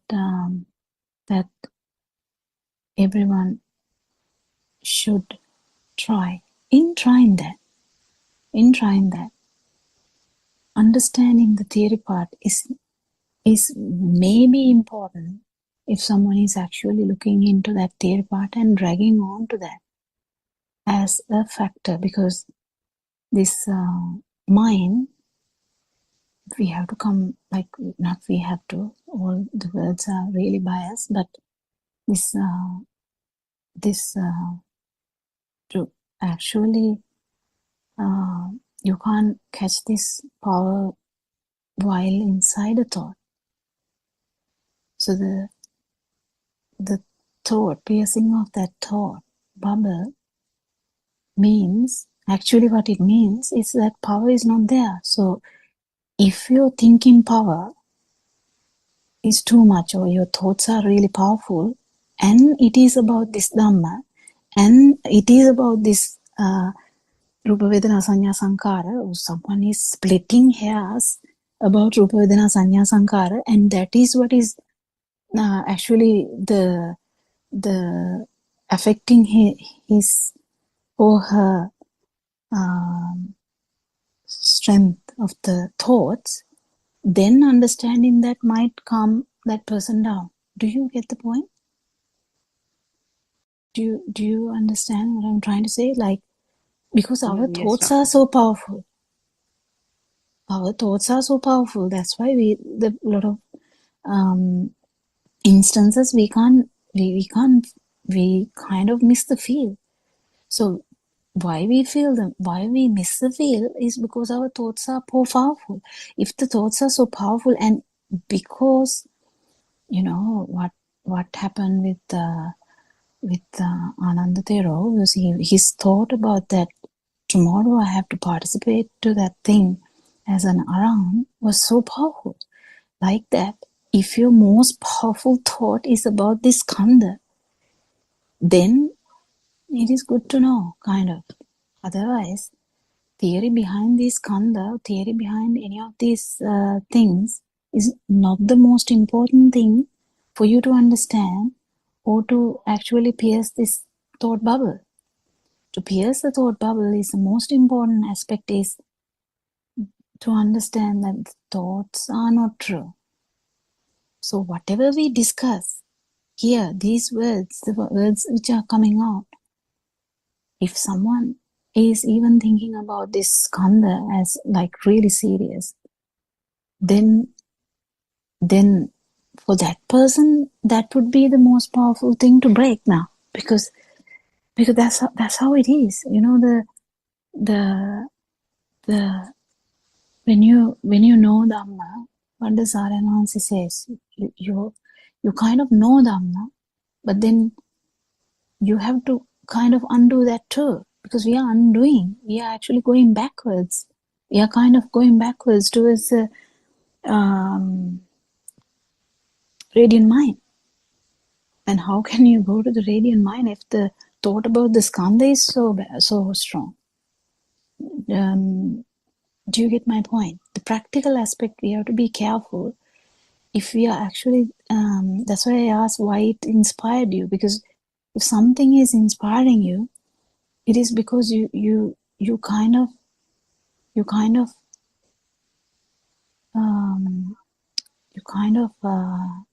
maybe hasn't thought about it, but it has to be clear that any thought, whatever the thought, none of these thoughts are actually true. Do you get the point? And this Yes, is Dr. Kokila. I just thought that was just an angle that I had not explored in the when I was reflecting, and yeah, this is also only the for you actually, because that's why I asked the question, what inspired you? Because yeah, and also I think we talked several times about when the perception becomes lighter and lighter, meaning it doesn't become a thing, and then the form world. yeah, How form world is thoughts. So if you're actually putting how stress yeah. on skandhas, you are thinking about skandha. You are thinking about skandha, so that's fine. It's okay. You know, we have so many arguments. We can argue. If you want to see an argument, you go to like a, people in this country can go to a club and see how they argue. They're useless topics, and they can argue. But in Dhamma also we can tell in different ways. But the main message in Lord Buddha's Dhamma is Sabbe Sankara Anicchate. In Sabbe Sankara, what is Sabbe Sankara? Any action, any word, any thought, just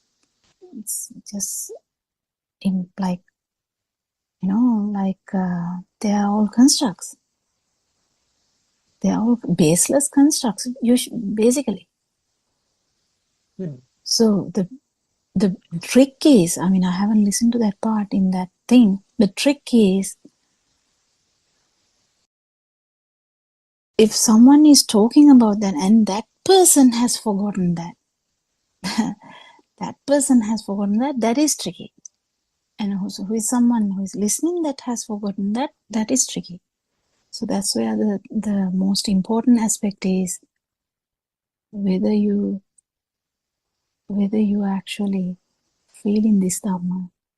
When you feel this Dhamma, you can understand the main important thing is to feel the sensory organ output with the power and without the power.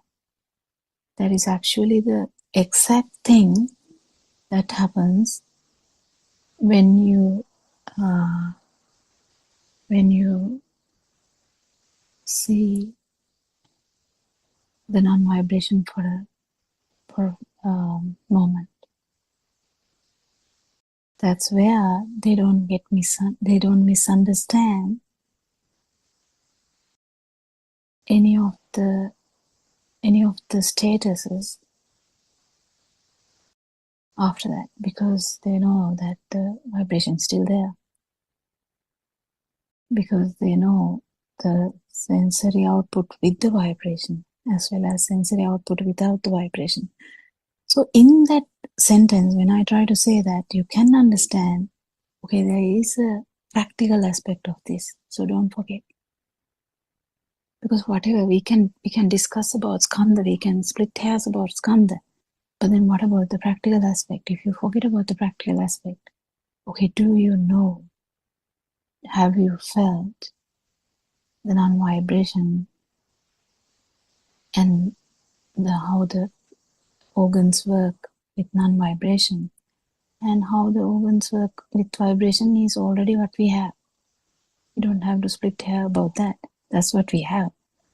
I mean, always we had that. So it's not a big issue to understand that. But the main demarcation comes when you understand that the sensory output or the sensory organ output without the power. And in that, you understand this 5 aggregates. What do you understand? The keles parinirvana, or the defilements, are gone, but still sensory organs are working. So that power which can be transferred, which can be not transferred, oh my God, which can be telepathized, or which can synchronize to any form of vibration is not there. That's another. But the sensory output is there. And when it stops, there's nothing. I don't know whether that gave you something. I just wanted to break your, I think I broke your mesmerization.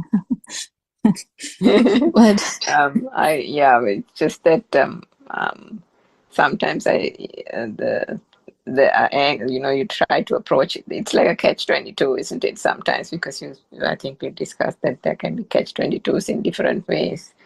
In a way, there is the need to relax, as you say all the time about the need for relaxation to get out of the mind, kind of thing. But also the fact that when perception becomes so light, almost that you don't even feel it, or the heaviness, the heaviness of that generally comes with the volitional formation doesn't occur. And then at the same time, all that can be done is to understand the true Dhamma. Also, I mean, that's why we listen to our advances and letting it discourses. go and understand true Dharma, and letting it go is a tricky part here, because you have to let go Dhamma as well. Mm-hmm. What do you think, Dr. Sakuntala? Did you get that thing I was trying to incorporate Yeah, here? actually, as you said, I'm sure these things, I mean, Surangika has heard these things and she knew very well.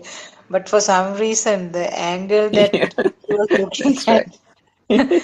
obscured the real picture. It happens to me also sometimes now. There are certain points that I hear in the in discussions. It sounds as if something new, But when you sort of think a little deeper, it's obviously something that I have heard earlier, and it was something that was clear enough. But at that particular point, it sounded like something completely new. Yeah, And the also that, main problem is not to forget that this is a practical dhamma, yes. because if you have the ability to say dhamma to the extent that it is okay, it is the best thing, it is the best thing, you can explain it, everything. But the most important thing is to know the difference between vibration with sensory output and the non-vibration with sensory output. And if anyone is not aware about that or has not felt that experience, there is it's very tricky. It's very tricky. But if someone is actually having that experience and trying to say, at least at end of that talk, someone should say, this is all useless, like the the value that we put to the Dhamma theory is, we told, even our Anansi would say in such a beautiful way, like put so much effort in to say that, because there's needed for a lot of people who have studied Pali a lot. It's needed. It's needed for all the venerables also in the country or in the world. But at the same time, it's not a thing. It's not a thing. So whether it is the aggregate, whether it's nirvana, whether it's anagami, whether it's the power, the word power, or the word non-vibration, any of these things, they're actually not there. We have a communication here. We try to give the communication. What is the communication here? Try to feel the non-vibration. That is the communication. That is the end communication here. Not try to understand the non-vibration. No, that's not the message. Message is not try to understand non-vibration or try to by heart the non-vibration. Try to memorize everything. No, that's not the final outcome Adhanwansa wants any one of us to do. It is to feel the non-vibration. If you feel the non-vibration, you know what exactly Lord Buddha is saying, what exactly is Buddha, what exactly is Dhamma, what exactly is Sangha. And then even if you haven't become the non-vibration, the clarity, the clarity is really there, and that clarity helps everyone. That's where the problem was with Potila Swaminathan, because he actually had so much Dhamma knowledge. But Lord Buddha didn't actually say that is the most important thing. His main important message is to try and feel this, that that there is no self here. The continuity of this field, the power that we feel continuously, is actually a construct. That is the main thing about sanya. That is the main thing about sanya. Because the perception, what is the big deal about perception? Because when with the ignorance, because ignorance is going to the end until you become the non-vibration, it is going. And with the ignorance, the main problem is the misunderstanding between the vibration of the sensory organ and the non-vibration. Even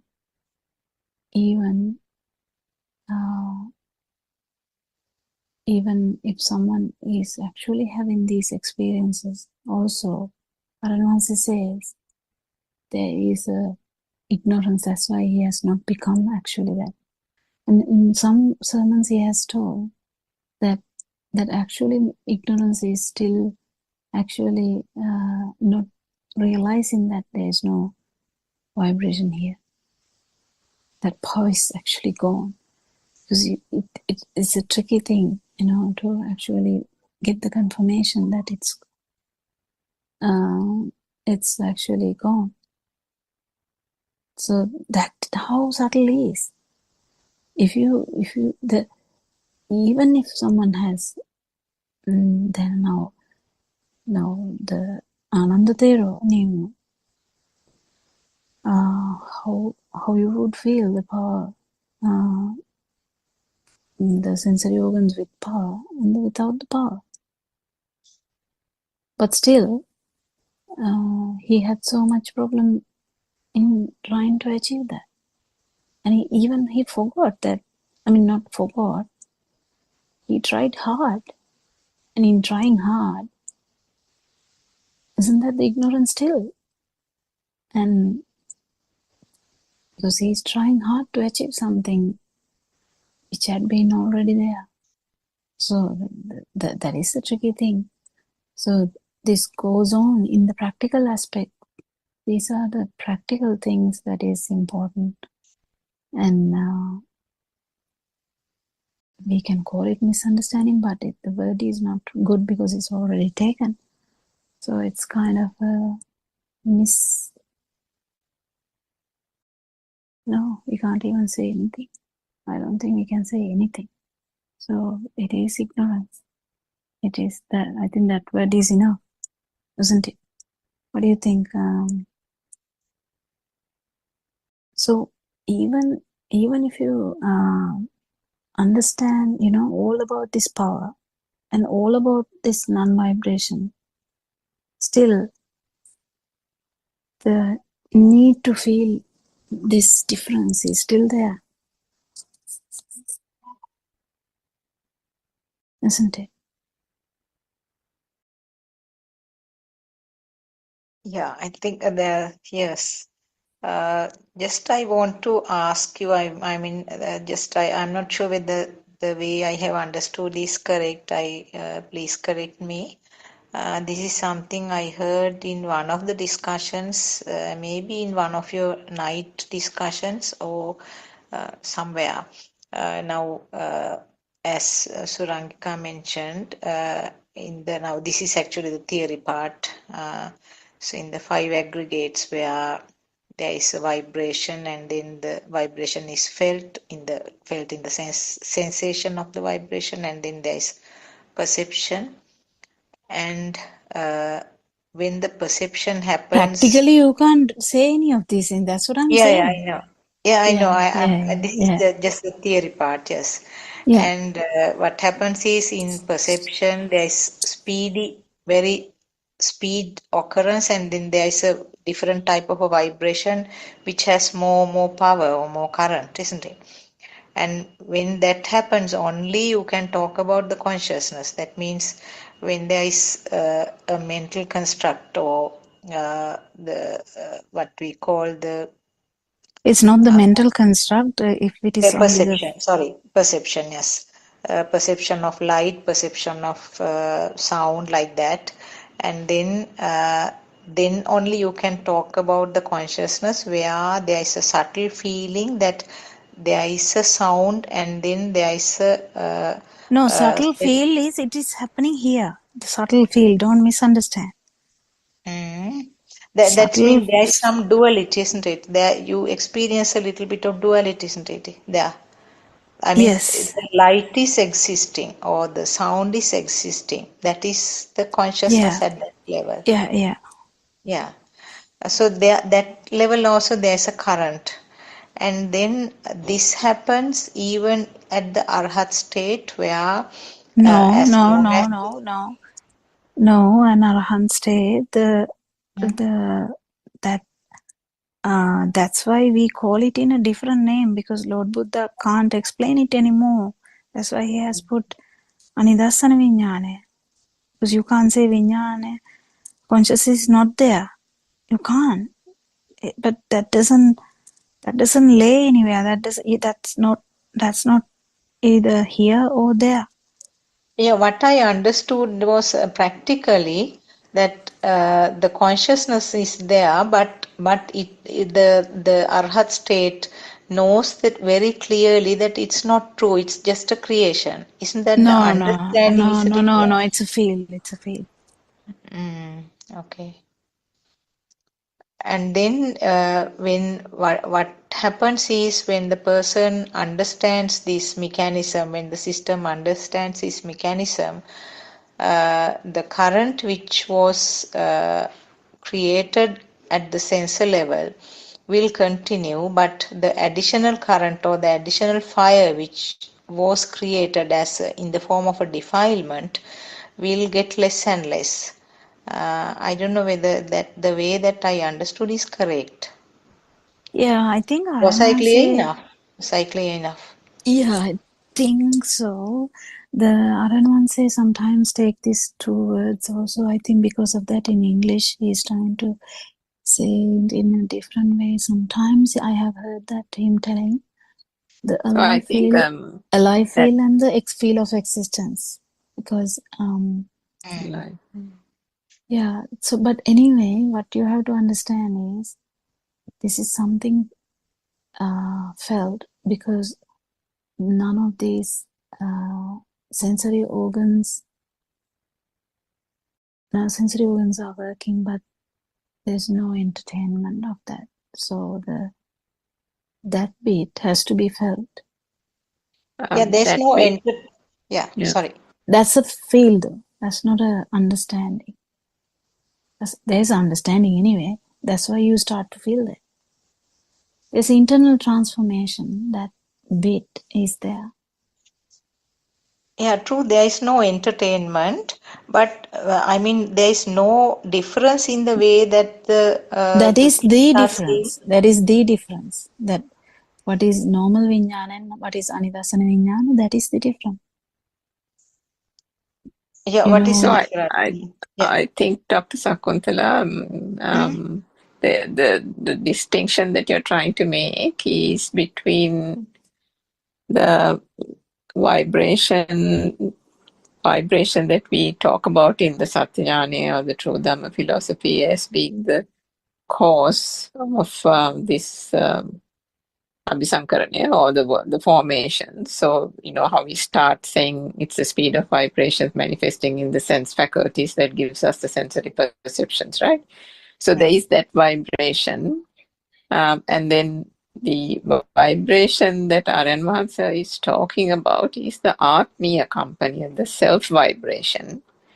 It is that self vibration which is the underlying actually, power. yeah, now I got it. I got it. I think I will add to that Surangika's thing because when Surangika was trying to say, I just got the question now only, sorry.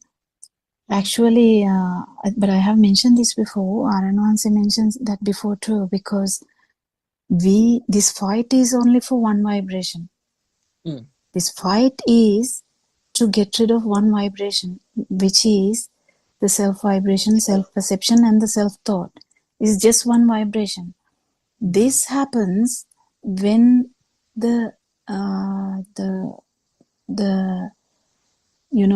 sensory organ functions as a thing, like in the sense it is felt as a thing. This coexists. This happens thing is the thing. You have to understand. It is kind of not the same vibration, but you can't even say that it is a different vibration because it is again synchronicity here. Because when the sensory vibration, sensory organ vibration is as felt as something, immediately without any gap, it is that other self vibration is activated. That's where you are born in each and every thought. That's how you are born in each and every stimulus.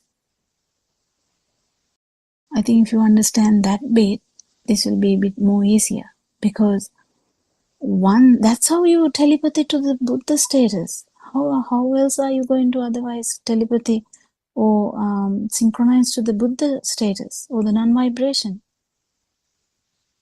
Because non-vibration is not a one thing that one person achieves. It is also just a status which is there until the respiration is there. Even I think according to our advances, the Dhatura Paranirvana, until such time the non-vibration is there. So that's just a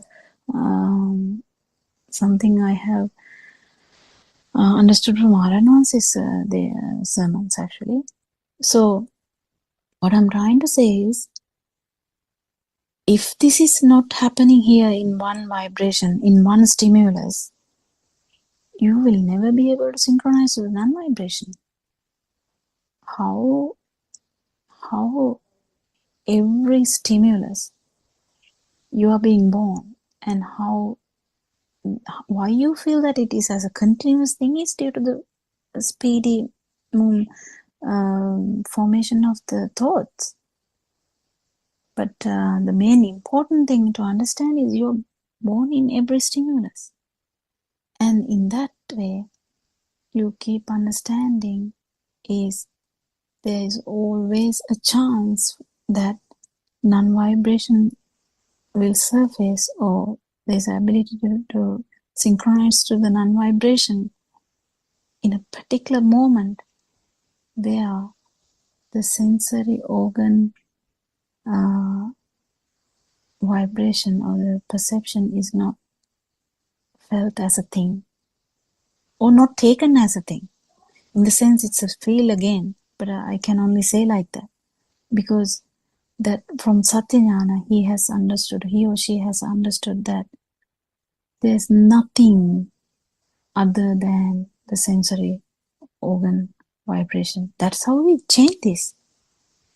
Otherwise, there is no way anyone of us is going to synchronize to the non-vibration. Did you get the point, Dr. Sakuntala? Yes, what you explained is quite true, quite clear. Yes. Can I ask one more thing? Now, the word anidassana viññāne or appatittita viññāne also, I You think can't explain that. I mean, yeah, You there's have to feel it.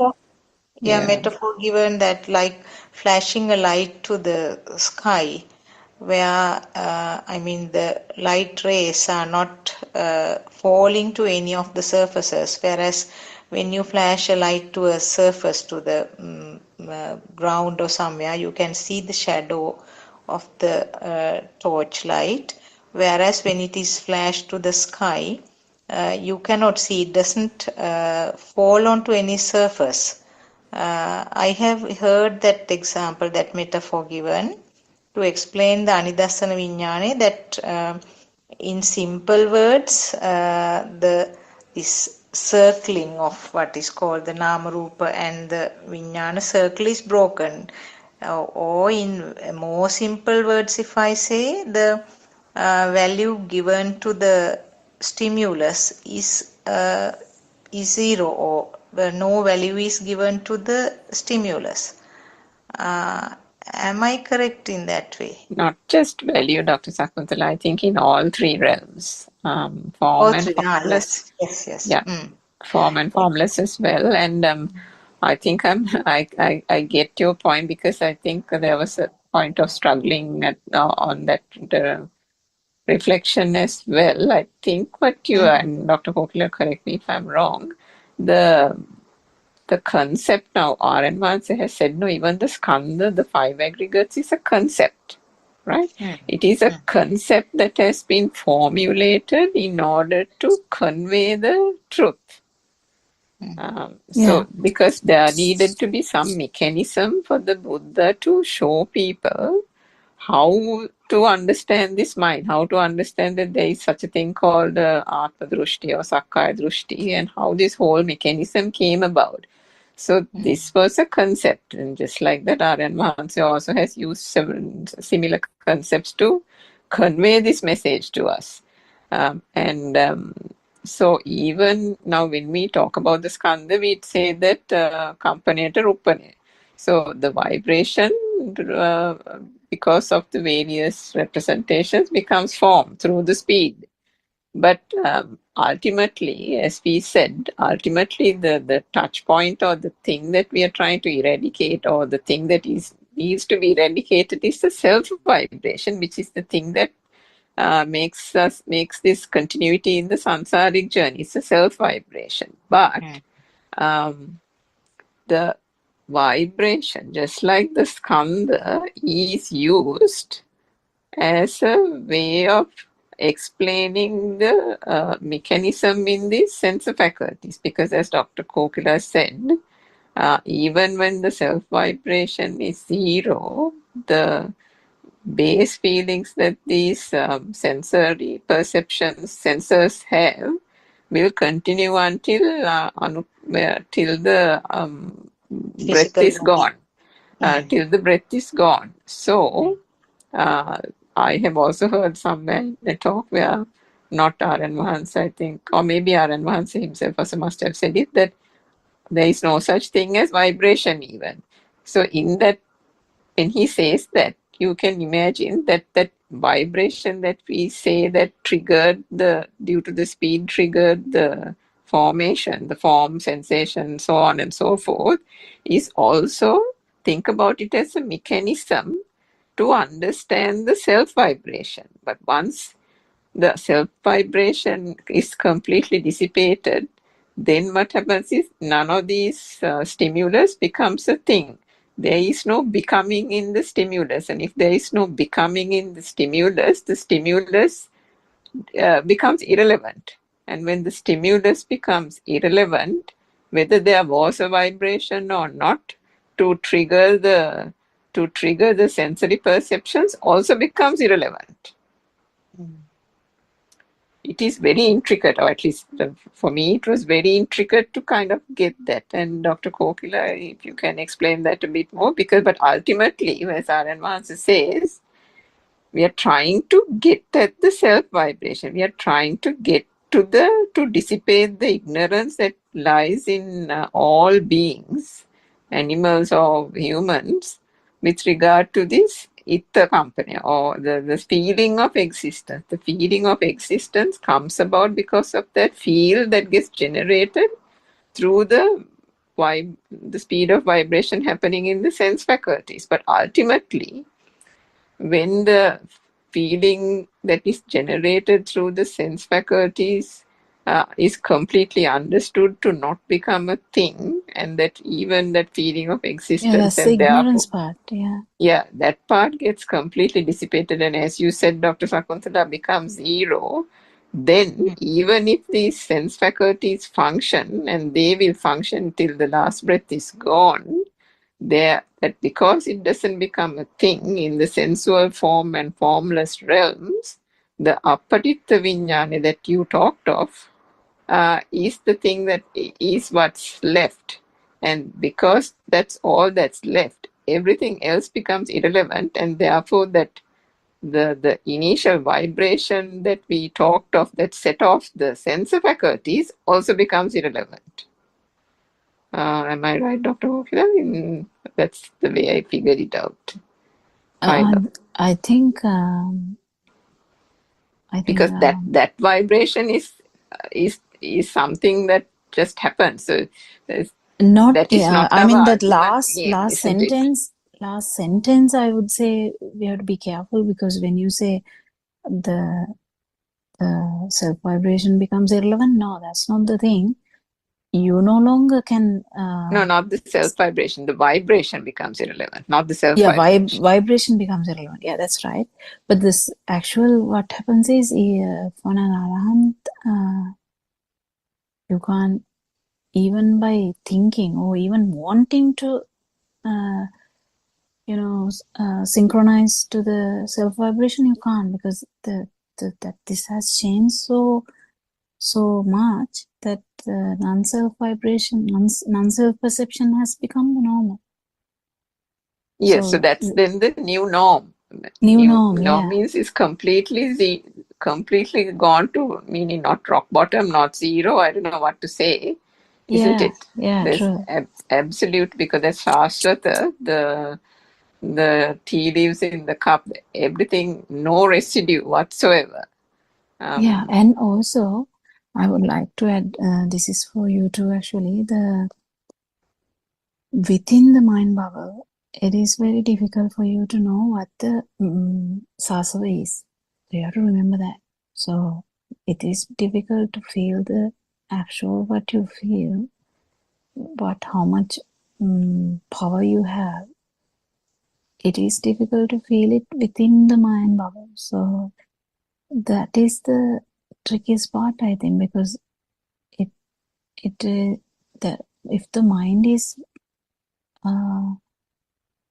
even for a moment, what happens is when you actually, Aran Vansi says, have you seen Buddha? That sentence, what he means is that whether you have felt it at least for a moment, in that, actually in that moment,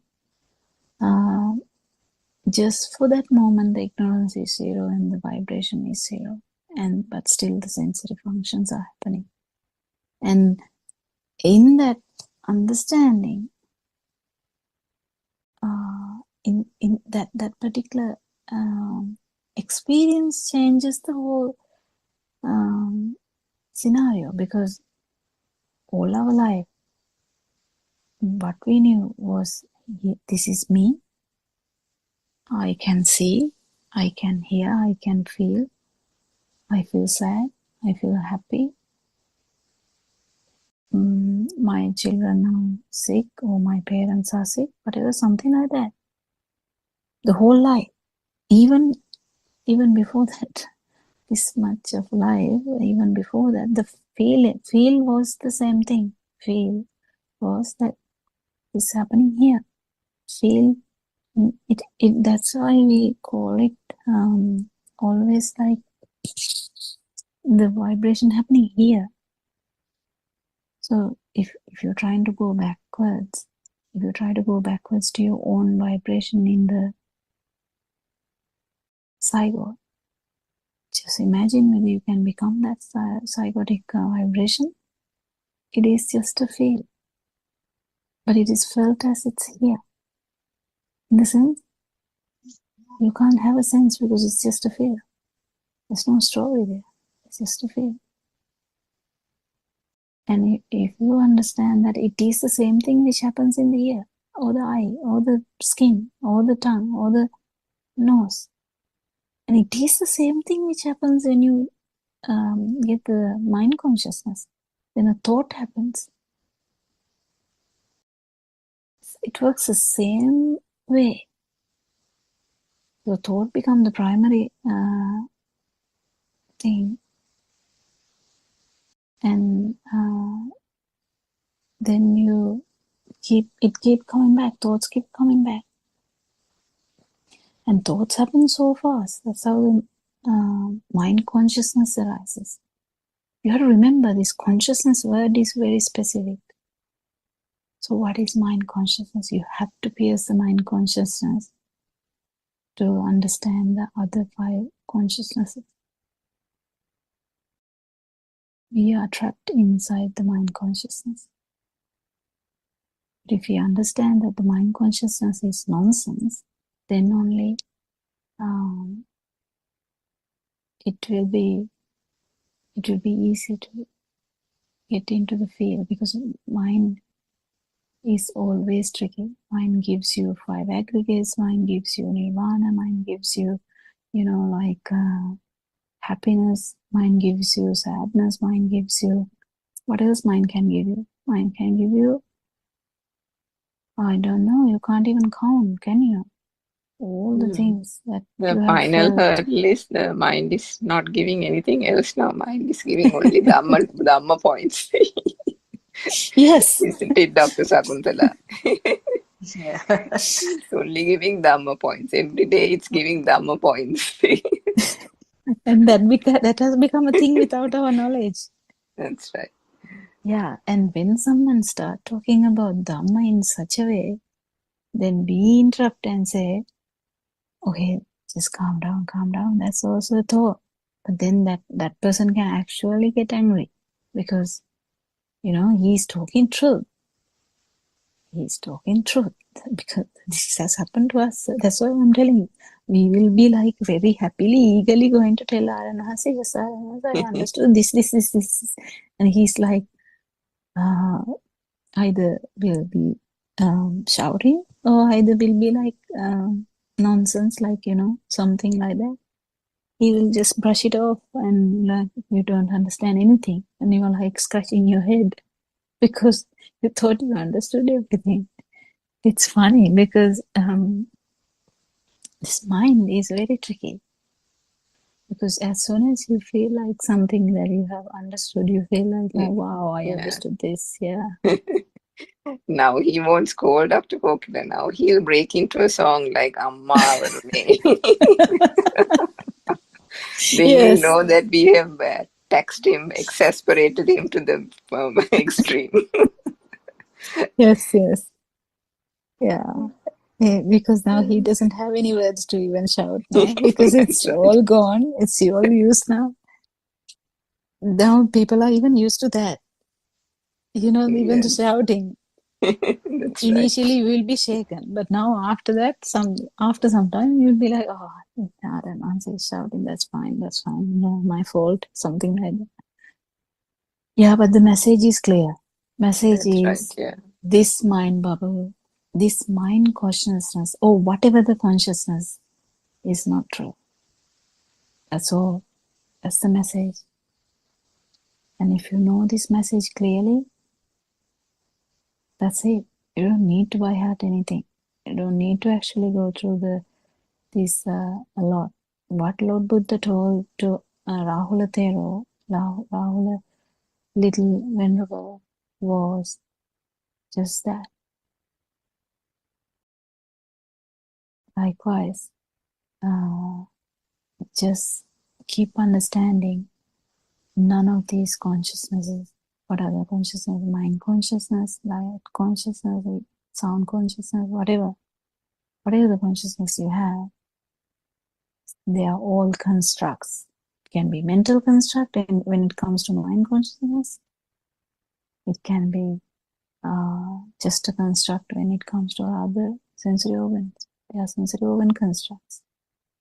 But are any of those things true? No, they're just constructs.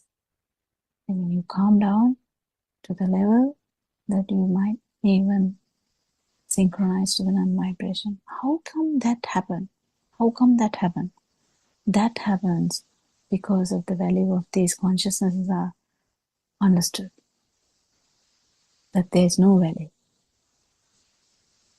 That's how you synchronize to the non-vibration. Not by hearting Dhamma, not by anything else. The more you get the message from the noble friend that none of these things actually, none of these things are matter. Like they don't. There's nothing you can take for granted. Just you relax. You relax to the point that you will synchronize with the non-vibration. Then this continuity we felt, this power we felt, this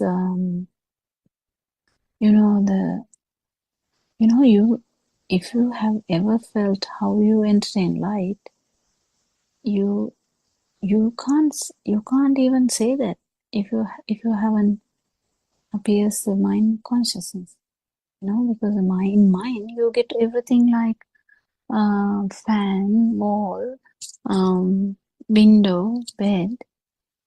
That's all you get. How can you even talk about light? You can't. I mean, you can say, oh, I can see the sunlight coming, but even that's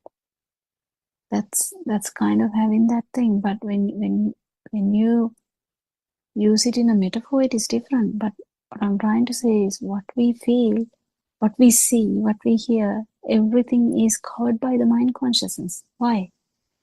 You see the tree, you see the chair, you touch the chair, or you hear crow sound. If you actually jump from this water up, and you might feel this, the non-vibration. Can you jump? No, actually that's wrong. That's completely wrong, that word. My bad. It is if it happens, because none of us can actually try and jump. That's not how it happens. The more you understand that none of these things are true, that automatically happens. That's where the paramita is. How clear you get all these things, how keen you are to feel this, isn't it? Anything else? We just have about 2 minutes to go. I think both of you took a lot of time to explain and give the answer to what I asked. I'm very grateful for both of you. But the message is one sentence. Nothing Yes. matters. Yeah. Yes.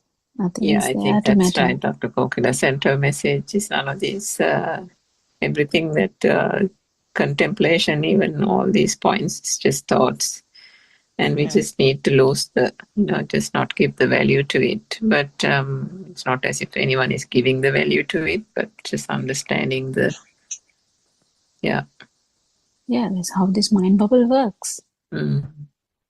That's how it works. Because it's almost, we discussed the trickster, that the mind, how the mind works. And because it almost, the mechanism, because it's self-propelling. Self-propelling, that's correct, yeah.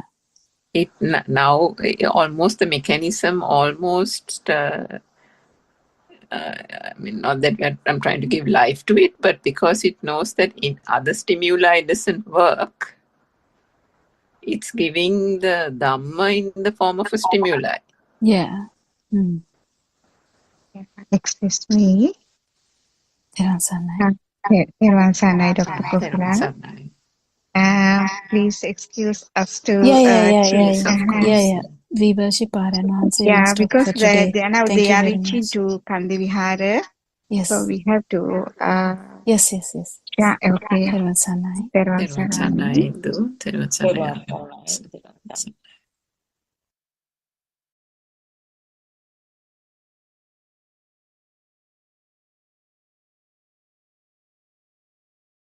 This is the English Zoom of Buddothpado and Wahanse's Deshana disclosures. And from 2:45 to 4 p.m. we will be discussing some simple Dharma facts. And if there is any person who wants to ask any questions, anybody who is listening from YouTube can join the Zoom, and we can continue it as a discussion rather than just one person talking. So until the others join, I will start with some very simple facts. Lord Buddha's time in the history, it says that Lord Buddha has preached about 84,000 preachers or deshanas. But when you go into detail of these 84,000 preachers, they have been done to different people and at different times to suit that environment and to suit that person's knowledge and also the ability to grasp what Lord Buddha is saying. But basically, when you take everything as a summary, what Lord Buddha has tried to say was that each living being has a created world with the sensor functions. So different living beings have different types of sensors. One species generally have a similar type of sensors, but still there can be differences. But what is important is that the uh, the world created is an illusion. It's a creation then and there at that moment. It's not something persisting. And the fact that there is a speed involved in all these times, the speed creates as if it is really existing, as if it is really there. So that is a myth that we are we are clouded with. We are kind of blind with this myth, and it's an illusion. It's a creation. It's something that happens at that moment. So basically, if we have the sensor function. Sensor function means the eye, ear, nose, tongue, and the skin. Those are actually the physical parts of the body, but in Dhamma preachings, we don't really mean these physical parts, physical organs, but because the physical organs are there, there is some activity happening which we call a vibration. And vibration is the one which is referred as sensor. Actually, it's a function. So this function creates something then and there. And it's in the form of seeing something, hearing, and feeling a taste, smell, or soft, hard feeling to the skin. So it completely 100% depends on the nature of the sensor function. So different living beings, now we know some animals do have different sensors, like the ability to grasp radar-like activity, radar-like waves. So each and every living being think that this is the real world, this is what is there outside. But the animals like insects or maybe worms have a different world created, but they are not. They have some sense of living. All the living beings have this sense of living. That means a self-feeling, and all the living beings want to maintain this this feeling, this of living being, want to live, want to continue, want to maintain that. So when you do realize this fact, this is what the essence of Lord Buddha's teaching, that it's a creation, it's a kind of a dream, and the inability to identify or inability to realize that this is just a creation of the sensor function or creation at the senses is the biggest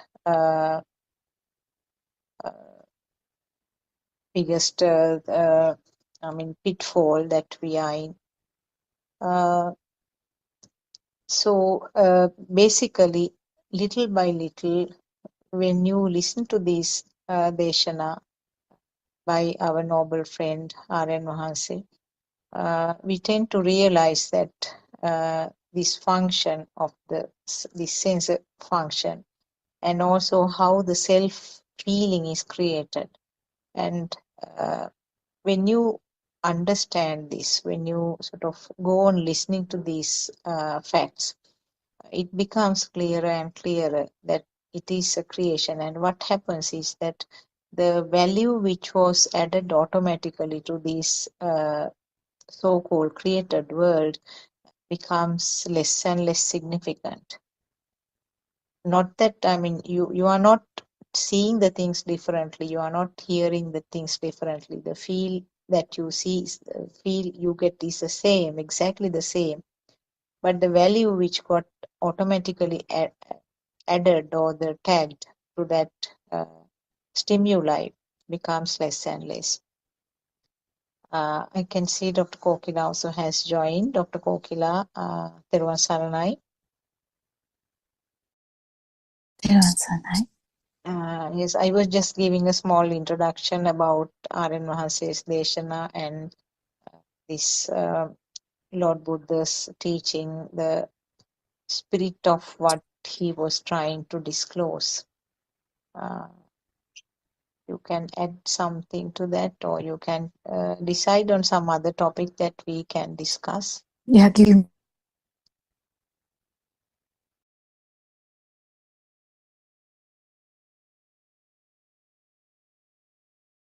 Yeah. Actually, we can discuss something if you can like bring up something that we can. I think recently there were some discussions. I remember somebody asked you a question also, and then R.N. Mahasi also one day gave a very beautiful uh, Oh my, discussion the on. last few days discussions are amazing, and I don't Yes. have words to say about recent discussions. Actually, they are long also. Some like for instance, last evening one, I have a little bit to go still. Like yeah, but they are really amazing. I haven't listened to the today's one at all. Yeah, I couldn't listen either. Actually, one day he was explaining about the three realms, that is the sensual, form, and formless worlds, taking the morning sunrise into example. I mean, giving it as a metaphor. He was explaining it very beautifully. We can maybe talk about that because. Yeah, but it's a metaphor. So when after listening to that, and when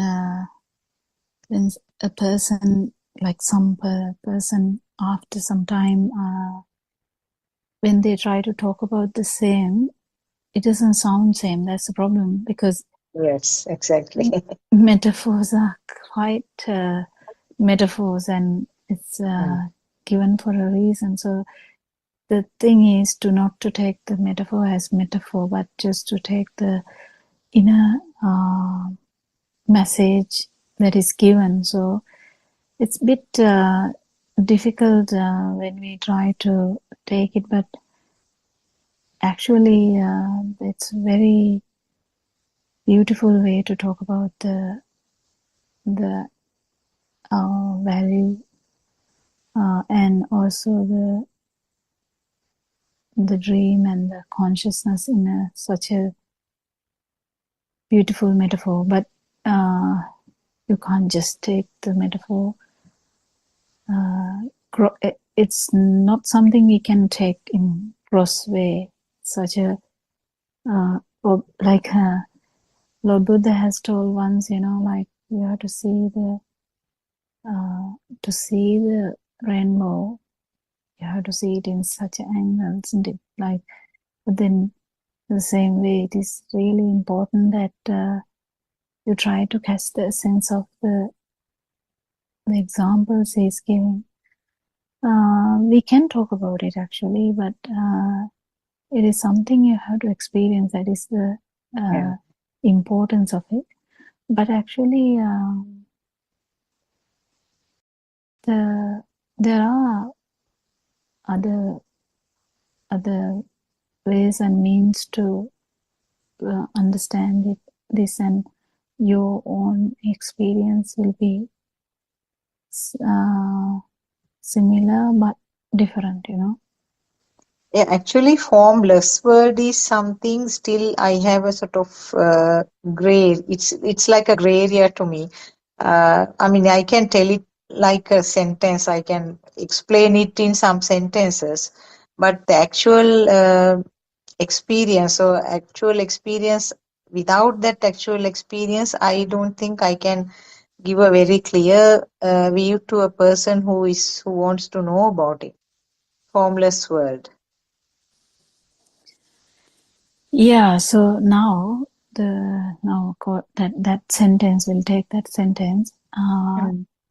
Now if we talk about that, the main important thing is to drop all those ideas and just live the world and just live. And living means stimuli like that, it's just that. And the tips would be just to let feel happen, let it go in the sense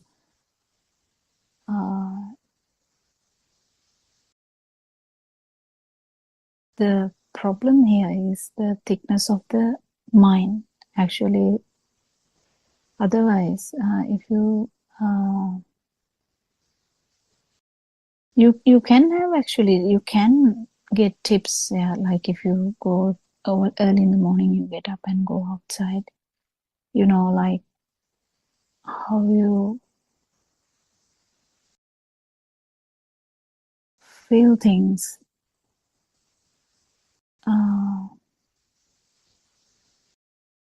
but how it is still with the feel of existence. And that is the trick, I think, not the actual formless world. Formless world is not a big issue at all, I don't think, because formless world is the feel. That's not the main problem, but it may appear as a problem because you're taking it as a problem, but main thing is to actually feel the no self or non-vibration, because then only you understand that these are two different fields. So one field is just with the self-perception, and another time it is without the self-perception. It's just perceptions. It's just a feel that you have mixed with the self-perception, without the self-perception. So when you can only warn the person about that, and that there is something like that. So if someone is keen, I think the first step would be to just be inquisitive about the feel. First, the feel is with self-perception. Anyway, we still feel, but it is still with the self-perception we would be having the problem. And once we master the actual truth, so Satyajnana, that is where the difference is going to happen. It is going to happen. You can't actually do anything here, and it will happen. It will happen with the keenness for you to feel the non-vibration, keenness for you to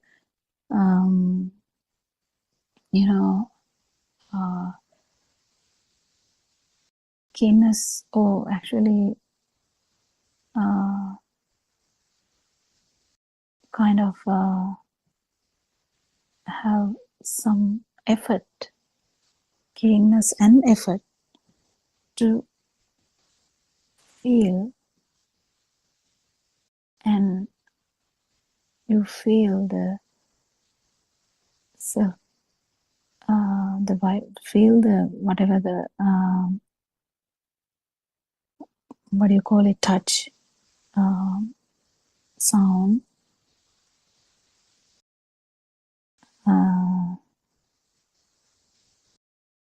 light. Can't you see that there we don't call specifically, we don't call it light, we call it like feel the vibration. That word we specifically use, I think, It's important to understand that it's just a feel without the mind part. That's where you can, if you want to imagine it, I mean, it's very difficult to imagine, but if you want to imagine it, imagine in a way like kind of going back to the baby's world and see whether you can become the baby.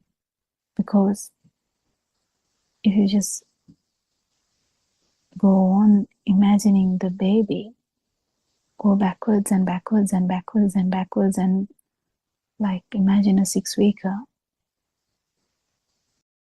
can't you see that they don't have an idea, they don't have a mind?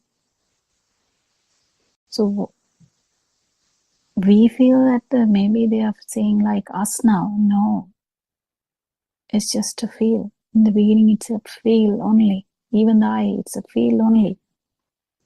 It's a, that's the kind of, it's very difficult to tell these things because it's all, the words are all taken, but it's a kind of a vibration.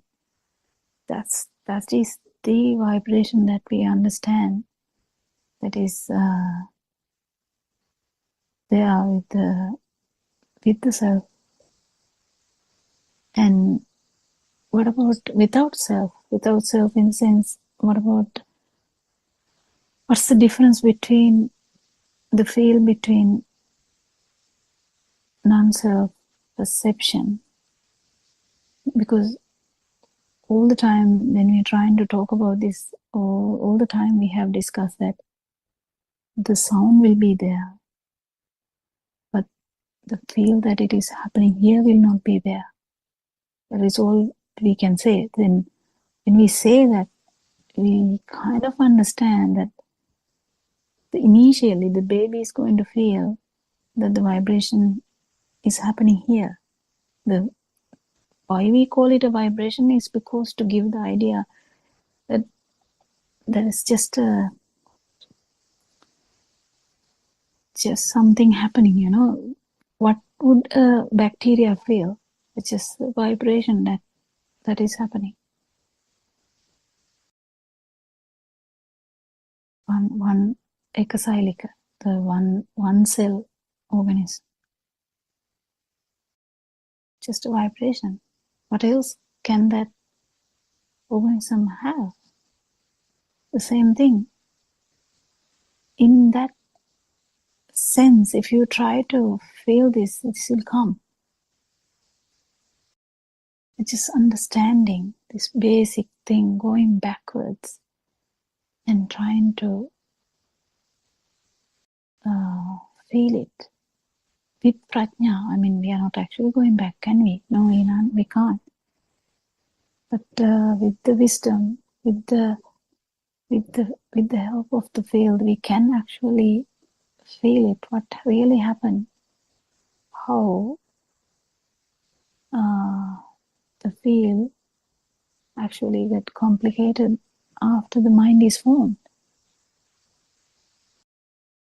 If you keep understanding this, that there is a trick here, that the mind formation is the trick that we understand. That is where the part of the problem is actually solved, because the self-perception and self-view is actually magnified because of the mind. Even though self-perception is there in the field level too. I don't know whether I helped you in that. Just Yes. Actually, there are now, as you said, I think you can't sort of draw lines and separate out this realm from the other one like that. It's, as you said, it is a kind of feel that cannot be sort of defined and explained, isn't it? yeah, but you will feel the difference as soon as you are not in the mind, because this has never happened before. Yeah, I don't know. These are some of the experiences that I get sometimes. I don't know whether they are just sort of yet some other magic creations of the mind sensor, whether they are just kind of pitfalls. Uh, very, very small fraction of seconds sometimes feels that mm, only the lightness, like they are very, very light feeling. And and also you said about that feel. And again, the feel can be there for again fraction of second without the attached form. I mean, sometimes if you something like feel on the skin without location or without a further description of that, just for a fraction of second, you can just have a feel. And then subsequently, the form is attached where it is and what sort of pain, that sort of feelings are sometimes experienced. I don't know whether they are just some sort Yeah, of. that could be the feeling of consciousness. Mm, That's kind of that. But the anidasana part, mm, that is quite different to. I mean, there's a bit more in mm. that experience. If you actually, that is the importance of going backwards. So the anuloma and pratiloma. Yes. Now I can't even remember the English words for that. But if you actually, Anuloma is going down the stream and pratiloma upwards. That means backwards. Going backwards is pratiloma. yeah, going backwards means you Mm, actually have. Now imagine this. Try to feel this when we say something, and now imagine you hear the horn of a vehicle. mm, So when you hear that, it's directly a horn of a vehicle. There's yeah. no big deal about it. It's a horn of a vehicle. But you actually, if you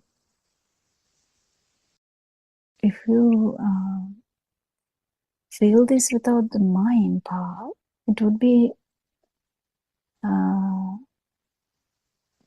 just the feel of existence in there. That would be felt as a vibration of the air or sound. I mean, we can't even call sound because even if I say sound, then the mind is involved. Yes. You know, that is the tricky part because that's the main reason for us to say it in this way. That I mean, there are so many ways. That's like Aranhanse said with the vision. He said it in the vision. So we can explain it in different ways. But you know, when it is kind of even the sound is not in that. That's why it's a feel. It's a direct feel. But then direct feel is not the non-vibration. Direct feel is the feel. Direct feel is the basic consciousness we have. I mean, that's not a big achievement, but it is an achievement as well because we don't know these things. Basically, it's our ignorance that we never thought about a consciousness beneath. And when it comes to that, it is the tricky part again that you know, the third thing about this, you know, it is the speed vibration of the sensory organ. If we change that ignorance into wisdom, then only the non-vibration arises, that the feel that you had, that it's here, happening here, even if it's one cell organism, the vibration is felt here. that is not non-vibration. You feel the vibration, you might get scared, you might feel all that, but that's not non-vibration. Non-vibration is that when you feel it is not actually happening anywhere. It's just there. You know, that's where that's all I can say actually, because it's very difficult to explain. But that's the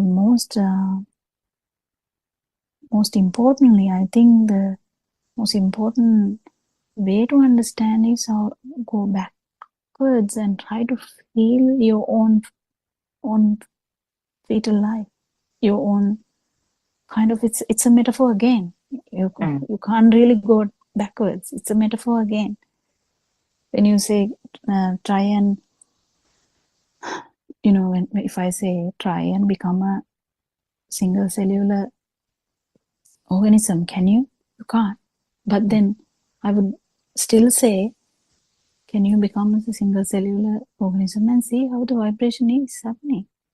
That is exactly again the meaning, because it would be the feel in the eye. If it is something you see, it is the feel in the eye. If it is something you hear, it is a feel in the ear. If it is something about the skin or the tongue or the nose, it will be something felt in this lining in the body, on the tongue or on the nose, on the skin, isn't it? So the wisdom, with the wisdom, you can actually start feeling these things. For that, you should master feeling also. That's what Aranas is trying to do, to master feeling. And then, but if just imagine someone is mastering feel without Satyajnana or the truth, nothing will happen, because they will feel the self. That's all. And also in concentration meditation, what happens is you have the idea that there is self, and you definitely it is going to come as I felt the non-vibration. But here, you know, the because of the truth only, this is the experience is felt differently. That's all. Otherwise, the experience is not the main thing. It is the vision that we have that changes the whole outcome. So one would actually end up in Brahma form in non-form world. Another one would be attaining Nirvana, because the change in the vision. Do you understand? So that's the main difference. But I don't know whether it is coming out properly. What do you think, Surangika? Do you have anything to add?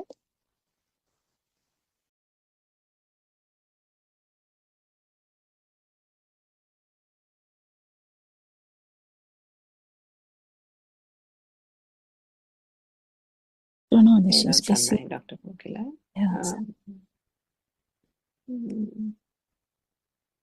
No, not really, actually. Yeah. It's a difficult Topic. thing to, difficult area, I think, to put into words. Yeah, Isn't it? difficult area to put into words, as well as difficult area to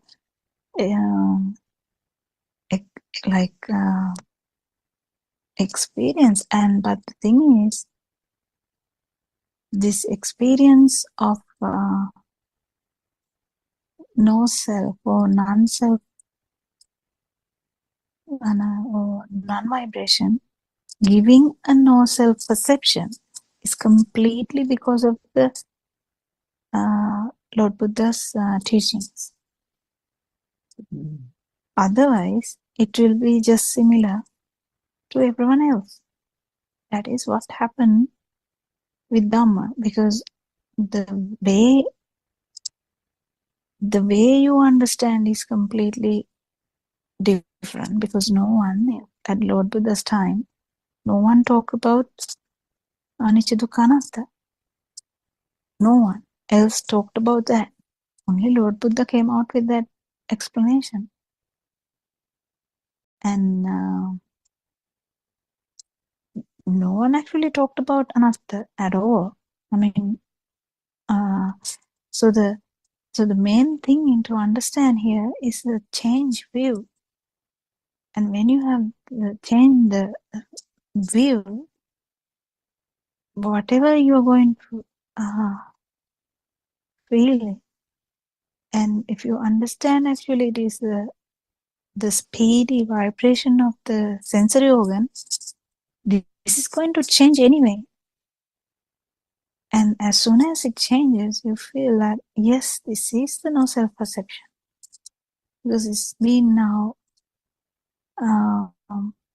understood before by the teachings, and then this changes the whole scenario, the way you look at life, the way you look at the field, the way you look at the film, the dream, everything changes. So that's where the Sakkaya Ditthi is broken, or the Samadhi Ditthi is happening, the right vision.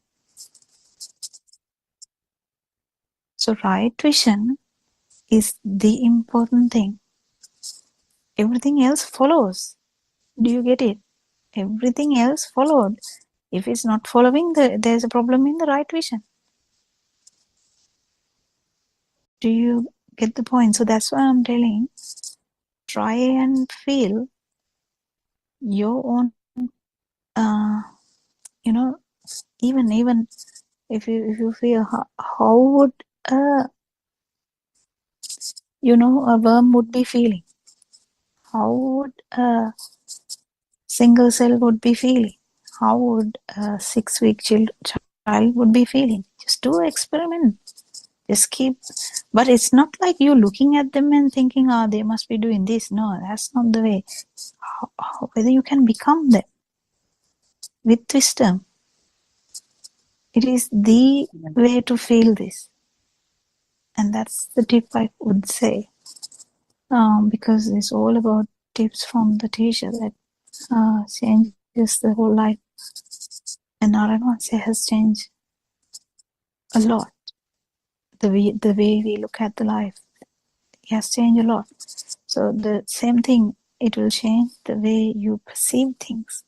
It will change the way you feel things.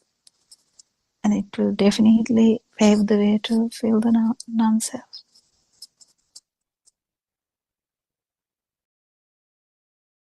Can you explain the meanings or what is meant by anicca dukkha anatta? I think that will be beneficial for the listeners, because there are non-Buddhist people who are listening to this.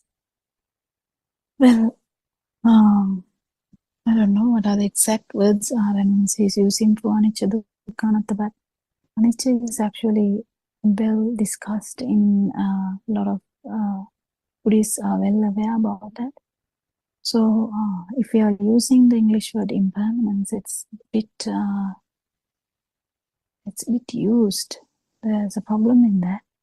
Maybe we have to use sentences rather than looking for simple words, isn't it? Yeah, yeah, that's the thing. But if we use it in an thing, it's mainly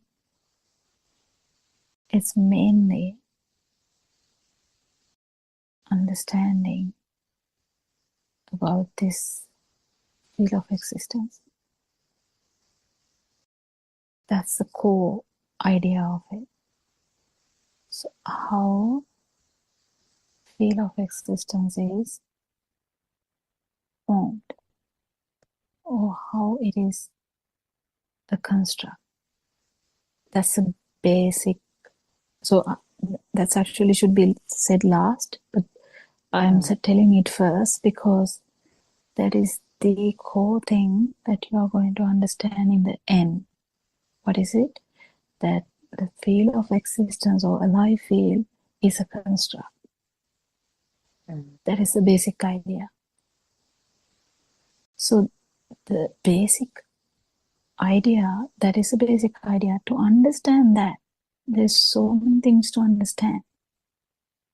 Because field of existence never comes along. That's what we thought. I am here. I thought about going to the town tomorrow. Okay, that's how we tell. Or I'm here. I feel so cold. That's how we talk. Normally we talk. That's how we talk. I feel so tired. I've just come from work. I haven't even changed, and I feel so tired. That's how we talk. So, but when we talk like that, we have no idea what we're talking about. But we keep talking like that. And to the beauty of that, even the child starts talking like that. The mother and father talks like that. The child is looking at them and child is thinking, oh, okay, this is me. This is father, this is mother. Okay, this is happening to me. That is happening to them. All right. And they learn it and they start talking the same thing. I'm hungry, Amma. So it's nicely communicated. That's fine. It's happening. This is something new. Something is happening to you. So it's fine. So the demarcation is done. But when we go on understanding what is actually this I or me or mine, there comes a problem. We can't locate it now. If you do this research, you should feel the truth. If you have a good ability or the kusala, you should do this, because then you will understand. So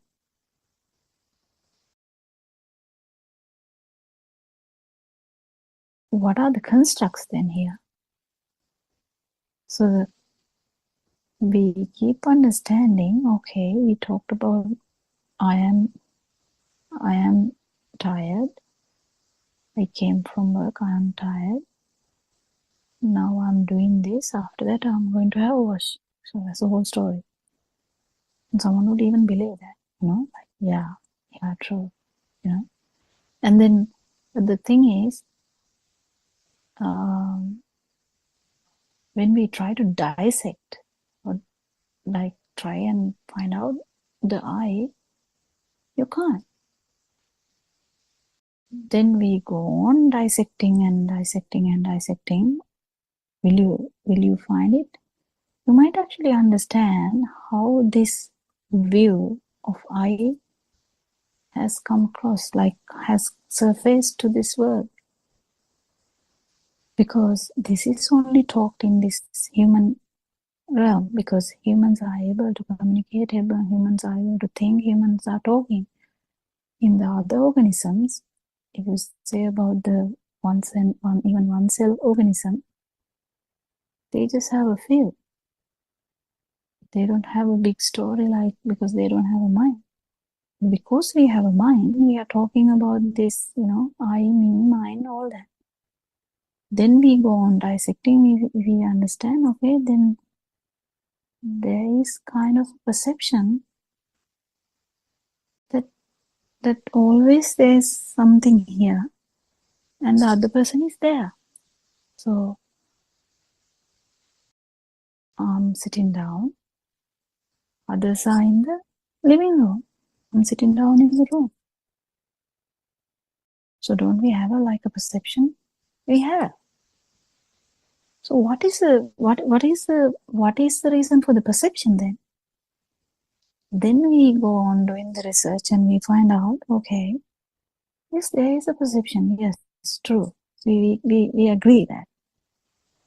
We know that there is no self because we started dissecting and we couldn't find it. You know, even if you try to find the self in the body also, it's difficult because you can't find the self in the body. But the 5 sensory organs, Lord Buddha didn't talk about the 5 sensory organs when he tried to dissect the body. Because 5 sensory organs are the main areas you feel, the feeling. So the feel, you understand, okay, the feel is the main problem. So what do you feel? You only feel the vibrations of the sensory organs. So then what is the problem here? Problem is there's an additional power. There's an additional power that coexist, kind of, that happens, this happens. It coexists with the vibration of the sensory organ. How does that happen is because of ignorance. This ignorance is there fully from the beginning to the end. So ignorance is a part and parcel of this vibration. Even in one cell organism. But only humans can actually catch this. Why? Because the mind, the magic mind, which happens with the collective effect of the 5 sensory organs, is actually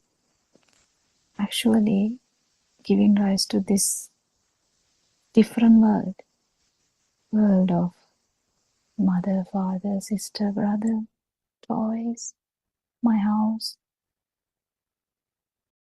playground, garden, school, bus, friends, then the boyfriend, the girlfriend, then, job,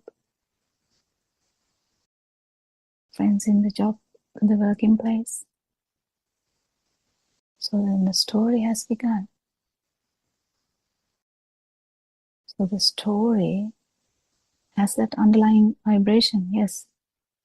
But now it's easy to catch. Why? Because the actual mind has the self-perception. So it is actually in the self-perception now.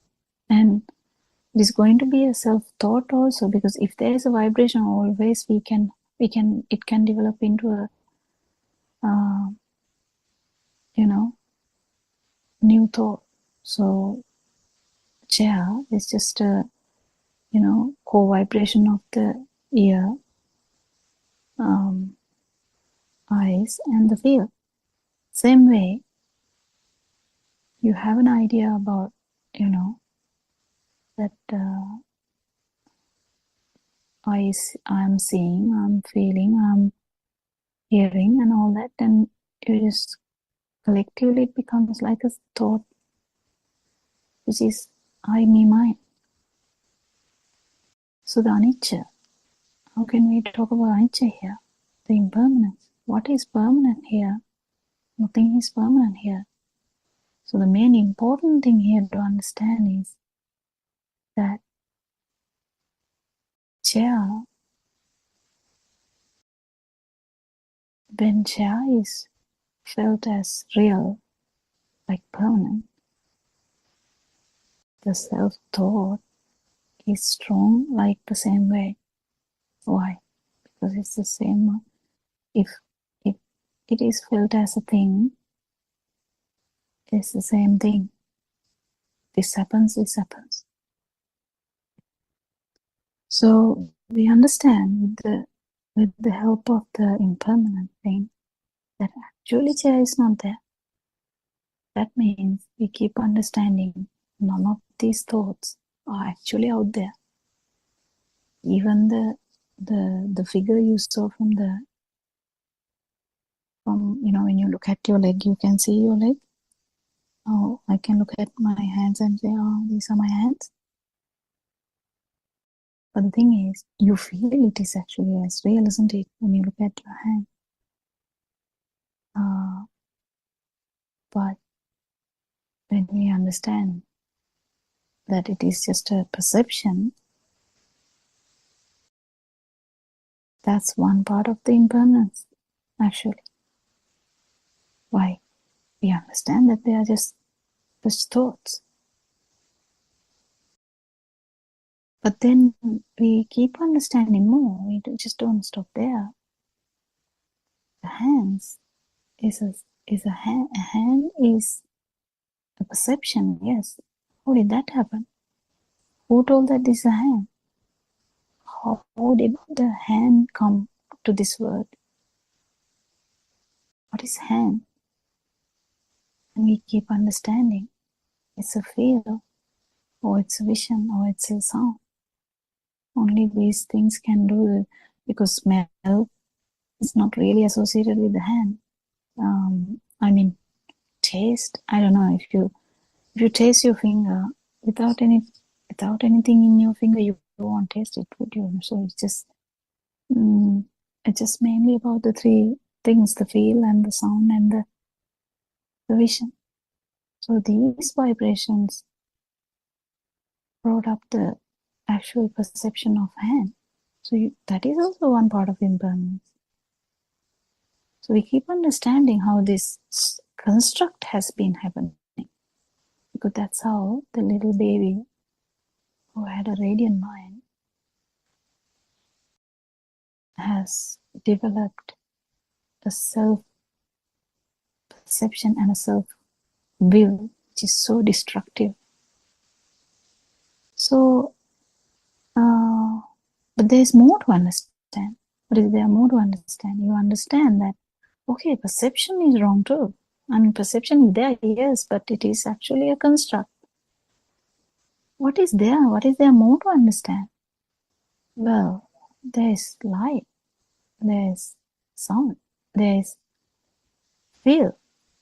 Then we keep understanding, okay, is that true then? Because we are going backwards. That's why I told you, try to go backwards. Become the baby, become the child, become the baby. Become the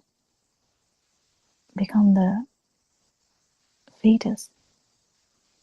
So if you keep understanding this, you feel, okay, now what brought the perception? It is the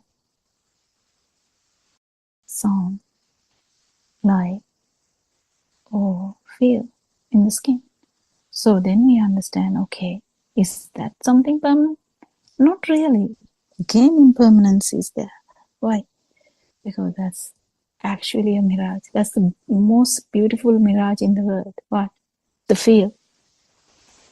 Feel is just the rapid vibration in the skin. The sound is rapid vibration of the ear. The light is rapid vibration of the eye.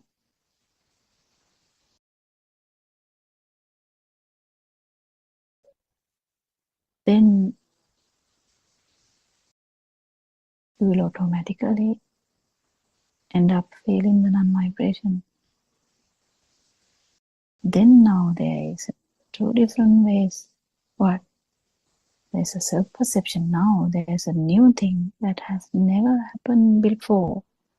That's what Lord Buddha said, never heard before, never happened before. Non-self-perception. Just once, in one particular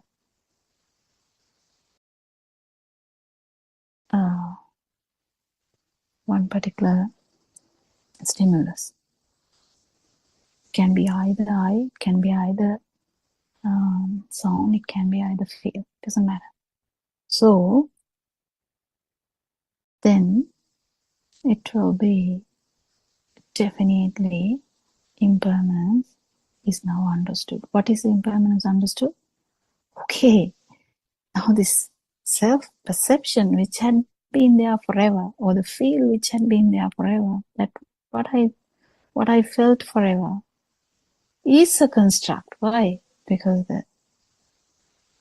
that because of the non-self perception, now we can't call that whole life experience or whole samsaric experience of self-perception or self-vibration is a construct. Do you get the feel of the impermanence now? Yes, I think you touched almost all the aspects of impermanence. As you said, it is in two levels. One is this obvious impermanence, which actually there's no need for a wise person like Lord Buddha to preach it, because any person will observe that impermanence. But the deeper level, as you said, that impermanence at the level of the thought, because it's a construct, and the impermanence at the level of the senses, because again it's another construct. That is what I think we have to understand, because that is what Lord Buddha was trying to explain, isn't it? That's a thing that has not been explained in any other religion, I would say. Yeah, isn't it so beautiful? It is, yes. Would Surangika like to add something? Terasana.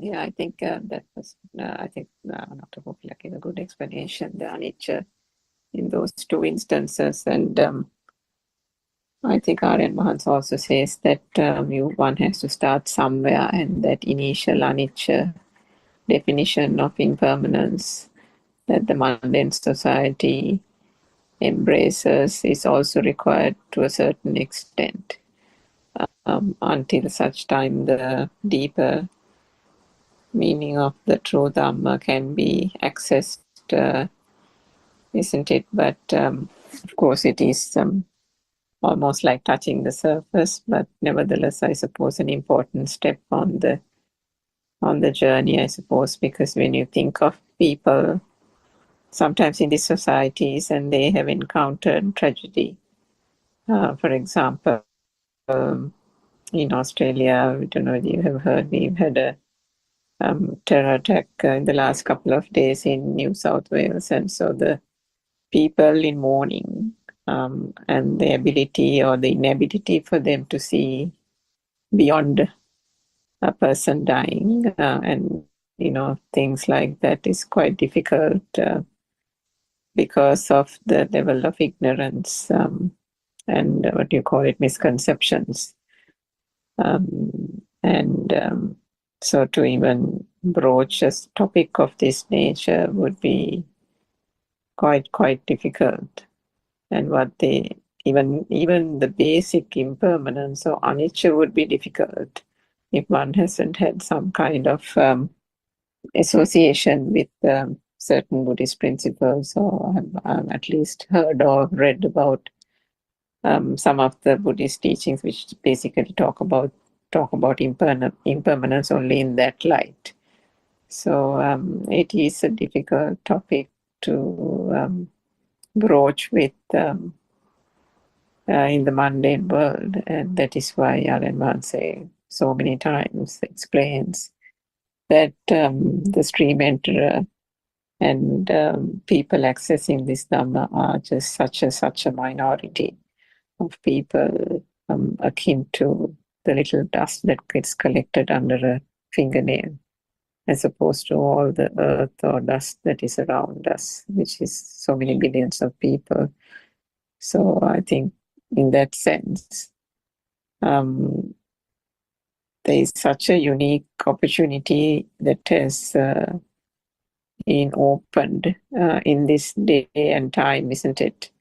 That even for the fact that, did anyone think that 2,500 years later there would be a revelation of that long hidden core Dhamma principles that will be again brought to the fore, isn't it? And that there will be a true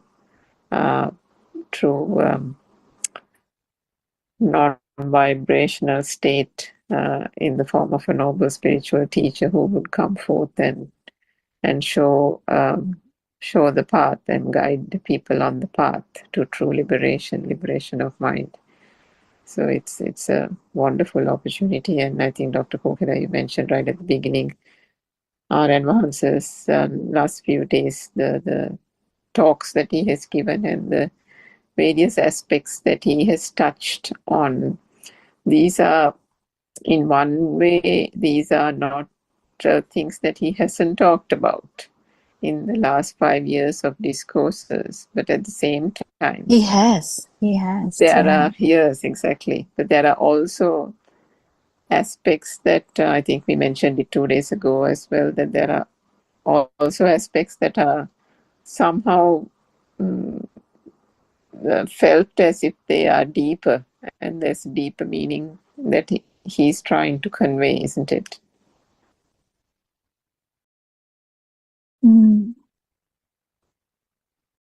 Yeah, it's I mean, 100% he has told these things, but I think it is getting more precise to people now.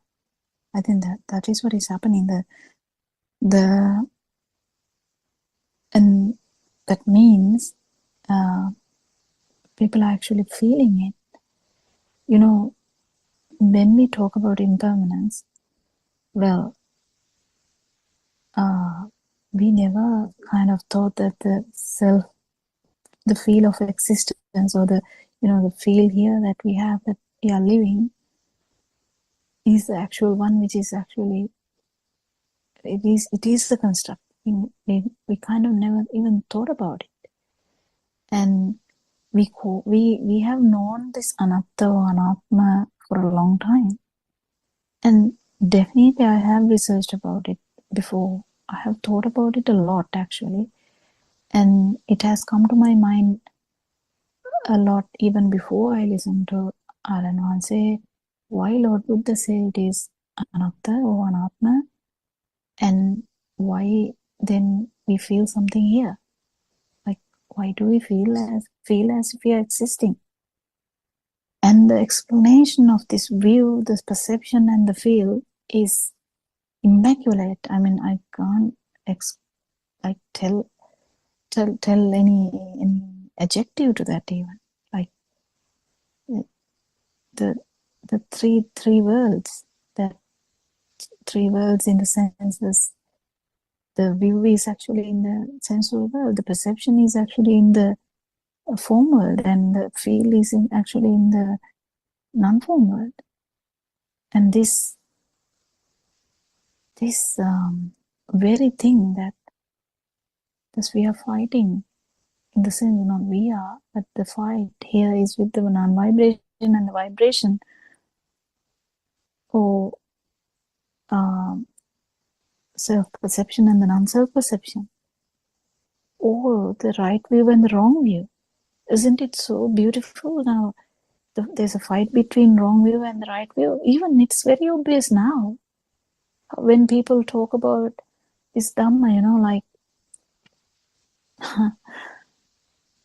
it's that's what our Anansi is saying. If the non-vibration has to be strong, the right view has to become stronger and stronger to fight with the non. It's not a fight between people, not at all, because there are no people here. It's just a fight between the vibration and the non-vibration, I would say. And even those words are useless. But just to give an idea, they are all metaphors. So, the fight between views are very obvious. Very obvious. When Lord Buddha had someone come and, keep fighting with the words, not fight now, arguing, then Lord Buddha asked, You are sweating, you are like in a very great discomfort. I'm not in a discomfort. What's the problem with you? You know, like it's a metaphor actually. It's another metaphor to show that what's the problem with you? It is okay, you have a view, but why are you struggling like this? You know, then people also with good understanding, good skillful people, this kusala, doing some kusala, would be like, really, yes, he has an opinion. Okay, if you think Lord Buddha has an opinion, yes, of course he has an opinion. I have an opinion. We two are fighting. One is giving the opinion in such a like a like in a really nice way without feeling any problem, and one is giving an opinion with so much effort or power or such vengeance, like whatever the word you can use, anger. So definitely there is this power difference, isn't it? So where this power difference come, what is happening here? Someone would really think, one word Lord Buddha said, we are going to find the woman who to cover clothes, and we are trying to search the woman. And Lord Buddha said, why don't you search about yourself? And there's only one sentence he used, and everyone in that I can't remember whether it's 500. The whole team was shaken, just shaken, just one sentence, because I think they have that vibration, like they are close to that, so they kind of change in just that one sentence. Isn't it beautiful? I mean, what changed me after listening to Arana's, I never knew about an Arana. I just listened to one sermon in the YouTube, because I used to listen to all the sermons in YouTube. If you ask about it, I just put on the YouTube, I just switch it on, and I kept doing work because I'm so busy. I just keep doing work. And one day I just heard something about this no self Dhamma, and I'm like, wow, that is no self, because I had that in my mind. And that's where I went back and searched what more sermons has Aranwansi done, and has never stopped since then. And today also I would say, yes, Aranwansi has done a sermon. Listen to that. That's so beautiful, So I haven't stopped listening to his sermon. So that is the thing. So we don't know who will actually change by listening to this Dhamma. If someone can't feel it, they can't feel it. It's okay. It's okay. But if someone can feel a difference, I invite everyone to actually listen to this and see. Because if you're searching about consciousness, come and listen. If you're searching about this self, come and listen. If you're searching about how to become an arahant, come and listen. There's nothing to lose. So what's the big problem? Just listen and see. If it's not amicable, if it's not, if you find it very difficult to understand, you can stop listening if you want. Doesn't matter. You don't have to just criticize just because you can't understand or you can't feel. You just have an open mind and listen and see, because we never know when things are going to click. When things are going to click, they're going to click. Then it's never going to stop, because once you turn, once the tree leans towards the river, that tree is going to fall to the river, isn't it? Anything to add?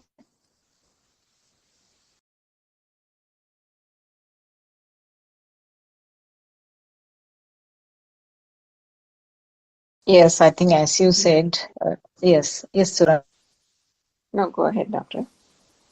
please. I can add Um, later. yeah, no, I mean, I was trying to say that once you got the message, or at least a semblance of the message, it's so hard to undo it, isn't it? Because I think, as you said Yeah. about that clan of 500 people, each of us, if we talk about it even from a mundane sense, there has been something that has been felt even from probably for different people, the experience can be different, but from our childhood days or from the age of youth or whatever it is, there has been this searching, or there has been this thing that this, like just like Aryan Mansa had that experience in his childhood, saying what craziness is this, you know. You grow up, you go to school, you have to study, then you study, then you get a job, you get married, you have kids, you grow old, then you're looking after the children's kids, and then you grow old and die. That's it. So, is that Yeah, what we the have world seen what is? happened to our grandparents. We have seen what happened to our parents. We have seen what happened to our, for me, for my patients. We see this all the time. And no one is worried even. No one is like even wondering what is happening here. Exactly. But then you'll have a handful of people who will wonder, and where did that wandering thing come, isn't it? So there is that sense of non-vibrational kind of mood, or the leaning towards that in a way. And I suppose there is where that Ugatitanna, Vipatitanna kind of non-vibrational or close to different stages of wisdom arises as well. And then if there has been that notion of there's something here that's not quite right in this mundane existence, then when this true Dhamma is heard, just like you said, one little sermon here and here, or another sermon somewhere else, then that is the turning point, and you don't have to listen to anything more. That because of that earlier pondering, earlier reflection of the anatma, what does that mean? Surely there must be a deeper meaning. That pondering and the reflection that you did, Dr. Kokida, then comes to the fore, isn't it? The moment that word or a couple of words are heard, there is a turning towards the against the stream, as we said a little while ago. The whole thing gets off the anusota into the patisota. At least the turning point is there, and then all that happens is the more one the actions one takes is more towards the patisota rather than the anusota, because you got the trigger. The trigger has happened, isn't it? So, and it happens to everyone in different ways. I don't think anyone can hear this for like 3 to 5 years just for fun. I don't think so. I don't think it is fun to hear, keep hearing and just not give up. I mean, sometimes you might feel like giving up, but you might not. Even though you think about giving up, you might not. Still, we will just keep listening, because even to listen to this now self Dhamma is difficult, and some people can't even get around this idea of listening to no self Dhamma, let alone understanding. And here we are. A lot of people are trying to understand it, and keen about understanding it, discussing about it, talking about it, doing Zoom meetings. So much interest in understanding this non-vibration. It's so good. and it is so important. I think we are running across to the 4 o'clock Zoom meeting. Thank you all Dharma friends for coming for this English Zoom discussion, and we will continue this discussion tomorrow. And Aryan Wahanse, we worship Aryan Wahanse as usual, and we salute him as it's so much gratitude. Thank you so much. May Triple Gem bless you. Thank Yeah, you. Sana, Goodbye, Dr. Dr. Kokila, Veronica. Dr. Sakuntala. Satya.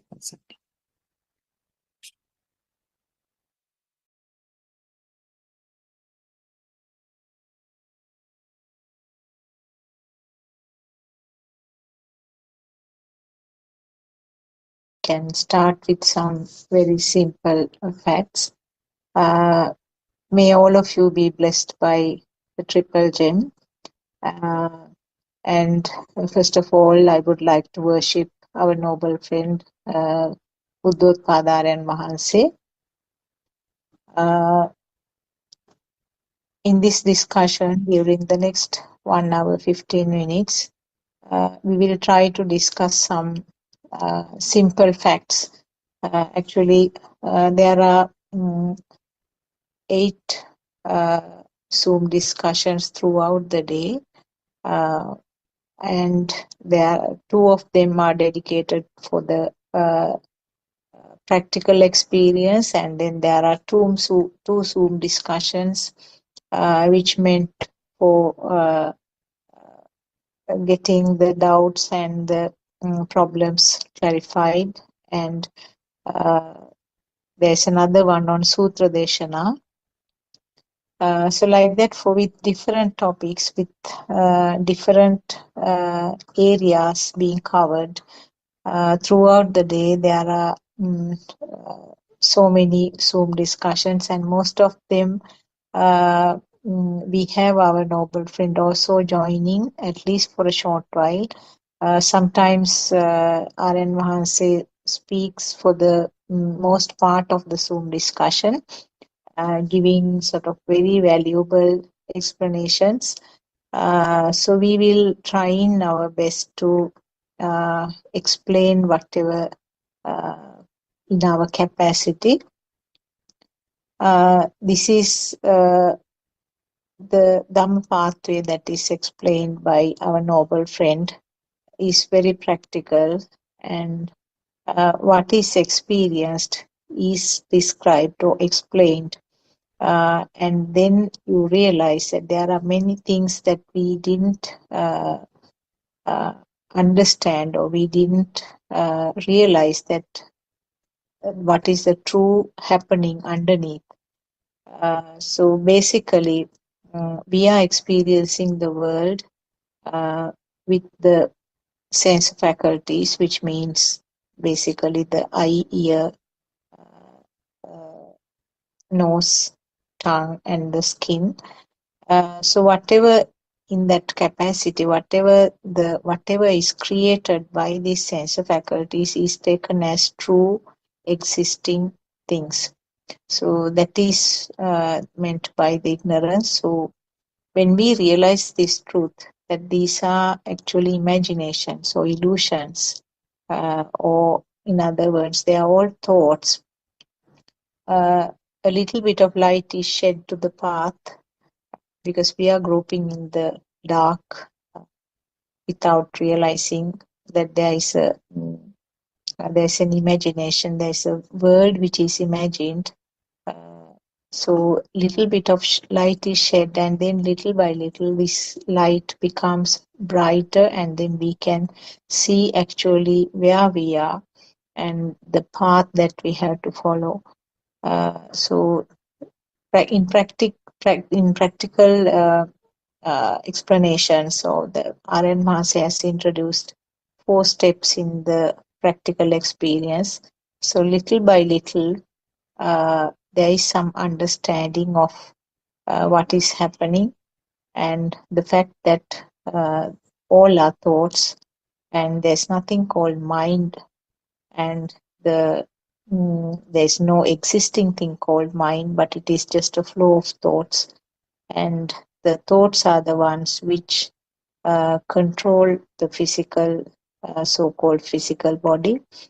And there's no one, no controlling body, or there's no owner to this activity. There's some system, like some series of functions taking place. So these are just some very basic things that I wanted to say. I can see Dr. Kokila and Surangika both have joined. Dr. Kokila, Teruvan Saranai, Surangika, Teruvan Saranai. Teruvan Saranai. If you can start the discussion, I was just telling some few basic things until the proper discussion starts. Yeah, we can start the discussion.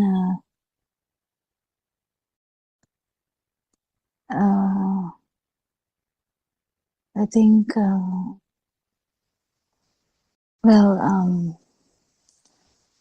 it is good if you can like bring up a topic. What were you talking about? Like, Nothing specific actually. I was trying to say what are the sort of basic things in Narayana Maharsi's teachings.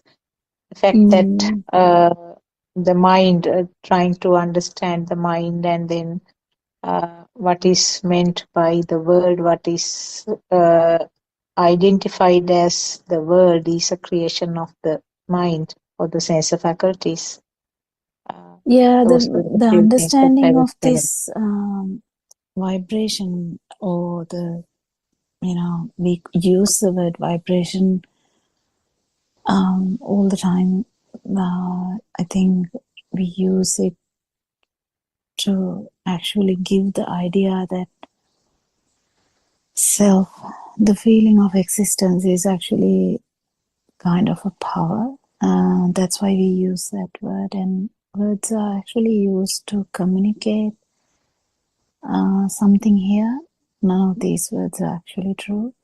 So when we talk about the truth, whatever we use, whatever the description we use, is not the important thing. What is given, what is told, what is gestured here is that this field of existence is none other than just a vibration, or just a power which is there because of the this cycle that happen in any being, where whenever the vibration is there, the self-perception would be there, and that continue to exist because of the ignorance. And only we talk about this a lot, but only in this human life that we have that ability to understand how one stimulus, one thought manifests the whole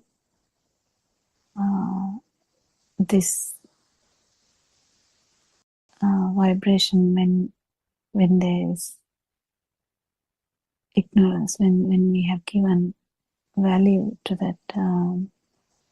When we say these things also, there are problems actually when we say we have given and all that. So the way we talk can be very, very how can I say, having some pitfalls there, because whenever we try to say anything, it has this effect of first person, second person effect, like someone telling something. But here the basic message is there's no self. This is the difficult thing to. It is easy to understand actually. It's not that bad. It's okay. Anyone who has a sensible idea of this world and self can understand that the self can't be inside the body. If it is a thing, then how can that vibration be in another, you know, Lord Buddha has described one time it can be a monkey, one time it can be a dog, one time anything can happen. So in that sense, we can understand that it's obviously not in the body. But then Lord Buddha has told once, actually it's a beautiful thing to say, Lord Buddha has told once that never think that the self is in the thoughts, because it is okay even to think that, you know, the body lasts only 60, 70 years or 80 years or 100 years if you want to, that much years, and it is okay to think that the self is there. But if you think that the self is in the thought, then you will be in a big trouble. He has actually told this in another way, and it is beautiful to understand that self is not actually not in any of these things. And then we are wondering, any human with a powerful ability of thinking will think, then where is this self? Why are we talking about a self that we don't even know? And that's where the Lord Buddha's Dhamma actually is coming really important here, handy here, where you realize then what is this power, then what has happened, why there is cycle of birth, why there is, you know, we even without Lord Buddha saying, we have heard so many, you know, people talking about and past births, and when we check on that, that's actually true, then we are kind of like shake it off and, you know, forget about it, because we can't explain any of these things. But then this consciousness has been discussed a lot nowadays. A lot of English speaking countries, a lot of physicists, a lot of you know, people who try to understand spirituality actually talk about consciousness a lot. But the consciousness is actually the basis of this self-existence as well. So it is beautiful to understand that, because everyone thinks the consciousness is the base, and Lord Buddha, according to Lord Buddha and according to what you can feel here with Dhamma, you can say, no, it is not the base. It's actually the non-vibration is the base. So if there is any consciousness, that's the vibration, and that's why we are discussing about two types of nirvana. Even one would be zeroing of defilements, and the other one would be zeroing of the aggregates. So when you understand these things, and it's so nice to understand what's happening here. And if there's anyone here who has joined to ask a question, anyone can ask. We are just having a discussion because usually it's rare to find someone actually having a question and asking that. But the importance of understanding this consciousness and understanding that it is not the baseline is really important. And the consciousness is actually the basis for the being, or the being in the sense the sense of existence, or the life field that we talk about. But in that,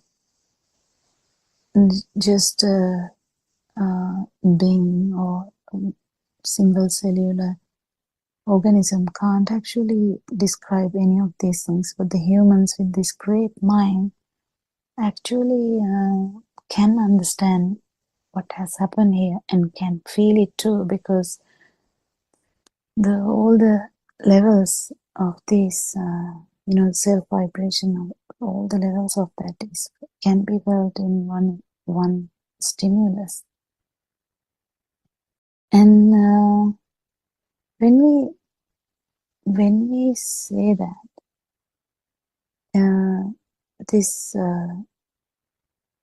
when you actually experience non-vibration, all these levels will be passing.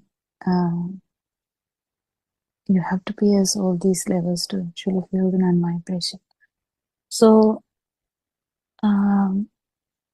it's really something that should be felt. I think that is the challenge we have every day. And then if you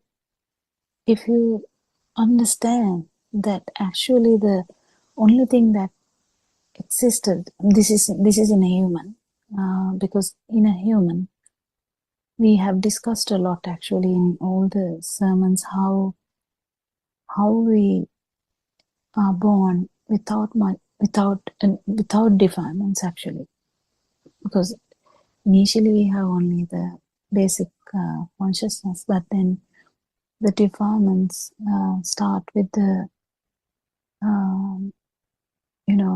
with the forming of self-perception and self-view.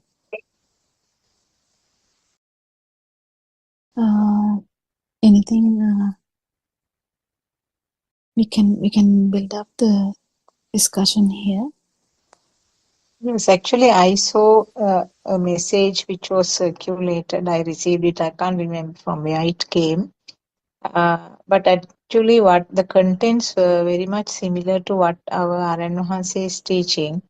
What it said was that it's just some transferring of energy from one point to the other one.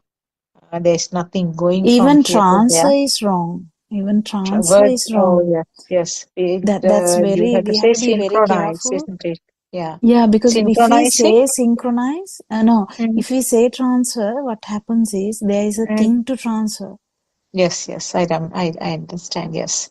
So you have to say it's synchronizing, isn't it? Resonance Yeah, or it's because synchronizing. that's why an Mhm. arahant will never be born again, because there's no Mhm. vibration here and Yeah. there's no synchronicity synchronicity will be broken forever. It's because there's no vibration here to synchronize to Yes. anything. That is the end. That is the important thing, not the death part actually, not the end of the sensory organs. I'm talking about the ending of the defilements. Can't remember the singular word for that, but there's two nirvanas we talk about in that.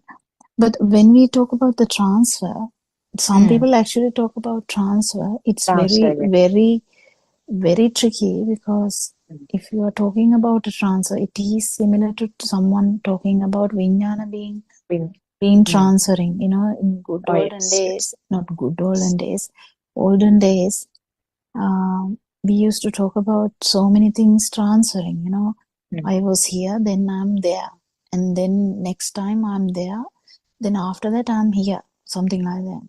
That is how the discussion went on.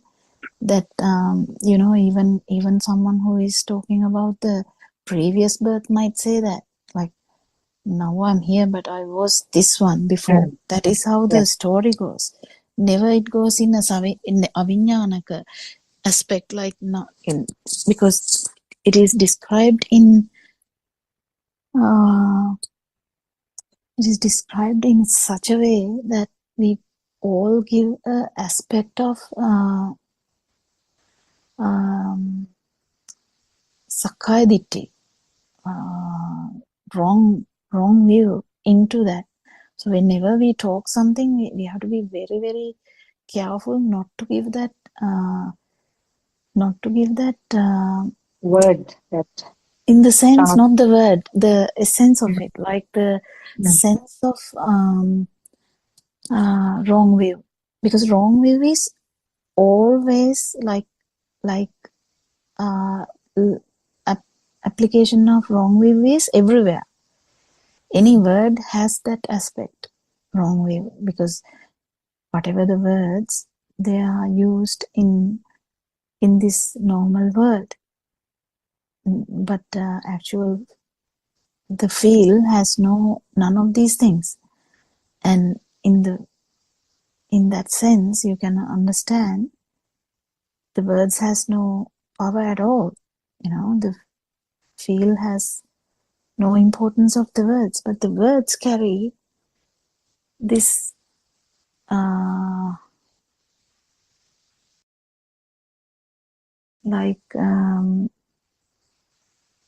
can I say it? The taste of Sakkaya Ditti is everywhere. Taste of wrong view is everywhere, in every word. So we have to be careful anyway in whatever the word we are using, because we get trapped, especially in English language, in whatever the language, we can get trapped here and we try to use words. So we apologize if we make any mistake in that way. We are not actually willfully making that. But what I was trying to say, if someone is even talking energy being transferred, transfer word even has that effect, that is the problem, because if it is something like that, even this